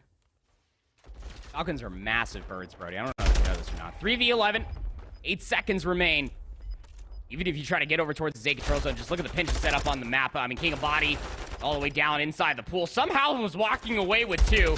Well, 1v10. Let's see it, Footsie. Can't even find a single kill whatsoever. Team Falcons will hold on to the defense. eFuse were able to get themselves 4 segments in the jostling 4 position. Once they found that 1 kill over towards B, of course, we are blessed. When it comes down to Codcaster, we get the mini-map, get the X-ray, we see where all these players are located at for Falcons. Would have loved to see eFuse, instead of trying to get themselves that first segment over at A, albeit they got it. They had numbers, they could have just gone over towards B, the easier of the 2 zones to get here on Expo. They'll look to try to go over for the more difficult one. Can't necessarily fault them. 4 segments are all they're going to get, though. Yeah, again, it's just kind of the, I guess, the trade-off, right? You send players in towards the flank, you weaken your attempt at breaking the spawn trap. Does not work from eFuse. So now for Team Falcons here on the offense, what can they produce?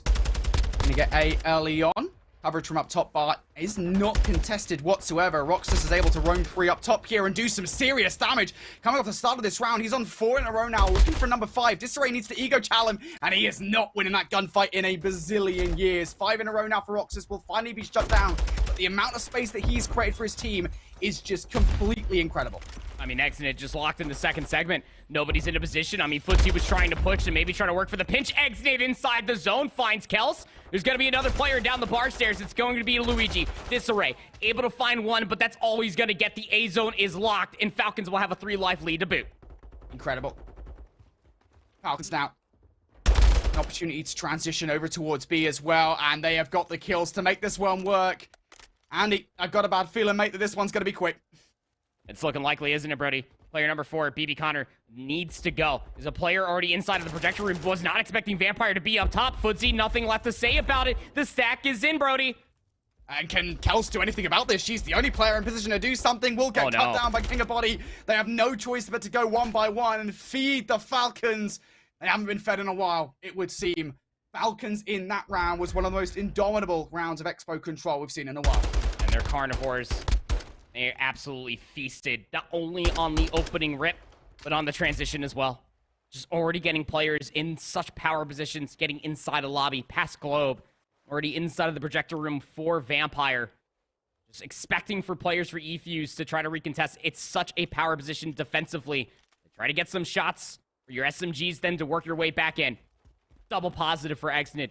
14-7. 11-3 for Roxas. This guy just can't die.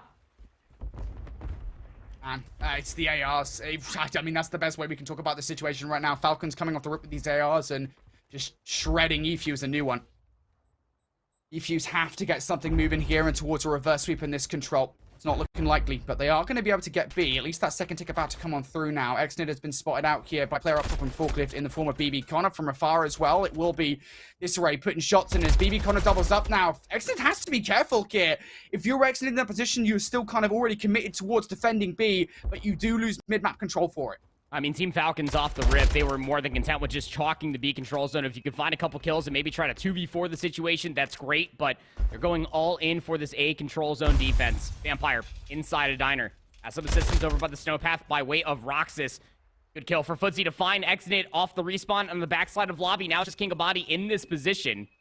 What more can you do from that power position if you are Footsie? A handful of more kills should loosen things up for Disarray over by the zone.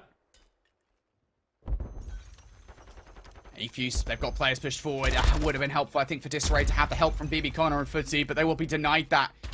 And that first stick didn't even go through as well. So Team Falcons in a great spot here for the defense. They've got to weather quite a lot of time. We'll say that much for eFuse, right? That's the one positive here is you've got a lot of time to make this one work. You're only down by 3 lives as well, so you are okay. But you have to come up with a plan here to get players in from behind, and that first step in doing so, Footsie winning a protective 1v1 against Exnid doesn't happen. I mean, look at Exnid's positioning. He's still all the way inside top Globe. It's the next read on a Footsie. Didn't even expect them to be in that position as well. And that, for the spawns, look at where eFuse are going to be spawning in. Just split over by the west side of the map. It's still diner control galore for the Falcons. A lot of isolated 1v1 potential, surely, but eFuse are not coming away with convincing gunfights. Yeah, they've got themselves forward at the very least. They've got some modicum of bar control, but that is it. That's all they've got to work with. Footsie now needs to follow up with not just one kill, but ideally the double on towards Exnid. And while the first few shots are good, the kill will not be Exnid. Instead, now looking to create a 2-piece up top here in bar. Not just Disarray, but BB Connor to contend with. Can he get both of these kills? There's one. Looking for the second. BB Connor will trade things out. eFuse continuing to knock at the door with 45 seconds left. 40 seconds remain. 7-life lead. eFuse just need one good wave of gunfights. Got 2 players already pushing past towards the lobby. Gonna be a tough gunfight versus Exnid as he is 21-11. Vampire's the next one up here inside of the diner. Never gonna expect him to be in that corner. Down to 28 seconds. Every single time that eFuse want to get something going, it just isn't working out, and it doesn't help when you've got a turret up top in the form of King of Body. Things just going from bad to worse here from eFuse, and they are really spinning their wheels now. 15 seconds for eFuse to make something happen. Vampire pushed all the way forward. Roxas able to cover up top in bar as well. Disarray, what can you do? Absolutely nothing. Kels is the last hope for eFuse, and she picks up one. Will be shut down. Team Falcons continue to look indomitable on the day here on Expo Control. 3-0 in the Expo Control off of a Herculean comeback on the Embassy Search and Destroy. And Falcons will now take a 2-1 lead after getting belittled on the Mercado hardpoint through a multitude of rotations. It's their triple AR setup again, Brody, like we were talking about, loading in towards this round 3 defense. From their perspective, they were just locking down so many lines of sight, so many different power positions. It always felt like, even off of the rip, you saw how comfortable Team Falcons were just to completely chalk the B zone. If Exodus can find a couple kills, great. That's all fine and dandy. Maybe you could 2v4 the B control zone. But the play for Falcons in that regard was just to get players over by the snowpath, get closer towards that blue tent, get players inside of the diner. You know that that's going to have to be a power position that eFuse is going to have to contest from, and they never budged. Even when some kills came through, some trades that maybe speak of 3-for-1 kill feats sometimes, you always had players just cycling in and out from the diner inside a top lobby. Exit was a problem. Even over by the old B zone that was already captured about 45 seconds prior to the final play. 23 and 12 for Exit, 16 non-traded kills with 2,600 damage. I mean, like, come on. Like, eFuse, try as you might. There's a lot of individualistic warfare that was being exemplified for them, and they just could not deliver on the consistency of the slaying. Team Falcons are here, baby. They got a 2-1 lead. Yeah, and I think it's not just about them slaying. I know it kind of goes hand in hand here, but it's also about shutting down some of those key superstars for eFuse that have performed pretty well today, right? I mean, Kels is in the Marvel universe. She's 616. You've got I2A, Luigi 2, Disarray at 7 and 27. He's sitting with 7 kills. Again, you kind of need those guys to really step up and win those gunfights, and you just can't do it against a roster like Falcons, which are performing this well at this point in time.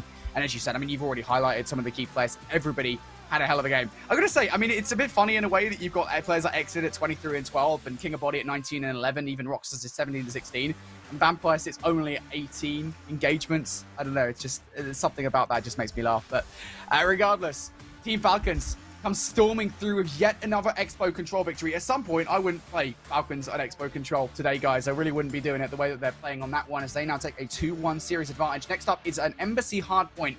And I will say this much. I think if I've learned anything about Falcons over the course of this season, is that you're going to beat them anywhere in the series, it's going to be the Hardpoint. So this is a chance back into this series for eFuse. And then you get the Enosis Search and Destroy if you are eFuse. It just comes down to wiping the slate clean. Just acting as if that final round on Embassy Search and Destroy, the final few rounds, I should say, didn't happen. The Expo Control. Yeah, we were there, whatever. You have to come into this as if it's just a map number 1 for eFuse. Composure needs to be exemplified, because if you're able to exhibit the same sort of stature and aggression that we got from that Mercado HP in the map number 1, you will get a massive comfort pick in that map number 5 of Enosis Search and Destroy. We've seen it so many times across this entirety of the year. The core 3 of Disarray, Kels, and BB Connor, very, very comfortable on a map mode combination like Enosis Search and Destroy. Just got to get past this absolute beast of a team right now that is Team Falcons. They are delivering on so many good kills. Yeah, Falcons roster, they're looking good at this point in time. Now, look, granted, this is a very different setting here in LCQs. Again, this is kind of like the best of the rest situation. And I don't mean that, again, in any demeaning way towards European. But, like, you know, when we've talked about kind of Falcons in the context of Elite in the past, we've seen them getting, like, trounced by some of the top European talent. And that is a question I think is fair to ask. Right? I think of any team that's going to qualify here from the European LCQ, from any of the LCQs, maybe not North America. I think for North America, I wouldn't bother asking any questions because the talent up top is just kind of so tightly wound between all of them. Like, you just don't really know if, like, the 6th seed could come out and beat the 1st seed in North America. Like, it just could happen on any given day in North America. But I think, especially in Europe, Asia Pacific, and Latin America, you do have to ask the question of, right, well, these guys, once they get through the LCQ, can they then beat the best challengers teams in the world? Can you beat your Wobbabobs, your Team Notorious? Yeah, the European teams that won the last 2 open events. I mean, like, who knows? Who knows? There's going to be a lot of questions for that. And I think when you look at Falcons right now, they are looking pretty good. Yes, this is the best they've looked in a while, but is that because we're seeing them in the LCQ against kind of, again, the teams outside the top 4, top 5 European rosters? We'll see, man. A lot of questions to ask here, but they've got to get past eFuse in a hardpoint. Hardpoint, again, has been their Achilles heel. Can they win out here? I mean, this is just a massive moment, especially off the rip, starting off on this side of the map. The SMG duo of you and Disarray and Kels just working hand in hand with one another just to get themselves past the Xbox side ahead of this P2 rotation. A lot of time to soak up here inside P1. Team Falcons are going to have to feel rather comfortable just to put Roxas on the map. In on the hardpoint itself, tough gunfight, 2v1. Vampire will find both of those 2 kills. So long as you continuously hold top paper for Kels, you could shut down the mid-map rotation. 10 seconds remains here on P1 before eFuse can fully get set up here for P2.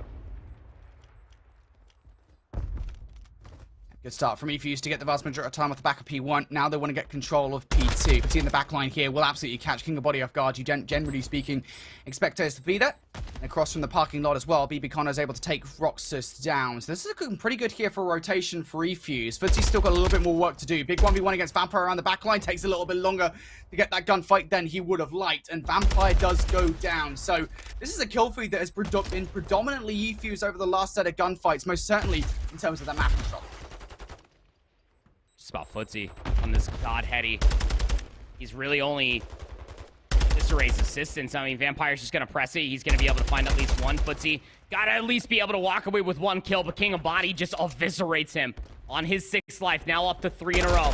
Dead Silence being popped. Kels will get the better King of Body. That's a big streak to shut down. Be able to soak up the back 12 seconds. Efuse still spotting in over by the administration building thanks to Exodus positioning over by the sign, and they are just funneling into the waiting arms of Roxas. The Falcons now in control of this rotation. They take a ton of time away from Efuse off the back of P2. Now let's look towards this rotation to see whether they can win out this time around. Roxas a lot to do in terms of covering the cafeteria. Will be shut down by Disarray. So Efuse, the numbers are on their way. Exnid making a very fast hit here with the Dead Silence to try and catch any of these players off guard before they can cause some carnage. One player has slipped the net though. That's Kels over towards the hard point, and she has picked up that first kill. So now it is technically Efuse in control, but not full control just yet. They still need a few more kills, and Disarray getting that one, as you say, does clear the space. It's massive, right? Because, I mean, where's the assistance for Kels? It was mostly all down to Disarray, down low, but 4 dead off the rebound gunfights. Exnid will find 2. He's up to now 5 in a row, 7 and 4 for the kid. We'll soak up the back end of the scrap time, and that'll be a lead swap, albeit marginal. Falcons are also in a position across the tennis court side. Disarray's up top. Needs to go big as soon as he drops down. Does he recognize Vampires around the backline, though? Again, it's one of those positions where you don't expect them. But in the process of Vampire being all that way removed from the hard point, they do not catch Disarray around the backline. Disarray picks up 1. Still, though, more work to be done, not just in terms of that kill versus King of Body, but kills inside the hallway as Vampire doubles up. King around the backline as Exnid now providing the coverage. It is only a moment here that Efuse are able to get on through towards this hill. It is Falcons back in control once again, and a lot of it is down to this man, Exnid, on 7 in a row. A cruise missile now ready to go, make that 8. Looking for number 9 on the cross. Exnid will be denied, but nonetheless, he does enough to offer up a ton of time to Falcons here. I think it's safe to say that if you're moving, then you are just being shot at. Vampire, that right stick just got a workout. BB Connor, though, able to find at least 2 on the back end. This is actually a pretty big 12 seconds when you're looking at the grander scheme of things, because you got to look at the map positioning for Efuse. Keep this game just within striking distance with about 10 points or so. Player number 7 of Disarray should be top kitchen, drops down, gets gunned. Individualistic, not going to be good enough. Now around the backside, BB Connor can't even find more than the single kill. Kels inside of Laundry needs to go big. She's traded out. Team Falcons will hold on for the initial time. Needs to provide the coverage, though, for his teammates inside, and indeed he is doing. Vampire also would have been nice if he could play his life over by Orange, but will be shut down now. King of Body weak for the gunfight versus Footsy. It doesn't matter. Hits the regen. Will finally be shut down, and on the other side, Roxas does get taken out. So big break here being made by Efuse on this hard point. Big 30 seconds to grab if they can do so. But you're going to need Footsy to step up and provide the coverage through the middle of the map, and he just gets overwhelmed on a bit of an egregious challenge. And now for Kel's the last one left alive inside. Exnid will take them down with that 2-piece. Now Falcons in.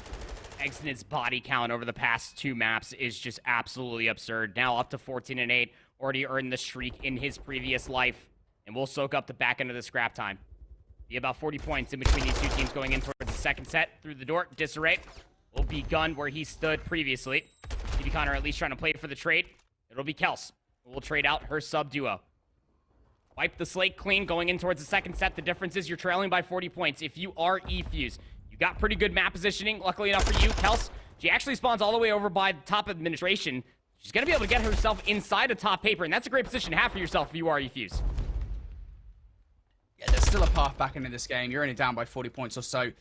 There is a way to win this game. It's not out of your reach whatsoever, but you have to get some time off P1 ideally, and you do also have to be very cautious about players filtering through towards that P2 area. The map has flipped, and Efuse will very soon realize that as Disarray goes down over by the parking lot. Vampire also stopping these guys from getting time on P1 makes the perfect play call that Footsy's just waiting down low to try and catch these guys off guard, and the wraparound through Laundry 2 to remove Kels from this time. A huge moment here in this game for Team Falcons as Vampire now on 4 in a row. Starting to heat up here. If he could earn a streak alongside Exnid, it would be monumental there as number 5. Number 6, over by the A-bomb. Let's see. Surely you're hearing all these doors crack open. Vampire doesn't even have that silence, but look at the coverage across the Xbox lane, Brody. Vampire gonna have a kill down low. Should he want it? Sun up top, Footsy. Looking for the gunfight, staking on top of it from range. Disarray will shut down the streak. And because of that positioning being held and pushed for E-Fuse, they'll break inside the time. A lot of time to soak up here, too. Yep, brilliant from E-Fuse to put a stop there to Team Falcons shots. now. As you say, the shot starting to warm up for Disarray. That's 4 in a row. Make it 5. Has the help. And next it brings his streak down as well. If they can hold on here, this will be a huge moment for E-Fuse. They don't have to worry about that anymore. And for E-Fuse now, finally Disarray does get shut down. So that's big for Team Falcons. 15 seconds worth fighting for. And as we turn our attention towards the rotation too, look at the blue arrows. Look where they're spawning in. E-Fuse are in a great spot for Noob. I mean, BB Connor just off that respawn immediately takes down player number 4 of Roxas. They read the player climbing up on top of the ladder inside of servers as well. Disarray delivers back to his usual days. 22 and 16 now for Disarray with just about a minute of OBJ time. Footsy is the only player inside the hard point, but the assistance is down low and across the bridge side inside of Kitchen. Falcons gonna have to exhaust a lot of time to try to find where some of these players are located at. Yeah, this has been a big flip of the script over the last couple of hard points here for E-Fuse. Really starting to take charge off this hard point. King Body wants to get his way on through towards the hill, and indeed they will. Falcons now back in control for the back 30. E-Fuse will look to give this one more hit. It's probably going to mostly come by way of BB Connor on the backside, who with an aid will remove King Body from the hard point and also makes a great call as to where Vampire is coming from. That is a valuable 20 seconds. Actually puts a really good spot in between E-Fuse and Falcons here for this game. About 50-point advantage or so going into what's next. That's a great cushion to have for yourself, Brody. As we were talking about, this 40-point lead would be massive. Kels up top. No dead silence. Looking to make the play around the back, trying to at least pinch this with Disarray. Her sub-duo gets cut down over by Potts. These close spawns for Team Falcons should be, at least for the initial setup, E-Fuse though spawning over by the tennis court. Kels just being super careful about the fact that there is somebody, generally speaking, around the backline here. Previously, it has been Vampire. Vampire, though, he is well inside the hard point. Will explode Disarray and BB Connor for 2. And that isolates Kels. She has no choice here but to just wait. You cannot go one by one. You have to wait for your teammates, and now is the time. Gonna catch King Body off guard inside, but there's still more work to be done. Vampire especially, if you can get him, it would be huge, but he is not dead just yet. After all that, Kels goes down. This wave of gunfights has been huge for Falcons, and this hill, once again, has been huge for Falcons. Vampire back up to 5 in a row, 22 and 17. Now looking for kill number 6, would replace the cruise missile that was used by Exnid over by P2 in this very set. It's about to be a full 60, and E-Fuse are going to completely concede the back scrap time to guarantee the full 60 for Team Falcons. It'll put them over 200 points. E-Fuse not trailing by too much. BD Connor spam fire will not get the better of Roxas. Got an SMG in hand, looking to get inside of P5 early, and his teammates are delivering on the kills to help. Here we go. Roxas trying to find their way through. Gonna get shut down now. Trades galore. It's E-Fuse inside. That's 3. That's 4 down. E-Fuse now gonna be in. They're going to take the lead here in this game. 203 to 202. Still 40 seconds. A wealth of time to grab at the back of this hard point. So Falcons will want to get this go, and they'll do so via a 2-2 split. 2 through the ramp, 2 through Laundry. I was just going to be pretty fine. Waiting for the help, but help will not be on its way through. The Laundry side will arrive a little bit late now. 1v1. Exit versus Footsy, and Footsy will come out on top now. E-Fuse go big for time. Oh, Footsy gonna get overwhelmed by 2 players coming back through the server side. Comes down to Disarray once again. What more can he do? Caught in the hip fire versus King of Body. Vampire there for the trade. There is so much blood. This kitchen's gonna have to get shut down for at least 3 weeks to clean up all of the blood inside the kitchen. Finally, the dust will settle. 5 seconds remain inside of P5. It'll be a very small lead, Brody, but Team Falcons, they're gonna hold it, maintaining going in towards the 3rd set here on Embassy. 219 to 218, such a close Embassy. This is just as we've expected things to be in the last few months in Modern Warfare 2. Team Falcons want to take a command and lead off the back of this hard point, but they're going to lose the gunfight. It's going to be Kels and Disarray combining for 3. E-Fuse now back through. Falcons spawning on administration side. You could so realistically close it out here if you're not careful.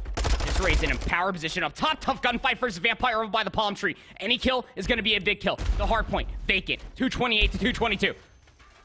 coming back on in now. Our Falcons, they could technically still finish things here, as could eFuse. So both teams want to be uber cautious about how much they put in towards that rotation.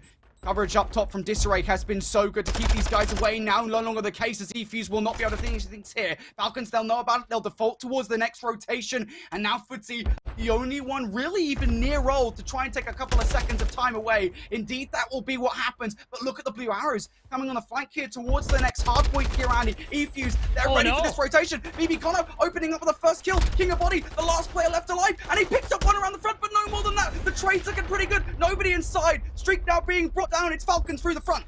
Cruise Missile not going to be able to find anything but it's base provided. Team Falcons still contest this from the front, but it's eFuse in and around the halls. Here we go. eFuse around the halls. They're just laying down at this point in time. Just trying to contest it. Xnid being brought down weak by way of a nade. Now it's just going to be King of Body. One by one they go to try and save this hard point. Can they get it done? They should be able to touch in time. eFuse just 2 seconds away from victory. 235 to 220, 248. eFuse just need the 2 seconds. Team Falcons will find a crucial break. Player number 7, Disarray, he will be able to contest. He needs to try to break the hard point, but he can't get in time.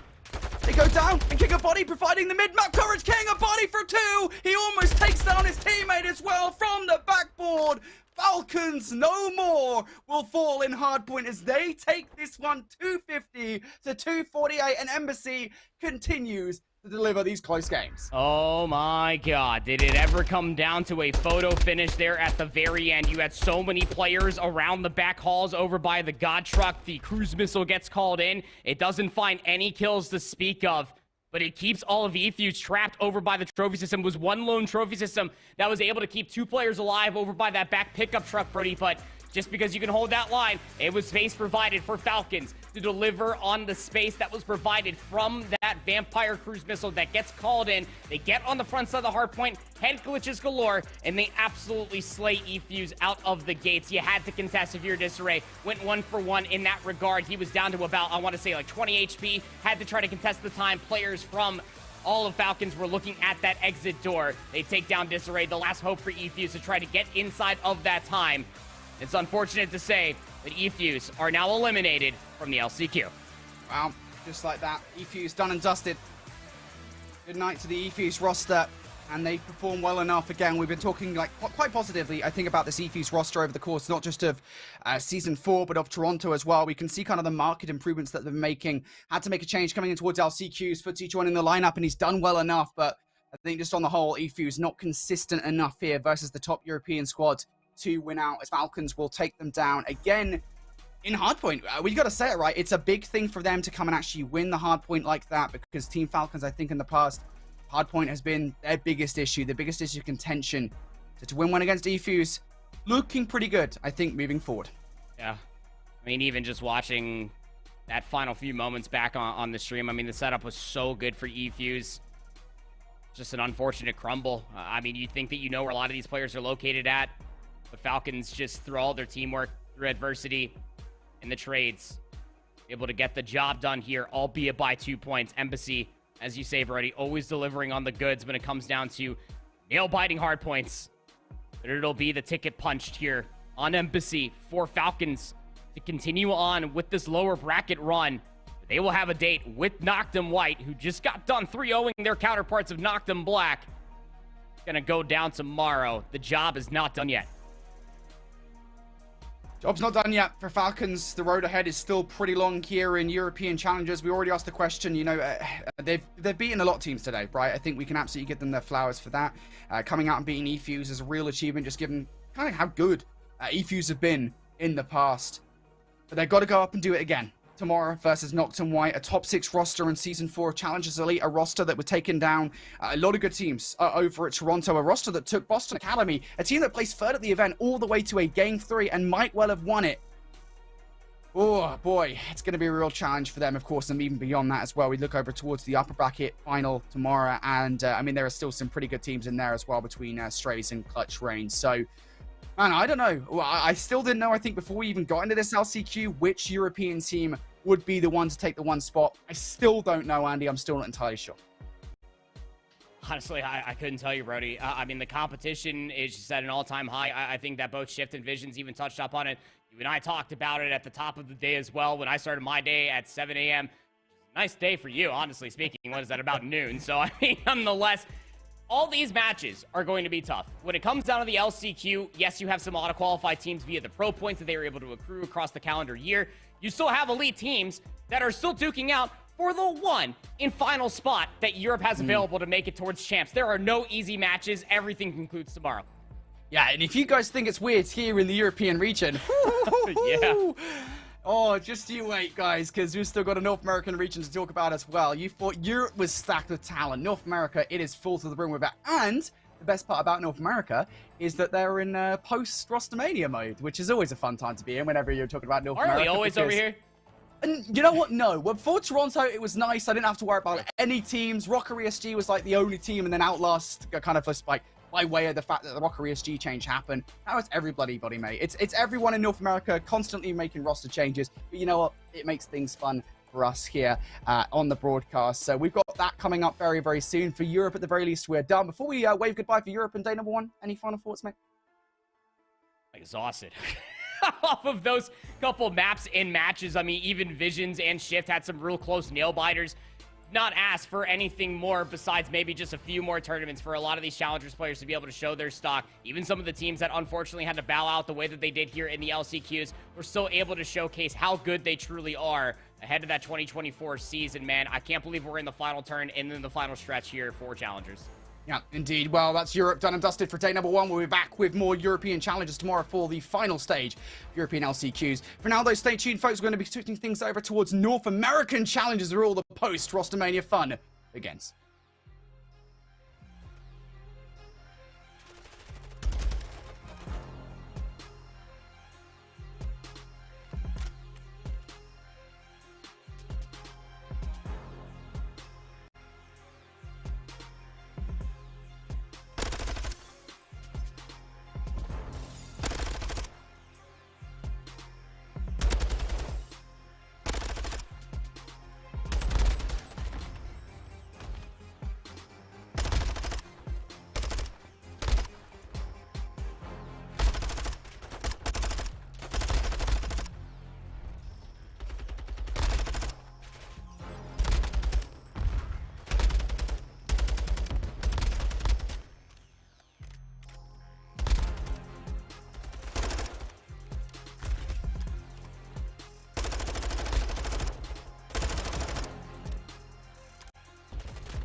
What's up, people? We've switched regions here for Call of Duty Challenges for the Champs LCQ. I'm Infinity. This is proper. One day I'll get my directions right. Andy, mate, we're in North America now. It's time. This is where I would say the fun begins, but we've had a lot of fun in Europe already today, so this is where the fun continues. We have had a crazy day of LCQ, and it's just day number one. Again, when it comes down to LCQ, the stipulations will be here. Just this is that you have to reach top one. You have to win this double elimination bracket if you want to punch your ticket to Vegas.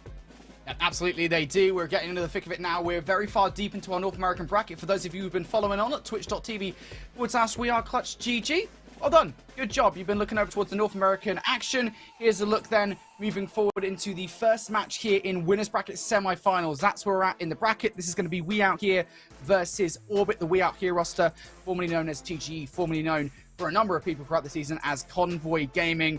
We've got a Mikado hardpoint, a hotel search and destroy, a hotel control, a fortress hardpoint, and then an embassy search and destroy to close out our 5. And Andy, a lot of our data, I think, comes off Orbit. What we've seen from them so far, so this map technically favors them, but they've had to make a roster change coming into LCQs. Yeah, Classic going up against his former team. Again, We Out Here picking up Boston player Nero after he got benched. This team in particular, formerly known as CGE, formerly known as Convoy, definitely had their woes for Hardpoint. They've been getting through said growing pains. Let's see what they look like here on the map versus Orbit, who are also equally just as adept at Hardpoint. We'll be We Out Here over on the south side of the map, trying to maintain that cantina positioning ahead of the P2 rotation, Brody. Yeah, that's the right idea here for We Out Here. And I think we've in the past been asking a lot of questions, generally speaking, about this We Out Here roster since that massive roster change as Geo comes through for a double right off the middle of the map in terms of their hardpoint dominance. It was there when they were Convoy Gaming. It was there when they had Classic on the roster. They've had to kind of regain it with Nero on side and moving over towards the next rotation. We Out Here already facing quite a lot of resistance from Orbit as it will be a 3-piece coming through that really does hand it back in control for Orbit. Yeah, it really does, right? I mean, that is a crumble and a half if you are looking at it from the perspective of We Out Here trying to get more positional advantage. Was Nero gunless will at least find the trade, but there's not enough space provided for any of these members for We Out Here to try to get inside of the current time. 25 seconds still remains, and the kill feed still lighting up in Orbit's favor. Yeah, this is not the start that We Out Here would have wanted, especially given the fact that they were the ones in control of P2 coming in towards this rotation. And with 15 seconds left, they've got no choice but to just rotate away towards the elephant room for the next hardpoint. First kill in from Rex, a player for which we've had a lot of gas for this season. One of the best players to come out of North America during the 2023 Call of Duty Challenges season. We'll see what he can produce. Already has a cruise missile in the back pocket. 7-2. Again, one of the top statistical players across both regions when it comes down to Challengers Elite. What can Dylan do from up top? Getting players weak. Still got to be worried about the front door. And, well, now it just mostly comes down to Classic. Delivers on at least a trade. It's just up to Nero inside the hardpoint. Gets some great assistance from both Pristini and Rex to keep these players at bay. We Out Here able to soak up some more time. First wave of gunfight's good. Orbit will now need to recollect themselves for another hit here. Gravity was waiting pretty patiently, pretty peacefully for the rest of the roster to make their way around Forklift side, but We Out Here just not allowing it whatsoever. Geo now the next one to try and make his way towards this hardpoint. Will pick up one at the very least and gets himself enough space here to get past Gunless for another one. Now switches to the knife to go for the Gunless. That would have been disgusting, but will be denied. But nonetheless, it does open the path here for Jimbo to try and garner this scrap time. 1v1 for it against Gunless, and Jimbo will come out on top. So Orbit do grab a big chunk of time away for the scrap, but in doing so, now have to fight for the rotation once again. Rex and Nero in the backline, they're the players you've got to take down. The former has fallen, now just down on the latter, already made weak, and there they go. And while Jimbo was still trying to jostle for the scrap time over by P3, the other 3 members for Orbit, they were already over by the back alley, past the taco truck in the parking lot side. That is what's garnering them this lead, and it is going to continue to grow. Finally able to find some presence inside Cantina. Nero throwing a little bit more than a shoulder will be cut down for the first. And Jimbo finds the second in the middle of the map. Just comes out of these last 2 players to try to break in through the back, but numbers are not on We Are Out Here's side. Jimbo spotted out his 6th kill. He spotted out the bait, and the Predator is on the prowl. So he picks up another kill. There is that 6th now, a cruise missile ready to go to answer the one in Rex's back pocket. Now looking for more. Will be shut down by Pristini, so that is a big kill to make there if you're way out here, especially in terms of garnering control for this rotation. Now perhaps even more concerning is the fact that the barrage of nades have been sent in Orbit's way. Geo even facing down one from his teammate there. He'll have to try and dodge that as Rex now the last one left alive up top inside the elephant room. Needs to just try and waste some time here for the rest of his teammates to come on out and help him. And to be honest, Rex doesn't even need to do anything. The subs are doing everything for We Out Here. They regain control. Nero now on 2 in a row, looking for the help of Pristini to try and cover that back out dark area. And Pristini, he does deliver. Yep, delivers on at least 2 kills. Cruise missile being called in. Jimbo's gonna take down Nero. Space mount being provided to try to push through the cuts. 35 seconds still left to fight for. You're inside of P5, and Gio's gonna pinch inside of Dark, and it's a clean kill feed. Favoring Orbit, already over 110 points with 25 left to soak. Yeah, Orbit will be happy with that. Huge utilization of the streak to try and regain control of this game. Re-put the lead back between themselves and We Out Here. Once again, though, it's a battle for the rotation. Classic. First one here did not get tagged up by their stun, so they might not necessarily know that someone's pre-aiming this door. Now they most certainly do. Great double chow coming through from Gunless and Rex there. And Gio, the closest player to do anything about this from afar, putting shots in. Jimbo is actually going to be there inside. He will not just pick up one, but a second as well. Jimbo's sub-presence has been a constant for Orbit, and it will continue to be so a crucial moment in this game. Jimbo, formerly known as Lau, formerly known as Jimbola, 17-9. He is absolutely frying here on the Mercado Las Almas, map number 1. Gunless in from behind, needs to try to pinch this along with Pristini. Already lost his running mate as far as the ladder is concerned, and the former goes down as well. Jimbo for yet another trade. Up on a 4 spree. Nero needs to push through this old time, but a nade comes through from his teammate out of Pristini. Does not help out your affairs to try to break inside this hill. It's tough. It's really tough for We Out Here. Generally speaking, at this point in the game, you've got 20 seconds left to try and battle your way through Cantina. You have no choice to try and brute force your way through this hill, and you have to be concerned about the next hill. But there are those kills coming through. Nero and Rex will triple up, and now for Gio, you have so much to do here towards the rotation. We Out Here know that somebody's going to be positioned around this backline. It is Gio. He has the help now, not that far away from his teammates. Streak being brought down for Rex. If there was ever a time to use it, now is it. And now for Orbit, just got a hold. Classic, pre-aiming against Gunless and Rex from the other side as well. We Out Here starting to hold on towards this hill. That is a crucial break within 15. That trade's still coming through. Big gunfight coming in towards the front of P7.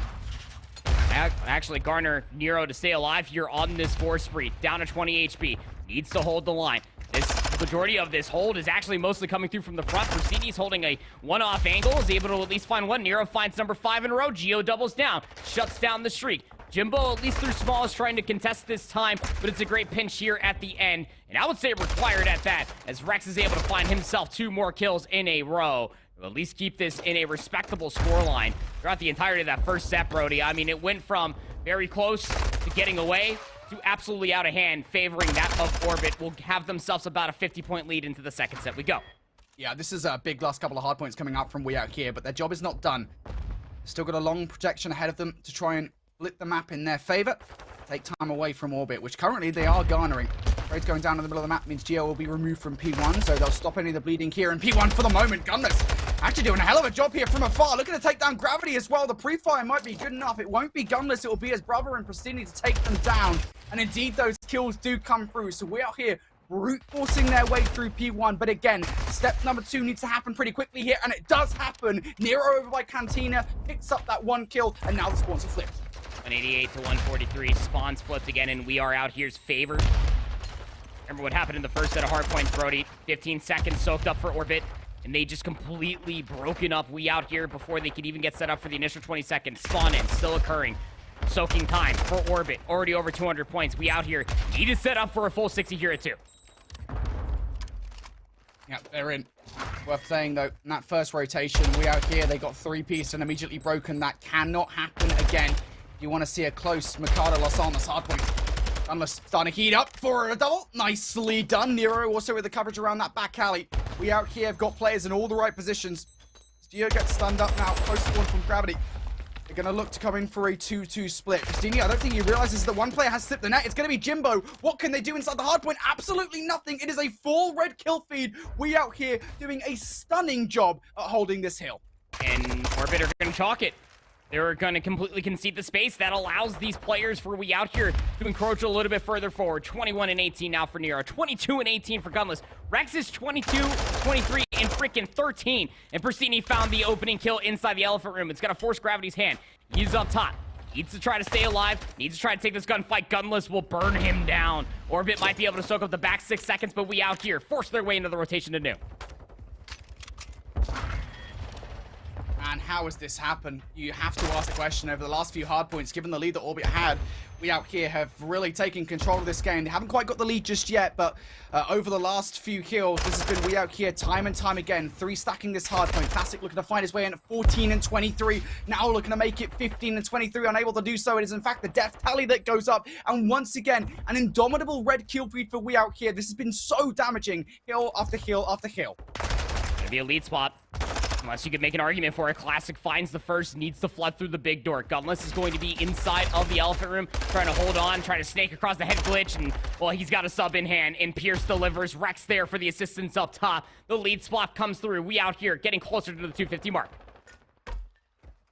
And this is really concerning. Gravity going to lose the one on towards Nero as well. Rex now on 5 just as he started this game. He intends to end it in much the same way. We out here going in towards the next rotation are just 16 points shy of victory. And they might well do it. They don't expect Pristini from in behind. Just one more player left to contend with. Pristini doesn't get the kill. Someone else will. But it is in fact Pristini to pick up what could be the final blow here in this game. Rex will finish on that spree we were talking about. And we out here have completely flipped the script in the last few hard points. This second set has been almost entirely theirs. Someone call an ambulance because Orbit just got put to rest. My God. What a transition from the first set. What, they were trailing by 60 points at one point, and they turned P7 into an absolute light show, did we out here. Then they transitioned it beautifully, getting some time on P1, completely rectifying what the issue was coming in towards the second hard point in the first set, Brody, where Orbit, as you were talking about, found themselves that 3-piece. They broke up. We out here set up inside of P2 before they could even get a comfortable setup. That comfortable setup, not a cozy one whatsoever. Rectified again. They were able to put themselves in position, specifically Gunless. That top cantina, that balcony, just so enforceful when Gunless is snaking it like that. Able to find himself those 2 crucial kills, locking down the back alleyway, forcing almost a lot of these SMG players from Orbit's hand to be very individualistic as far as their recontest is concerned. And they got absolutely fried for the cause, albeit breaking for 5 seconds. That P3 was the nail in the coffin to put themselves within striking distance, get inside of P4. And how about one of Dylan Rex? 4K damage, double positive, 25 of those kills not traded, by the way, with about a minute of OBJ time. Rex really showcasing why he is one of the #1 statistical players that we have in this region. I mean, like, I think we've been talking about Rex quite a lot this season, Andy, and I think a lot of the conversations we've been having about Rex is he the #1 player in North America in challenges this year? Is he somebody that people should be looking to for, this is somebody you need to pick up if you're in the CDL for the 2024 season? I sometimes struggle to say no on that question. Like, Rex absolutely feels like one of those players that's consistently performing at the highest level for this We Out Here roster, and he does it again here in map #1, as you say, at double positive, 25 NTKs, just so many positive stat lines to talk about there for Rex and for We Out Here. Generally speaking, they have absolutely recovered their hardpoint woes with a Mikado Lasama's victory in map #1. A great way to kick off the series, and that is something that we do have to talk about, right, Andy? Because hardpoint for this We Out Here roster, when they were convoy gaming in Season 4 of Challengers Elite, it wasn't that great. I think, you know, from Season 2 and Season 3, everyone was talking about how they were the #1 hardpoint team in North America. Then they go into that big roster change, bringing Nero on side, and, you know, I don't think they've been able to kind of figure it out. But from Toronto, from this just map #1, from you and I getting a look at them for the first time this series, it feels like they've worked it out, mate. It really feels that way, doesn't it, Brady? I mean, this was the conversation that you're all having as commentators, even going through the entirety of the Toronto Open. The moment that we got what was known at the time, TGE, this We Out Here roster on broadcast, we were starting to say the same thing. Just like, well, hardpoint through Season 4 wasn't exactly amazing, not necessarily something you want to write home about. They put themselves in position to be able to win a lot of hard points at the end of the playoff run. Did not come up where they wanted to. But in Toronto, that's where it truly was delivered. They did not place where they wanted, of course, losing to M7, who is Smart, Prelude, and Co. there at the very end of their run. But nonetheless, you really do feel like that the stocks of this team continuously are raised. You got world champions, you got MVPs on this roster, players in and out of the league continuously ever since the CDL era. How can you not favor this team, especially when Rex is firing the way that he is? Unfortunate to say, they have to make it through the LCQ, but that hard point, especially at the tail end, was quite convincing for me. You know, the one thing I will say as well, and it's something that isn't that often discussed when it comes down to this roster mania, this was one of those roster manias where, for a roster like we out here, that regardless of the outcome of roster mania, would be playing via the LCQs. They knew that. Coming out of Toronto, they knew that the performance of Toronto was not enough to shift them far enough at the Challengers Points leaderboard, that they would be in an auto qualification spot. They could just sit idly by and let the rest of North America change around them. And I think in this particular context here with Orbit, albeit, you know, I don't necessarily know if they had the choice of Wiz kind of jumping ship over towards NRK, it's a positive, right? You're now going up against a roster that has had, I think it's fair to say, minimal practice with Classic on side. Granted, it's Classic is a great player to have on the team. It is still a benefit to you going in towards this one, that this is kind of the position they're at, where you're like one of the strongest teams that hasn't made a change coming to LCQs. Yeah, I mean, albeit a change like you were talking about there, that was not necessarily by choice. It's just the hand that we're dealt here at the end of the road. Everybody trying to make these super teams, trying to auto-qualify for champs. Anarchy gonna take Wiz away from this roster, who was quite integral for them. Keep in mind you throughout the entirety of that top 4 finish that they were able to get all the way through the Toronto Open, but a Classic is a champ within his own right. Got to be looking for the respect that he brings across the entirety of all 3 game modes being played here in MW2 with Tom Gravity, Jimbo, and Geo. And even more specifically, when we talk about Rex on the other side, I feel like we do have to have the conversation about Geo, who absolutely has stepped up in a massive way for a lot of these different teams that he's played on throughout the entirety of the Elite seasons, throughout all the Cups, and through the Opens. It does feel like that Geo, if you're going to try to deal with Rex by any stretch of the imagination, the AR presence on the map in between both Gunless and Rex, it's probably going to have to start along with Geo being that AR flex with one of the more steady ARs that we've had, especially in Call of Duty's history of Tom Gravity. It's a weird one, right? I think it's a really good point about Geo, a player that this season, he is almost like a Rex-like player in a way, and that's not necessarily talk about like the roles or anything, just in terms of kind of like the... Because Rex isn't even a rookie, I want to say. Like, Geo's not a rookie. These are not players that are rookies, per se. But it feels like this is really their kind of breakout season to come out and say, look, this is who we are. This is what we can do here on the battlefield. And Geo's been doing that a lot. When you look at a player whose last season, his biggest stint was on the Louisville Red Wolves team back in, like, season 4 or whatever it was. Yeah. Like, this season has been stellar for him on a Aphelion and here, of course, on Orbit as well. So, got to give that guy a shout on Orbit. But let's take a look. We out here as we get in towards this. I was going to say we are trying now, mate, but it's we out here. That's the roster we're looking at as they look to get themselves in towards speed. They've already got that first blood on towards Jimbo. Orbit, they've forced out of sight, but Classic does pick up one, and that is the bomb partner. Yeah, that's unfortunate. Lose Gunless trying to at least get that bomb planted. They're shrugged away from the angle. Rex trying to find the trade. 12 HP. He will fall down, but not taken out of the round quite yet. Gotta respect this from Orbit in this 3v3. Just keep checking the bomb, make sure it doesn't go down. 2 versus 3 still. Ooh, Gravity being offered up a free kill there. That was egregious from Pristini to try and really put the closer on the round. It's a big gamble, because now you find yourselves in a 2 versus 2. Rex planting the bomb at the very least will be successful in that endeavor. Now just down to Gravity here for the 1v2. Well up to Tom. Got an AR, got the Vastnev. Can miss it to do it here. Shots out will bring him down to half HP thereabouts. Up to the regen he goes now. 30 seconds on the clock to try and outplay these guys. Does not quite expect Nero right below his weapon. Somehow gets Rex through the wall and makes this a 1v1. Nero needs to be uber cautious how he plays this one. Has relocated himself outside the bomb site. Gravity might think with the way that the bomb is planted that he is further away than that. Has to make the play call though with 10 seconds left to jump on this bomb. And Nero with the nerves of steel will not fall foul. Checks the bomb at the right time. Gravity, despite getting 3 kills, he ain't winning that one. And Gravity with a sub, man. Able to at least find some kills. Takes his anger and his aggression out on the glass panels right above the catwalk. That's just a great take for we out here. I mean, round 1 offense on Hotel. You got no utility. You got your throwable, sure.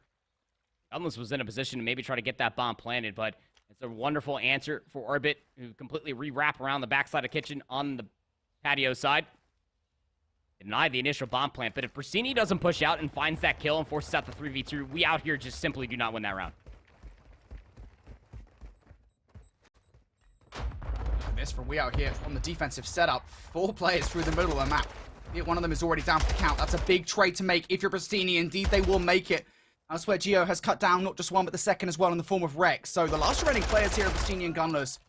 Former pro players split up on opposite sides of the map. Pristini able to get one, and this is going to make those last 2 players for Orbit super nervous. Isolated from each other, aren't they? Goes up top. Goes over by the L desk. Sini and Gunless not exactly teamed up together as well. That's good information as Jimbo's just holding top bedroom, expecting Gunless to maybe try to challenge this, but Pierce will drop down. Hold a different off angle. And Persini's patience has absolutely paid off. Gio saw him, though. Oh, Gio! Oh, sends Pristini into another universe. Now Gunless for the 1v2. Does the veteran see win out here? Nope. Jimbo just jumps down from up top. Take him out of the equation. Orbit again. They take out what was a very early aggressive play through the middle of the map. I mean, it's just a really good setup when it comes down to a 2v2. You know where Persini's located at that point after he found that kill. What? Over by the statue. Over by check-in. It was forcing Gio's hand to almost expect the push to come through middle of the map through the atrium. Simply not meant to be. Persini was trapped over by D1, D2. The moment that Gunless tries to reprise out from luggage, he gets pounced on from a very patient Jimbo up top. Offense for offense we go. We out here back on the offensive side, splitting their affairs. 2 players pushing through the restaurant. And Rex cut down. That's a big kill coming out from Gio. Could put a stop to this bomb attempt over towards A. Gunless is very lucky there. He had the help of D1, mind you, and he is not done spitting fire down on Orbit here over towards this bedroom site. Gravity on this extended gunfight, and while all that's happened, Gunless' teammates have one by one dropped over towards B. Bomb being planted. Gunless 1v2. The timing for Gravity through luggage is not going to be good. Gunless did not get the gun up in time. Gravity ripping dead silence. There's no way that Gunless would have hurt him whatsoever. Just had to almost have the hindsight of mind to overly prepare for that challenge to come all the way through, knowing the last known position for Jimbo was what? All the way over by the cat room? How would you ever expect for Gravity just to come flying out the way that he did? 4-1 for Tom. Through now 3 rounds, 3-1 for Jimbo. Waiting for a dead silence charge just a little bit.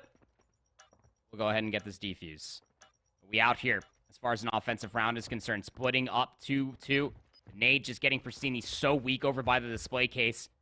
And just players isolating the 1v2s, the 1v1s, even 2v2s over on both sides of the maps, honestly speaking, Brody. Was ultimately, we out here's downfall. That's such a hard team name to say. We out here. Yeah.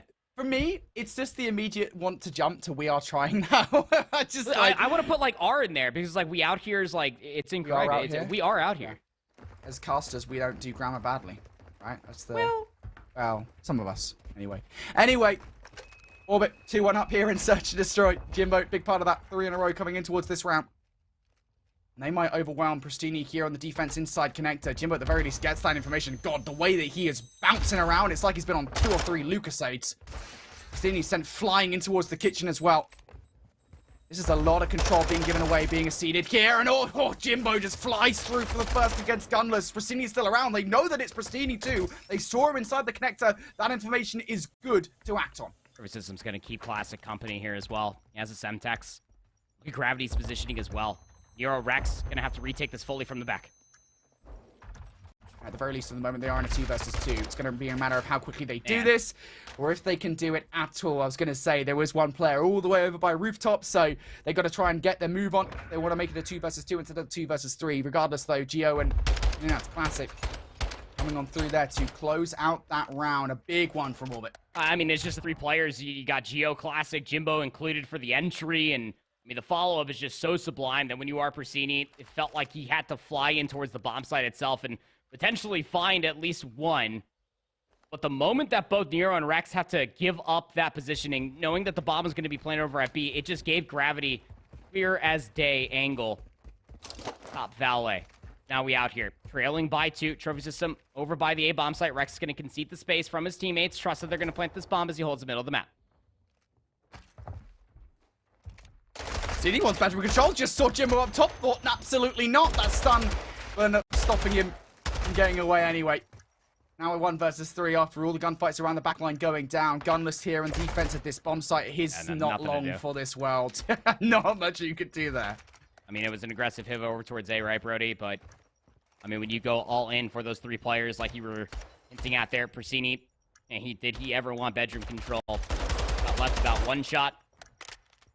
Yoda is not a fan of that sidebar.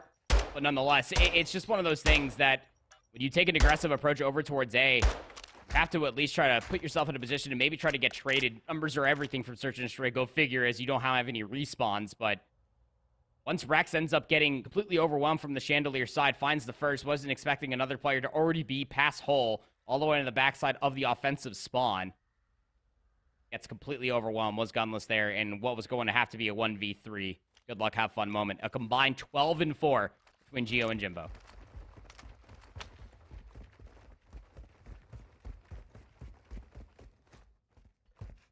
We out here definitely not trying that 4 stack in the middle this time around. Orbit going to get the better of them. And that's a big kill coming out from Gravity. Early attempt here from Orbit to garner control of top bedroom will not work. They will install Jimbo up top there, though.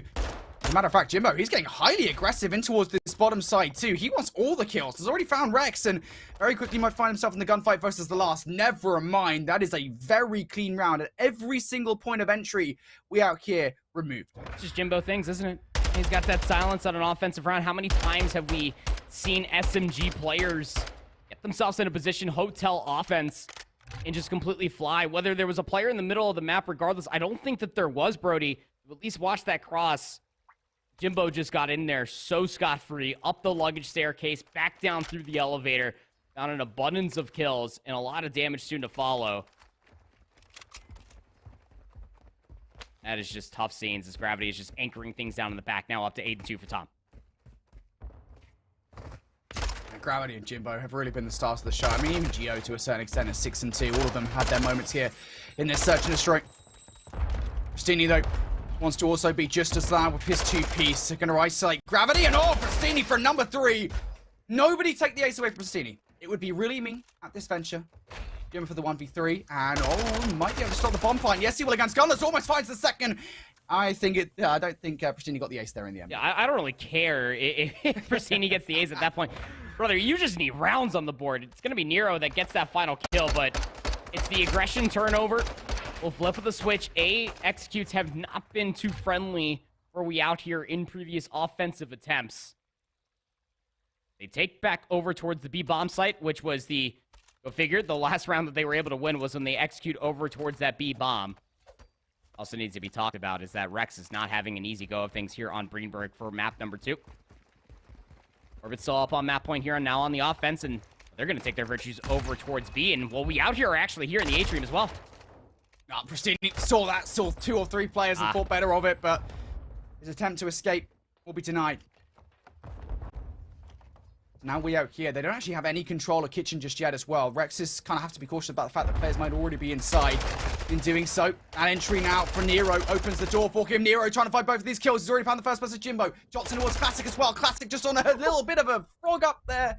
Inside the snake up, frog up, whatever it is. Inside the kitchen. It doesn't matter. Orbit, they work off the back of that for the victory. Frogs aren't even remotely close. Dude, I was just thinking about frogs like hopping about. I was just thinking, you know.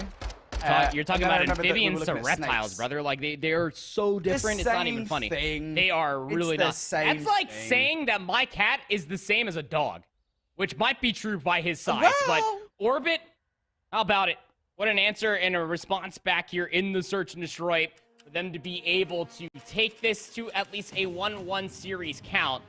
Is guarantee themselves a map number 4. I mean, honestly speaking, the way that we out here came from their initial offense, I was just like, okay, we're going to continue on with how things ended on that Mercado Los Almas with the outpacing, just the slaying outward.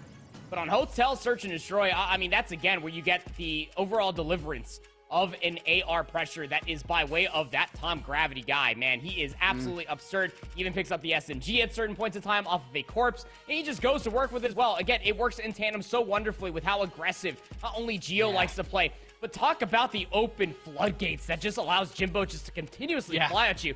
God, it's got to be annoying to play against that guy.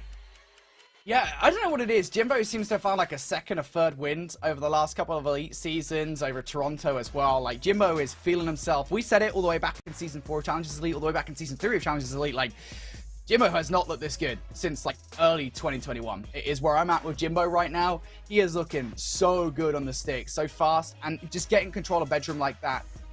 is detrimental. That's the only way we can really describe it, to be honest, Andy. Just again, it's kind of the way you really need to play a map such as Hotel Search and Destroy. The ARs create the space, the SMGs follow up and get themselves into those power positions. Jimbo was doing that at 10 and 4. You can see just how effective he is. Wasn't just him though, you already pointed out Gravity and Geo also having a hell of a game there.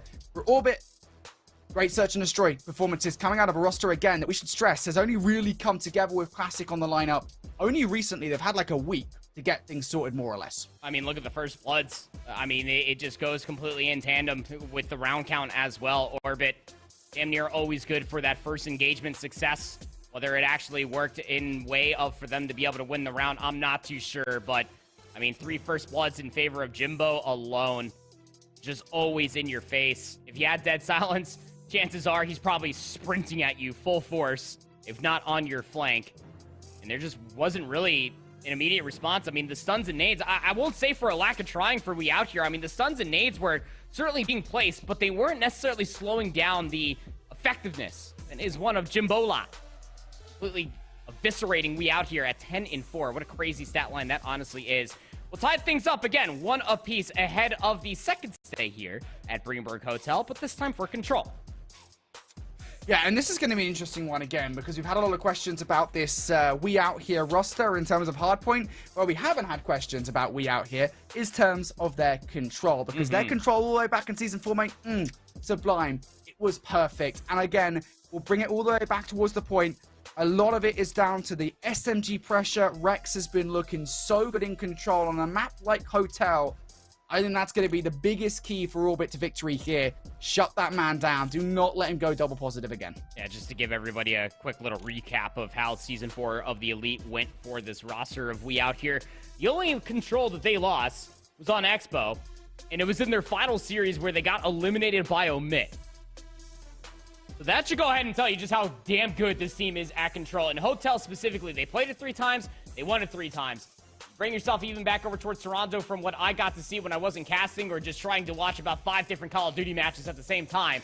Their control didn't look too bad either. I think that the conversation, especially for this We Out Here roster, specifically in recency from what we got to see in that Mercado Los Alamos map number 1, is that why control works out so well for them is to understand what each kill individually means. Their positioning on the map is always something to watch out for. You at home, if you're trying to get better at control, I strongly urge you all to really watch, honestly speaking, both of these teams, specifically for this We Out Here roster, what they do for each kill on the map, encroaching forward, trying to deny more space. But I can't shut out this Orbit roster because they absolutely delivered on a lot of good kills in that Mercado hardpoint map number 1, and they continue on here in the control. A lot of questions regarding this respawn here between these 2 rosters. We talked up We Are Here in control. Let's see if they can deliver on that promise. Can the new look Orbit upset them in the map number 3? But to kick things off, We Out Here on the offense only have Nero over towards A. For the most part, they are positioning themselves for a hit over towards B, but they've got players both on D2 and below bedroom to contend with. And for Nero, isolated over by the A zone, he has a number of players to contest with, cannot deal with any of them. It's going to be Geo winning that particular gunfight, and now Orbit looking to ascend themselves through the middle of the map. They have lost Jimbo down low. He's going to have to come off the respawn point, and now Rex up top here, looking to get control at this point alongside his teammates. Oh, the old razzle-dazzle. They'll leave Nero behind over by the A control zone, and every kill soon to follow just erupts the kill feed in red. Nero with dead silence. Not done assaulting this A control zone quite yet. We'll have to wait for the respawn as the B zone gets tacked over. 3 life lead, just under 2 minutes for We Out Here. A harder point of the 2 is now done, so you've got to be careful about players coming in from behind, and you know that if you're Jimbo. So that's a good first kill to make from Bastini, but they know the threat will be far from over. Jumbo a lot more to do here. Rex has been dealt with. Now Nero, the last one left alive, and Nero does pick up Gravity. Nero picks up Jimbo as well. Hello, Nero. Time to see you play, buddy. And now they can really start to deal with these players on both sides. Classic, the only one remaining around side connector. Rex takes them down. Coverage from Gunless over by Chandelier. This A point is coming thick and fast. Oh, it's done. I mean, you're going to have to really brute force your way. Jimbo was able to find the first. Try as you might, Tom. That stack is way too good. Boy, howdy. I'll tell you, these We Out Here players are freaking fast and really good. Call of Duty. Especially at the respawns. I mean, Nero, I almost feel like that the closest he got to the B control zone was like maybe through the atrium. He was always over here. He is the waiter of the restaurant. That bait play just worked out so wonderfully. I mean, whether or not Orbit had the information, whether they had players maybe watching the cross, it was just simplicity at its finest, wasn't it? You have Nero. He goes down over by the A control zone. You get 3 players, brute force their way over towards B. Everybody starts streaking out. Get 2 minutes on the board, and then your initial attempt over towards A goes in a success. Love to see it. And Nero coming in this round on a full spree off the back of his heroics at the end of that one as well. Want to continue that for a potential streak. That'll be very useful to try and save the rounds later on down the line. For the moment, though, look at the way that this round has completely started off. Nero will be shut down off the back of that spree. Orbit have now got full control over this B zone. The only player left to contend with will be Pristini, who down low now reveals his positioning. Involved in an elongated 1v1 against Classic as well, just trying to help his teammates out, and will take Classic up the point, but again, Pristini can't do everything. He's the last remaining player, or maybe he can. Will pick up the double, and now that will open things up to defend the point. Jimbo goes down. We out here off the back of Pristini's heroics have regained control of B. I mean, Pristini can't do everything, but damn did he do enough. Finally, somebody off the respawn for Orbit, spawning parallel over towards A, will touch that control zone. Gio's still finding kills, by the way. Almost feels like every single time this guy's alive, he's good for at least 2, maybe 3. 5 and 7. Well, my math might not suggest that, but nonetheless, the presence is here. First segment locked over at A. Gio looking to keep these players trapped here at B. There's the second kill coming through from Gio as well. 3rd in a row for him. Now looking for more, has spotted out Gunless. That'll be the call to Gravity. Like, hey, Gunless is going to have to be dealt with over by the help desk, but they are still technically speaking in a 2 versus 4 here, while the slow capture goes on over towards A. As Gio goes down, now all on Gravity. What can Tom produce here in the situation? He's being battered and bruised from all angles. Rex comes through to save the day. Classic is now being peppered up as well, and that's a full B clear coming through from Orbit, but as Gio picks up 2 in the middle of the map, this transition looking pretty hot. You got to full hold this. You're trailed by 5 lives. Jimbo's already over by D1. Dead Silence has already been infested. You got 2 players that are around the bedroom side, but off the respawn, you got to deal with Jimbo. 3 kills come through. Classics on the zone. And Jimbo gets number 4 as well. That's despicable. We out here, I don't know if you're even going to be able to take a look at this point, let alone a touch. Orbit off the back of their early heroics, early pushes on towards that B zone just to continue to be tenacious, to continue to be annoying. All they need to do by the point that they capture A is get the 1 tick on B, and just continued sub pressure through the back line is exactly how they get it done. And every life when Gio's alive, he was finding 2 kills. And it goes back to that conversation, as fundamentally sound as it is. If Gio's finding value, and Tom's laying down damage, Gravity's holding his irons, Jimbo's able to fly. He's 13 and 5. What? Offense for offense we go. We out here back on the offensive side. Looking initially through the atrium. First blood struck by Nero. Gonna have 2 players on the A zone. Gunner's gonna follow up. This is looking pretty good here. If you're we out here, gonna be a fast A capture. Actually, or Nero, excuse me, going to jump off the point momentarily. Gunless gets fried in the middle of the map, so that might give way to Orbit potentially trying to defend this point. They have to be careful again, as we always say about defensive teams, about how much they put into this, because it could well come back to bite them. First kill through, not the second though. It all comes onto what Jimbo and Gio can do here on the defense. Gio goes down. For Jimbo here, A is gone, my friend. You need to be careful as they get shut down. Now we out here, they're going to just leave 1 on A. They're on the way to B. 1 player up top. Semtex not going to find the damage, and well, Nero thought that the Semtex was going to be good enough to at least give him cover to get over towards the L desk. Not the case at all. Gravity's in such a power position. He's cutting down players over by the catwalk as well. That's a pinch. That's working well for Classic. You're able to get 60 seconds on it on towards the board, but what map positioning do you truly have for yourself if you are we out here? You're on the complete opposite side of the map across that north lane. Gotta be worried about that bedroom control. They're going to be setting Pristini to maybe try to deal with it. The other few players are looking for a flank. Yeah, we out here really trying to make this a fast transition, and well, things not going so splendidly, are they? Now just Gunless and Rex here trying to set themselves up for a potential spawn trap. If they can get these guys off the back of a spawn trap, it would be good, but Gunless goes down. Now it's all really down on Rex around the back line, and I have a feeling they're about to get overwhelmed as well. Yep, that's exactly what happens to Jimbo to remove them from position. And things go from good to even better here if you're Orbit, because you've got some players inside bedroom. It's momentary control, but it is enough to keep we out here from him dominantly moving their way over towards B. It's clearing 1 quadrant at a time for we out here. They got bedroom in their favor. Gotta deal with these players in the middle of the map. Classic holding his irons. He's got an AR, overwhelmed. But Jimbo on the opposite side, he's on another spree. Has that silencer, do you want it? Not even gonna get a chance to pop it. Gunless takes him down. So close players to deal with. Gio's over by the desk. Here we go. This is the push from We Out Here. Can they get it done? Gunless gonna double up on the point. How classic. Through the backline. What can he do? Has to wait for Jimmy to come and help out. But Gunless pushes through. You can't do anything when Gunless is gunning you like that. 6 in a row for him. That's a cruise missile. Why on earth not make it 7? That's that point done. Send it towards the next round. Surely nobody touches now, and that will not happen. What is this hotel control, man? I mean, I know it has the highest conversion rate for offenses, but goodness me. Give me a chance to breathe, guys. Gunless. Massive spree there at the end. Look, Jimbo dead in his eyes and said, anything you could do, I can do better. I bet he would sing it, too. Goodness me. Surely Orbit just have a response here for an offense, right? I mean, we got segment capture after segment capture. 17 and 11 for Jimbo.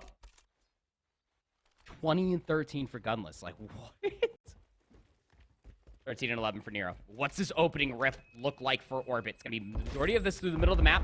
Pristini's going to open up this defense with that silence. Going to get all the way up through the cap. Yeah, this is very fast for Pristini here on the defense. It's certainly going to catch at least one player off guard, and that's exactly what it does. The team shots towards Gravity and Gio are good enough. Nero going to open things up with the first 2 kills. Gunless with another one as well. This defense right at the start of round number 4 has been superb. And on the other side as well, everything just continues to look up here.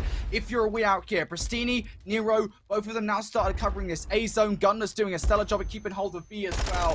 For We Out Here, they are ready for this push, but not ready enough it would seem. Pristini going to go down. That is a good first kill coming through from Jimbo.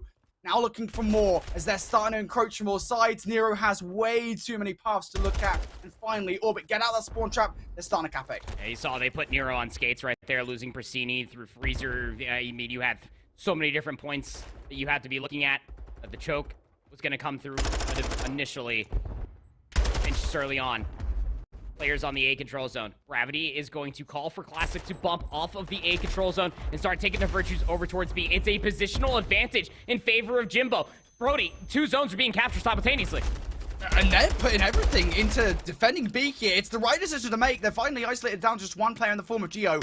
What can they do on the point is the question. Gravity trying to help out Gio, his teammate. On point, Gio's able to get one. Finally will be shut down, and Nero with the other one to take down Gravity. They stop it just before that vertical progression comes through, but look across the board here. With 35 seconds left, Orbit, they have options as to how they want to close out this round. With Jimbo picking up that kill, feels like B might be gone. 27 seconds, clock's gonna be stalled out. Tough gunfights will force the team kill. Rex unfortunately takes down Pristini. That 3rd segment halfway already completed. And you're gonna go down as well. I mean, Gunless is in a position to maybe try to challenge this. Finds one. Can't find the second player though. 60 seconds out on towards the board. Or if it just need 1 segment a day. Yeah, with 80 seconds on the clock on the board overall at this point in time, might well come down to lives to how this set round will conclude. Gio and Jimbo going to kick things off with a couple of kills though, and really for We Out Here now, Rex needs to go huge. They sniff him out before he can do any damage. This round is probably done. We're going to round 5. Oh yeah. Oh yeah. Straight into my veins. This is some crazy control being played here on Greenberg Control for these 2 teams. Slaying out galore. Gio's now up to 20 and 18. Is just absolutely having his way, working in tandem with Gravity, just holding down these longer lines of sights, just denying so much space from the SMG players for We Out Here to try to get in the faces of Orbit. And when you are able to have such an effect, an AR in hand, it allows Jimbo to fly. Fly free he certainly has. 24 and 15 now for Jimbo. The opposite side for Gunless, it's the AR that is showing up here for We Out Here. 25 and 19. Rex has been, wouldn't say fully silent, but 10 and 15 is looking pretty uncharacteristic. And as the kills have been tallied up, We Out Here got the round 5 offense. This is IBD where you want to be honest. So Hotel Control, we've always talked about how the offense is the easier of the 2 to have here on Hotel. And that's a good start from We Out Here. Orbit putting pretty much all their chips on towards defending B to make sure that they get the harder of the 2 points in their favor. They've fully conceded A. With a couple of kills coming through though from Classic and Gravity, they haven't fully cleared space around the backline. They're looking to try and clear some mid-map pressure to perhaps defend this A zone. They've sent 1 player in the form of Jimbo. Opens up for the first kill. Rex throws the Semtex at the wrong time. It doesn't matter. That will be the thing that takes Jimbo down. And off the back of an early push here from We Out Here, and some early kills as well, that's A gone. Talk about discipline for Pristini will be traded out, but he was already in lobby while that A control zone was being tacked over for the second segment. Able to at least find one spawn kill, but gravity again, top and bottom bedroom has been an issue. Are we out here in their previous offense? Trophy system player doesn't have that silence nor the luxury to try to push a little bit further forward. That's going to be the call for Classic. Try to get up through top bedroom. We'll get behind Pristini. We'll take him down. 2 trades do come through in quick succession. Now you got Rex in a position to maybe try to touch the zone and try to force the hand of Orbit. Yeah, Rex is that player at the moment. We've talked about him so much. On 5 in a row. Does get shut down before we can know the 6th. That is huge for We Out Here. That streak might have been the dagger for Orbit. Indeed, now it will not even be on the board. We Out Here now have to do this in a one-dimensional fashion as well. Right through the front. They've got no choice but to do so. And Geo shuts 2 players down. Team kill does come through from Jimbo. But Geo finds the 3rd in a row. Jimbo will find redemption as well for number 4. That's a full wipe. Oh, Jimbo. Gonna bounce right back bottom bedroom. Finds his 29th kill. Look at the positional advantage that Orbit have in the final minute, 15 seconds. It's just a single life lead. But these upcoming gunfights are crucial for We Out Here's success and maybe try to get on the B zone. Yeah, We Out Here really starting to think about the way they want to play this. A lot of time has been eroded off the clock. Time running out here for you to make this offensive effort occur. Yes, they picked up 1 kill, but look how deeply entrenched Orbit are inside this bedroom. But Nero doesn't care. Nero just going to whip 2 players outside of the bedroom. Now Jimbo, the last hope inside. Classic over by Bar as well. If he falls, which he will to Pristini, there is a lot more. Now on Jimbo on the other side. Pristini will find that second. 40 seconds on the clock. And We Out Here relying on these individual efforts. Geo's playing for at least the trading towards the back. Wow. What a good play by Geo, all off the back of Jimbo. Just staying alive. Bottom bedroom. Exhausted dead silence to do it, but now he's up to 31 and 18. Looking for more. Has a player inside of luggage. That player gets taken down by Geo. Rex is finally able to deal with Jimbo in return. Down in 22 seconds. We Out Here. Last chance to Union Field. Yeah, you've got to have something right about now. You have to win gunfight, and Pristini just cannot get it done. 15 seconds now. There's the trade. It's a 2 versus 2 on the point. Rex and Gunless have to have something. It is now just the former of the 2. Rex picks up 1. Swings wide for the double. Will not be able to line up Geo as well, but somebody surely able to touch a Nero who does not get the dive across. Instead hits the deck. The nade to take him down. And Orbit survive here in round number 5. Tactical decisions galore, and what a play there towards, I want to say towards the end of the round, but really towards the back minute and a half, 2 minutes from Geo and Jimbo, who just continue time and time again to hold the line around bedroom. I mean, I feel like a broken record at this point, Brody. This is what we were talking about through Mercado Los Alamos map number 1, through the search and destroy on Greenberg Hotel. And then it continues on here for the only defensive round win that we got. Of course, it came down in round 5. I mean, that is the most Modern Warfare 2 thing I've ever seen on Greenberg Hotel Control. Where we go 4 offenses in a row. We reach a round 5 defense, and it's Geo and Jimbo that deliver on the goods. If it's Geo holding over by the display case on the Godheady inside of P4, it's Jimbo down low, who just drops a massive 30 bomb on the heads of We Out Here. Try as you might. I mean, Rex really showed up big in that final round.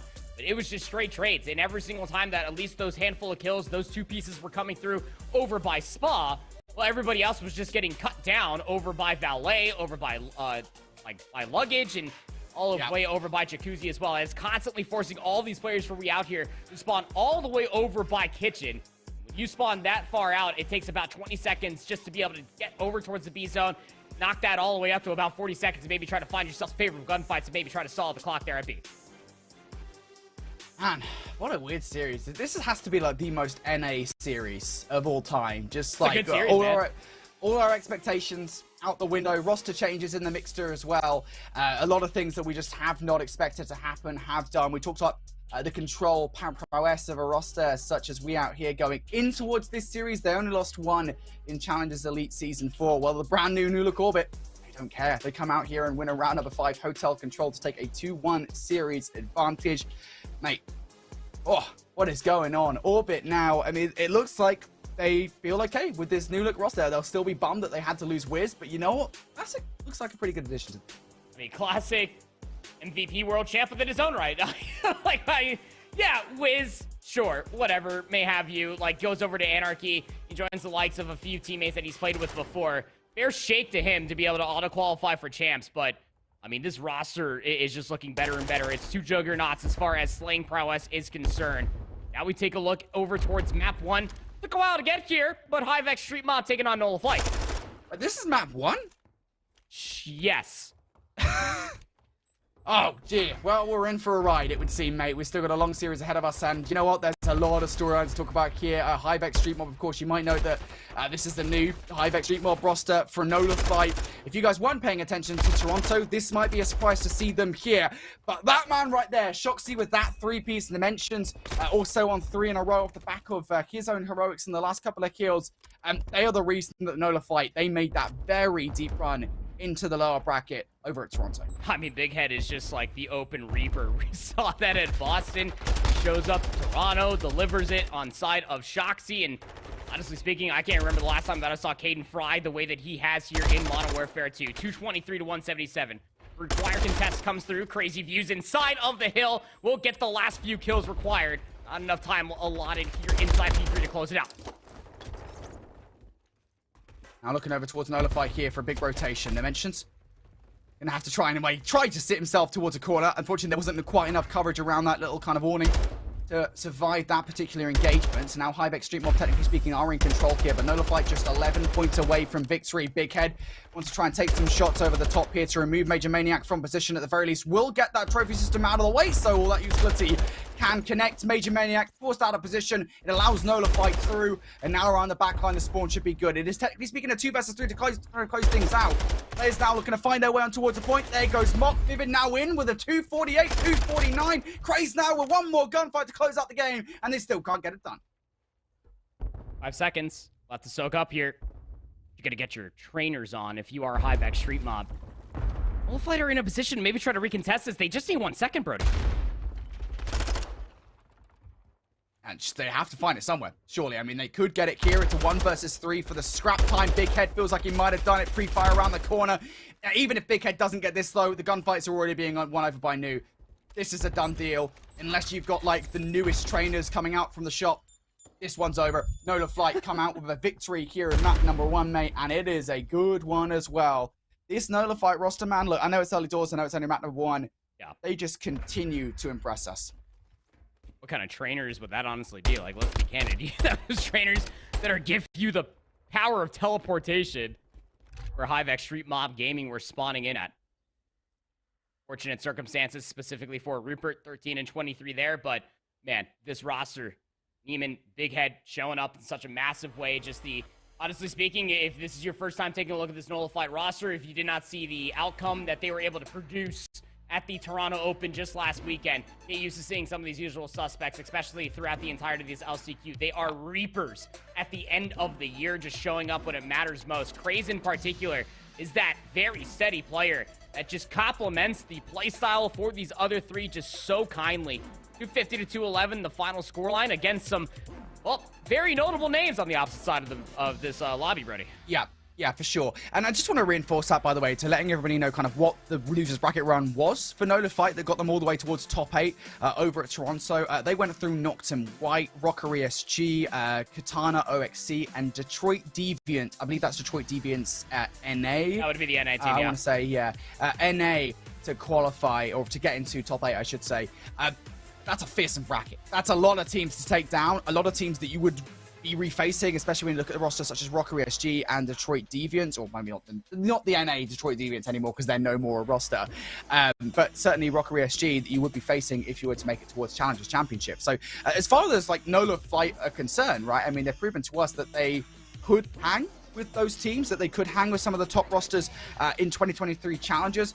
It's just about kind of moving forward in towards this series and going head to head with a roster such as Hivex Street Mob, which, to answer your question, because I know you were leading me there, it's a new Hivex Street Mob roster, so fun. Yeah, it is. I mean, considering that Snoopy just got called up from the Boston Academy, going up towards the Boston roster, that leaves Reese Vivid in a position where he still wants to try to play at Vegas. Gonna have to get it done there with Hivex Street Mob now trailing by a map. In towards this map number 4 we go. We out here looking for this map 4 win on Fortress Hardpoint to force the Embassy Search and Destroy in a map 5 at that. Yep, we out here. We saw their hardpoint prowess in map number 1. They seem to have fixed a lot of their problems that befell them previously. See whether or not they can apply them here in towards this fortress. To kick things off, things looking pretty hot, 13-6 in terms of the advantage. They've already got players through towards the gallows side as well. Classic on the hunt for Rex to try and really disrupt that rotation. Things not going well though whatsoever, and that is an across-the-board dealing as Gunless frying early on here, finding kill after kill after kill as we out here now in control of P2. Big position to find yourself in if you are. We out here, Persini 4-1 now, up on a 3 spree. Rex on a 3 spree, 4-1 as well. Just cutting down these players as they're trying to challenge. Somebody look at Rex. Thank you, Geo. Finally get that trade, but the damage has already been done. They're really starting to knock at the door now. Geo effectively now just really distracting for players coming around the backline. That's going to be Gravity that we were talking about, by the way, who does get shut down by Rex. This is by no means a certain kill here for Orbit. Far from it. As Rex picks up the double, Jimbo gonna have to still fight for this one. Fire the front, can only pick up one. It is now Gunless who comes back to fight with the double. So we out here should have this last 20 seconds of scrap time. And now the question becomes, what does the rotation look like? Number 3, Pristini, had already lost a crucial engagement, and all these players trying to battle their way through the middle of the map are being shut down before they can even get close. So this is okay for Orbit. You're down by 60 points. This is not the start that you wanted, but we always talk about this rotation. Orbit could well have it. Yep. E3 is where magic happens and full 60s occur. You spawn if you're Gravity. Still spawns in over by Ring. So good setup coming through for this Orbit roster. Geo will find at least 2. Everybody's just funneling into the waiting arms of Classic, who now finds himself on 3 in a row. Casual, just a casual 3 in a row. Worth noting that for We Out Here, they are effectively funding themselves into a player such as Classic. It's very easy to kind of feed streaks on this hardpoint, especially when you land a stun like that. Geo will take that free kill every single day of the week, but they're still trying to overwhelm all of these trophy systems that they've got sitting inside. Gunless will find 2 to line up. Classic now on 4 in a row, looking for number 5. Nero gonna have to turn around onto Jimbo, who is also starting to look pretty good here. Classic will find that 5th kill. And as far as Orbit are concerned, that job is done. They got a full 60 off the back of that kill. Now the transition is next up on the cards. Jimbo starting to streak out. Classic already on his spree from early on, and we talk about Jimbo. He's making a route in from behind. We out here, are they gonna see this coming? Oh, Jimbo. Nope. Just with the movement, completely catches Rex off guard. By enough time, no, Pristini ran out of bullets. Oh God, a catastrophe. 63 plays up against 62. Still the tussle for top rails is still ensuing as Classic comes back in with the AR, gets himself 7 in a row. Cruise missile has been earned, but we're not done fighting for P4 yet. And not done fighting. Jimbo, though, I don't think he cares. He's not done letting We Out Here in control of this kill. He finds himself yet on another 3-piece for Kim, looking to make it number 4. Classic will take that kill away. Orbit now in for the back 25 seconds. We Out Here want to hit this at the right time. Players Nero and Rex from both sides looking to take down a player like Jimbo, but Jimbo has the advantage. Of course, it is a head ditch to snake on. And indeed, they will snake on it to get the remainder of that time. So Orbit, that is a crucial rotation for them. We Out Here get a fat lot on nothing off that hill, to be honest. 26 and 13. 26 and 13 between Classic and Jimbo through 4 hard points. Set up inside P5. You feel like you gotta have it for at least the initial. Got players around the stalls. Gunless gonna be holding his irons, looking towards his P3X. He's gonna get the first on a Geo. Now this hit is mostly gonna be coming through the map side. Classic's calling in the cruise missile as well. Gotta have a trophy system here on the point to keep himself safe. Gravity destroys 1. Gravity gonna have to back away here at the very least here for a We Out Here. That's a lot of here's. Gravity looking to make his way around now as Geo will find 2. That space being created now in the middle of the map for Orbit at the very least. None of that, by the way, is actually resulting in control. We Out Here do have control. Dylan Rex sitting inside, starting to recruit all of this time at 12 and 8, ready for anybody to challenge via maps. And that challenge is going to come thick and fast. Geo's going to be the first player to approach. He picks up 2. Rex is ready for it, though. Turns around for any potential player coming through Archway. But as the spawn call out is made by Nero, he now knows that's not where the threat is coming from, but gets that information to his brain just a little bit too late. We Out Here will not have control of the rotation as they are just 15 seconds behind going into the second sale. Job's good and for We Out Here. As far as P5 is concerned, had to guarantee the initial. They walk away with the majority. Still a very tight game in this Fortress hardpoint. Nero Gunless able to combine for 2. Geo is inside the first cut there. Will unfortunately be cut down. Next up to bat would be Gravity. Long range shots versus Gunless. Clean shots at that out of Tom. Even more so than that, it's not enough to uproot all the players. Nero next up. Gravity delivers 3 in a row. And just the propensity of this man to 3-piece. I know he's not had the most stellar games so far, but Oh, when Gravity wants to turn up, he can really save the day for Orbit. That is a 3-piece that will save that kill. And save map control as well. 15 seconds remaining now for Orbit to garner control of P2 and the vast majority of control of back of P1. Gravity on 5 in a row will be shut down before he can earn that cruise missile. So that's a big shutdown coming out from We Out Here. But now they face an entirely different threat. It's crossing what is a treacherous middle of the map. The coverage from Orbit at the moment from the ARs. Jimbo with an AR at this point in time. I know it's not normal for him. He's still rocking it 3 in a row. And now perhaps going to be able to catch some players off guard here as they make their way through open and closed. Look at the setup for P2. This play, you really do feel like has to come down to Pristini. He's got to be able to at least find one across the pallet truck, but I mean, his teammates through the front just come up absolutely flat. Nero somehow still spawns in. Gets Rex to join the likes of that as well, but Classic just reads it, snaps over towards Rex, can't win the gunfight, but trades are still good for Orbit.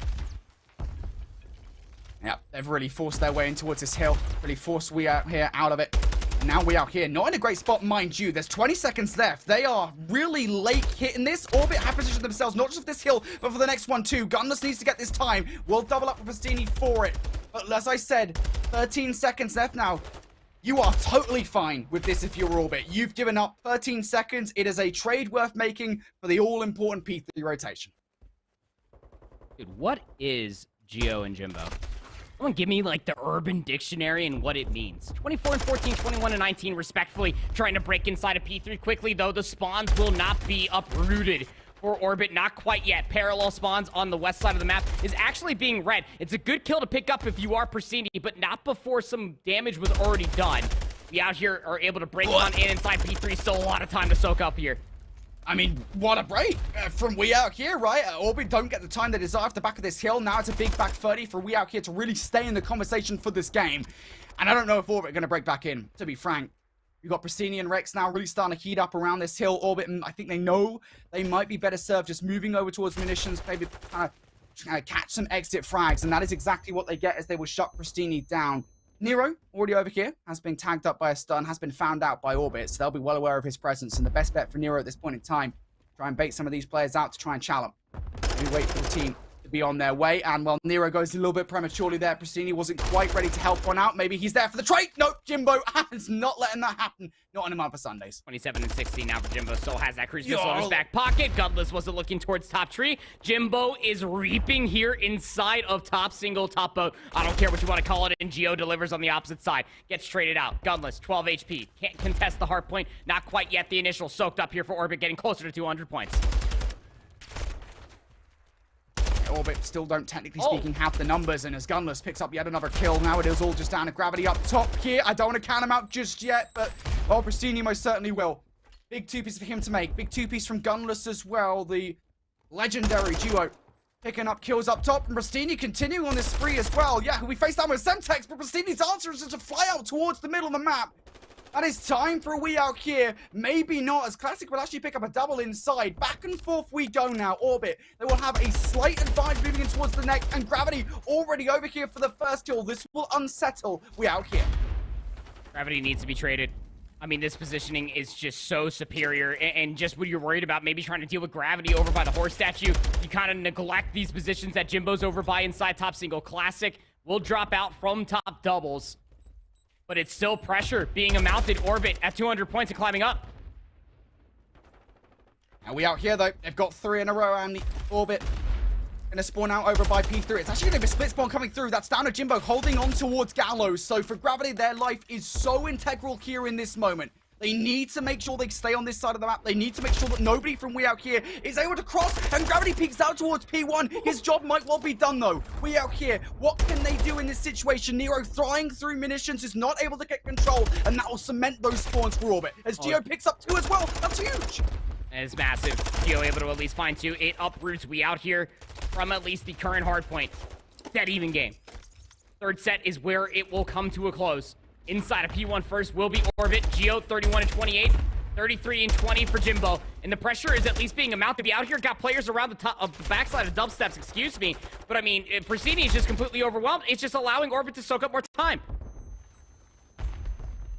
Orbit could well finish things here. We out here, they were relying on a late flank from Gunless. He's already been found out though. I don't know if he's going to be much help whatsoever. He's in battle in an elongated 1v1, but around the front of the kill, Gio's able to win his gunfight. And now players on both sides to contest with. There goes Pristini. Coverage from Classic 2. That might be it here. Can anybody touch from We out here? Not if Gio has anything to say about it. Rex will fight through. 249. Can they get it done? Yes, they can. The final point is in. And Orbit will take it away here in the dying embers of the game. Oh, man. It was a scalding ember of a flame. Let me tell you, through that second set, something about We out here in second sets during hardpoint set themselves up wonderfully there off of P5 at the end of the first. That breakover inside of P3, you don't find that if you are We out here. Things would have came to an abrupt conclusion there, potentially over by P4. But, man, this Orbit roster is just playing with a certain amount of heat. Combined 68 kills between Gio and Jimbo. My word, are they certainly on one today. Well, in towards the other matches going on at the moment. Nola Flight versus Hivex Street Mob. Saw Nola Flight taking map number 1. Only 2-2 in the Search and Destroy. 2 versus 3 here. For Nola Flight on the offense, they've got bombed down. Shoxy out of position. Major Maniac, though, he's found him. They've also found Craze, but Major Maniac wins that one. Shoxy, excuse me, wins that one gunfight. And now all they need to do is defend this bomb in time. Find themselves a weird route. Can they defend the bomb? Does not jump out. Does he have time to stop the defuse? No, he does not. Ooh-wee. Shoxy almost lived up to his name there. Yeah, it surely did. Put himself in a position to maybe try to contest with the player over towards the back. But it's Mock that delivers on this kill and then just immediately hops on top of it, knowing that they were in a 2v1. Forcing Shoxy's hand to potentially try to find that kill over towards the backside of the pallet truck. It just allowed Mock to be able to exist on that bomb itself. 5-1 now for Mock. 5-3 for Major Maniac. It's a single round lead for Hive Extreme Mob.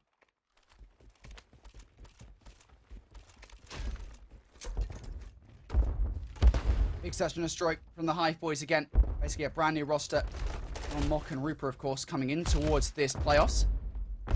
No fight. They'll be sent packing away momentarily. Just really reliant on the fact that they do not want anybody to get across towards the site. At the moment, it feels like Rooper and Vivid are playing with them. Major Maniac joining the fun as well.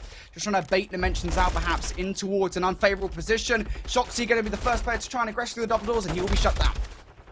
Trades. So many trades. 2 versus 2 now. Bomb dropped over by the side door, leading in towards the gallows. Major Maniac's got a sub. Got to jump across. Going to go ahead and collect this bomb.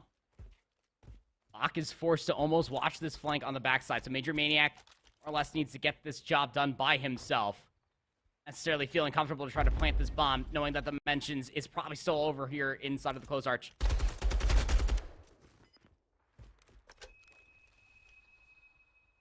Major Maniac down from Mock.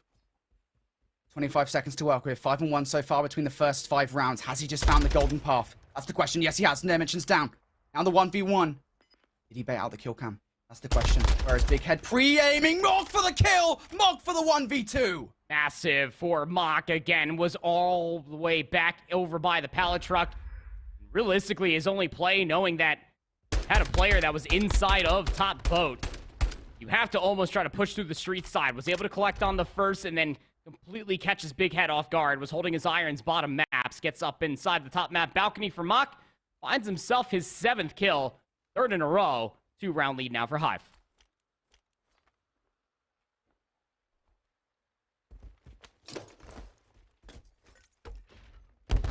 Big. That 2-round lead for Hive is absolutely huge to keep the space between themselves and Nola Flight.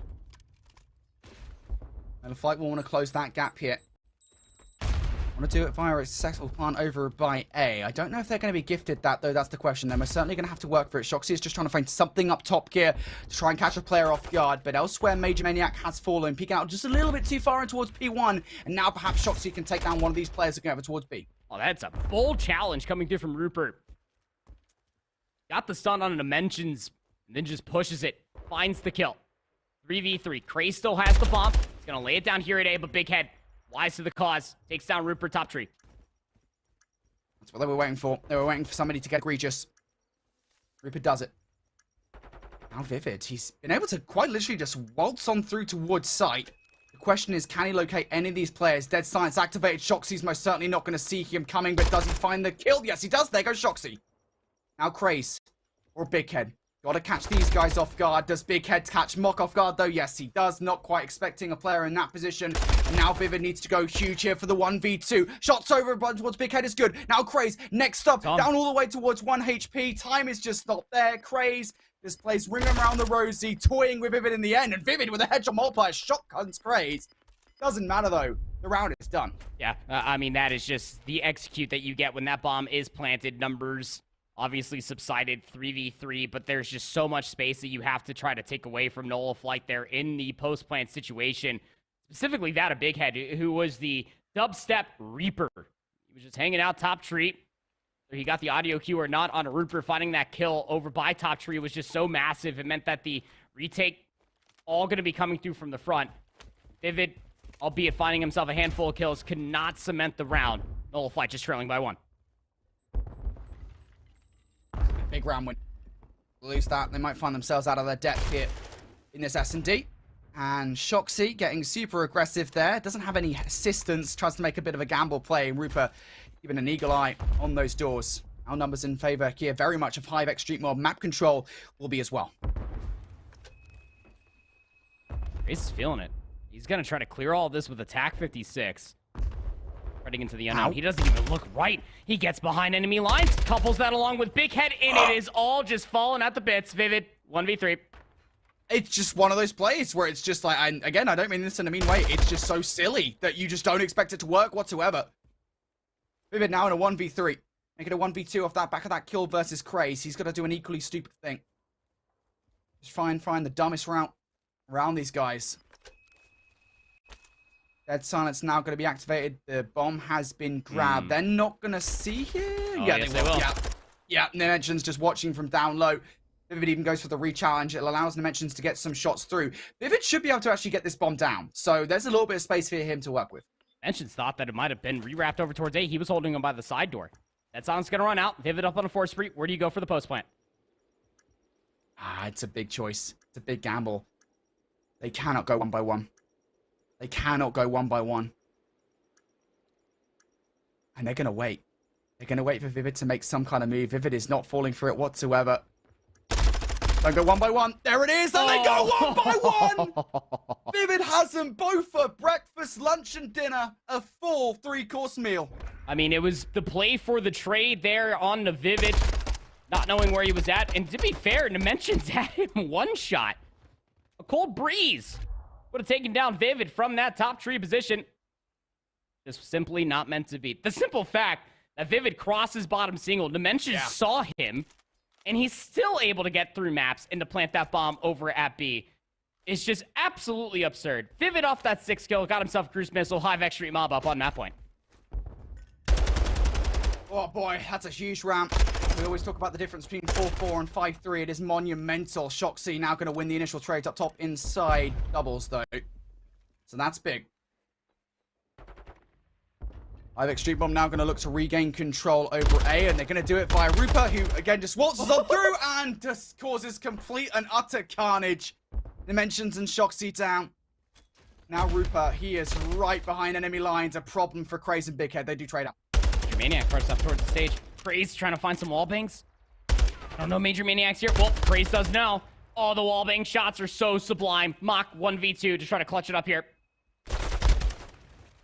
Oh, not going to get it done. Big Head will win out. Trades galore in that round. But man, these plays of players just being able to kind of like find their way through the gaps in from behind. Oh man, they're tickling me. They're tickling me. Dude, Ruper's 2-piece through art is just so crazy. Again, the fact that he's able to even get inside that position, and it needs to be talked about. Again, Ruper's gone back and forth between roles. He was able to deliver on the old Hivex Street Mob roster with an SMG in hand. And an AR in Ruper's hands. The force is truly with him. 10-7 now for Big Head. Still trailing by 1. If it has that streak here for this offense, should he want to use it? That's a question of when you do want to use it, though, right? Use it to try and create some space in the middle of the map. That's exactly going to be the play call. Get the information as to where these guys are, what they're watching at this point in time. Streak coming down, going to connect over towards open. And no, trophy system, I think, will actually help Craze out there in position, but at least they know where these guys are at now. Oh, big shots coming out from Mock. Denies that open archway. Wallbang shots again for Craze. Gonna be good to find the trade. Big Head delivers on the second. Bomb being planted. Numbers in favor of Nullify for the retake. Do they have the information? No, that's the question, right? Do they know where Rooper and Major Maniac are located? They will close the doors on Rooper. Rooper opens them right back up, though, for the trade. Now 2v2. Craze looking for the kill and roll. Rooper finds the double headshots. And now Big Head 1v2 here to try and save this search and destroy. You know there's going to be somebody located around the backline. The problem is time has fallen away from you in this situation, and short of something silly, there's no way the Hive give this one up. Yeah, Big Head can decimate Major Maniac all he likes. There's no time for the defuse. Oh, man. HiveX Street Mob. Rooper showing up, man.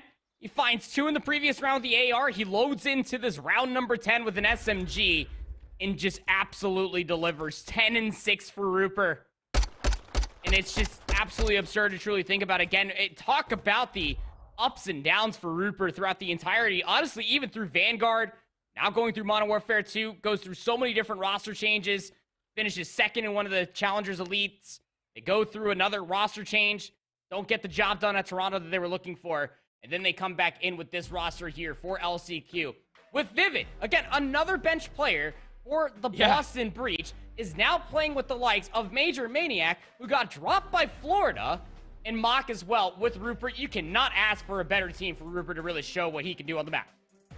Yeah, it is a team of scraps, right? And this team of scraps, you know, I think we saw kind of a similar kind of performance out of a roster like Detroit Deviants, which Major Maniac was also on over in Toronto. It can do a lot of damage to a number of established teams, and we're seeing it right now as this Nola Fight roster, which I know a lot of people at home will be like, you know, QR Nola Fight, like, why should we take this roster seriously? Like, this Nola Fight team, again, we'll keep on reminding people, they were a real problem over at Toronto. They were causing a lot of carnage in the lower bracket. They went through a number of top teams. So for HiveX Street Mob, albeit this is like almost a brand new team coming together here, Andy, they are still up against a very good team here in Nola Fight, and so far so good. It's good to see, I think, Rupert, as you say, in this environment, because there were moments, I think, even on like last season, the season 4 HiveX Street Mob roster, which granted I think did really well. I think what they did extremely well in the group stage, and then during bracket play, that's kind of where they faltered. He still didn't look as comfortable as he did on that all-Mexican season 3 HiveX Street Mob lineup that got second back there.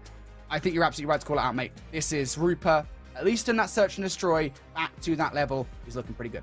Yeah, I'll say. He's just looking pretty damn stellar.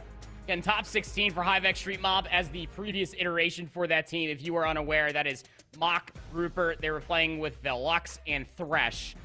Off of the previous iteration, Snoopy was on that roster, as well as Infinite, where they got top 2 in Season 3 of the Elite, losing to M7.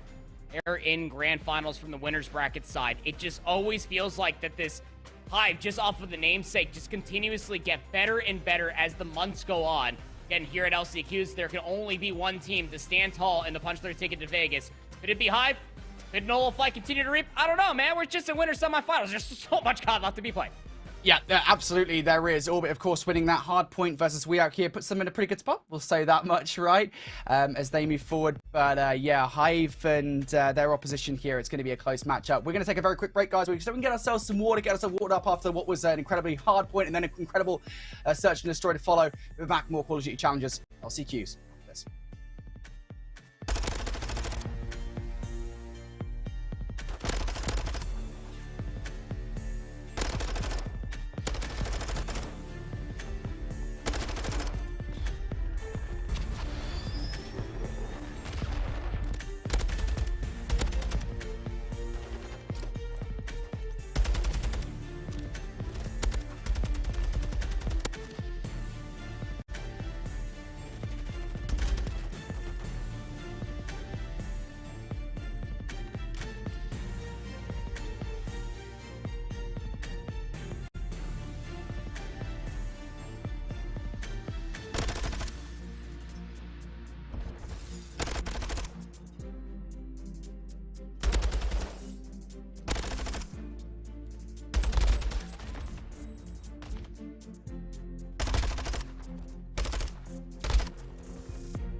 Well, welcome back everybody here to Nola Flight versus Hivex Street Mob in the Call of Duty Challengers Champs LCQs. We're 1-1 now in this series after Hive performed very well in the Fortress Search and Destroy, but in towards this control, Nola Flight having a good start. Yep, certainly will say that much. I mean, Nola Flight got themselves on that B control zone. Whether Hive wanted it to or not, the opening rip was that convincing to where Nola Flight only lost a single life, so... 6 seconds added on towards the port. Still 29 lives remain, and Shoxy's still finding kills. Already gonna have Craze on the A zone. And Nola Flight, as you say, getting B out of the way early on gives them a wealth of time to work with in terms of capturing A. They've already got players over here as well. Hivex Street Mob, though, on the right side of the point, still have both Mock and Major Maniac to contest this one. Major Maniac flying high off the back of that stun will take down Big Head. Now the next player to contend with around that point is probably going to be Mentions or Craze. But you've also got to contend with a player like Shoxy, who is coming in from behind and doing what Shoxy has been known to do over the course of Toronto, over the course of this LCQ thus far. He is starting to fly at 4-0. More. Gonna get a free one on a Vivid, trying to clear up through the lounge stairs. Won't be able to get the better of Shoxy. Dead silence, reset. Looking for the next one. Up to bat. Would be Major Maniac inside of the spa. Shoxy doesn't clear at all. Needs to hold this position for now. It's opening up a lot of good space as the first segment of A gets locked. Almost locked. Yeah, almost, mate. Shoxy will find that sixth kill, though. Just doing a lot of damage to Hivex Street Mob. I will say, even if he falls here down to 27 HP, it feels like a foregone conclusion unless Shoxy does something mental to get away. That 6 kills in a row, that streak will be huge for later on during the game. Shoxy, though, is still alive here momentarily. Finally will be taken down by Vivid, and that's a lot of distraction that, unfortunately, on the other side, Nola Flight will not be able to capitalize on, because, again, more kills are coming through now from Hivex Street Mob. It's not quite enough just yet to enact the spawn trap. More players now starting to come through from Hive, or from Nola Flight, excuse me. Mock and Vivid now going to fly straight back at them for kills. Vivid fighting his third in a row now, wants to really put themselves in towards the backline to cause some problems. His first segment still wasn't even locked. I mean, Hive are playing down in lives, but they will not be denied any sort of map positioning. Oh no! The Mentions should have been dead to rights. Vivid gets cut down. That's the blue tent at least pass. Next up to bat for Nola Flight, you gotta clear the diner. And Nola Flight starting to put players in from behind again. That would have been big if Big Head could do something crazy as well, perhaps, over by the bar. But in all these attempts to get players in advantageous position, Nola Flight now will be faltering at the first hurdle. Hivex Street Mob doing a stellar job at keeping these guys at bay. 20 seconds now. All they need to do is hold one more time. Ray's going to be the first player to move forward. He's going to get shut down. Big Head on the flank will at least enact for a 1. Here we go. Looking for more now. Big 1v1 on the point. Reaper are going to win out. It's trades galore, though. And very quickly, it's going to be Shoxy now flying towards the point alongside Dimensions. Now this is the former of the two. What can he get done? Absolutely nothing. Perhaps Craze can find something in the final moments. But no. Hivex Street Mob, they had to battle around the flank time and time again. Deal with so many annoying players. But they deal with it pretty well. And albeit just a crazy start for Shoxy, it amounts to a full 2-minute hold, down by lives, never truly out of the round for this Hive roster, man. I mean, they were constantly just cycling out power position after power position. The only player that's positive by the end of it is Mock at 7-4. But you talk about the space being denied continuously by players like Vivid and Rupert, not afraid to get their hands dirty and to full hold that A control zone. 3 segments are what Nola Flight are going to get. Now, what do Hive do on their opening offense? Hivex Street Mob going to make their way over towards B. Will be an initial split coming on through from Hive. They've gone for a pretty late push over towards A, off the back of players such as Major Maniac and Mock, perhaps just making sure that no players do come on the flank for this B push to work. And yeah, this works perfectly. It's a late push from Mock. I think you can see it all the way over by that A zone. Hivex Street Mob now have players on both of these 2 points. Vivid on 5 in a row to move over towards this B capture. And for Nola Flight, again, you face this kind of moment where it's like, how much do you actually want to put into this one? They're being uber cautious about allowing players such as Vivid to make this flank work. Anything you can do, we can do just as well, says Hive. With himself a 5-life lead off the B zone being captured. Well, Major Maniac's already able to find at least one past the blue tent, and well, he's gonna be able to take down Big Head as well. 3-for-1 trade on the A zone we go. Here we go.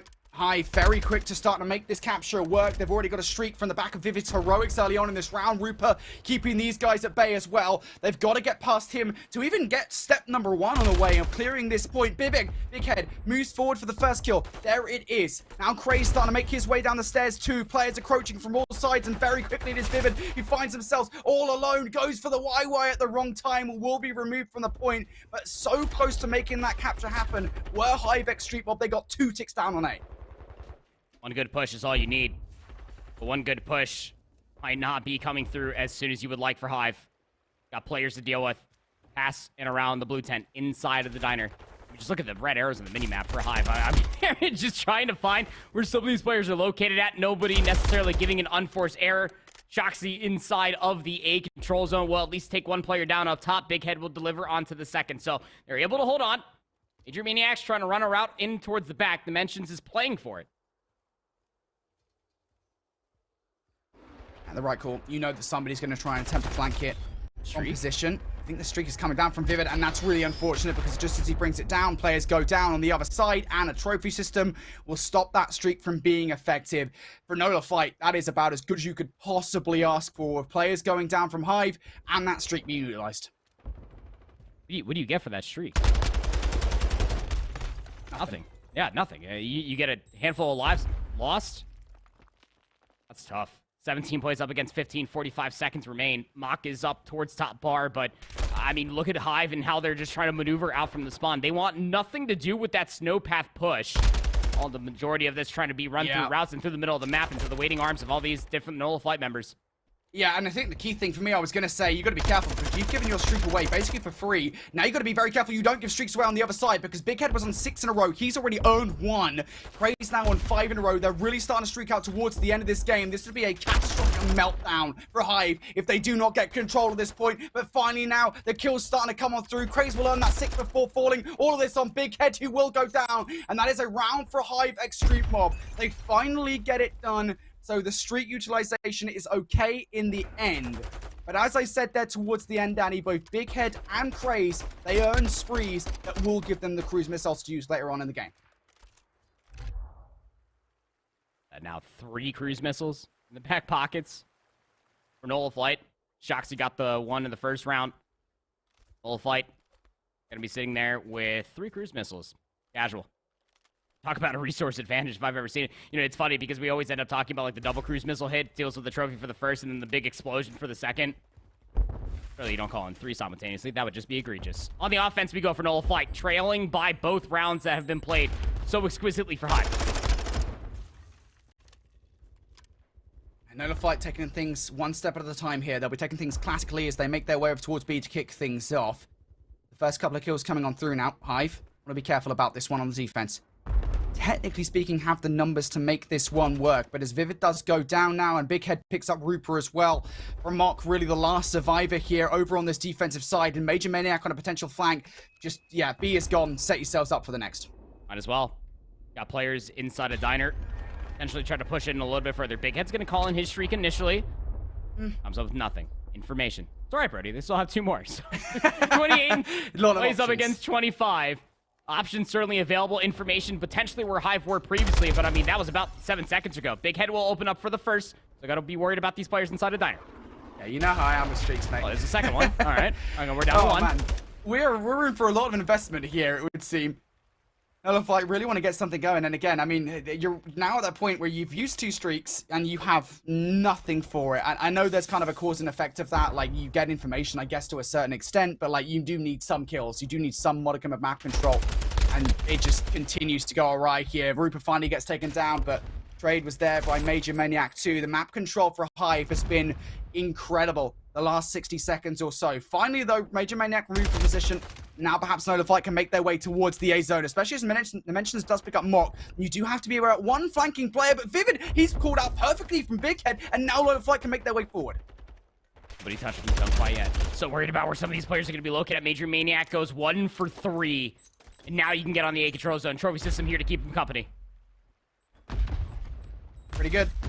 I don't have the streak from the prior round now to work with. Ruper's going to have to do this in a classic way. Open things up with the first kill. Big Head in a position that Vivid doesn't expect to pick up that frag. So now 3 versus 3 here. Mop from up high wants to pinch in favor, but you need to get on the point faster than that. The stack was good from Nola Flight. In a round in which they use 2 streaks, they will win. Yeah, I was about to say, I mean, like, look, you're going to use 2 cruise missiles out of the 3 that you have in your resource book bag. Better hope that you're able to at least close out the round offensively. And Nola Flight deliver that. Able to do it via segments. Flushing out where a lot of these players for Hive were located at. The response going to be here for Hive. Nola Flight are looking to at least bring this to a round number 5 defensively. Last time around for Hive, didn't necessarily play with the food all too much. Wanted that B zone first and foremost. And it's looking to be a very similar rollout again.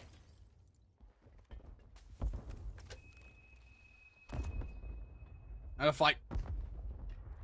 On the defense, gonna go for a very heavy investment in towards the middle of the map here. Hive have already got 3 players on B, so I think at this point you already know you're not going to get to B first. Even if you do, you lose the first with a gunfight. So maybe try something a little bit different to maybe an active spawn trap at the back of it. B is gone. You are just making sure that players do not flank. Maybe you can get yourselves on towards a flank. That is absolutely the play call. But Hive X Street Bob now trying to get players in from behind. Major Maniac has just spotted out Big Head. Big Head able to get one before Major Maniac can put a stop to all that nonsense.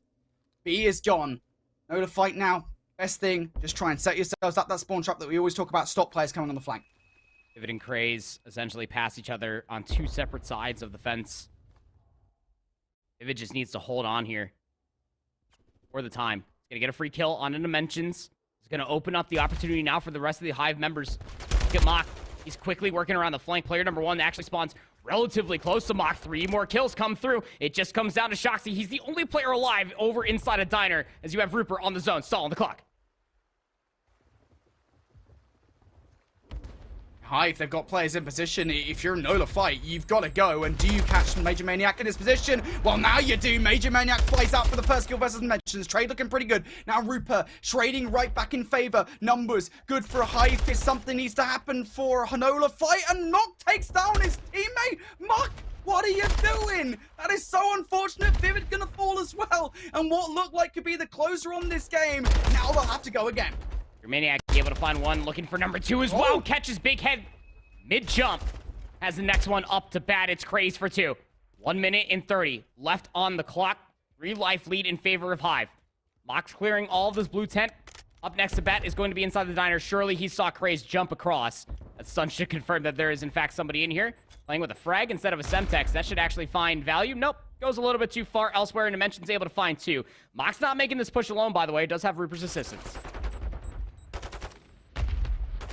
Still going to regain control of Restaurant, though. Big Head and Craze being so frustrating in that endeavor. Rupert, the only player of the lot to pick up a frag, will get some modicum of control and should turn the attention away enough here for Hive X Street Mob to move some players through. Rupert is on something at the moment. The routes that he has taken in and around this restaurant to pick up a couple of kills. Again, it creates space now for the rest of the Hive roster to move through. Major Maniac would not be here if it weren't for what Rupert was able to achieve.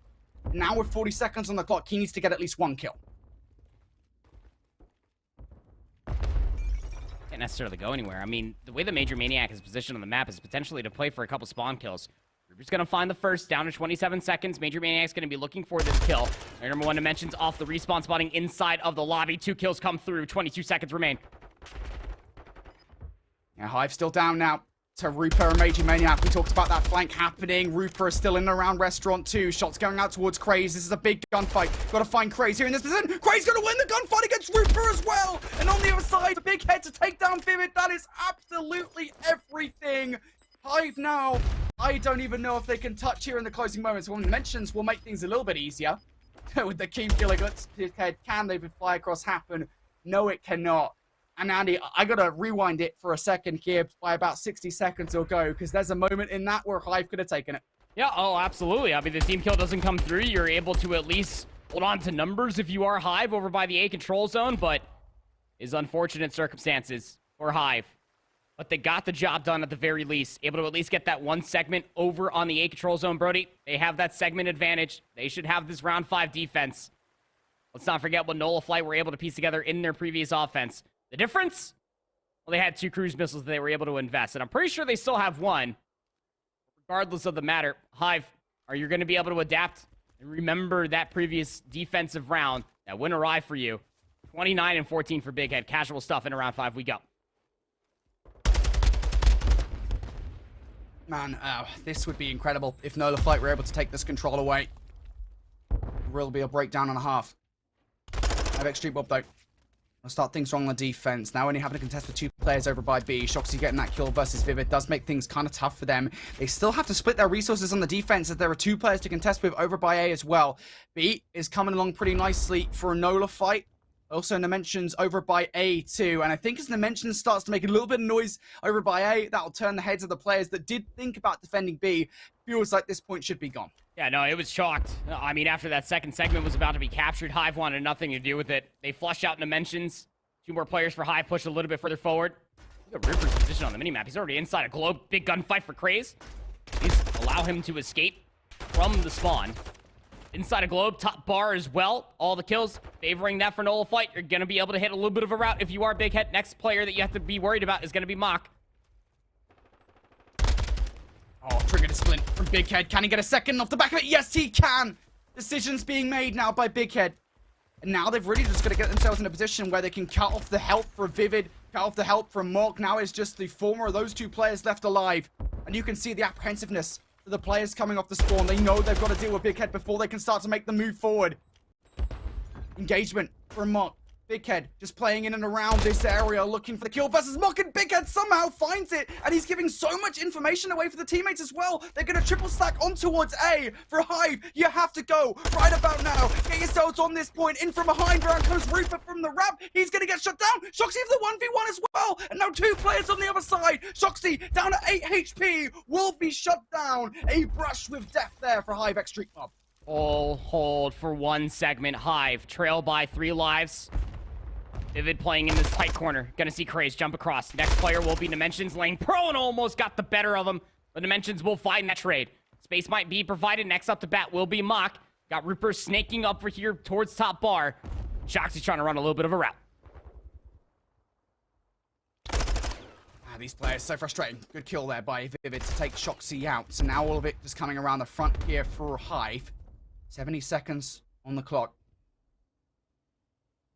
Nola Flight will have to take a pause.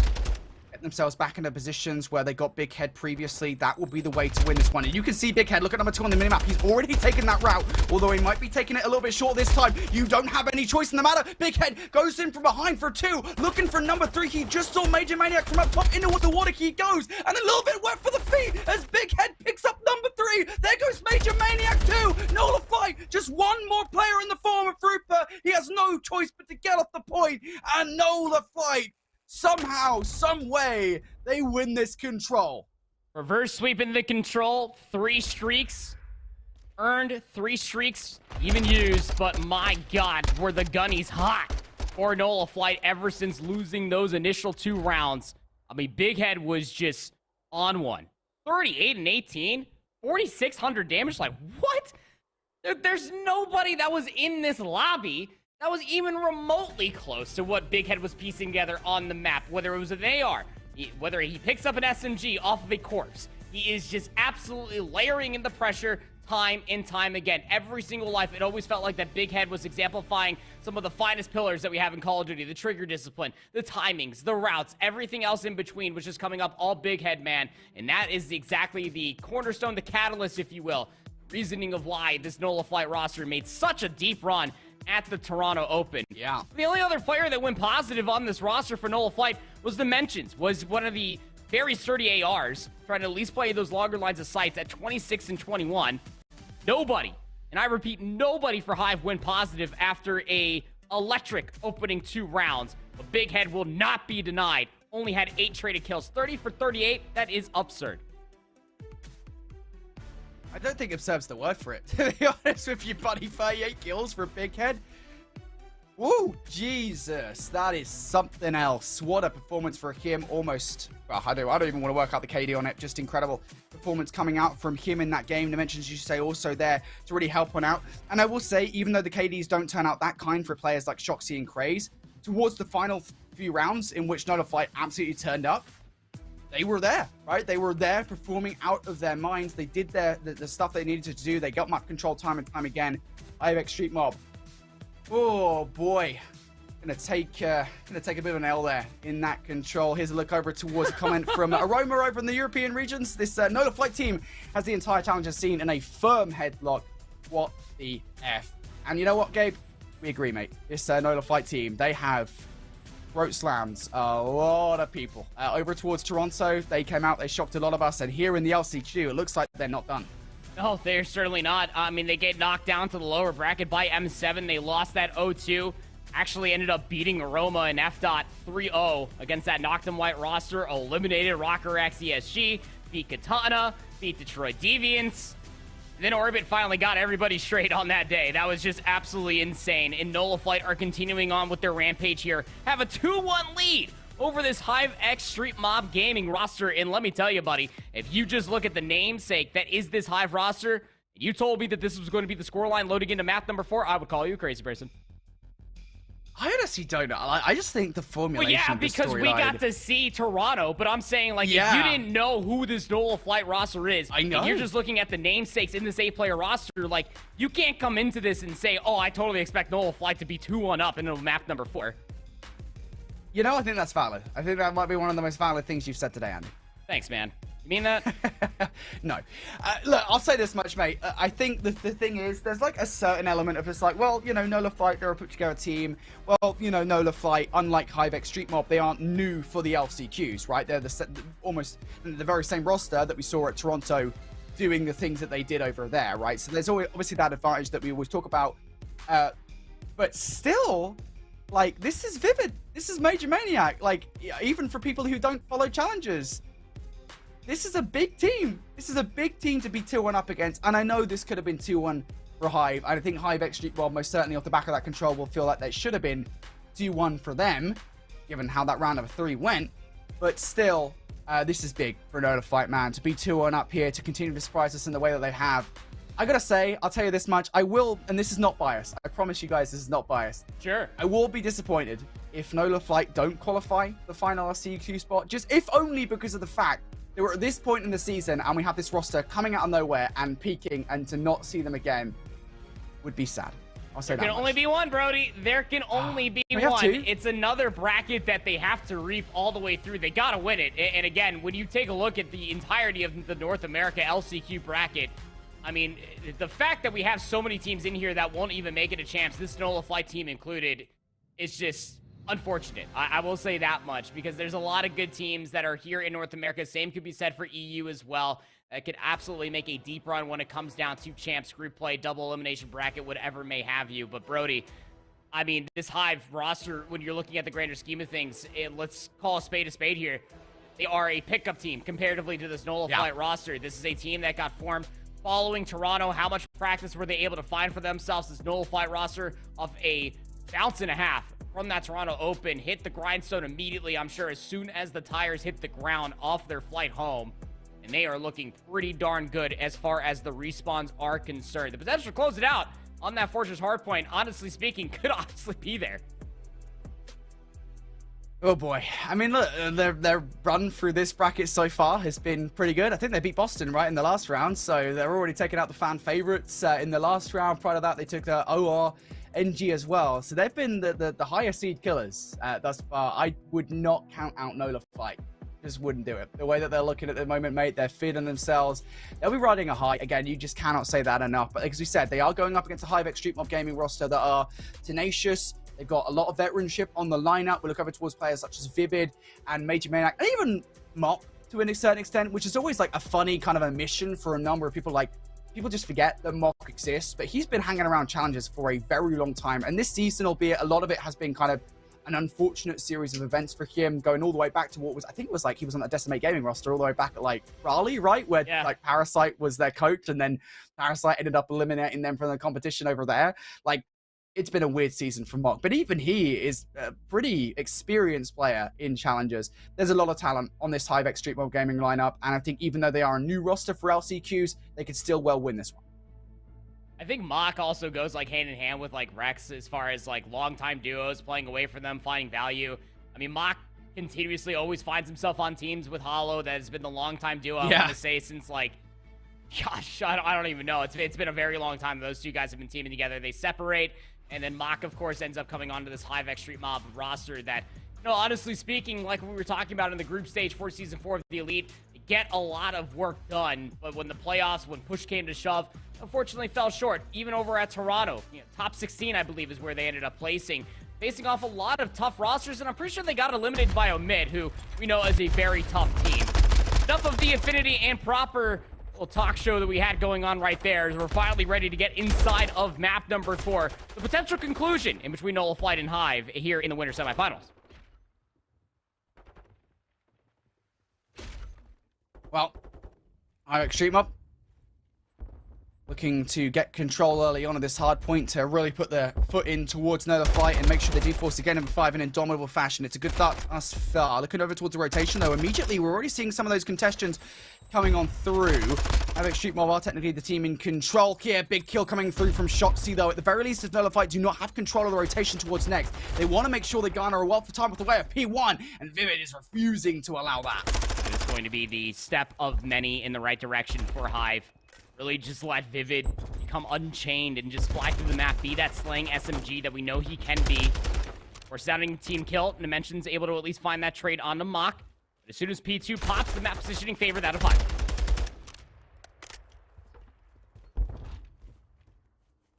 Now Hive in control early on here. Major Maniac has a lot to do in terms of making sure no players get through munitions. Shoxy's going to try it, and Major Maniac will cut them down. So far, so good in terms of controlling this P2 zone. Dimensions now wants to garner control, though. Big Head next up, and Vivid and Mach will just shoot through the double doors to take those players down. Major Maniac! Major Egregious, more like, making a jump like that throughout the middle of the map. Now the foot race is on towards the rotation as well. Crazy's going to win that initial, but it will not be long before he's joined by more players from HiveX SMG. Big Head needs to get over here to try to assist his teammate. Players around the anvil. Major Maniac will be that first to drop. Next up will be Vivid, waiting patiently for his dead silence. Gonna favor the reload here for the tack. Needs to clear top circle. Big Head's already watching the exit. Big kill to find for yourself, as Nola Flight will find the kills required to set themselves up for year 3. This is a big lead early on for HiveX Street Mob. We always talk about how P3 is a way back in towards any team down by this margin as we go in towards this hard point, but you've got to make sure you get all these kills. Shoxy starting to heat up inside maps, will be shut down. And now the lane is opened up here for Hive to brute force their way through the double doors. Craze wants to deny, though, and to be fair, even that double might have done it. They have to work off the back of trades now. Nola Flight able to find their way through, though, as the mentions is through. Big Head down. Vivid on the other side will find the double to clear that zone. For a moment there, Nola Flight, they do get broken. Hive now looking for the back 25. They're going to get it. Nola Flight, they're forced to chalk it, set themselves up through the middle of the map. Maybe try to keep Hive trapped here for another set of respawns. Craze up on 3 in a row. It's just chasing down Mach. Able to at least find some damage. Big Head will collect on the kill. It's a 2-for-1 trade. Hive have broken out.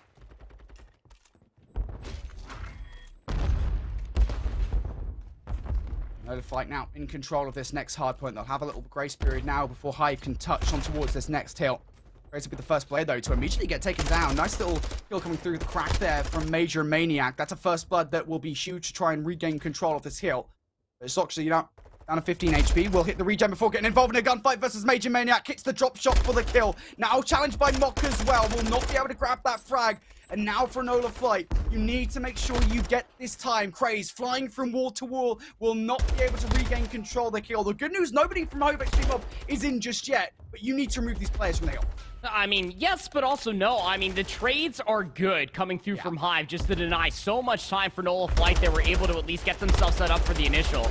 Should be able to be good to soak up the back 20 seconds, especially with Mach being wall-banged into oblivion through the gallows stage. Now we rotate over towards P5. Mach spawns all the way out, and it's going to set up wonderfully for Rupert, who was already top. Both Big Heads next up. Top single should be traded out by Mach. Surely is. In for the initial setup as Hive.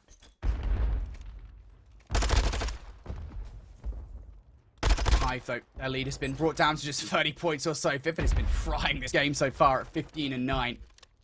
Will provide a lot of coverage here. Now they know exactly where these Nola Flight players are going to be spawning. Just going to pick a corner here. Should be tagged up by the stun, and Craze going to check the wrong corner, unfortunately, despite the stun check, doesn't quite know where Vivid is going to be coming approaching from. So that coverage of this hill early on has been stellar, not just from Vivid, but on the other side from Rupert and Mott as well. Nola Fight, they are trapped inside B3. Vivid gets number 5 in a row, does get cut short of a cruise missile, but nonetheless, you cannot underestimate the amount of coverage that Major Maniac has received on this hill. 10 seconds remain at the end of the first set. Hive X Street Mob gonna be up past 150 points, and yeah, some trades finally come through, but they laid dollar short. They laid a hard point short, whatever you want to call it. About double the amount of score line that Hive hold over Nola Flight's head. In towards the second set we go. Munitions control already here off of the previous hard point for Hive. Craze, Dead Silence, mostly expended just trying to jump up through top rails. Will get the reset by taking down Vivid. He was up inside top doubles. But nonetheless, the hard point will remain vacant for now. Nola Flight with all these kills would have been wise to maybe try to get themselves some time. It's just up to Shoxy. He will be traded. Spawns will maintain for Hive on this side of the map. Yeah, this is dangerous for a Nola Fight. This is one of those moments where the game can really start to run away from you. You need to garner control. You need to do it now. And a lot of that is going to come down to player kills like Craze over by Street Side, who does those gunfights. And the coverage inside P1 has also been just completely stellar. Nola Flight cannot get through. Now they're going to have to brute force their way through open, through close. Shoxy and Craze will not be able to help out Dimensions on this point. And so effectively we find themselves in a 1v2. This is absolutely everything to really just stay in this game, and Dimensions get shut down for Hive X Street Mob. This has been a dream set of rotations. Talk about the slaying in between Hive, between all 4 players, honestly speaking. Yeah, say what you will about Rupert, but Vivid is just delivering on the goods continuously. Was down to about half HP. Big Head will get that final blow, but not before Vivid is able to get kill number 6 in a row. Got himself a cruise missile to be able to utilize for themselves. But would you even need it? Not with the way that Hive have been playing. 205 and counting up, Brody. And Dimensions double around the back line here. Nola Fight now. Shoxy able to find another one. They are finally going to break in for the back 30, but a long road ahead of them do Nola Flight have. With Hive, they're contemplating pushing in with 25 seconds left. At the very least now, I think the positioning will connote more passive play, just making sure that no players cross that 50-yard line. But as Major Maniac goes down now, there will be a chance here for Nola Fight, but it has to be fast. It has to be now. You cannot let any time go the way of Hive. And number 7, Major Maniac, will spawn out. And Vivid goes down now. So it's a 3 versus 2. Major Maniac gets caught out. You've got to go right about now. You've got the numbers while it happens. Now just one player. It's Mob isolated inside. A 1 versus 3 here. Picks up the first. Vivid going to bring the streak down to stop this from getting out of hand. Oh, the trophy system's going to completely deny that cruise missile to find further value. The push, the break soon to follow is so good for Nola Flight. On a combined 7 spree between all 4 players, looking to continue on with this rampage here. They need all this time here at P3, Brody. They need this time right now. Rupert looking to make his way through. Hive finding it. There's Rupert for the double. Hive X Street Mob will now find their way through. Rupert for 3. Just Nola Flight looking to break their way back through. Hive X Street Mob continue to deny. And even now, with 20 seconds left of this hill, it's a desperation period. Nola Flight have no choice but to rotate. It's simply do or do not now for Nola Flight as they have to go all in for this P4 rotation. You got player number 2, Dimensions, playing inside of the open archway. Player number 4 of Craze was trying to cut down reinforcements coming out from maps with the rest of their teammates, but they're all set up inside munitions for this P4. Here we go. Do or die. Hive have to break now. Major Maniac opens things up with 1 kill, but they've got to make their way through up top, through bottom art. Has to have it. Dimensions is keeping an eye on top as well. He will be stunned up. That's a big stun check coming on through from Rupert, but nonetheless now, Nola Fight. They've got to deal with the players coming on from behind, coming up top as well. Major Maniac looking to get this one done. Shots going through the wall, will not connect with anything just yet. Big Head looking pretty good for that initial kill. Craze with another one as well. Nola Fight are okay, but Rupert and Major Maniac not going to combine for 3. Just one more player left and they're sent outside the hill. Shoxy, he is down to 6 HP. He's going to get completely trapped by Rupert. 241 to 169. Looking from the outside in. Everybody is crossing past Vivid's iron sights. Nobody's going to be able to get to the hard point in time. Load it on up. We got ourselves a map 5.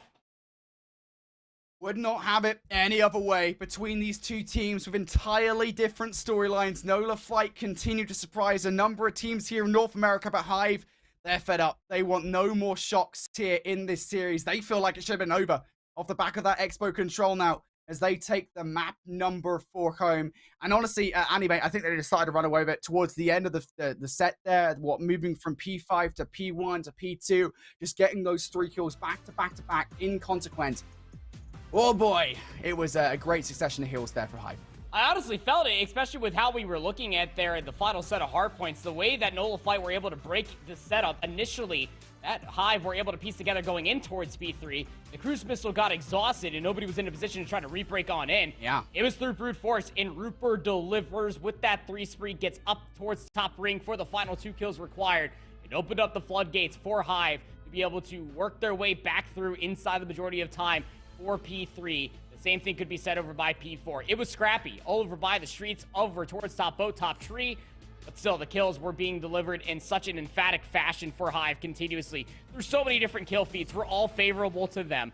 27 and 20 for Vivid. 20 of those kills not traded. Casual stuff. Only had 10 seconds of hell time. But hey, that's what I called for. You want this guy to be unglued. He is down in challengers. This is a player that can absolutely slay with some of the best teams that we have down here in Challengers. He's a CDL caliber player, and he finds himself down here inside of Challengers wanting to make his way to Vegas to still compete. That works out wonderfully with all of the crosses being held by in between Major Maniac and Mach, who lays down 2,600 damage, 10 assists, 20 and 13, casual stuff, setting up his SMGs for success. Yeah, SMG just... Vivid mate had a game. That's all I can say there, but Major Maniac as well, doing pretty well in that Fortress hardpoint to send us to a game number 5. It's a Mikado Search and Destroy. Not all that different in terms of Fortress, in terms of just how many bomb sites can actually be viable most of the time, but we have seen a lot more B hits recently on Mikado Search and Destroy, so we'll see whether or not that will change things between these two teams. I mean, like, my initial storyline for this would be like, hey, Nola Flight, they've been working together for a very long time now. Their Search and Destroy as a team is impeccable. We saw that at Toronto. And for Hive, just coming together, it will take a while for those Search and Destroy strategies to really formulate it. Fortress Search and Destroy showed us that wasn't true. Like, we got in towards the end of it, and Hive looked very good in the Search and Destroy. It looks like I've immediately figured things out, so... I don't know. If you want an analysis, mate, I've not got it. Well, yeah, but I do. And the thing about it is, especially for Search and Destroy, is that you have to look towards, you know, the players like Vivid and Major Maniac. These guys are specifically looked at, specifically for even Major Maniac, for what they're able to deliver in Search and Destroy specifically. Also have to take a look at for what Mach is able to deliver across Search and Destroy through so many different Call of Duties. Same could be said about Vivid. He's very, very young in his career. Search and Destroy has always been an integral game mode. Rupert, again, in a very good comfort when it comes down to players around him to also enforce what he can do here with an AR or an SMG, because it's Mercado Las Almas, baby, and your utility obviously is what's going to be thrown out the window first and foremost. If you can find a kill, you can find a damage, that's great. But the SMGs are what's going to have to be on point here for both of these two teams ahead of this ever so coveted map number 5. All that said, for Nola Flight on the other side, again, we did go to round 10 when it came down to Fortress S&D. It just mostly came down to the adaptations, aggression, also being able to react accordingly, specifically for Hive. What's the turnover immediately looking like? What's the composure going to look like for this Nola Flight roster against this very difficult team of Hive in a very difficult map 5? Man, we've got a lot of questions, and we'll get the answers very soon, folks. We'll just give you a reminder right now. This is, of course, the Challengers Champs LCQs. We've got 1 spot to give away per region. We've already looked pretty deep into the brackets over at Asia Pacific and the European regions. If you missed that action earlier on, it was a pretty good time over in Europe. And now we're moving deep into North America. I think Latin America is either happening very soon, or that might just be down to the final day. I don't think there were many teams in the Latin America LCQ. But regardless, we've got 1 team qualifying for champs via region. We've also had a ton of teams already qualifying. So if you're kind of wondering, well, where is XYZ team? You know, like, why are my favorite team here? The reason for that is because they very likely have already qualified. That said, if you even know who your favorite team are anymore, because after all the roster mania that just went down just before this LCQ, I don't think anyone knows. Oh, again, I mean, even when you asked me for final thoughts at the end of Europe, what we are going to potentially be in store for North America, all I got to say is make sure you get some water, make sure you get some snacks, because this is going to be a crazy 2-day event here for LCQ. Again, the stipulations, of course, if you place top 2 at Toronto, that's your ticket to champs. If you have a top 4 global seeding for pro points, you auto-qualified for champs. So that leaves a team per region that you have to battle for in a double elimination top 16 bracket. And cue the graphic. Gotta love you, Cade, our producer. Absolutely on point. 1 team per region in a double elimination bracket 2-day event. Those will formulate those last 4 teams to make it into champs. Yeah, we already got like a little preview as well via the rotation on Twitter. Obviously, that's like kind of speculative. We already got a little preview of kind of what the prospective groups would look like. I think only the first through the 9th seed, I want to say, are currently locked in. So like Group A, as it currently stands, is, I believe, locked in with like the 1st, the 8th seed, and the 9th seed in that group. I think it was a Wobbabobs and Decimate currently looking to be in the same group, potentially, depending on kind of what happens. Yeah. It's a lot, man. It is a lot to ask for, and obviously Anarchy might be joining them too. Man, I am so excited to see how these groups come together. I always love like group stage formats when they're brought into challenges for whatever kind of outcome we get, especially when we've got the regionality aspect to it, when you've got Europe going head-to-head with North America for the umpteenth time this season, especially when we've got Europe who, look, I'm just going to say it, mate. I promise I'm not bragging. They've won the last 2 events. So I don't know how the rest of the season is going to go, especially with APAC and Latin America in the mix. Like, are those teams going to be able to pull off upsets? Mindfreak looked pretty good at Toronto. Like, I don't know, man. A lot of questions. There are a lot of questions. We're going to get all the answers in Vegas in just a few weeks' time, of course. But, I mean, I'll go ahead and just be right there with you. I mean, even as a North American individual, I follow a lot of Call of Duty internationally. It's going to be really tough for anybody to be able to beat that Wobbabobs roster if they're able to piece together what they look like in the previous weekend at Toronto. Those Frenchmen on Belgium are looking pretty damn stellar across all the maps and modes. But enough podcasts, enough conversations. Let's see who's going to punch their ticket to winners finals in the LCQ. Let's see. Indeed, Hivex Street Mob or Nola looking for a spot in the upper bracket final. We shall see which team will get it, or will have to fight for at least one more match today. On towards this initial approach towards A. As is always the case, there are no trophy systems, no dead silence to speak of at the start of this round. So that means a more classical approach for both of these two teams. And for Nola Flight, the initial prodding of the A-bomb site doesn't exactly go well, but Big Head at the very least is able to retrieve the bomb. Would have been nice if Craze could pick up 1 kill at the very least, but Big Head now for the 1v. Finds the first, forces out the 1v3. Now, enough for Big Head. Does have the bomb in hand. Cross is being held by player number 6, Major Maniac with the sniper. Big Head just destroys him. Plainly put. Tries to bait out a little bit of the kill cam. Rips that silence. He's feeling it, Brody. There's no way. It's just not happening. Oh, there's a will. Oh boy, it could well happen, couldn't it? Big Head flying in towards the A side. Oh, well, the last player wasn't looking at him there, to be fair. So if he gets kill number 1, kill number 2, well within the realms of possibility. But no, 1v4 denied there. Vivid will close it. I want to count on anybody, Brody. I feel like you're always the first one to, like... I'm a very negative person. Chalk like a... Yeah, that's very true. Just have that rain and thundercloud right over top of your head. Round was essentially solidified for Hive in the early stages of that round. Big Head, of course, having to be called for that entire ace. Did not want to give Big Head too many ISO 1v1s. We know this guy's gunning is hot. Offense initially for Hive. Just going to be waiting for some utility to be thrown all the way through. Nola Flight's defense mostly through the middle of the map, if not over by it.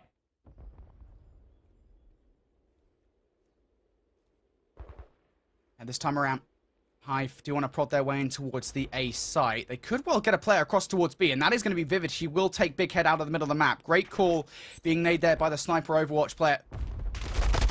Hey, somebody's there to contend with. Now that's going to be a great cleanup by Nola Flight over towards B. But in dealing with Vivid, they removed themselves from the A site, and that's Hive's place to play. I'm looking to get stretched here. At A. Got Mock up top. He's watching for the cross. The Major Maniac is down low. Sniper in hand. Rupert with the SMG. Going to be playing in this tight-knit position. Nola Flight looking to retake through the tunnel. Here we go. Craze first, 1 by 1. Ah, Dimensions will get shut. No, mentioned that. Sorry, you're going to trade things out there for a 2v2. Now, 30 seconds on the clock here. Bomb down. Dimensions is going to be on the bomb, but not quite on the defuse. Just, yeah, able to get shots towards 1 and gets the kill versus Mock as well. So you know where Major Maniac is located. And it's about just making sure you hop on the defuse with the coverage from Big Head, but they want the kill first. Major Maniac will not kill. Have heard that glass being broken. All Major Maniac needs to do now is just hop on the kill, please. Major Maniac goes for the snipe because no, you missed the snipe. Shoxy gonna stick the defuse. Oh, it's the right call. He just whiffs it. Oh no. I mean, look, when you drop down with the sniper rifle, it takes a while for that big old boomstick to get recentered. Talk about dimensions, my guy. Good lord. through the entirety of the series. It has just been so consistent for the entirety of Nola Flight. Add an ace to his resume. Absolutely absurd what he's piecing together with Attack 56. Isolating players left, right, and center, being able to find these two pieces. Answer back with the retake and defense of the run. Mentions now on 4 in a row. Back of that round. Now Nola Flight looking for an aggressive play early on in this one. Reaper up top, though, will be touched down after an initial kill. So now 3 versus 2. Mentions one of those players still alive for Nola Flight, mind you, and they've got full control over this A site. Maniac still looking for this pick. Has yet to find a single kill. This is now the 3rd round in a row. He's got the sniper. He's just being chased down by Craze, and that's the right call to make. Gotta force Mock 1v3. Gets the first look on the Craze. He's got a trophy system, so no dead silence available, and Craze is just playing with his food. Yeah. Those shots from Mock will cement what Nola Flight already thought they knew. The Mock was located around that middle map area. Now he's just looking to see if he can bait any of these players out for a free kill. That's not going to happen. Managed to get stuck in the mud himself for the kill. Kill against Dimensions would have been a nice way to exit the round, but no, he will be denied. Dimensions survived. Nola's fight. More importantly, that offense works. If you're a Major Maniac coming into this round, like literally put yourself in the shoes of Mike for me real quick, Brody. Do you come into this round with a sniper rifle? I would say no. No? Absolutely not. No, it's just Down the in the pace. Major Maniac? It's just the pace that Nola Flight have been able to quite literally run over Hive in the opening engagements through the previous 2 rounds. And even in the previous for the ace for Dimensions, I mean, if Major Maniac has anything besides a sniper, he potentially could have gotten that kill and clutch up the round. So, gonna be the case. Hive Street Mob gonna be taking their virtues over towards A. Initial stun for Vivid will not put him in the best spot to take any of those challenges. Regardless, he still has to commit to it. He already swung wide. Craze will pick up first blood. Now immediately in towards Cantina for more action as Shoxy going to take Reaper out of the round. 2 versus 3 here for Hive. Get themselves on towards the site. That stun will land for Major Maniac. He doesn't have a sniper rifle at least here, Andy, but doesn't really have anything to talk about beyond that, to be honest. Mock also in a gunfight has to back away. He's down to 38 HP. Jump up. Across the window. Major Maniac just wasn't expecting it. Shoxy's head glitching the windows. And he will take down the final 2 players for Nola Flight. It is the pace being set for Nola Flight in the previous 2 rounds. All the nades, the delayed stuns as well to come across the A-bomb side just forced all of this Hive roster to be so trapped inside of top Cantina. Shots not always finding the kill, but kept Mock at bay. To at least garner any sort of assistance to try to find some gunfights over by the dumpster. Mention still hasn't died ever since that ace, by the way. He's still chilling up on 4 in a row. By an 8 spree between him, Big Head, and Shoxy. Nola Flight now have a 2-round lead. Yeah, still, by the way, which is hilarious. Just been chilling. Teammates picking up all the sure. kills over the last couple of rounds, yeah. Initial nades, good. Over the top. Shoxy for the first. I'll give them a move forward in towards the site. Craze going to take down, or be taken down by Rupert. So 3 versus 3 now. Big Head all the way towards the site. Dimensions finally contributes once again with a 5th kill in his spree. And Mock now finds himself again. He is that passive AR for Hive Street Mob in the 1v3. Trophy system. No dead silence. Doesn't even get the timing to be able to find the exit. Big Head's top Cantina and Dimensions on the balcony. Shoxy just playing close over by the dumpster. Good luck, Mock. Oh, man. Imagine he followed through with that.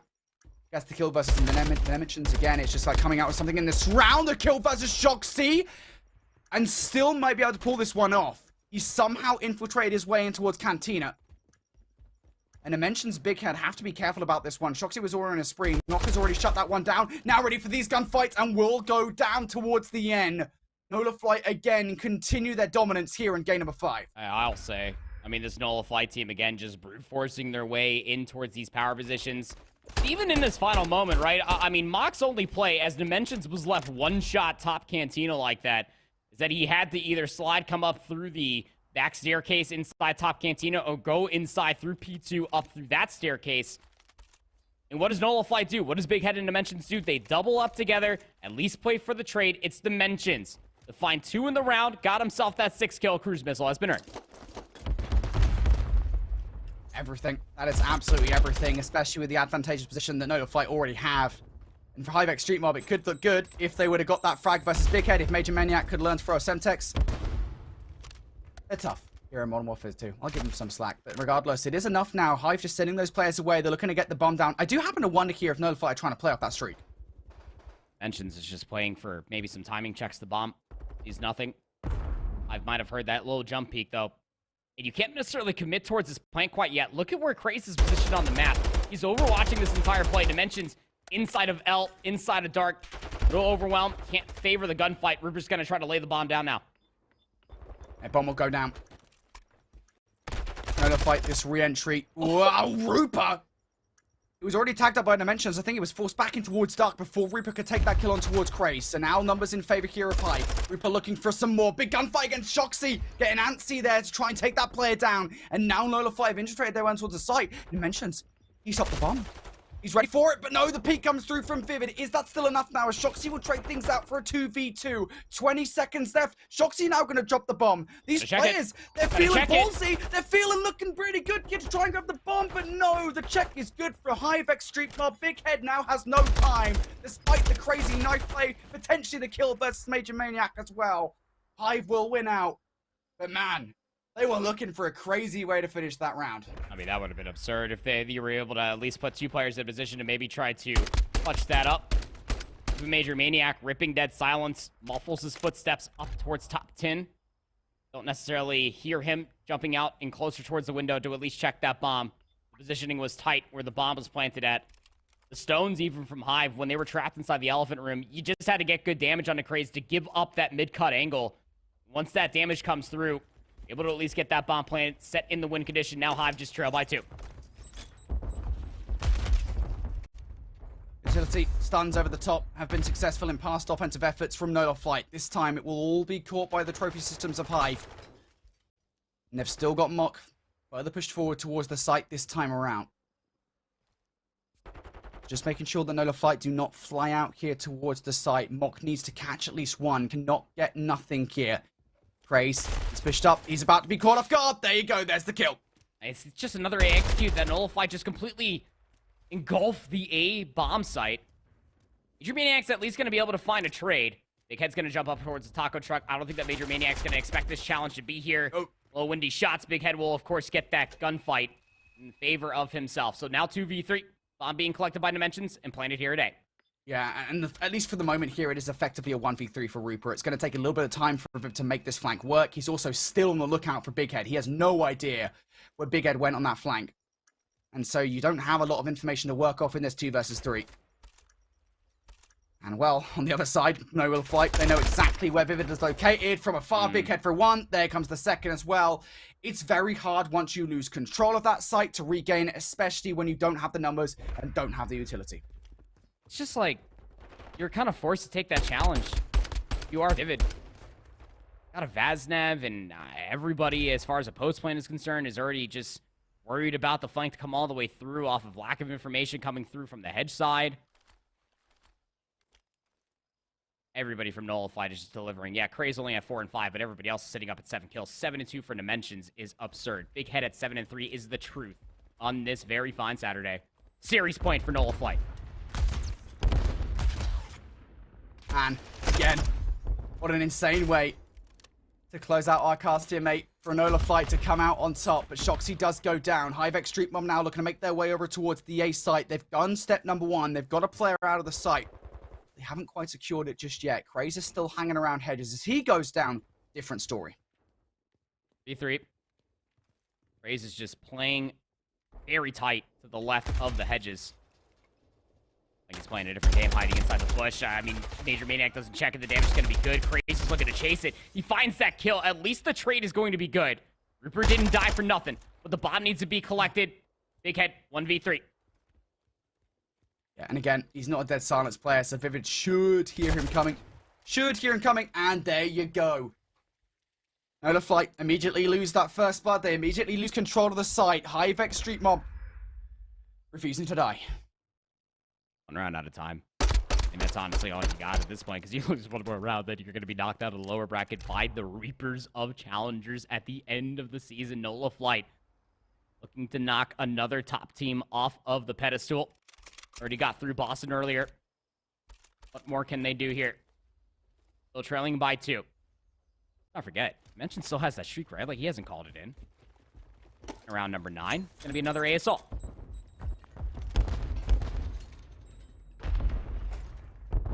See what they've got to try and under control of Cantina. First blood, they absolutely predict Vivid making that window jump up. And there is no immediate response. One player pushed all the way forward. It's going to be Rupert. At the very least, he does pick up Craze, but the trade game is being won right now by Nola Flight. Do they anticipate somebody making a move like that from Major Maniac? No, they don't. So now the 2v2, and Big Head is very far removed from this play. That might help him. Oh, Major Maniac saw him. That's going to be a good exit. Big Head also just trapped inside a dark heat. Now you know. If you're Major Maniac and Mock, these two players are isolated, but Dimensions up top will get the better of Major Maniac. Mock, to stay alive in the winner's bracket, needs to clutch a 1v2. How many times? How many times is Mock going to be left up in the 1vx situation again? It's that passive AR player, the trophy system AR player. There's consistently the one here. Trophy system down, just a little quick peek over towards A. And Cruise Missile being brought down, and it will save Mock there. Good trophy. That trophy system just got some mileage. 20 seconds remain. This bomb still needs to get collected. Keep in mind, Mock's going to check it. Hear him cross, cooking up the nade. It's going to bounce up against the B bomb site. Mock. Be careful here, brother. Trophy system will be right there. Dimensions needs a favor towards the plant. Big Head for the challenge will take Mock down. And Nola Flight, they do it again, Brody, on this Saturday. They took down Boston Academy earlier. They delivered the goods to Hive as they knock them down to the lower bracket, winning the map number 5-6-3. I think this Nola Flight roster is pretty good, you know. I think they've got something in them. Yeah, something in the water over there in Nola Flight camp. Dimensions, Big Head, Shoxy, and Craze continue to survive, continue to surprise here in North America as they take Hive X Street Mob down in a game number 5. Man, when are they going to stop? That's the question. I know they had to go to game 5 versus Hive, but like, Orbit's up next. Like, and I mean, the Cinderella run, it's still on. This has just been an insane storyline here in North America. Like, just back up here a second. Anyway, back it up here a second, right? Because North America, we've been talking about all the roster changes. Which team, you know, coming down here, is it going to be the new look Boston roster? Is it going to be the new look Orbit roster? And mind you, it could still be one of those two teams. It could still be the new look Hive roster as well. But I don't think anybody saw this happening. Even with Toronto in mind, I don't think anybody saw Nola Flight making this run through this many top teams. Nope. I don't think anybody did. This Dimensions guy? Freaking nuts. 8-3 in the search and destroy. Didn't find any first bloods, didn't die first time either. It was Shoxy. Finishes 9-7 with 3 first bloods. 4 total first bloods for Hive. One of those times when they found first bloods, they lost the round. And why be it? You called it in one of those rounds there, brother. Just the trade game for Nola Fight. These ARs are the absolute truth. A combined 16-7 between Dimensions and Big Head. 9-7 for Shoxy. Craze also putting in the work at 5-7 as well. This team, for all of their cohesion, for all their grit, tenacity, more words, off of the Toronto top 8 run, are looking to get the job done here in the winner's bracket side for LCQ. My God. I don't know what else to say, mate. I just They're the don't know what top else seed to say. Reapers. That's all you can say. Yeah. 9th seed coming into LCQs, and that's a 9th seed off the back of those heroics at Toronto, off the back of being a constant nuisance in Challengers Cups throughout the year.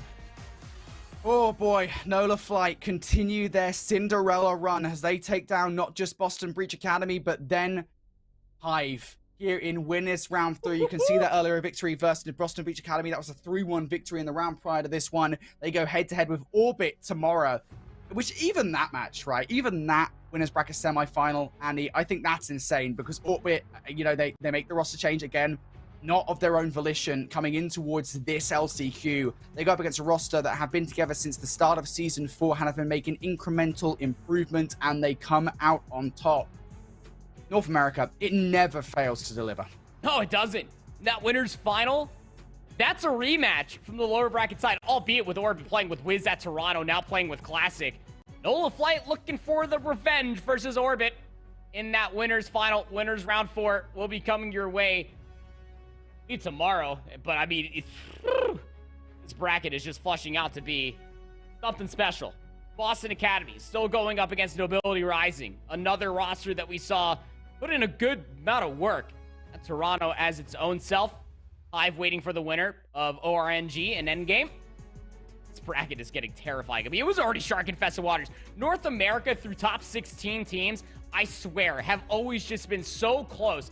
Now we get into our top 8, getting closer down the road for top 6. It truly does feel like the surprises are never ending here in this region. Well, we still might have some surprises to come. We talk about our lower bracket matches upcoming. Well, we've still got them coming up for the remainder of the stream today, guys. We promised a very long LCQ broadcast, and there's still a lot more to come, not just, of course, from the North American region, but Asia-Pacific again. We've got that later down the road as well. Oh boy, it's still a very long one. North America, the final couple of matches, though, coming very soon. We're going to take a quick break. On the other side, we've got more custers and more games after this.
Well, all four of us have been telling you guys out there that today was going to get wild, and well, we weren't wrong. If you know anything about challengers, it's that it's going to be unpredictable, but it's going to be fun. My whole shift with me, I've got Visions. We're going to wrap up North America here with our 2 upcoming rounds of lower bracket actions, which means we're going to start chipping away at who's still left before we get our one and only team to make the final lists for LCQ into finals. Austin, I don't even know where to start. Flat out, I think after what we've seen over the course of the last 3-4 hours, anything goes at this point in time.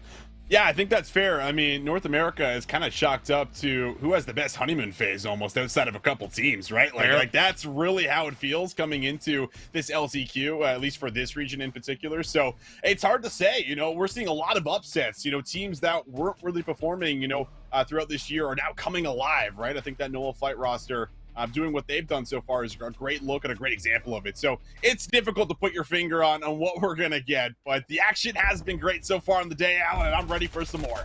Well, good news, buddy. You don't have to wait very long. We're right on into map number 1 of Orange playing up against Endgame. This is the lower round 3 matchup. Simultaneously, Boston Academy will be playing up against Nobility Rising. So all of that will be going over the course of the next hour and a half or so. And then, of course, we'll jump on in and finish off the day with lower round 4 right after that. But as we jump on over towards P4, pretty much a dead even game so far. A little small pop-off at the moment for Zyro on one side, but Glowfrosty at 12-3 has helped Endgame build a small lead to this point. Yeah, I think this roster overall for Endgame is also very, very interesting, right? You got Exotic coming back, duoed up now with Velux, who's had a great year. So this team's got a lot of firepower, but you're starting to see a lot of it match so far. Infinite getting really mixy on a nice little 3 spree. That's going to create more than enough space to potentially lock in some time. There's a lot of time still left here on this point. Yeah, I'll say, ooh, little turn on from Velux. Okay, brother, see you. Noted. We'll carry that into the next conversation point while we rotate away from munitions. Nice little setup here for Endgame, largely speaking. I mean, they've got a pretty solid lockdown around the middle of the map. Just comes down to receiving this exit from Orange as they will get really close to 100 points on the scoreboard. Yep. We'll be able to get it. Infinite also works for that 5th kill, so that spree starting to build up. Might have a chance at earning the cruise missile here. Has to kind of watch over through mid as the crossfires are set up. Glowfrosty 13-4. He's been cooking all game, it would appear. Looking for a little bit more work, but will now be shut down. A chance to try to open up the point, but Velux has now come away with 2. Exotic playing his life well, almost there for the double up, but Jintroid will shut him down and will try to get on the time, but Phantom's still alive, playing inside of open. Yeah, a bit of an off spawn here for Phantoms. Does well to give his team a chance to get out of what could have been a very, very dangerous spawn trap. Not out of the woods yet, though, I'll say. Infinite hot start. Shut down here on his entry, but the rest of his teammates follow right on in, and that'll be good for the break. 105-91 rather, the score here. Orange in the lead for the moment. Endgame trying to work their way out of the fountain side of the minimap. And it actually looks like Orange have kind of misread this. They started turning, thinking that maybe Endgame was spawning to their left. That was not the case, and with that, Endgame will exit, and we'll have just about a 15-point game here as we rotate back to P1. A lot of players from Orange now just feel the need to have to back up, try to anchor those spawns, so it puts a lot of pressure on Infinite to try to come up big in and around P1. You're even going to see Jintroid back up, trying to deal with Velux, and that will be the case. They'll be able to take him out of the picture, but it feels like as you deal with one more player able to slip on through. We'll see if Phantoms can maybe get to the back and try to flip things out. Yeah, good timing here from Phantoms, although he's red. Maybe not. Hollow gets put down. Not a weapon you see Timmy P use all that often, but makes it look like poetry in his hands. Infinite clears off the hard point, though. We stay just about at a tie game. Both teams still vying for positioning, not just over the hard point, but also trying to stretch over towards that left side of the map, which to this point, Endgame have shut down largely, and, well, now we could say pretty much completely. 20 seconds left on the old time. Velux trying to get in, but Hollow gets a double, and that leads to a chance for Orange to take a lead. Yeah, 15 seconds here, and you can also see some members moving across the map. Big win there for Zyral. He's been firing on all cylinders so far as well. He's going to have to slow down and wait. Glowfrosty not going to give him that opportunity, and now the AR is also starting to fight back for Endgame. Infinite caught on sprint, and it's a bit of a scary moment that Hill is still active by P1, so some of those deep spawns going to come through. As Hollow's going to wait for his teammates and try to set up the break and maybe start to work into the next hard point. It's going to be kind of a split focus here, as hits are coming from multiple points of ingress, but Zyral dropping actually forces Orange to kind of concentrate their efforts from the front. They do get the trade, but the setup around the back is good now for Endgame. Spawns are going to be locked. Infinite just kind of sneaks in towards Gallows. Nice trade from Glowfrosty through the woodwork, and then turns that into a stun kill on the second. So really well received here for Endgame. Still locking down spawns. Dead silence out. Exotic looking to get aggressive. And oh, John is starting to really get a lot of space to work with. a chance to actually flip the spawn zone. This is perfect timing for the side of Endgame. Yeah, it's always that 30-second mark that you have to watch for on Fortress when P2 is active and exotic. How about it? Huge double up. 5 kills coming on through for Glowfrosty as well. So multiple sprees all happening at once. But Exotic gonna lose track of Infinite. Thought he had seen him, but tries to backtrack, will be shut down. It looks like they're able to recover, but they do not have all of their numbers here just yet. Everyone knocking on the door inside of gate. Yeah, foot race at the moment. Phantom's key win just inside the threshold. Leaves Jintroid kind of by himself. Cruise missile called in. That finds the kill on Infinite on the zone itself. So really nicely done for Endgame. Deconstructed the setup completely, and now they're in control. 40 seconds to fight for. Glowfrosty reaping through the middle of the map. He's on 9. Just constant walking multi-sprees from Glowfrosty. And even though Infinite will get one on the cruise missile, there are just not enough members here to really influence the spawns at all. So Endgame will just spawn up in place. The break attempt has to start finding some legs to run with, because at the moment, it's really not doing a lot at the moment at all. And they invested the streak, right? Infinite uses the cruise missile just to take him off the time. It maybe went neutral for about 5 seconds. So overall, Endgame, yeah, they get themselves a huge amount of time. The exits won't be clean, but they're going to have quite the buffer heading into P4 here. So now a critical moment for Orange to really set themselves up. They have a lot of players lingering through the middle of the map, but now they're going to lose Infinite really up to Hollow to try to shut things down. Whoa! Phantoms! I mean, what is more dramatic than a dolphin dive? Is it like the Free Willy jump over the rock? Because Phantoms just got all the way. I mean, what? That boy shot out of a cannon. Gets the kill. Orange still in control of the hard point, but they're losing the backside of this map at the moment. Infinite up top. Jintroid working with them. Endgame trying to hit this from 2 sides at once, and they will crack the code, break in, get into the hard point. Glowfrosty trying to win, but no, not going to be able to do much more else, and with that, Orange will stabilize and get back in the hill. Yeah, despite the flashy play, it's still a lockdown setup for Orange. They bring it all the way back after losing about 40 seconds there on the old hill. You can see it. I mean, everyone on your screen right now is just shooting beams out of their guns. But this one going to be about a 10-second differential. Exits now coming through. Lux in a nice little spot to try to get Mixie once he gets a little bit of information, or once he starts hearing shots. Hollow just going to set up top. Single. Streak, I believe, did come through. Doesn't find anything. And Phantom's able to get himself one, but can't stay alive on Blacksmith. Yeah, small little pinch here for Velox. Wins some high ground control. Also deletes the trophy system, so you don't have to stay here. Your teammates will be able to get window control just by way of throwing utility. And look at the kills, just as clean as you could possibly expect. 215 to 193. 30 seconds still to fight for here on Blacksmith. Orange are in trouble. Need to find a way to neutralize. Yeah, the kills just aren't really coming through. The ARs are set up where they want to be. Infinite, though, does make a good play. Hollow watching over the top will be cut down. Phantom's down 3 in a row, and he's still got that cruise missile to try to open up P1 in case things do go awry. 15 seconds up for grabs for the P5 hill. Another shot to come through for Phantoms as he's starting to pick them apart. And Phantoms, he's playing with a little bit more tempo right now. This is what we've been missing, I think, throughout this year. But he is really feeling himself. Yeah, I'll say, I mean, this has just been one of those moments where you kind of get taken back a couple of years almost, right? Like, it's one of those where it kind of brings back a little bit of nostalgia. Orange, hold on, though. They see another hard point. Endgame still with, I would say, pretty cushy lead at the moment. They have options as far as how you can win this game. And with that break attempt, the pressure's on. Have to go if you're Orange. Waiting for a chance to get all 4 members here. It's going to have to be convincing. Glowfrosty takes down 1, but is traded. Hollow looking for Phantoms mid-map, and he's still staying slippery here. I mean, this guy, I don't know, must have had a Red Bull or something. He had wings coming out of the top side of maps before, but this time he just delays long enough for Exotic to clean things up, and Endgame will take map number 1 with that final kill onto Infinite. Wow. What a map from Endgame across the board. Yeah, that was a great game, and I honestly had a lot of worries for, a roster like this, especially when it comes down to respawns. You have Glowfrosty and Phantoms on the same team, right? That's 2 of the slowest ARs, in challengers, but they really make it work out. Phantoms has clearly picked up his pace and has been able to adapt and adjust, and they deliver with the kills. 31 and 27 combined between the AR duo, and Exotic and Velox doing what they have to around the point, getting the objective work done. A very great opening. We'll now take a look at what's happening here with Boston and Nobility Rising. This one should be an interesting one too here, Alan. Yeah, it really should be. And just as a casual side, I don't know if our producer Sport has the ability of pulling that Phantoms clip. I want to see that thing in slow motion with that guy soaring like an eagle. Maybe we could put the song from Space Jam over the top of it. I want to fly like an eagle. I would fall for it as Boston looking good here at admin. And I will say, you know, obviously the circumstances surrounding the Boston Breach Academy team, not ideal from the Academy's roster's perspective.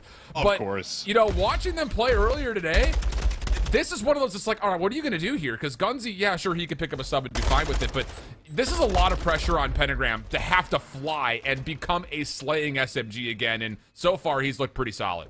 Yeah, and I think Pentagram is also, you know, kind of in this position where it's like, what else do I have to do? What else do I have to prove? It feels like he's done it, so this is a really weird position to be in for this overall Boston Academy team, but they really have to get the job done, and right now, being tested. Grab time up for grabs. Both teams going to give it a hit. 1v1 battle. Choco around the outside. Wow. Won't get the best of Pentagram. And one more chow sent Pentagram's way. Nate won't get a read on that. And that will be a cleanup at least for about 8 seconds. But we make our way over to kitchen. Shawnee's ready for battles. Oh, well done here from Shawnee. Just tries to elude a little bit longer. Didn't like the look of the gunfight, but does not matter. Gunfight still won by Nobility Rising. Small edge on the scoreboard for him. Pentagram trying to threaten, dances. Oh my goodness, completely bamboozles Chaco. And I'm telling you, this is a level of confidence that we did not see from Pentagram up until he started playing with players like Snoopy, where he started to really start to fly a little bit more. And that's going to be required here if Boston Academy want to make the run to the lower bracket, find their way to champs. Johnny has also been unbelievably solid over the course of the last couple of weeks, but here, Nobility Rising hold their setup and they grow their lead. Yeah, really good position. Have to kind of wait if you're Sensor. Teammates trying to get through mid, but Apexity's also kind of just cutting it off. Will be dealt with from Gunzy. Now a chance for Doug to try to work into the hill, but it's a little bit of a stack, and oh no. Conway able to get himself a nice little double. Gunzy at least does come up with the trades. One more 1v1 potentially for the scrap time. Chaco going to give it a look. Just 8 seconds here, but more or less trying to play for the positioning to do, and Chaco will get the best of them. Yeah, you know, just talking about this Nobility Rising squad a little bit deeper, Apexities has had some good years in the past. It's just been kind of the onslaught of Crazy, Conwa, and Chaco, who have really put together a solid year to this point. I mean, Toronto was really solid for them. I thought they had a good bracket, that they played pretty well through and through, but Apexities has been a guy that's kind of been in the mix for a while, trying to get into that top 8 threshold.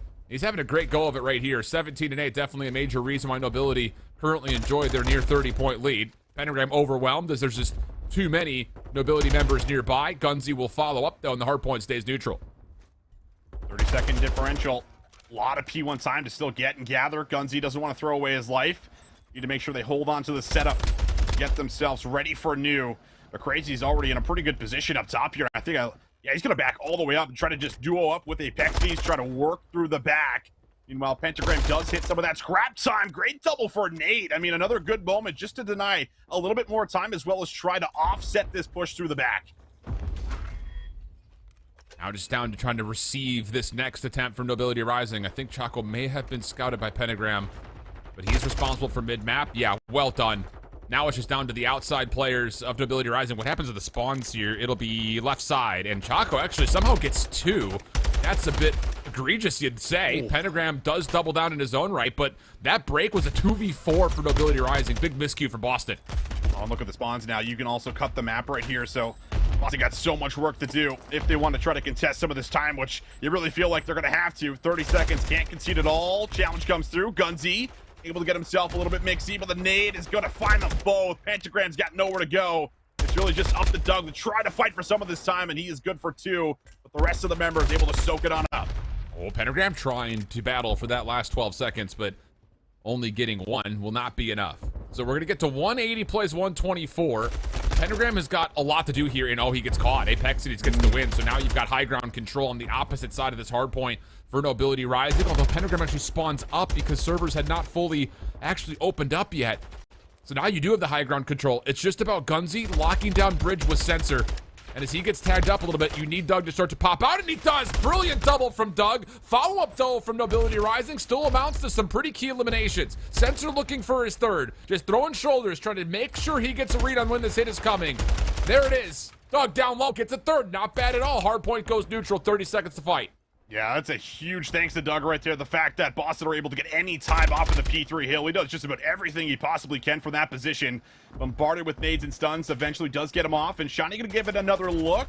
And it looks like Pentagram's going to give it a shell right through orange. So this is a good moment for them. Now it's a bit of a 3v2 on the hill. they can win these battles. They'll also spawn them out. Challenges coming through, but Apexities ends up finding 2, and now it's up to Sensor in the back. And he's done well. His teammates are going to spawn with him because the last hard point's still active. Trophy system goes down. A couple of tags are in. They find the first kill pretty easily. Obviously, a lot of focus on Crazy playing inside this little cut through in the hallway. Sensor watching the left side. Pentagram the right. Teammates started to kind of get out of the hard point and make sure they get a solid read on where this hard point hit's coming from. But Chaco, he gets 2 from the back hall. Gunzy's now the last one standing. He gets stunned and naded. Shawnee the same outcome. Trying just to keep his life a little while longer. Ooh. He smokes Conwa. Oh boy. And now Boston have the numbers. Hit on the way. Shawnee gets 2, but Crazy responds with a double of his own, and Sensor has to back off.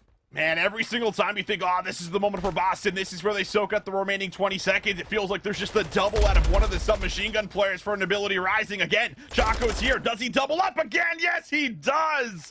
My goodness, Boston Academy just cannot catch a break on any of the scratch time throughout this Embassy hardpoint, and now they are at a bit of a deficit heading into the Kitchen Hill. It's just been these 2-man challenges have been a little sloppy from Boston, and they're getting punished. I mean, every single time these bait and switches are not perfect, someone's getting a double on the side of Nobility.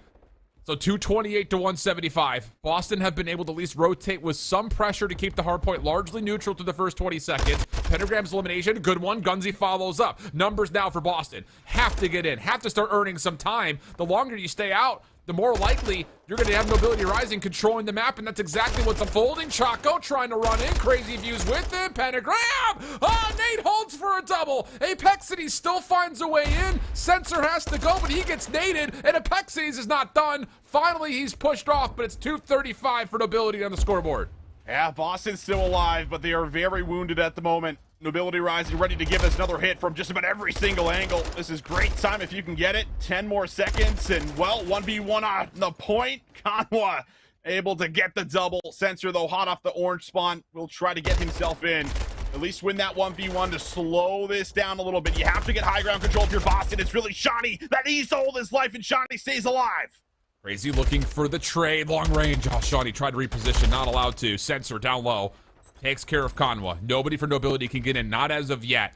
We're going to have a battle from left to right on the minimap, east to west. Although Conwa spawns behind Boston here. This could get dangerous. Sensor spams down Crazy. Shawnee onto the hard point. This will get them to 200 points. Gunzy behind the play at admin. He's got to lock down this top window position for as long as humanly possible. Boston cannot make a mistake. How does Nobility Rising play this? They're going to go for the high ground, but it's going to be red. Apexities with the challenge is still there. One more 1v1. Sensor will keep him off of the time. Time will go neutral. But there's still 8 seconds up for grabs. Everyone now scrambling, trying to make their way to new. Chaco in the back. Easy pick up there onto Sensor. He is going to be in the position you wanted, but he's now removed. Boston have numbers over at the new hill. There is a chance to still get the job done. Shawnee gets a big kill on the outside of admin. Pentagram can now just watch from the inside cut. This is magnificent for Boston. Nobility have to hit this from the left side of the map. Thing is, a lot of noise being made by Chaco. He's got the attention of 2 Boston Breach members. They need to come back and help the hard point here. The hit's on the way. 3 members strong. Pentagram off the cut, trying to get in through Xbox. All lines him up. Conwa stays alive, but he's hit hard. Gunzy off the regen. Kills come through. Boston still in control. Next one through the middle. Crazy gets one, tries to contest. Sensor holds down the trigger. 238, 242. But Boston, they're still reeling. They only have Sensor in the hill. We have Sensor, but now it's up to Pentagram, and he's able to get there in time. Gunzy also with a great nade from the front. You have to sprint in. Crazy would have to do it himself. Teammates behind him, but are they close enough? Nobody there but Chaco. Chaco! He gets 3. He might have just saved the game. 4 seconds, not enough to win there. We fly to new. Shawnee, 1v1. Not gonna find it. The train's coming through, and oh my goodness! Boston Academy, they get the time and they bring it all the way back. Oh, so you're saying you like watching Call of Duty, huh? Welcome to the LCQ. Oh my goodness. What an unbelievable bounce back for Boston. That rotation getting off a kitchen was unbelievably well constructed. And you got to give a lot of credit to Sensor, I think, throughout a lot of that final rotation. He cuts back through mid. He has to play for the roto. He gets into a good spot. And then there are 3 ARs that are up for Boston. that end up getting the job done, putting so much pressure on Nobility, but the action does not stop. We get into map 2 search. Endgame currently up 3-0 in the Enosis, and Phantoms gets a little turn on the Hollow. 4 in a row for Timmy P, and Zyral now left in a 1v2. Oh, man. I feel like I'm lightheaded after everything that's been happening. This has just been insane. But I'm here for some more. Chance for a 1v2. Now for Zyral with a good position. Good spot to rip him right off the bomb. There's the kill. 1v1 now. Phantoms would have to chow, and the snap is there. Huge moment. Orange able to get themselves that first round. Wow, that's a momentum shifter right there from Zyral. Clean first shot, and then, yeah, just predicts Phantoms on the outside angle from the window. So 1v2 right after a huge comeback on the Embassy Hardpoint. Oh, brother. This is too much fun. Zyral now on 4. He got the ace in the round. Other side, Velux is 6-1, so it's been kind of electricity in the form of 2 individuals so far through 4 rounds, but Orange still down. Moving on to their next offense. Let's see if they can try to build off of it. Well, much better start. Jintroid, great nade over the top, and this is maybe going to open up a bit of a play here for Infinite. He's going to drop the bomb, too. Love this play, but oh, Glow Frosty gonna have none of it, reads it like a book, shuts down Infinite, will keep him on 0 kills. Jintroid's gonna try the same thing. Bold call, but it's not being read at the moment. Phantom's playing on the low cross. Jintroid scouting out intel, clears out all of Kegs, and with that, the majority of this A site. With that elimination on the Phantoms, this should lead to a plant. Yeah, you'd think so, and that will be the case. So, bomb should go down. Exotic is threatening the flank. Little stun will be thrown out just to try to get a little bit of information, but working back inside, going to be fairly difficult. I mean, you can see it. Exotic not sure if there's someone just lingering just outside of the site. But everyone just posted up in a corner, ready for point of contact. Just going to say he's got to find something with this nade, you'd think. Glow Frosty now to the scope. Nice first shot. This would be a 1v3 and the ace for Glow Frosty. Moving quickly. Just 2 shots. Talk about trust here that he's going to hit both. Not a lot of time, though. Has to go. And, well, as he's cleared out the majority of this site, problem is taking the gunfight on the interior is a totally different animal. And Orange will go back-to-back rounds here, back to within 1. Talk about, again, how clutch Zyral was for the 1v2 to keep them in it. Yeah, you really do look back on that round. Talk about how maybe they've been able to at least get something going off of it. Great first nade as well. Comes through for Jintroid over the top. Grabs that first blood for them. And then I like the fact that they also follow up the play on Infinite. It was a little bit risky. I mean, the bomb was kind of taken on that push from Jintroid, but it's one of those moments where you need to clear the space. You need to try to grab control of mid, and that's exactly what happens. No one's there to contest it anymore for endgame. They completely concede it. Everyone starts to scatter through the outskirts of the map here on El Asilo, and it opens up that bomb plant, gives them a huge round here. 2 rounds on the bounce. Infinite still trying to keep the tempo up here. No dead silence for this play, but does get all the way towards front office. Jintroid on the opposite side makes a similar play, but from the low ground at B alley. So huge advantage here for Orange. Just off not just the kills, but the map positioning as well. Lots of things to figure out here for your endgame, and they're still kind of stuck with Velux and Phantoms playing the outside of the map. Exotic can't do anything until one of those 2 long-range players decides they either get contact or want to come help. Well, John will invest in the dead silence, but will he get the read in the site? And will they even go for the site? They're actually just going to work through this tower lane, come all the way around the back. But you can kind of take a look at who is it, Zyral at the back of B. I mean, he is watching this push through, but if you can get the top party, you might be able to surprise them. This is a big position right here for Exotic. He can make a play from up top. Zyral does not see this long cross. The big question is, do they check Hollow down low? There's the sound cue. Hollow will get not just 1, he gets 2. Unbelievable wins. Sherman now, of course, Phantom's position is known, and he's got literally nowhere to go. Does take down Infinite, but the clock will be his biggest opponent here. No time to plant, and Jintroid will surely not give him a chance to get both kills. So with that, how about 3 rounds in a row for Orange, tying us up now as we head to round 7? They're starting to get some good reads in the mix, too. Coming out with, again, it's the first blood differential, at least, jumping in to this map halfway through. It feels like that's been a pretty critical factor over these last couple rounds for sure. Infinite's still yet to get involved, but his teammates are at least picking up the slack right now. But you said it. A lot of it coming from what we've gotten out of Zyral. Trying to keep it going. Hollow as well. He's been very involved over these last couple rounds. We'll see what the game plan's going to be here on the attacking round. Infinite again. How about it? Yeah, I mean, the bro. nades have been connecting. And they've been coming in multiple different places as well. The first set of nades went to the outside of A courtyard. That's all through middle. Low Frosty once again, though, provides a response by way of the sniper rifle. We have a 3v3. Endgame still stacked up over towards A for the most part. Velux has a trophy system to keep him safe from what has been a lot of great nade usage, obviously. The side of Orange just comes down to, will he be able to receive this hit, which looks like it will be a multitude of players at once. There's the shoulder. Velux doesn't like the look of it. Wiggles, backs out, gets 1+ damage on another. That's not bad. That's right. Not bad. 2v2 we go. A lot of time to play with. Don't have to commit to the site just yet. Wait for Zyral to make this play. And now it's Phantoms in the back for what could be a massive 1v2.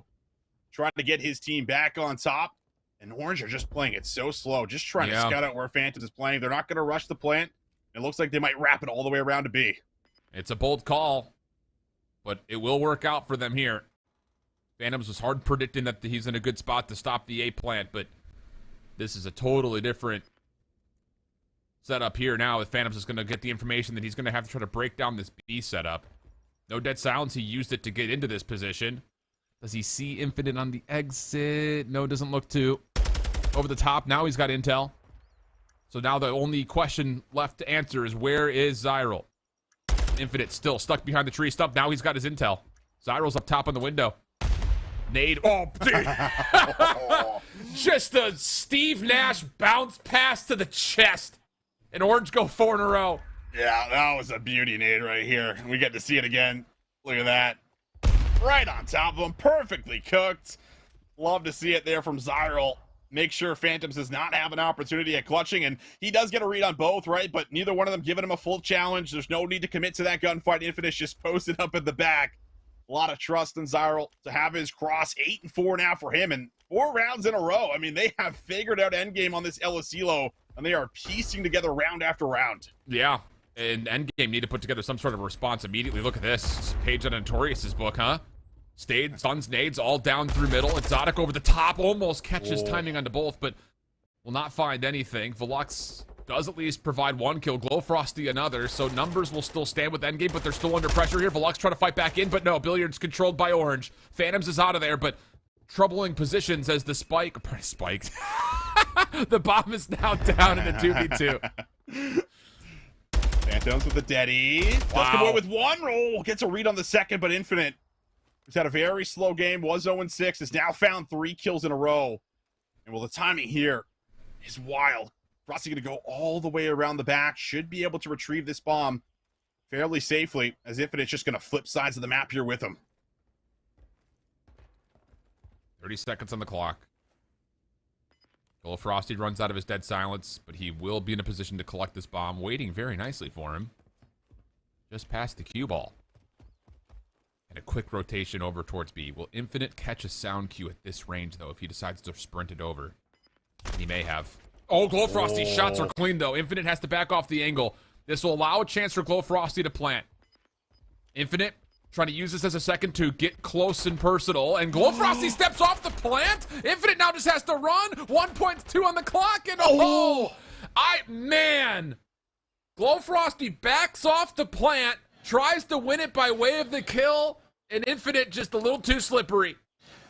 I mean, he absolutely hears them. He hears them from pretty far away coming through mid, but he does hear them and then jumps off the bomb. It's a risky play. It's one of those situations where you don't have a lot of time on the clock. Do I risk the plant and then, end up dying right after I get the bomb down, or do I just take the chow? He tries to go for the chow. Infinite makes sure his toes are safe under the truck, and he is good. 5 rounds in a row. Might just be number 6. Exotic first blooded right away. Yep, that's exactly what we're looking at right now. Possibility of 6 rounds straight. Oh, boy. Not good news here for endgame 4v3 situation. Glowfrosty watching the cross. Has Infinite seen him? Well, now he has. But does he know that Velux is also here? Nade doesn't tag. Velux gonna slip on into checkers. There's the double peek! Oh, and the team shots are exquisite.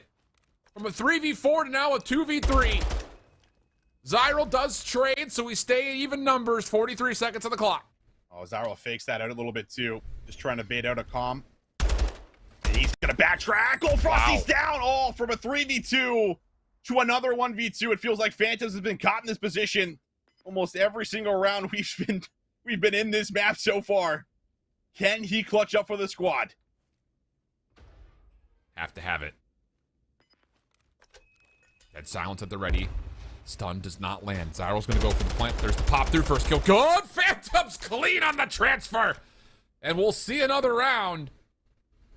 But, woof. Still a lot of ground to make up here, I think, if you're endgame after a very tough, essentially 6 rounds straight.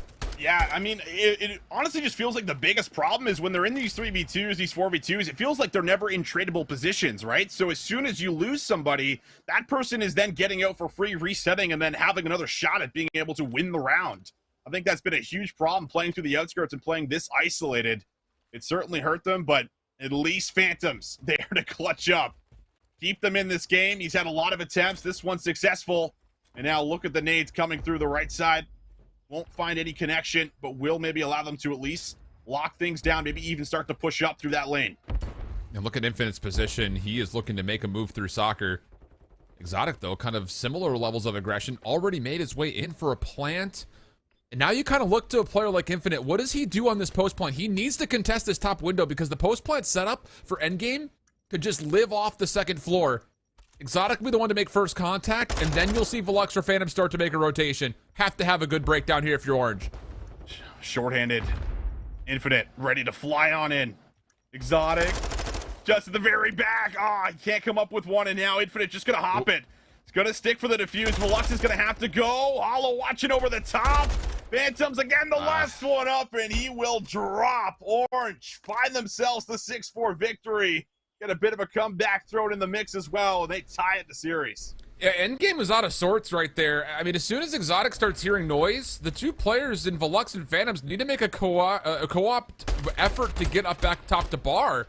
And they just kind of hold their positions outside the area. Orange don't just take down Exotic, they also gain that second floor control, which really, based on that plant position, that's your post-plant guarantee if you're endgame. So, critical error there leads to Orange finishing off what was 5 in a row. 6 out of the 7 is what it'll end up being at the end, as we'll go 1-1 in that series. Over to the search and destroy on Embassy here between Nobility and Boston Academy. After Boston puts together a heroic comeback.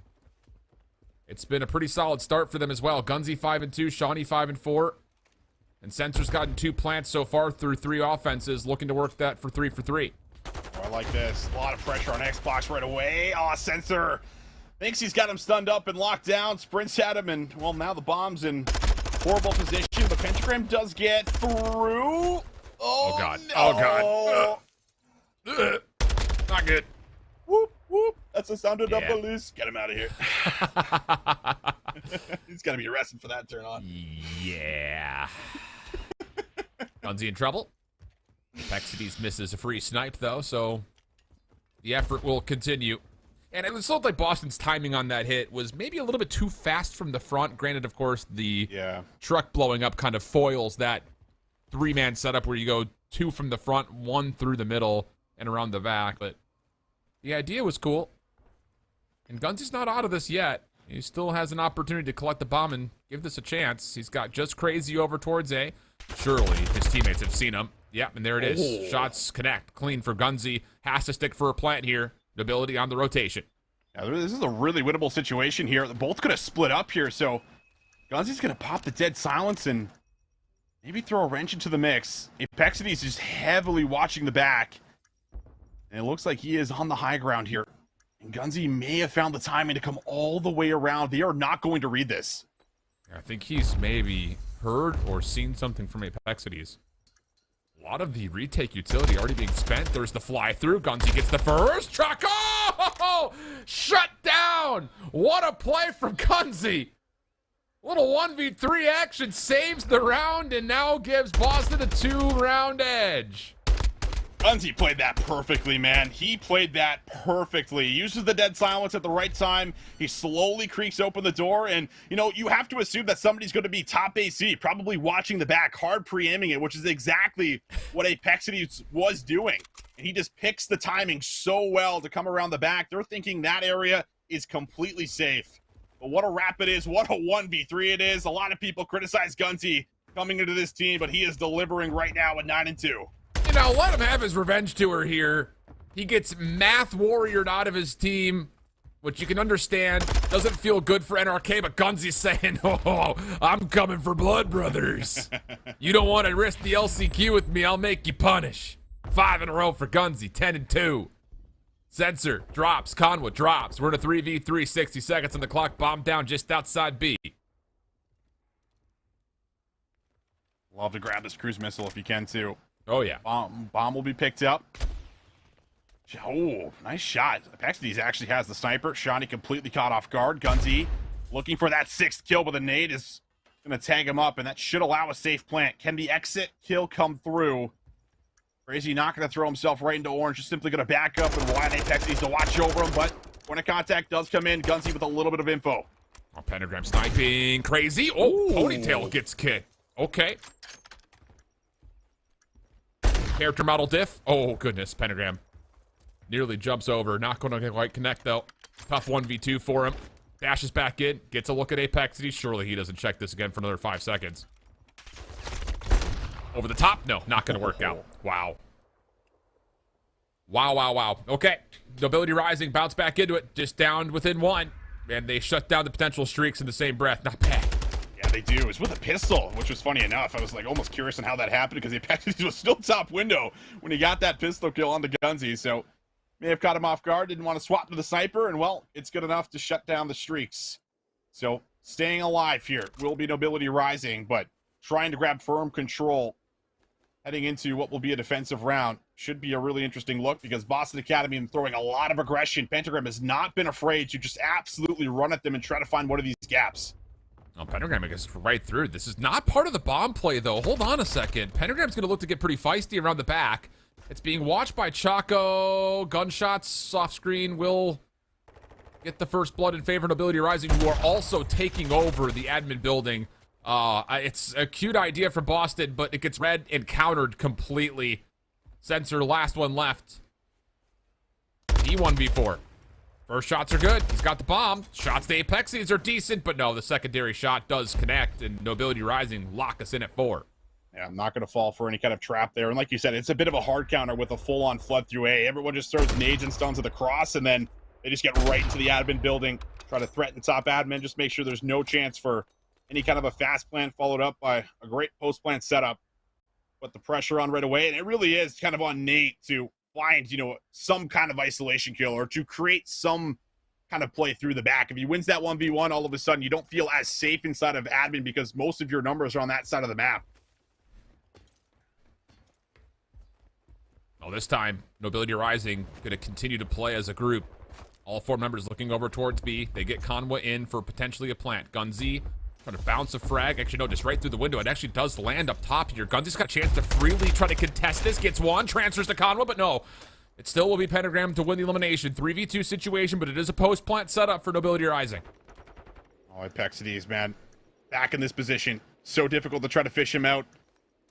Pentagram is going to take the nice little jump up, and all Apexides drop. Chaco dies in the backs of Pentagram's play. Not even necessary. Very clean retake out of Boston. Yeah, really, really nicely done. Timing was perfect, I think, that time through when it comes down to splitting your focus, make some noise, take your shots, one outer, one up top, let Pentagram get in without making too much noise. Yeah, really well designed, really well done. So map point here for Boston. After their dramatic comeback in map number 1 here on Embassy, they're looking to do it, not really fully here, but at least go 2-0 up on the Embassy overall, and also with that, of course, in the series. Sensor with the bomb. Quick play. Nope, just kidding. Not going to be a quick play over towards B. Just nades and a little bit of a hold to see what exactly Nobility are doing. Oh, and that timing. Oh, goodness. Nate, lucky to be alive. Gets out. We stay 4v4. And Nobility Rising, at least on their defensive rounds now, realizing that Pentagram's the playmaker. Let's figure out what lane he's looking to hit this time around. But it does open up. Sensor onto the side, over the top. Shot's going to come through. A lot of damage on both ends, but no one going to drop as of just yet. And now Sensor's just going to play the corner, hope for a 1v1 kill as Gunzy's got the scope over the top. Yeah, Doug doesn't have to do anything here. He's got so much help around the outside of this map, but Gunsy drops. That must have been Apex that he's also still sniping. Sensor pop dead silence and then laid here the entire way through. That stun is going to land. There's the challenge. Decent damage, but no kills. Shawnee just has to delay. You've got help from Pentagram through bottom orange. Shawnee just has to make sure no one starts this defuse. Just delaying it. Oh, so well done by Shawnee. I mean, Pentagram's the one winning the round at the moment, but Shawnee's making it happen. Pentagram gets 2. Pentagram now for all 3. Wait! Doesn't make a difference the time. Conwa, it was a hell of a turnaround 180, but that is brilliant from Shawnee. Just playing whack-a-mole. Backside of admin, letting Pentagram clean up. Boston go up 2-0 in series. I mean, he had the attention of 3 different members there from Nobility Rising, right? I mean, nobody could land any shots on that man. Scott's been looking good. Right over the top, man. Well done. And Pentagram, again, he was threatening like this entire mid play, like this entire flank. You have to be a little bit wary of, is he hitting bottom orange? Is he still coming to the top of bridge? You have no information on it as soon as he backs down, and that sniper shot from Apexides does not connect. So 2 very close maps between those 2 squads going head to head, but we take a look at what's happening here, and right now endgame very low on lives on the attacking round. 16 plays 5 though. And boy, you look at this orange squad. Well, actually, you look at Exotic. What happened in this round? 2 and 10. Not what you like to see from the offensive side out of one of the playmakers for endgame. A couple of tradeaway kills here at the end. Maybe a chance to still flood on in. Hold on a second here. You get these 2 kills cleanly. Maybe there is a second to actually do this. Zyril on the back, though, may have just won the round. Last one up is Velux, and yeah, Zyril will indeed win the round. So, tough go of it here for Exotic, but Orange, defensively, looking pretty solid around that B zone based on our little look in there. Yeah, especially with the life differential. It means that they were out slaying, probably had a really good break off. They only let 1 zone slip away, which is typically how we see it on LSU control. But Zyril also ends, 10 and 2. I believe that's a 4 spree at the very least. He finds all 4 kills there at the very end of the round, so a chance maybe to work towards some streaks. You know how important they can be here in LSU, and actually he was on a lot more than that, so he does earn the cruise missile. Very well done here for him. He's off to another fiery start. It feels like Zyril sometimes just always has that pop-off ability, and we see it from time to time.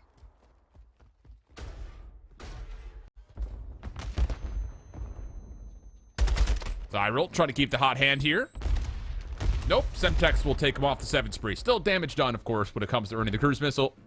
But the defense looking solid here for endgame. They go 3 for 1 in the opening exchange, plus they've got really great control outside the A courtyard. Orange may be forced to have to kind of run this over through the soccer field. Will Frosty will hold. Exotic trying to make sure the middle of the map stays in possession of the defense, and now he's got dead silence trying to make his way in towards mid-building. And he will do so. Hollow right in front of him. No worries there. And that's an early 45 seconds killed off the clock. Only 2 lives have been dropped. Will manage to get Exotic out of the back, though. So Phantoms to the top of Pride Rock. He's trying to get some work done, but it's a bit of a double stack. Infinite Gintroid might just work for the first tick, and yeah, that's the case. Hollow's now going to follow it up. Phantoms has played this very slow. Nades over the top, starting to connect. Lux will eliminate 1. Phantoms waits patiently for the second. And now Gintroid left all alone. That second tick not fully in just yet, but he hops back on to secure it. Yeah, this could be good here for the side of Orange. You still have Phantoms up top. He should commit to this. I mean, you've just got a 1v1 on site, plus the nade lands. Here comes the commitment. Delayed 1v1, but Phantom still wins it. Needs help now. Losing that high ground position. Orange is still on the way through with numbers. And as Phantoms drops, it would have to be on Exotic. Gets in. Flo Frosty able to assist. Third tick not in yet. But Exotic misses out on maybe a chance for Hollow. But no, actually, Hollow gets bamboozled. Did not know where Exotic had gone off to. Last chance here for Orange to stick. Phantoms back into position. Nades over the top. No efforts towards A. This has to be a commitment on towards this B zone. Shots are coming through. Zyril does get a kill, and with that extra 60 gets tallied. Man, endgame, I think we're for sure like, all right, after those first 2 ticks, now they're going to make their way over to A, just try to capture the easier zone, and then work back over for the final tick. But they just keep on sending it. And finally, it is secured. But the ARs now are posted up. Glow Frosty at the top of the tower. Phantom's working in the back. Does get eyes on Infinite. Follows it up with a kill. And now this should give them a lot of space to work with throughout the map. Oh, Cruise Missile was just called in on top of Glow Frosty's head. That's puzzling. Orange seemed to think that maybe they could take care of this top tower position. That would allow them to flood forward, but I'm not going to lie to you here, Visions. There was not a lot of ground to work with to assume that that would have been the case. Exotic does get cut up. 30 seconds on the clock. 15 plays 10. The biggest issue here, though, for Orange is how do you deal with Glow Frosty up top as he gets 2? Lux trying to find a pinch and a flank, but not needed. The AR is getting the job done. They also got to look at Jintroid, so Exotic will know he's got a gunfight down low in lockers, of which he wins. And that should be the defense. And Zarl just going to be able to play for maybe a touch, but he's forced off the zone. 6 lives. It would have to be on this push right here. Need to touch, need to go. Zarl able to get 1, and there will be a chance to maybe win out some of these battles. Velux going to take another look at the point. Almost there for the second, but it's really on Jintroid to try to play his life. He's going to lose his teammates through the back. Exotic with a good shutdown, but there is still at least a little bit of life here. The problem, only 2 lives remaining. Yeah, there's really no way they get away with this. You would think, at least. Okay, and that kill should pretty much secure it, and it will. 1 tick does get earned, though, so not the worst case scenario considering the circumstances for Orange. But Endgame do have a small edge as they move on to their second offensive attempt. I think Endgame was just, again, caught in that position through that first zone where they were just fully expecting a rotation to come through. Like you could see everyone shift over to the A point, sit up on top of the box heady, even start to work towards the top of the tower. And they're like, oh no, they're hitting B again. And by that point, nobody was in position. So good calls, apparently, coming on through. And like you said, the additional tick does come in, just giving them a slight advantage now heading into round 3. Yeah. Well, Frosty. Oh, Trophy doesn't actually stop him from getting stunned, so he loses out on a little bit of ground here. But is looking for the long-range battle versus Zyril. Detroit down low on top of Courtyard. Hollow up top. All of those are options for Glow Frosty, but you can only find 1. Orange looking good off their opening defense as they control space around A, and they've got Infinite playing down low on the other side of the map. At least that was the intention. Exotic just destroys him, and now Endgame can get out of spawn. Yeah, Exotic's had a really slow start of it, but he has been playing very quickly. 20 deaths here to his name, already up to about 31 interactions. Dead Silence just about to run out, but it does do the job and gets him onto the point. So clock will be stopped at 46 seconds, working for the first tick as the reinforcements now make their way over. Have enough cover to maybe lock in a second, but it is just Exotic alone on the zone, slowly capturing this, and now the defense starting to make their move. First tick gets locked. Exotic holds his life. Jintroid trying to work on the outside is also tagged up, but catches Velux, or does he? Trade out. Zyril able to at least keep the numbers limited, but it is still a 2-man stack on the point. Exotic, the last one to stand. He gets cut down. Infinite gets both. And the third tick of progress will be depleted. 24 plays 19. 40 seconds of the clock at endgame. Spawning towards the top right side of the minimap are going to have to find a way to control mid-map before they even have a look back at A again. Oh, kills are good. AR is doing what they need to do. Opening up space for Exotic to fly forward. You have 1 player, though, that's just outside the wall there. Infinite, ready to pounce. Therefore, at least a kill. It feels like there's enough numbers to lock it in, and that will be the case. So eventually, Endgame able to finally get themselves that full zone capture. A minute 20 on the clock, but the exits are very clean. So they're now into the back of the map and have a lot of work to do yet again. Yeah, there's been some, I guess we could label them as quote-unquote like giveaways from the defense, but every time that there's a full capture coming out, we're dealing with 5+ lives difference with only like a minute left on the clock still. So the defensive pressure around these zones has still been really, really good. 14 plays 18, endgame. Gonna be stressed here, trying to make their way to B. Not only because Jintroid's in a good spot, he's got help nearby, but you also have Zyril making a play around the back. Endgame are waiting for that play, though. And even with their patience, it doesn't quite work out for them. Finally, the trade comes out. Velux trying to make a play of his own, wrapping around to the interior, comes on out, finds the kill. Now a chance for Endgame to get on. Lots of time to work with here, too. And Velux combines for a second. That is a very costly gunfight for Jintroid. It's all now the respawners just trying to bombard the zone with stuns and nades. Seeing if they can tag them up. Frosty manages to get one back himself, and now multiple members around the point. There's so much to try to do, but Zyril is able to get 1. No one ready for it, but Phantom turns at the right time. Can he get 2? No, he cannot. The defense may have done enough, but still maybe a 1v1 for Hollow. Oh, and Velux just gets on top of the Vans. That's going to lock in the second tick of progress. 9 plays 9. Just under 30 seconds to play. Infinite trying to make a route happen on the back, and he just completely cameras Phantoms, trying to get over to clear the players off the zone because they're so close to capturing. Exotic still on, and he will be able to get it over the finish line. Orange were getting close, health pools were getting low, but Endgame able to push it through at the very end. It's exotic, and I think Glowfrosty here as well gets out at the very last moment to help this get over the finish line before a contest can come through. Yeah, sure does. Yeah, everyone just gets over to the point. Just stack it, just try to secure the final tick. And it ends up happening, but it all starts with that kill in the Jintroid. Like I said, by the back of the truck. As soon as you remove that back AR player, that's supposed to be kind of like your anchor in that position to allow the respawners to get there safely. All of a sudden, you're questioning, have they pushed up? How much space have they taken? And you have to use some of your stuns and nades to even clear out that before you can throw them at the zone. So overall, very well done. Endgame now 2-1 up and a chance to end it right here on defense. Oh, that's dangerous. Lots of team damage coming out of Zyril makes life